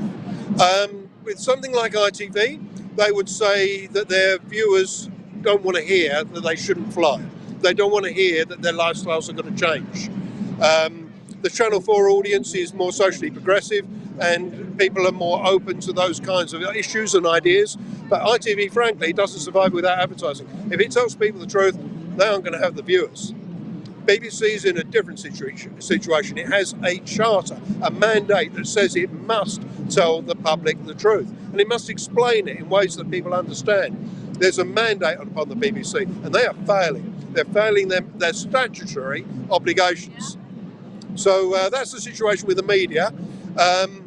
Did you want to also briefly talk about the fact that I argued today when I was speaking up here that we've got a corrupt criminal justice system? Absolutely, yes. Tell us about this corrupt criminal justice system. Okay, so the situation there is back in 2019, a group of people went to the police and said that our politicians are pursuing policies that are going to result in the complete annihilation of several low-lying island states. We named the states and we listed all the policies that are going to cause that outcome. And we said that's in breach of international criminal law. In the UK, we have a piece of legislation called the International Criminal Court Act 2001. And we said to them, you have got to act. You have got to stop the politicians from doing this. The police categorically refused. Now, because the police won't use existing legislation to stop the polluters, we people in Extinction Rebellion, Insulate Britain and Just Stop Oil, etc., we are going out and protesting, and we're taking dynamic steps. We would not end up in court. We would not face prosecution. We wouldn't be protesting if the police had done their job in the first place, which was to say to politicians, look, you're not allowed to kill, and you're definitely going to kill these people over here, or you already are killing people over here, and you're going to kill millions in the future. Deaths are already occurring right now, but the police categorically refuse to act. So this is a very, very powerful part of the argument now. We're taking it to the Magistrates Association, senior judges throughout the UK, Crown Prosecution Service, and everybody's saying, this is embarrassing, it's not our issue, take it back to the police. Take it to the Police Complaints Authority. We've already done that. They don't want to know. Everybody is passing the buck. But I think it's coming to a head because with Just Stop Oil, Insulate Britain, some of them, and also XR people, some people are saying, I'm going to do disobeying the dock or I'm going to refuse to go into court because this is a corrupt criminal justice system. And we need to keep on taking that to the judiciary, and that will feed backwards through CPS and to the police to say to them, look, you cannot get away with this any longer. You've been found out. And ultimately, you risk going on trial because if you facilitate mass loss of life as a police officer or a CPS person, member, the head of the CPS, Max Hill, who's the Director of Public Prosecutions, if you facilitate genocide, then you can be prosecuted as an individual under international criminal law. So if people have got an interest in looking it up, it's Article 30, 2B, of the Rome Statute of the International Criminal Court. Have a little look at that. When you read it, you'll say that applies to climate change. And it's what the youth want. The youth COP, they all unanimously declared that, in the future or when they're in power, or really this is what should happen right now is what they're saying, is that these global leaders should be prosecuted for the crimes against humanity. Again, I'd say to people, look at the mock COP26 website, look at the treaty, look at item 2.4, and they didn't just ask for criminal prosecutions, they said they wanted penalties that matched the scale of the harm caused. Now, if you kill 100 million people or 1 billion people, what is the penalty for that? And I think Cressida Dick, any member of the senior person responsible for the police, the head of the Crown Prosecution Service, and every single judge needs to give that very careful thought because that applies to them. It does indeed. And talking about the police, can you tell us a bit about the police presence here today? Well, it's been very light touch. I mean, there were thousands and thousands of us in Hyde Park. It was a huge turnout. I'm ever so pleased with it. I really found that encouraging that so many people came out today. Despite COVID, despite what's happening in Ukraine, thousands and thousands of people came out. Now, the police can't arrest us all. If 50,000 people come out, or 100,000 people come out, they just can't arrest us all. And it really puts a huge amount of pressure on the politicians when large numbers of people get involved. So everybody watching this, I would say, please be encouraged by this and please do come out and join these protests because the police just can't arrest us all. So today it's been very, very light touch. Now, as the numbers are beginning to thin out, it's getting a bit cold here now, numbers are beginning to thin out and people are getting tired. So the police are beginning to ask us gently, would you mind considering now moving on to the roundabout or what have you, and out of the road? And some people will stay here to the bitter end, but at the moment, I think the police just feel like it's just still too many numbers. Where are they going to put us all? They haven't got the cells for us all. What would Just Stop Oil clogging up all the police cells? If we do that as well, then they're stuffed. So it really emphasises a simple point, which is strength in numbers. Together, we are invincible. Together, we're unstoppable. And we can stop the politicians from crushing the young, crushing the poor, and crushing the global south. And it's what the United Nations Secretary General Antonio Guterres has called for. He said, look, we need a grassroots movement that is impossible to ignore. And this is what he means. He means the school strikes, he means Extinction Rebellion, he means Just Stop Oil. He means any group, come out in any name, just come out as yourself, but get out on the streets and pressure this government and global governments around the world, anybody watching in other countries, engage in mass civil resistance because this is the most critical time in the history of humanity. Absolutely. Absolutely. Couldn't agree more with you. And the UN Secretary General said that sometimes climate activists are portrayed as dangerous. I'm just trying to think what it was. He said that we are dangerous radicals. Dangerous radicals, but he said they're not the dangerous radicals. They're the governments that are continuing to expand fossil fuel extraction. And he also referred to those governments as liars. Now that is incredibly powerful because that's the UK government. Not just the UK government, but our government is planning to expand coal, oil and gas. And there is no excuse for it. And certainly not in international criminal law. And Antonio Guterres also saying that it is moral and economic madness to expand fossil fuels at this point in time, that most existing reserves that we already know about, that we've already accounted for, will become stranded assets. So anything new is not a good investment. That's right. Just thinking what you said there, mentioned earlier that I monitor all the right-wing papers, and I was very encouraged by one thing that appeared in the right-wing press, and that is that most of them are criticising the government for not going hell for leather for home insulation. And that's the right-wing papers. So the government doesn't have any support at all on that issue.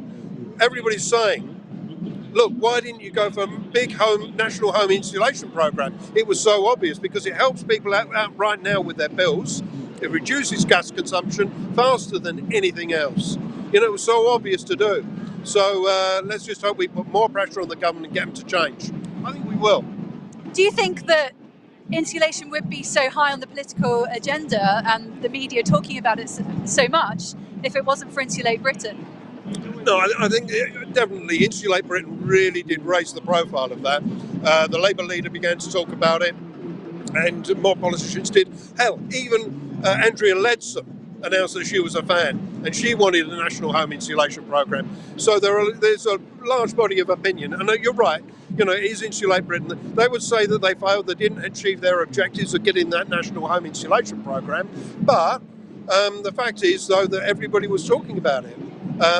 Same with Extinction Rebellion. When the XR first got started, that's when we got government to declare the climate emergency. Theresa May brought forward the target from 80% cuts by 2050 to 100% cuts by 2050. Then COVID hit us, now Ukraine. And I would say that we have been knocked back, but this again is our time. Come out, protest, really dynamic, really strong, very, very powerful. We can turn this around. Brilliant. Thank you ever so much for your time, Jonathan Fuller, and thank you for everything that you do. Following you on Facebook and learning what's being put in the media is fascinating and sometimes quite disturbing. So a bit more pressure needed to be put on the media to tell the truth. Yep. Thank you very much. Thank you. I'm going to hand back over to Etienne. Etienne, over to you. Hey, all right, everybody. Hey, all right, everybody. We're still here at Trafalgar Square. The sun is setting. It's been a beautiful day of rebellion. We're here making a statement. We want the government to stop new fossil fuel investments. We want no more fossil fuel licenses, and we want to end subsidies. And we're sitting in the road, making sure that people know what's going on, making sure our government knows there's people out there serious about putting pressure on these companies, putting pressure on the government. We need this to happen if we're going to keep our planet alive for future generations. I've come along, I found Willow earlier on, and I thought, Willow, it'd be nice to hear just a little bit about why you're here, what's brought you to come and do this, which is not something that people necessarily do normally with their lives. Yeah, hi. I mean, we're here because life as we know it on this planet is in danger, and I'm 18. Like my friends are all 18. In 50, even 20 years, life could be completely different to what it is, and it's like, I've got 60, 70 years left. That's a long time, and like young people my age, really, we've got to step up because it is going to affect us. It's not some future generations that haven't been born yet. It is literally people alive today who are my age that are going to feel the brunt of this. So yeah, we got to stop it. And do you have any faith, let me be honest, in these adults that we supposedly have in our government? Do you have any faith that they've got this? Because I think a lot of people think, it's going to be fine, they'll figure it out. But I don't think that. I mean, I do not think that at all. The government put corporate interests over people all the time. They put profit over people. It's what they are doing at the moment. You can see that with them still giving the go-ahead to more like oil and gas fields now. We know you can't have any more oil and gas, but they still do it, even though most people don't want them, because they put profit over people. So no, I don't. I don't think they'll act until they are pushed into acting, which is what we're here for. And do you think, you know, like, again, like I'm 42 years old, right? And so I still don't consider myself to be old, but I'm not a young person anymore. But it annoys me, it really hurts me when I think young people out there now, they're not, a lot of people aren't using their voice, you know, and it's going to affect you all the most. Yeah, I mean, yes, not everyone uses their voice, and it's like, I just encourage people to step up, and it's like, yeah, so you might post something on your Instagram, okay, like, come along, like, you know, you don't have to, like, throw away your whole life, you can do it within that, you can come to a protest, you can have a really good time, it's actually quite fun, make some amazing friends, and actually stand up for yourself and stand up for your generation and for everyone. And that's the thing, isn't it? Because now we're at a time where we're sort of talking about, you know, when you're acting in your own self-interest, is actually acting in the interest of everybody and everything, because no longer you can afford just to stand on the side. Yeah, it is acting in your own interest. Like, it is in everyone on the planet's interest to have a planet. I don't feel like you can really argue with that. And so, yeah, saving the environment saves everyone here. And in countries like Britain, where you can go to a protest safely and speak up, it's really important for us to draw attention to this, because it would affect people in the global south worse. And they're not necessarily to uplift. So yeah. So I'm you know, I'm not a man. In Spider-Man, it's his uncle says, with great power comes responsibility, right? I think for me, this is one of the ideas. Privilege is another word for power, right? We've all got some power, you know. We've got our people power. We've got the ability to change something here, and I think it is a responsibility. And I think, you know, adults are always telling young people, "Oh, take responsibility, la la la," and that's exactly what you're doing. I think it's awesome. I just want to ask you, if there's one thing that you want, you know, young people who are listening to this live stream, what do you want them to do? Any way possible, come along, sing some songs, make some friends, and the more people we've got, the better it is. And but also have conversations with people you know, like have conversation with your family at dinner about actually climate change is important. If there's people in your family that you're close to, they're the people you've got the biggest sway with.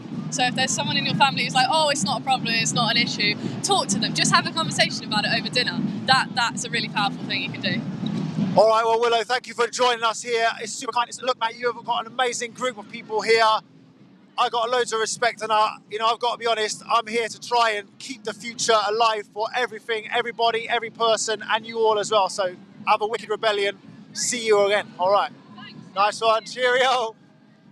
All right then, so we're still live here. We're in Trafalgar Square. The sun is slightly going down, but it's quite a nice scene, you know. The flags are fluttering, the sun's on there, and it's really nice, you know. But we're here for a serious reason. That's because our government is knowingly destroying our future.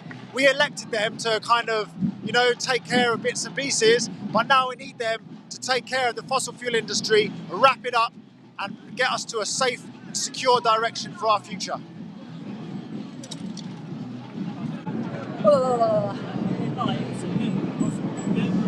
Okay, so I'm really excited now that I have found one of my favourite ladies within the movement.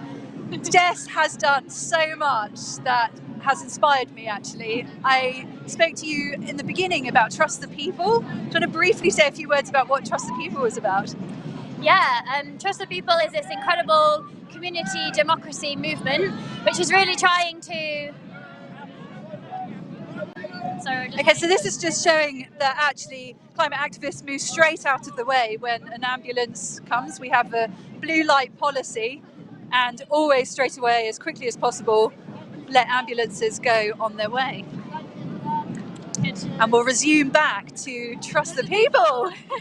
Yeah, this incredible movement, really trying to empower people to go out into communities, speak to their neighbours, speak to the people that are around them locally.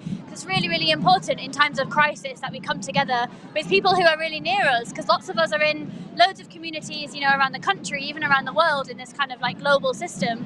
But when it comes down to crisis, like as we've seen through COVID, it's really about, yeah, the people next door to you that can support you, and you know, the people that can help you to grow food and share food and really create this resilience. So this movement of Trust the People is about really bringing people in, giving them the tools they need and the confidence as well to really go out and do this community work, which is, you know, just as valuable as being on the streets and doing direct action and really holding the government to account. It's all part of it.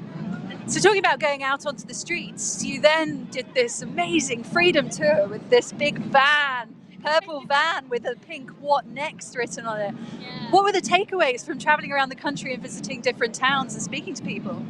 Yeah, so many takeaways. We would drive this, you know, massive van into towns and cities and park it up, and we were really just a group of friends that were just talking to people, like everyday people in these towns and cities. We weren't under any logo or banner. We were just, a group of friends really trying to find out like what is going on, like across the country, and how people are really feeling in this time.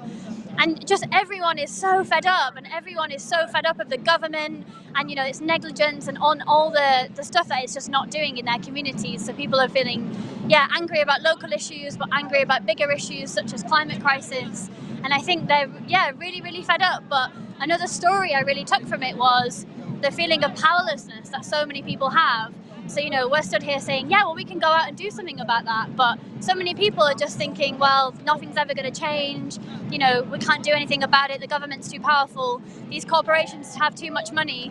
And it's really hard to make them see that they have so much power, especially if they come together as a community. They have way more power than any government and any corporation, but it's really getting people to try and see that. So through the Freedom Tour, we would bring people together in like a circle. It's called a crisis talk, getting them to connect with each other and just meeting their neighbours and seeing if they all care about the same things, and usually they do. And then they form some kind of group to try and tackle the issues they care about. So it was amazing. One of the best experiences I've ever had. It was really fantastic hosting you in Weymouth as well, holding the crisis talks on the beach in the sunshine and listening to what the locals had to say. So after that, you then took a deeper step into activism. Do you want to share some of your experiences of taking direct action? Yeah, I think when XR first started, I was definitely doing the direct action, you know, getting arrested, this type of thing, and then kind of transitioned to doing community stuff.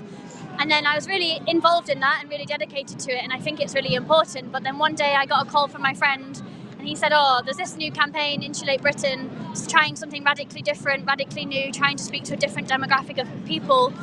And the reason I really felt like I should take part was because I grew up in Wigan in the north, and I just felt like, wow, this campaign might actually really help people from where I'm from, but also speak to people where I'm from. And I feel like other movements I've been part of hadn't necessarily done that before.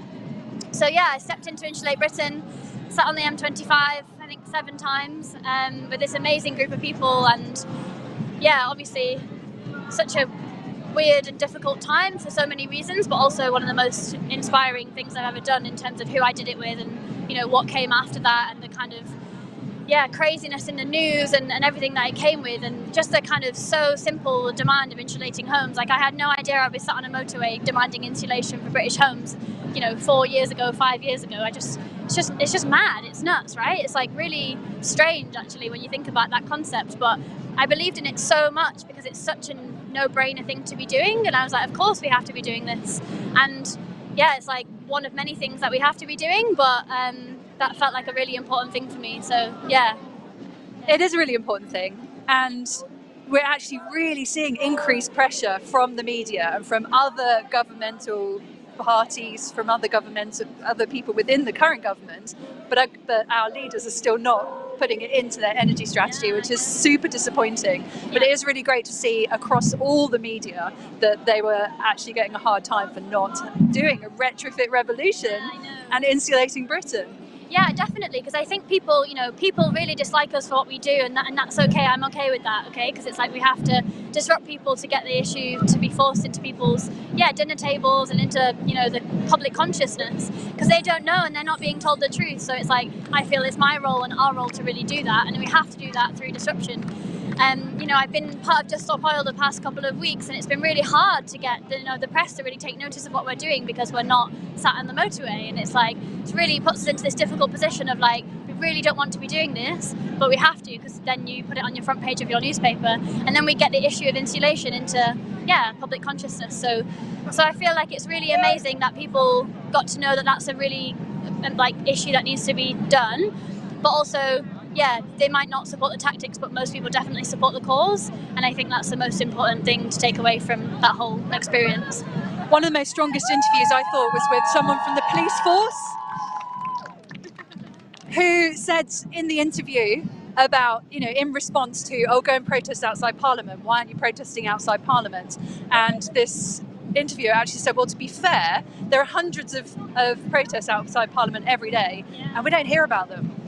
And so the disruption and the inconvenience to ordinary people is an unfortunate side effect of taking direct action. But unless we take direct action, we don't get our important messages across. I know. So what are the important messages of Just Stop Oil, and what is that campaign? What's been happening in the past week? And tell us a bit more about that. Yeah, I mean, the key message is obviously just stop oil, because it's unbelievable that in 2022, when we've had so much knowledge from scientists, we've had the IPCC and we've had all of these reports every year, like year after year, saying we can't continue to invest in fossil fuels, we can't continue down that path, but yet the government are still issuing 42 new oil licenses between now and 2030. And as like a 25-year-old, I'm literally like, how on earth can anyone in any, public serving role, like such as the government, how can you be looking at the science like I am and thinking that that's a good idea? Like, it's just so impossible to imagine that anyone thinks that that is something we should be doing. And I think it's really unfair because a lot of people in the public don't know that, and it's like, again, it's the whistleblowing of the issues. So yeah, trying to stop any new oil from being licensed and from being imported, because it's really not what we should be doing in this moment of crisis. We really have to stop it and start to switch to renewables. And yeah, we can see so much evidence of that all around us with the war and with collapsing energy. Like it's really, really difficult time for people at the moment. So we have to switch, and we have to support people in the switch, and leave no one behind. No, absolutely. It's been so touching watching youths taking action. There's a lot of young people involved in Just Stop Oil, tanker surfing, chaining themselves to the undercarriage of tankers, blocking depots and such like. And they're desperate for change. They're really fighting for their futures, and they're really well educated. They really understand all the science. And watching them doing interviews on TV, and these interviewers still giving them a hard time and still asking the sort of questions that just distract people from the messages.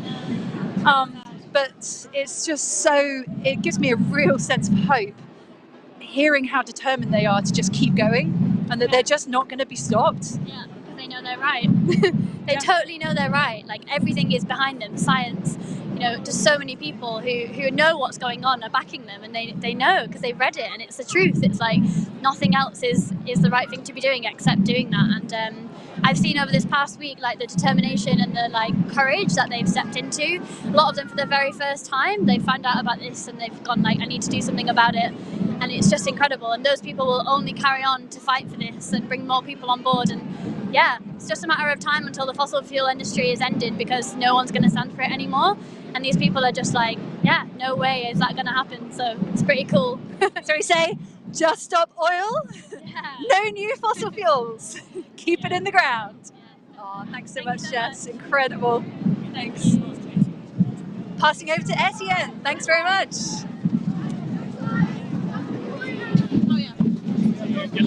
All right. Well, we're back. We're still here at Trafalgar Square. We can hear the drumming. The samba band's going strong. Some very interesting symbols have appeared on the floor. I don't know if you can see. They've got nice extinction symbols here. But one thing that I didn't know, and I think a lot of people might not realise, this symbol, this is called the extinction symbol, represents the sand timer. It's like time running out. So it kind of represents like time running through. And I reckon it's quite cool. And lots of people are starting to recognise this symbol because it's really interesting. Anyway, I'm joined by someone here that I spotted in the crowd, and I thought it'd be really interesting. Again, we've got so many people to understand, what brings them here, why someone would spend Saturday afternoon. It's not that warm anymore, let's be honest. But why we're here, like, what's the purpose? So yeah, just introduce yourself and why, what are you up to? So I'm Lily, I'm 22, and first and foremost I'm here because I want to get the government to stop investing in all new fossil fuel projects. I'm 22 years old and frankly I am terrified about what the future has in store for my generation, but also I deeply care about the people that are already directly being impacted by climate change all around the world. But also, as a separate angle, I think there's two sides to why I'm here. So there's the kind of the despair and the fear about what the future might hold and what's going on around the world right now. But I'm also here because actually I deeply love life and I love this earth and I love the flowers and the bees and all of the animals and the nature that we're surrounded with, and I want the future generations to be able to enjoy life too. So I'm also here because I have hope that we can change things, and being here and being surrounded by people that are saying no, we won't accept that this is what we can be as humans, and that we're going to accept that all we can do is destroy this earth and destroy one another. I don't accept that. I believe that I have hope actually that we can change things. We can start smiling at strangers and planting trees and restoring nature and being kind to one another, and that I believe that humans have the potential to be so much better than this story that we're sold. So that's why I'm here. No, that's amazing. I got one of the things that I sometimes, because I do outreach and speak to the public, quite often people say, oh, we're just like a virus, we just need to go extinct, it's over. As if that's not going to involve the suffering and misery of millions upon millions of people. And it's also just kind of just leaving everyone out there who's suffering right now just to crack on and be miserable. It's awful, isn't it? Yeah, I mean, I think that's half of the issue, is that we've kind of accepted this narrative that all that humans can be. And I don't know if it's because we've internalized this idea of original sin, and so we all think that all that humans are capable of is being, destroy a species and being terrible to one another. And it doesn't help because that's all the news covers as well, is us being, terrible to the earth and terrible to one another.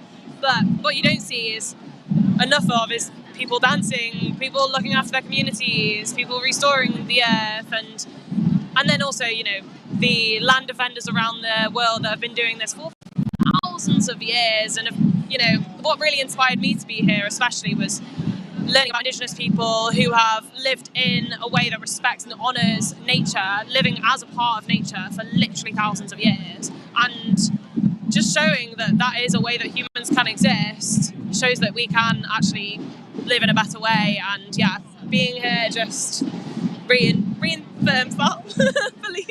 Oh, no, it's really not, and I think we've heard this quite a lot, because we are facing a bleak future.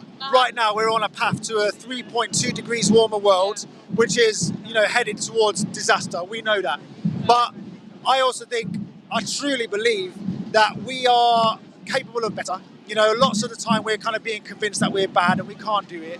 But also, I actually think if people stop for a moment, this isn't really working. There's a lot of people out there who think they're happy, who might feel, like they've got all the things that should make them happy, but deep down, there's some gnawing feeling that it's not right.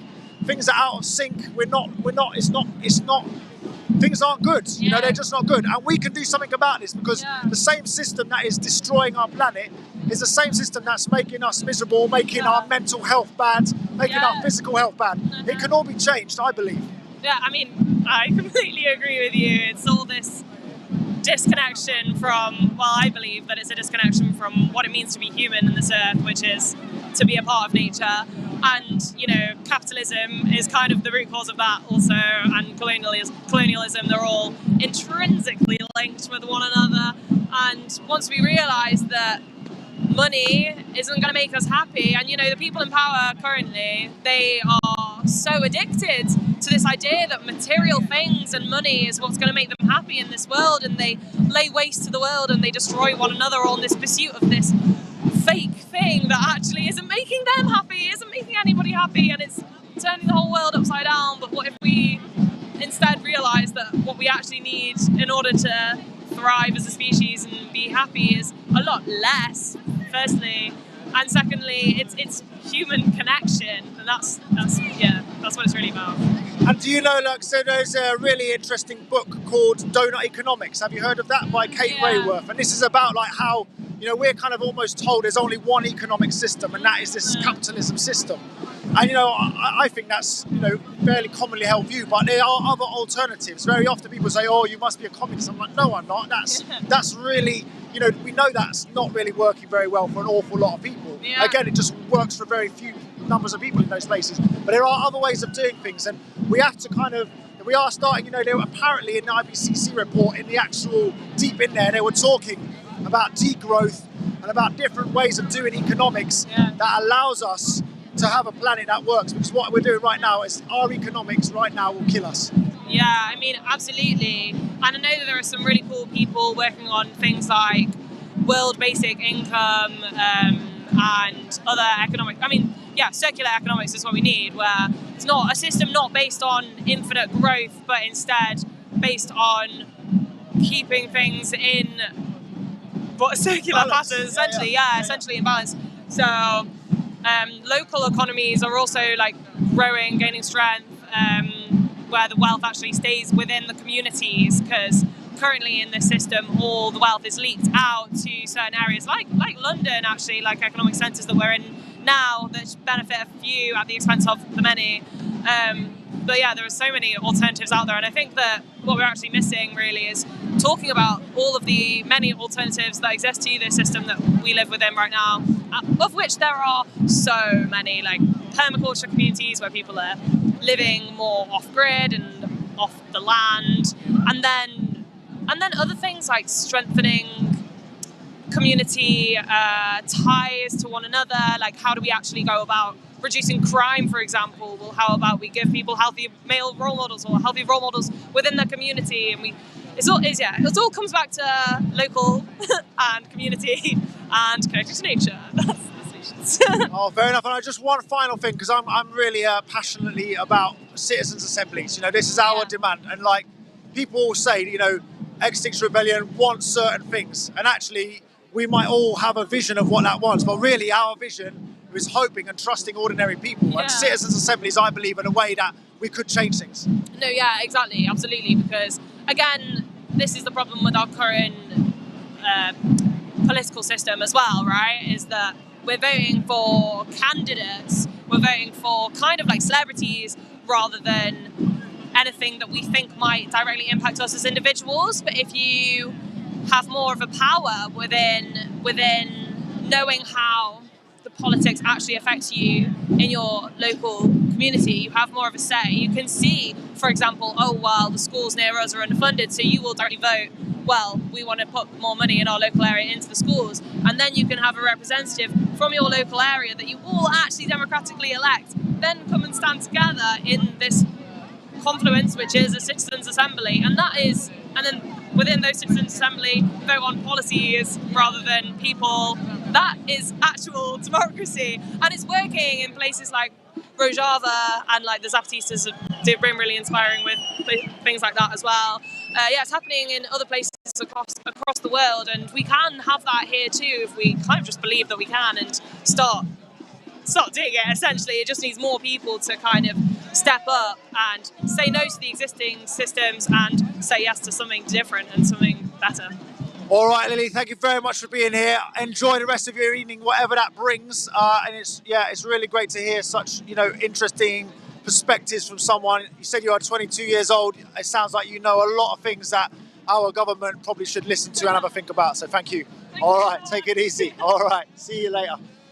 All right, so yeah, that was, oh man, you know, there's a lot of young people here, you know, and young people increasingly, they know we're kind of gonna, you know, it's their future. They're acting to try and to change things and move things forward. So I'm gonna pass over to Laura now. See you later. So, incredibly, we're coming up to our 8-hour limit on Facebook. We are going to continue live streaming across on YouTube. We've got our own little YouTube channel that you can go to. It's xrlivestream.tv/live. That's xrlivestream.tv/live. We have had the most incredible day so far. It's been so inspiring, so emotional. It's always a roller coaster ride when you're here. Speaking to people that make you feel happy and amazing and uplifted, and speaking to people that make you cry. You know, it's really everything under one umbrella. It's a wonderful show of solidarity, coming together of people who deeply care. So do come and join us, continue watching us over on xrlivestream.tv/live.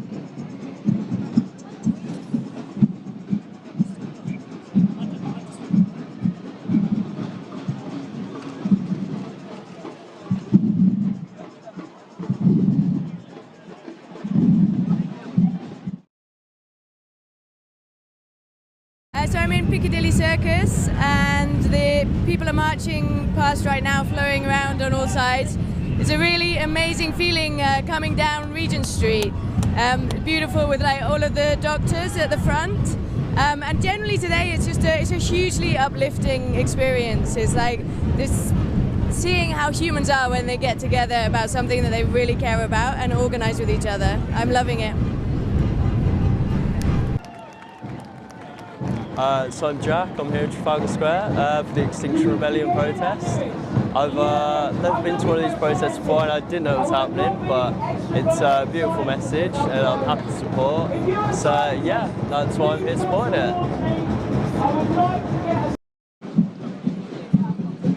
Okay, so we've finished our live stream over on Facebook, but we are continuing now here on xrlivestream.tv/live. You can always come to that to watch what's happening here. So you're joining us here in Trafalgar Square, where we've been for a few hours now, holding the space on the road.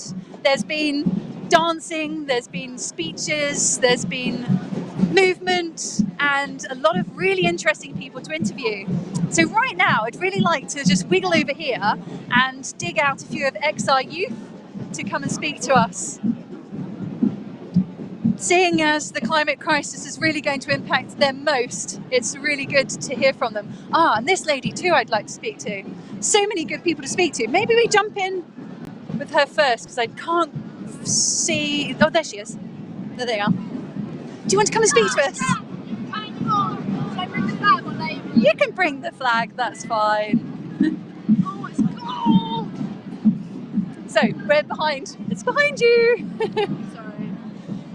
So, how has it felt for you being here today? What's brought you here? What's motivating you? What's on your mind to share to the world? Quite cold right now. I'm here mainly because would like the I don't know, the government to stop being so stupid. And there's a lot of us here today as XR youth, and we're all fairly young. We're all under 30, and yeah, we're just quite scared. And like the recent IPCC report is just pretty terrifying, and yeah, that's why we're here, I guess. How does it feel? How, if you were speaking to other youths, what would you say to them about coming and joining in? Do it. We're singing some fun songs. We've got some funky flags. We're all really lovely. Well, I think we're all really lovely. We're not that intimidating. Yeah, it's just really nice to be around other young people that like care and that feel the same way, because not everyone does. So it's sort of, yeah, nice to feel like you're in your little community of people that get it. But it's sad that more people don't understand. So you've had some interesting interviews with the media.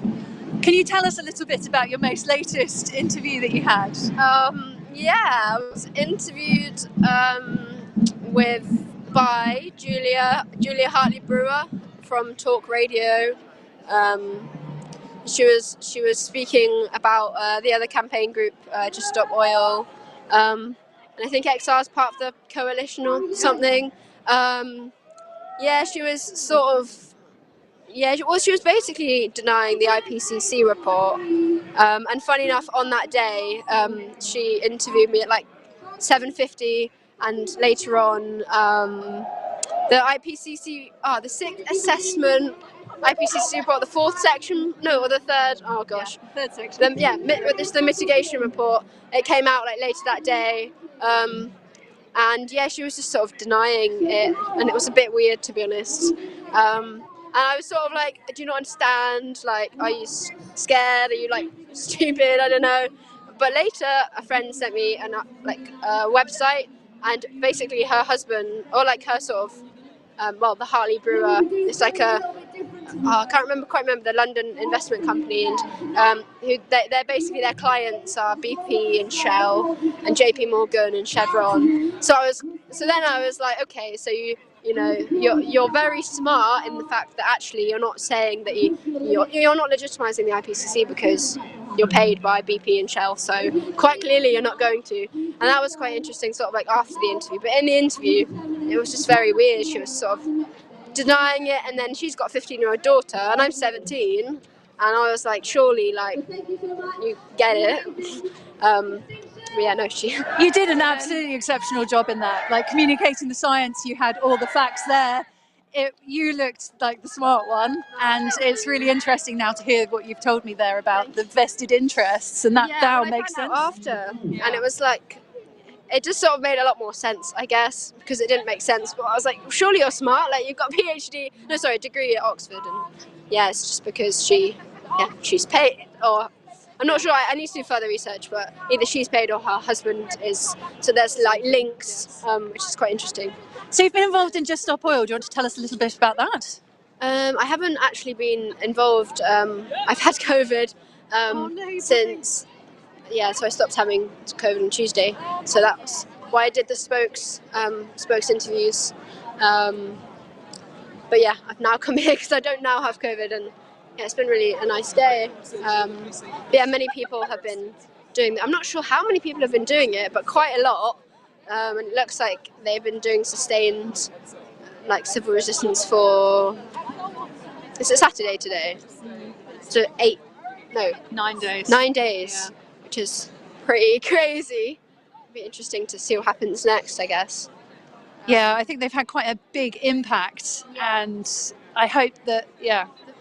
The petrol station near where I live has had lots of shortages, so I think that's slowly starting to come out in the media a bit more, but I think they've been probably trying to cover it, I think. So if the media had asked you about that, what would you have answered? You know, why is it okay for you to be disrupting normal people's lives, for preventing them from getting petrol that prevents them getting to work? You know, this is really quite a big deal to somebody on that day. How do you justify that? Well, it's interesting because, like, we're sort of getting media interviews about the disruption, and it's like, well, the campaign has sent a letter to Boris Johnson, to Downing Street, like, saying we're demanding this, and if you don't listen to us, then we're going to have to, like, take this situation further. And then currently there's somebody, I believe on day, maybe 3, just like some amount of, like, at least 3 weeks on a hunger strike, like, outside of Parliament. And it's like, well, these are completely lawful methods, and if you're not going to listen to that and report on that, then it sort of explains now why we're doing this, because you're now reporting on it. So obviously we don't want to disrupt, because I wouldn't want to make people's lives difficult. That's not really what anyone would want to do. But I think it's sort of up to it's like, if the government stop investing in your fossil fuel projects, then we're going to stop. And there's about, I think it's about 5 to 8, I think it's about 8 years which left of, like, oil, which we can use to sort of transition to renewables. So it's, like, completely logical, and it just makes a lot of sense. And it's just sort of like, well, why are you blaming us if you could just stop?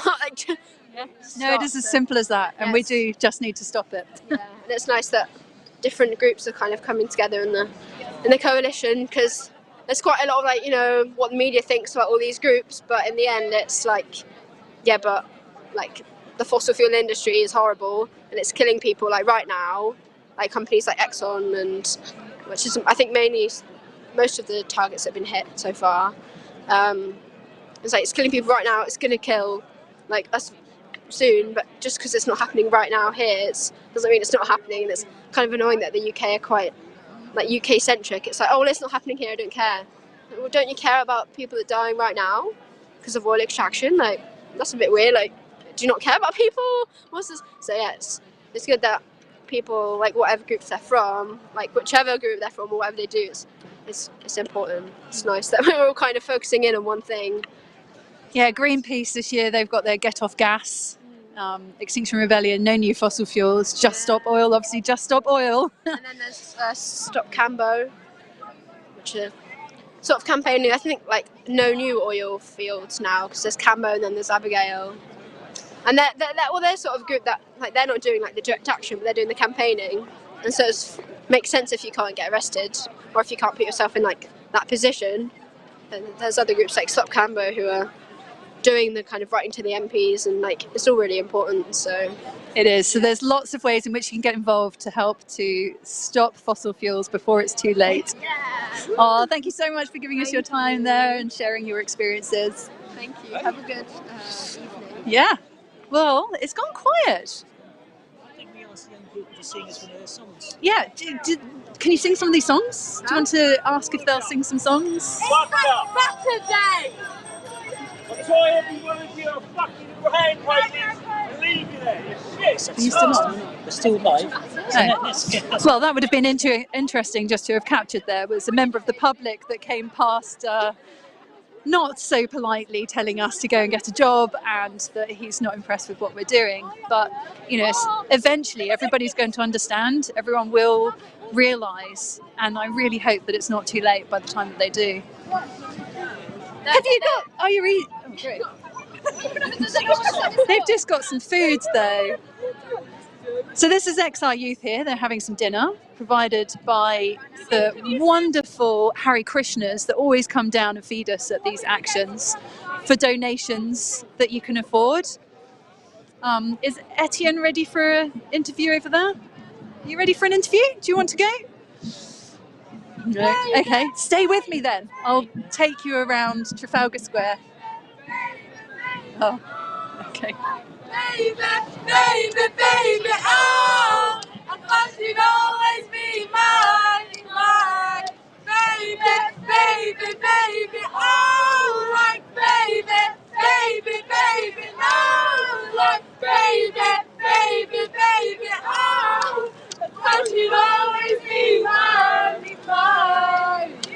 I would have done whatever, and I can't believe we're not together.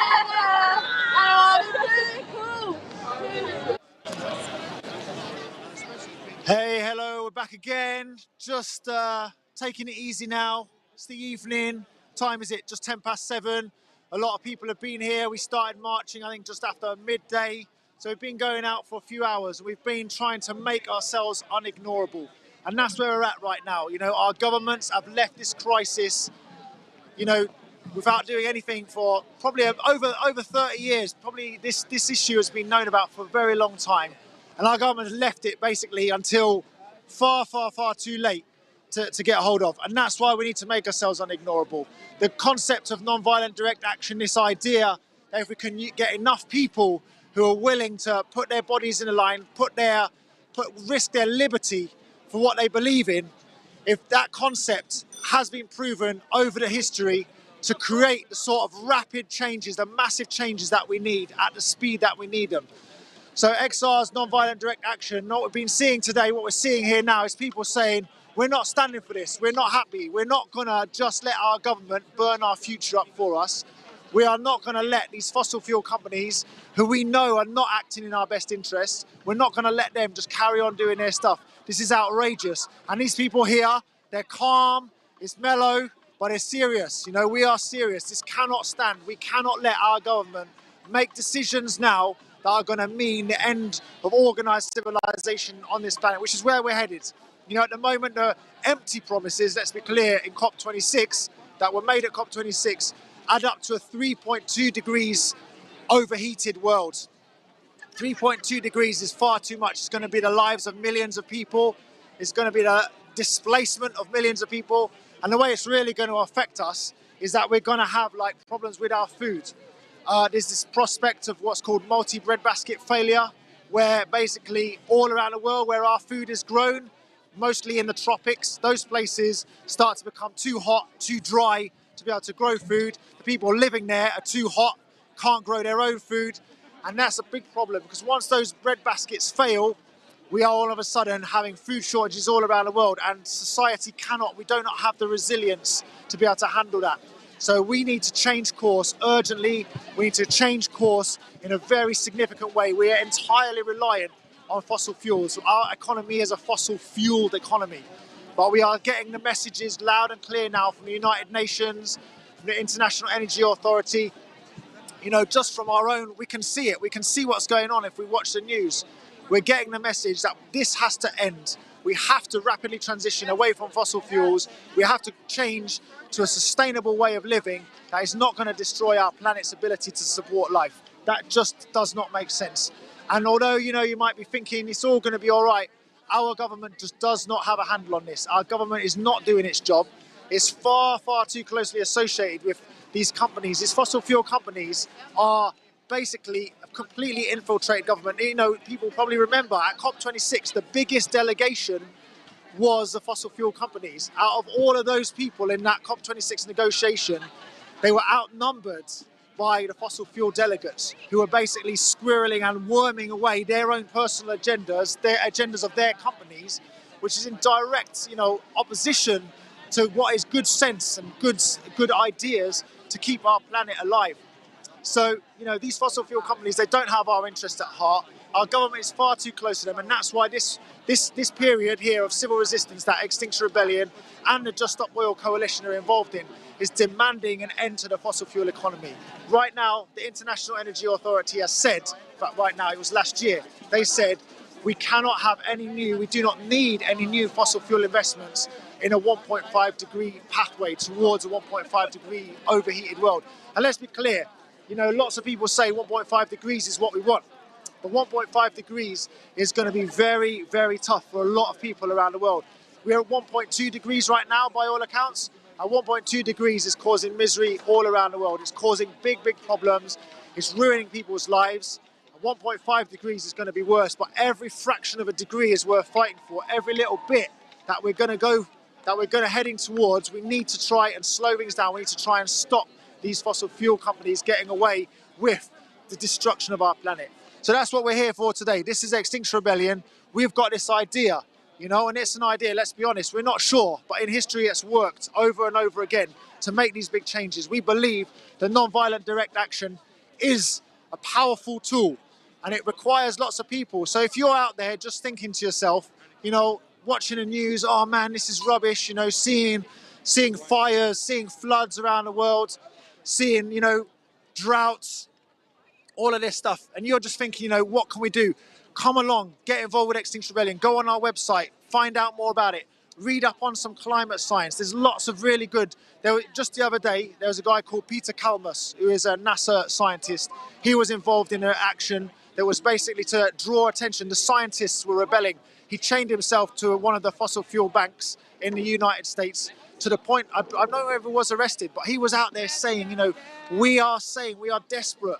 We need to rein these companies in. The scientists are telling us, you know, they're getting desperate. You know, scientists are normally, you know, hanging around in their laboratories or whatever, writing research papers, you know, doing research.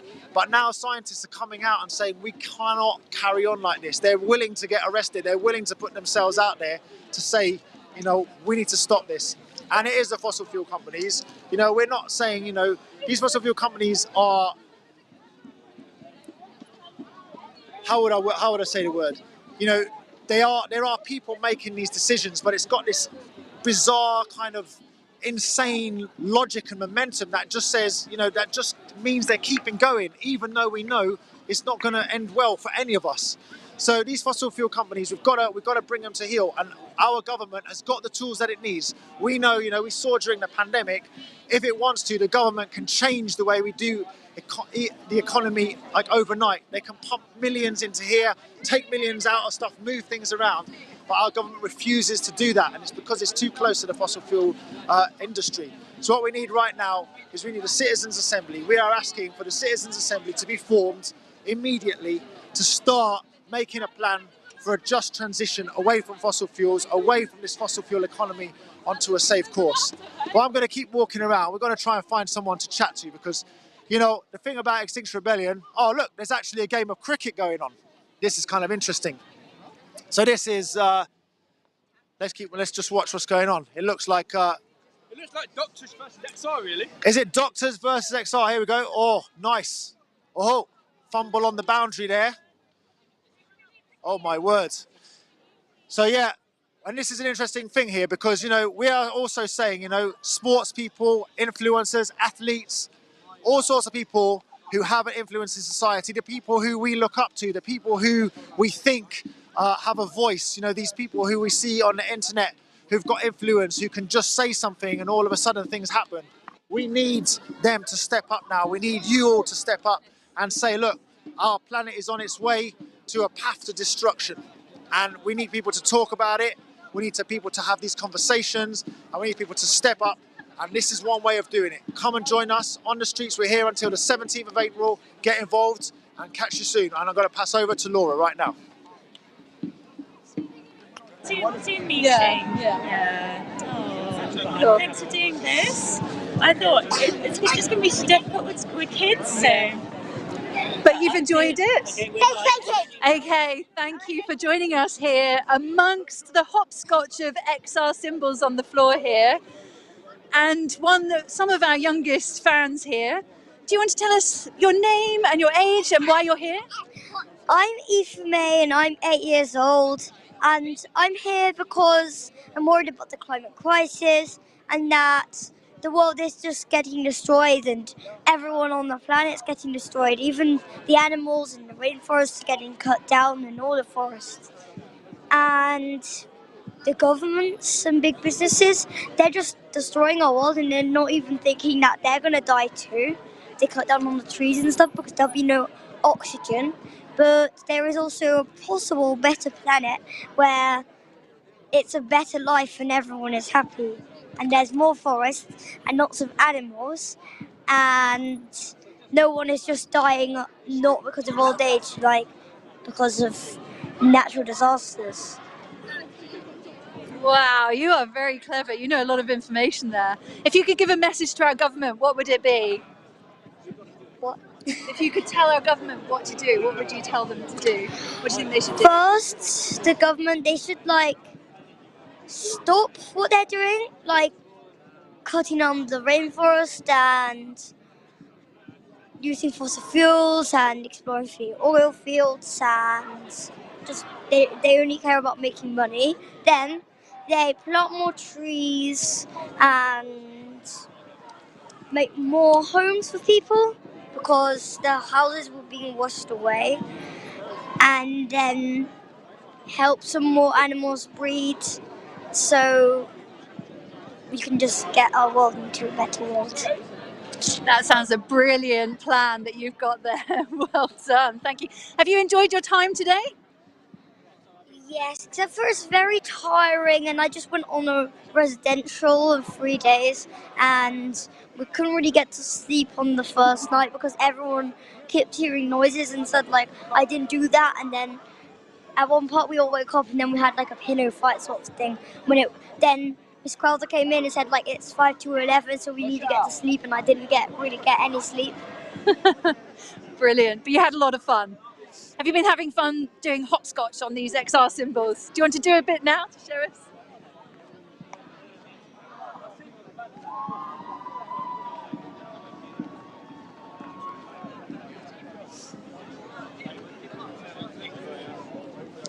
Brilliant. So my mum said in Headington there's loads of these XRs around, and it's probably in other places, so watch out for the XRs. Oh my god. And there's some stickers on everywhere, like on the lion and on the windows of stuff.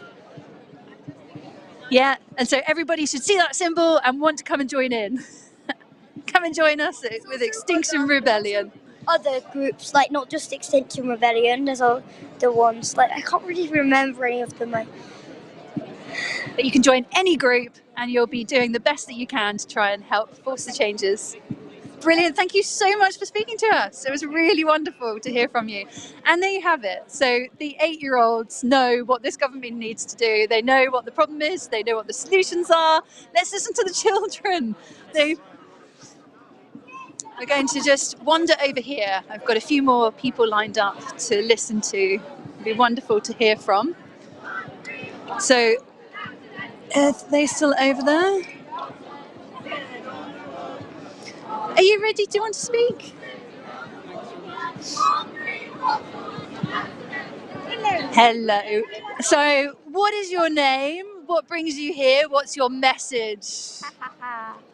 I'm Mary Ellen, and what brings me here is my concern for the planet, concern for the children, concern for the animals, the plants that are being pushed to extinction by the governments that insist on continuing to take us towards extinction rather than meet their responsibility.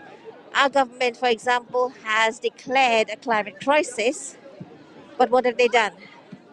It's not that they have done nothing, they have done quite the opposite. They've continued to invest in fracking, in oil exploration, in giving out license for more coal mines, for more drilling, not just for the UK, but actually supporting more climate destroying actions across the globe, and particularly in the global south. The people who are going to be hit first and hardest by the climate crisis and climate change and the climate emergency are the poorest, the most marginalized, the people who have had centuries of debt put upon them by the West, by if you look at the map of Africa, every inch of it was trampled upon and crushed and indebted and destroyed and owned and enslaved and exploited by one European nation or another. And now that they've come out of those countries, they still left them with huge unpayable debt. And they use that debt to force them into accepting the waste that we put onto the rest of the planet. We say, oh, we're doing more green things, but actually no, we're just pushing our pollution onto the rest of the planet. And it's not like it's another planet that we're pushing it onto. When we pollute the ocean, whether it's the ocean around Africa or whether it's the ocean here, it's the same ocean, it's the same water. It's the same water that flows through every cell of our beings. We're polluting ourselves. There's babies that are still within their mums, and they've got plastic and pollution and poison in them before they're even born. In this country, we've got a problem of rising infant mortality. We're killing babies before they're even a year old. This country is investing billions, hundreds of billions, on HS2, on more mining and more destruction. We need to get them to act. At Parliament, I don't know if you've seen him, my friend Angus Rose, Uncle on Hunger Strike, is on hunger strike. He's already lost more than two stone. I am actually terrified for him. But I understand why he's doing it. He's doing it because he is terrified for his nephews and nieces. He's terrified for the young people of the world today and the young people that are not yet born. He's terrified of what we, the adults, are allowing our governments to do by not standing up and demanding that they do what they're supposed to do, what they're paid to do. They work for us. We pay their wages. They might get so much more from their backhanders, from the fossil fuel industry, from the arms trade, etc. But in the end, their position, which enables them to get that corruption, is us. We pay them to be in that position. And when you pay someone's wages, you are responsible to make sure that they do what they're supposed to do. And they're not, are they? They're not protecting us. Their job, surely their number one job as our government, is to protect the people that they represent, and their actions are doing completely the opposite. And I hear how deeply you care about this, and I met you up in Glasgow at COP26 and we had an interview there as well. Have you got any words that you could say to other accessibility at protests? Like, you've managed to get yourself here, and you're, you know, firmly stating your ground and making your case here. Disability access is something that came up at COP26, and it comes up in every single action.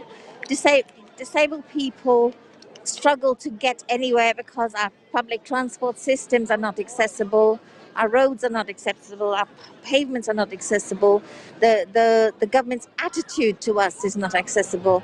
In fact, it's the opposite. They're cutting care, they're cutting support services so that disabled people are literally becoming prisoners in their own homes, and if they say they can't cope with the amount of care that they've got, and they're being pushed into care homes where they can be silenced and be hidden away, and where they're called stock. We're referred to as stock. We're not referred to as human beings. And when you other somebody, it enables everyone around them to not see them as human.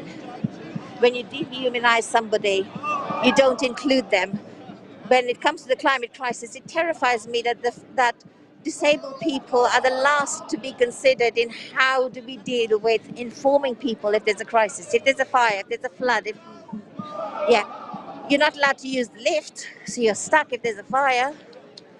And disabled people are not being prepared for. When we had the COVID situation, the government had its briefings, its daily briefings, but disabled people had to actually push them before they finally even put BSL interpretation there.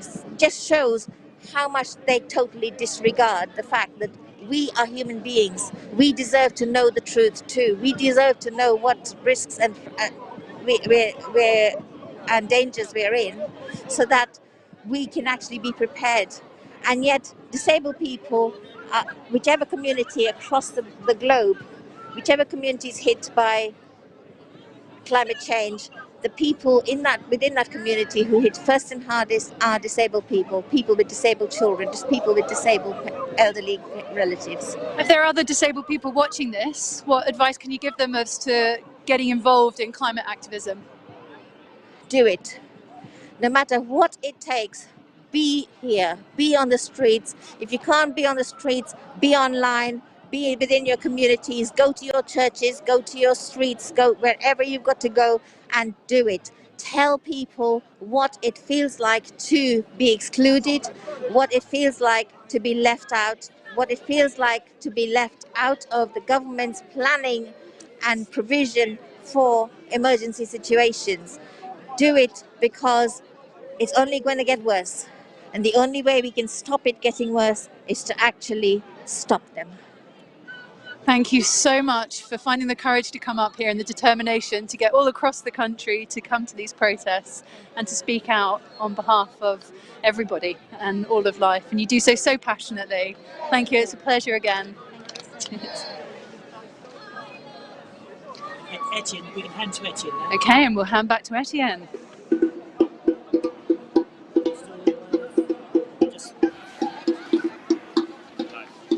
Hey, hello again, back here, still in Trafalgar Square. It's starting to feel like the evening. It's a really beautiful evening here. We've had a good day here in Extinction Rebellion. We've been trying to make our voices heard. I've got someone really interesting to speak to. She's called Zaz. Could I speak to you? Zaz, is it all right? Can we have a chat? I thought it'd be just nice to hear, you know, obviously you're sat in the road, it's Saturday evening, you could be like doing loads of other things, but kind of what makes you want to be here right now? Well, that's because like those things that other people do, I hope that we can do them in the future, but we have to secure a future in order to do that first. So to me, it's like, you know, you go party, you get together with your friends, you have that sense of community. We have that too here. And we're just trying to fight to preserve those things that we do in our everyday life, because we don't want that to go away. So, yeah.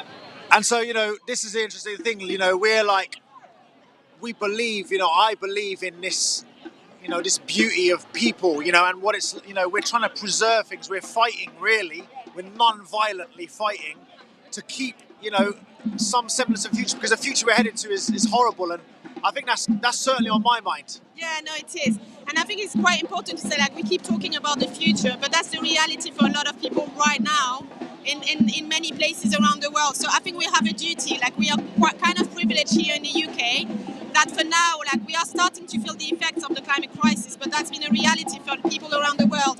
And the UK is responsible for so much of the global emissions. So I think that, as you know, we need to be there and actually play our part. I think that whoever has privileges should really be there today and actually use that. You know, it's not so much you ask to just spend one Saturday evening kind of being there and doing the right thing. So yeah, to me, it's like it's my future, but it's people's present as well. And so, you know, you know, you're from France. We've been just talking a little bit about it. You know, what is it like in France? What is their attitude to the climate and ecological or climate and nature emergency? When you say they, you mean like the regular people or the government? Well, let's talk about both. Okay, well, I think it's quite apt to talk about the government because obviously we have elections tomorrow. Obviously, you know, XR is non-partisan, but I think it's fair to say that the candidates more on the right side of the spectrum are not really concerned about the environment. So they do a lot of talking, but there's not much happening. So in France, we had like the equivalent of a citizens' assembly, but it was non-binding. And out of all the resolutions, they've already scrapped like most of them, and some of them they keep delaying them. So there's really nothing happening. So there's a lot of Emmanuel Macron is really good at pretending he's doing things, but he's not doing much. And in France, it's really, really hard to protest. That kind of thing we can't do without being beaten up by the police or pepper sprayed or whatever. So it's a very different atmosphere. Like it takes a lot more to actually kind of get out there and you know kind of fight for your rights and fight for the planet and for the people as well. So it's a completely different atmosphere. So that's an interesting thing now here we're talking, you know, I've seen how they deal with protests in France and it is like savage. You know, we're in this situation here. It's remarkably lucky. You know, we are protected. We have a human right to protest. The police have a duty to facilitate our right to protest. So that's one thing that's really important. It's not illegal to protest. It's actually completely okay to protest. But in some countries, it's not. And so I think it's really important to use that right here. Again, I think it's that privilege thing that we were talking about a bit earlier. Again, we have that privilege that I'm obviously talking as a white person of European descent, where I usually get treated okay by the police, but I'm aware that it's not the case. For a lot of people like who are black and brown in this country, they have a very different experience. But I think I'm a privileged person in that, you know, the color of my skin makes me fairly protected from being harassed or attacked by the police. So it's kind of using that privilege as well. And the police is not, you know, they're obviously not serving our interest. They are serving the interest of you know, the wealthy, etc. But they facilitate protests a bit more than in those other countries like France, for example. Or, you know, in some countries you literally get killed for just, you know, talking about those things. So I think that it really is a duty for us because we have that voice, we have that platform, and we really need to use it. And that's one thing is, for me, you know, doing something like this is not my style. You know, I could never have imagined myself being a protester, never imagined myself breaking the law. Yeah. But around the world right now, when I'm thinking, you know, it's just quite, I don't know, it's just scary. You know, it's not scary, but it is troubling. It makes you unsettled. But then I think to myself, you know, there are people out there, you know, there's people in Nigeria, you know, the Niger Delta, there's people who are getting persecuted. It's by the same fossil fuel companies that have their nice adverts around here. And there's people out there in the Amazon rainforest who are being literally murdered. They're in a war, they're fighting for their lives. And so that makes me feel like, you know, what's the least, you know, it's the least I could do. Yeah, and you know, you were talking about like, well, you know, the kind of legal aspect. And to me, there's a difference between what is legal and what is right. And unfortunately, like some of our laws are not right. You know, they are harming people. So yes, you're doing something illegal, but it's not immoral. You're actually really trying to protect other people. So I feel like it's our duty to take care of each other. So if that's illegal, then I'm happy to do something illegal in that case. And as you said, you know, like again, our country here, I'm coming from a country that used to colonize everyone, and now I'm in the other country that colonized everyone. And as a result of that, we're in that shit basically because of mostly those two countries and the rest of like the global north. And like as you said, you know, like for example, we have Shell here. Shell is like literally, you know, killing people in the Niger Delta and so many places. are so many companies. The City of London is responsible for, I can't remember what the percentage of. It was 15%. 15%. They're funding 15% of global emissions at an estimate. And it's just the City of London, right? So like that's I'm sorry, like pardon my French, but that's completely fucked up. And we really have a duty, like, you know, it's through like what we do, our choices, how we hold our government to account, and those, you know, big corporations to account. That's our duty to basically change that. We can't live in a system like this that exploits both people and planet. This is just not on. So you feel some sense of duty here? So I'm just gonna wait in here. We're just chatting because we're just having a chat. If that's all right, we're just talking. So I'm just thinking, you know, you're talking about, like, you know, people are using some quite strong language. They're quite fired up about this. You know, they're like saying, you know, we're not. You know, they're using swear words, and it, like, you know, we're not being horrible, but these are serious times we're talking about, right? I think it's just like the swear words are expressing like the anger that we have inside. But like that anger has to turn into something very constructive. And like, you know, because you can feel really anxious, frustrated, and like, but you know, that's how you make something good come out of it. I think it is essential to be angry, but essentially we're also non-violence. It's like how you kind of channel that anger into something meaningful and constructive, basically. And that's it, it's anger backed up with love, right? You know, it's love and rage. Exactly, that's the motto, and I think that, you know, we have a lot of both, and I think they actually kind of really go together, because we love and we care.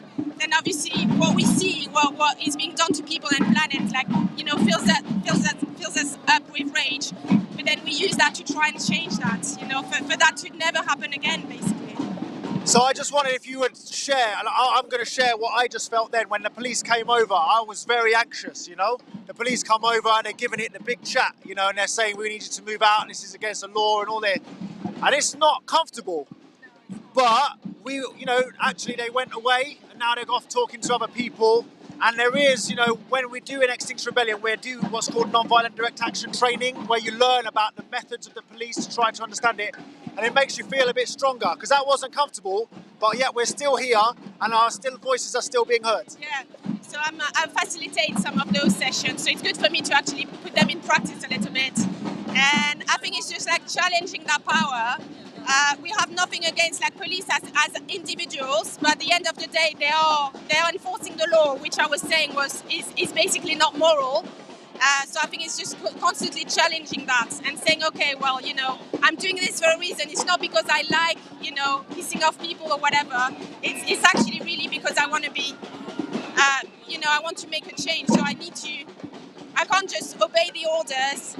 You know, we've heard that so much throughout history. I was just obeying orders. That doesn't always do good, basically.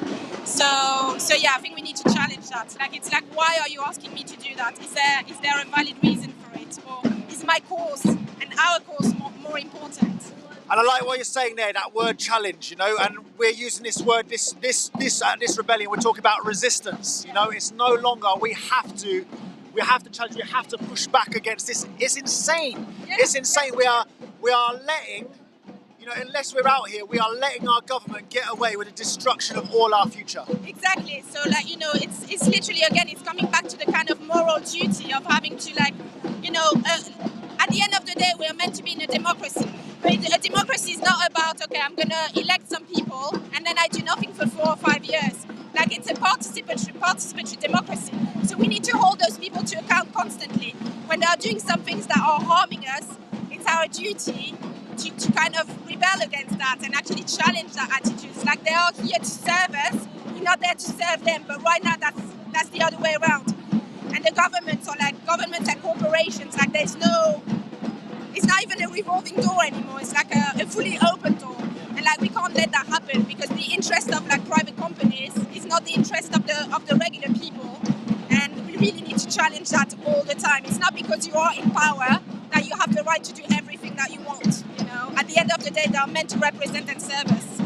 And so I think, you know, this is an interesting thing again about Extinction Rebellion. You know, in many ways, this climate emergency that we're involved in now, that we've found ourselves alive in, is a crisis of democracy. Because if we had a real democracy, there's no way that these ordinary people here, that me and you, would be saying it is okay for you to destroy our planet, for you to destroy our future, to kill all these animals, to destroy the future of people who aren't even born yet. nobody would say that that's okay, yet somehow we're in this crazy situation where we're being effectively convinced that that's okay, and it's not. Yeah, exactly. I think, like as you said, like it's almost like dystopian, like fighting, like, you know, we actually are getting arrested to try and save people and planets. And I know for some people they feel like, oh, you're exaggerating, it's not that bad, etc. The science is there. We had like an IPCC report, like it's all there. We're not making that up. And it's like how we actually need to, the amount, that the extent to which we need to push and challenge something that should be like the basis of like having a decent life. When you have safety, you have food, you have shelter, you feel protected, you feel safe. And we're actually fighting to get all of this, but that should be the fundamentals in like all around the world. And that's being threatened. And that really scares the hell out of me. And I hope that a lot of people are scared, but we can't stay with that fear.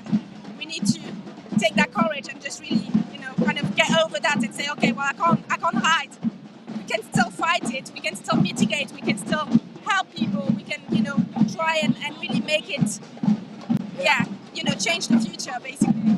Thank you, Zaz. It's been lovely to sit in a road with you. Are we going to pass over to Laura now? So I'll pass over to Laura and we're going to stay here for a little bit longer, see what happens, who knows? So I found two ladies here, Julie and Katie, who have travelled from Belgium. Can you tell me what's motivated you to come? We wanted to see what like XR is like in the UK. So we have been protesting in Belgium for over 3 years, and now we wanted to see like where Extinction Rebellion was founded and what's it like in London, like the heart of Extinction Rebellion. So, and we're pleasantly surprised, I guess. Yeah, it's very nice. I've been wanting to come for like more than 2 years. I wanted to come to the October Rebellion of 2019. I couldn't come because of work, and then there was the Corona pandemic and everything. So we were very, very glad that we made it this time. And what have you found? How's it been for you? What's the atmosphere like? So I think it's very well organized. We're so amazed about how professional it all is, how welcome we are, what a warm welcome, and the nice atmosphere, of course.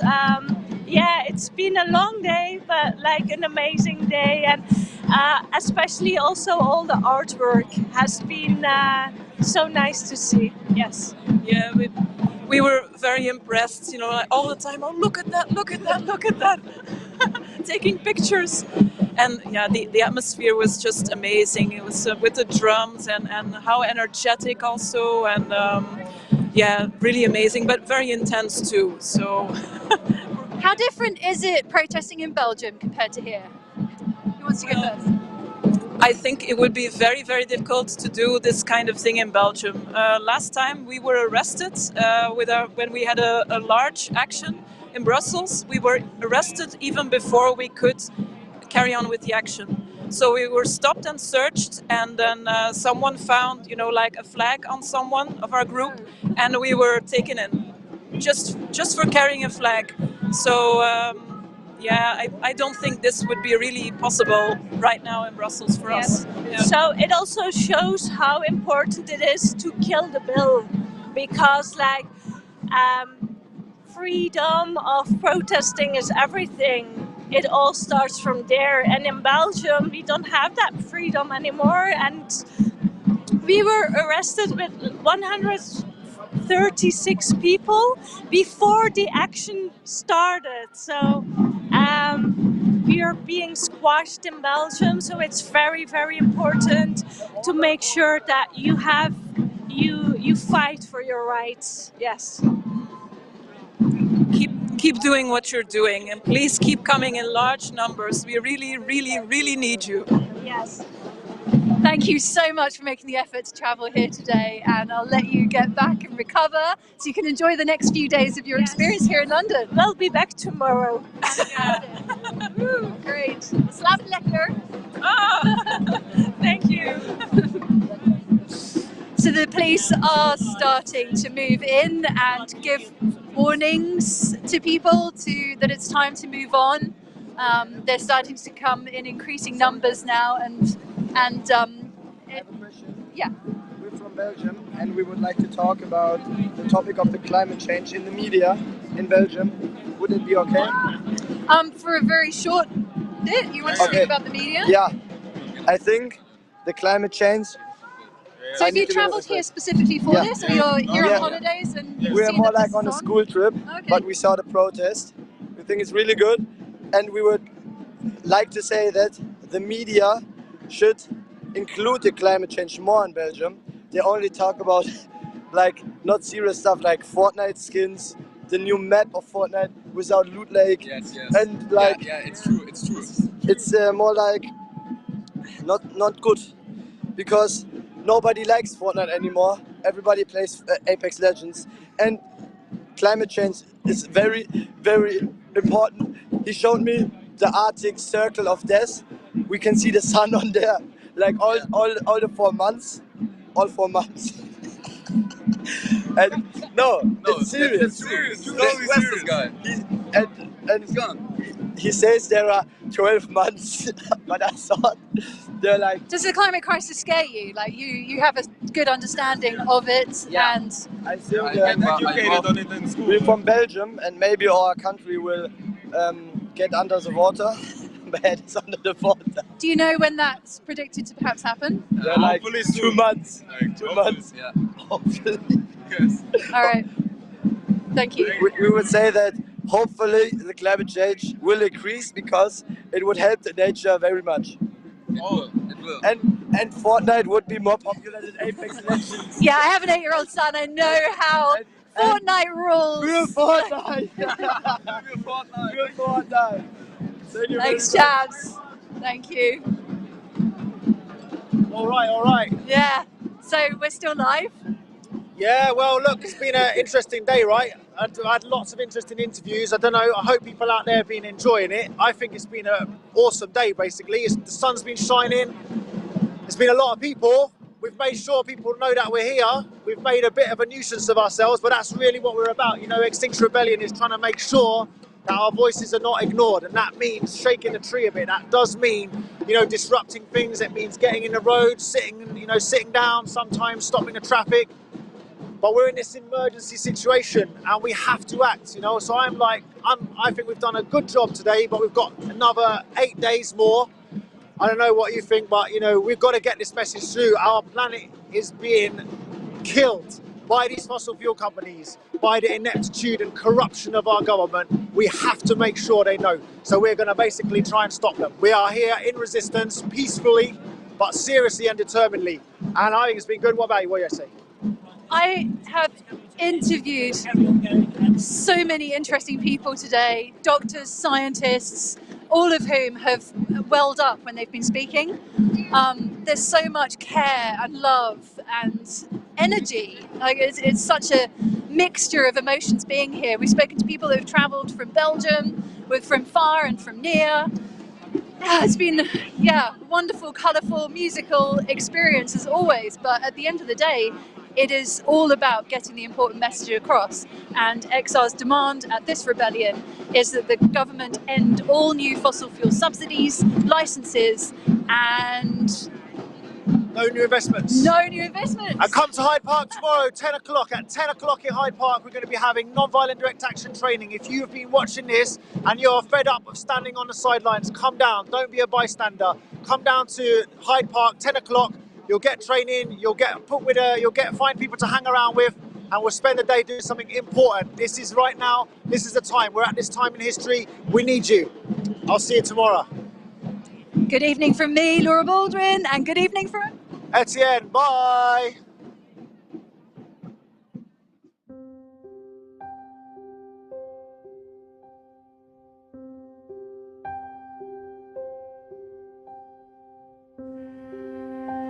Nothing's ever inspired me so powerfully. Nothing has ever given me so much hope or such a sense of purpose. Nothing has ever been so clear to me as these visions that I have for the future. I call them visions because, unlike hope or dreams, they feel solid, tangible, traceable, catchable. Reality in the making. What I am planning is nothing short of a revolution. What I'm expecting is an entirely new era of life on Earth. But I'm not foolish enough to think that I can do this alone. While people are the source of the endless destruction we must put a stop to, they are also the key to achieving our goals. So spark, shelter, and nurture the flame of passion until it roars. That energy, that power can be harnessed to change the world. Perhaps we'll reach this brave new world in a decade. Perhaps we'll still be moving towards that long after I'm dead. What matters is that we keep moving on until we get there. When the light leaves my eyes and I pass on, do not weep for me, for I am not dead. All that I ever was and ever will be lies in the flame of passion that consumed me. The same flame that burns in all those who believe in what I believed. I will not be dead until my dream is. I will not fade away until my vision does. I'll not be gone until my hopes are.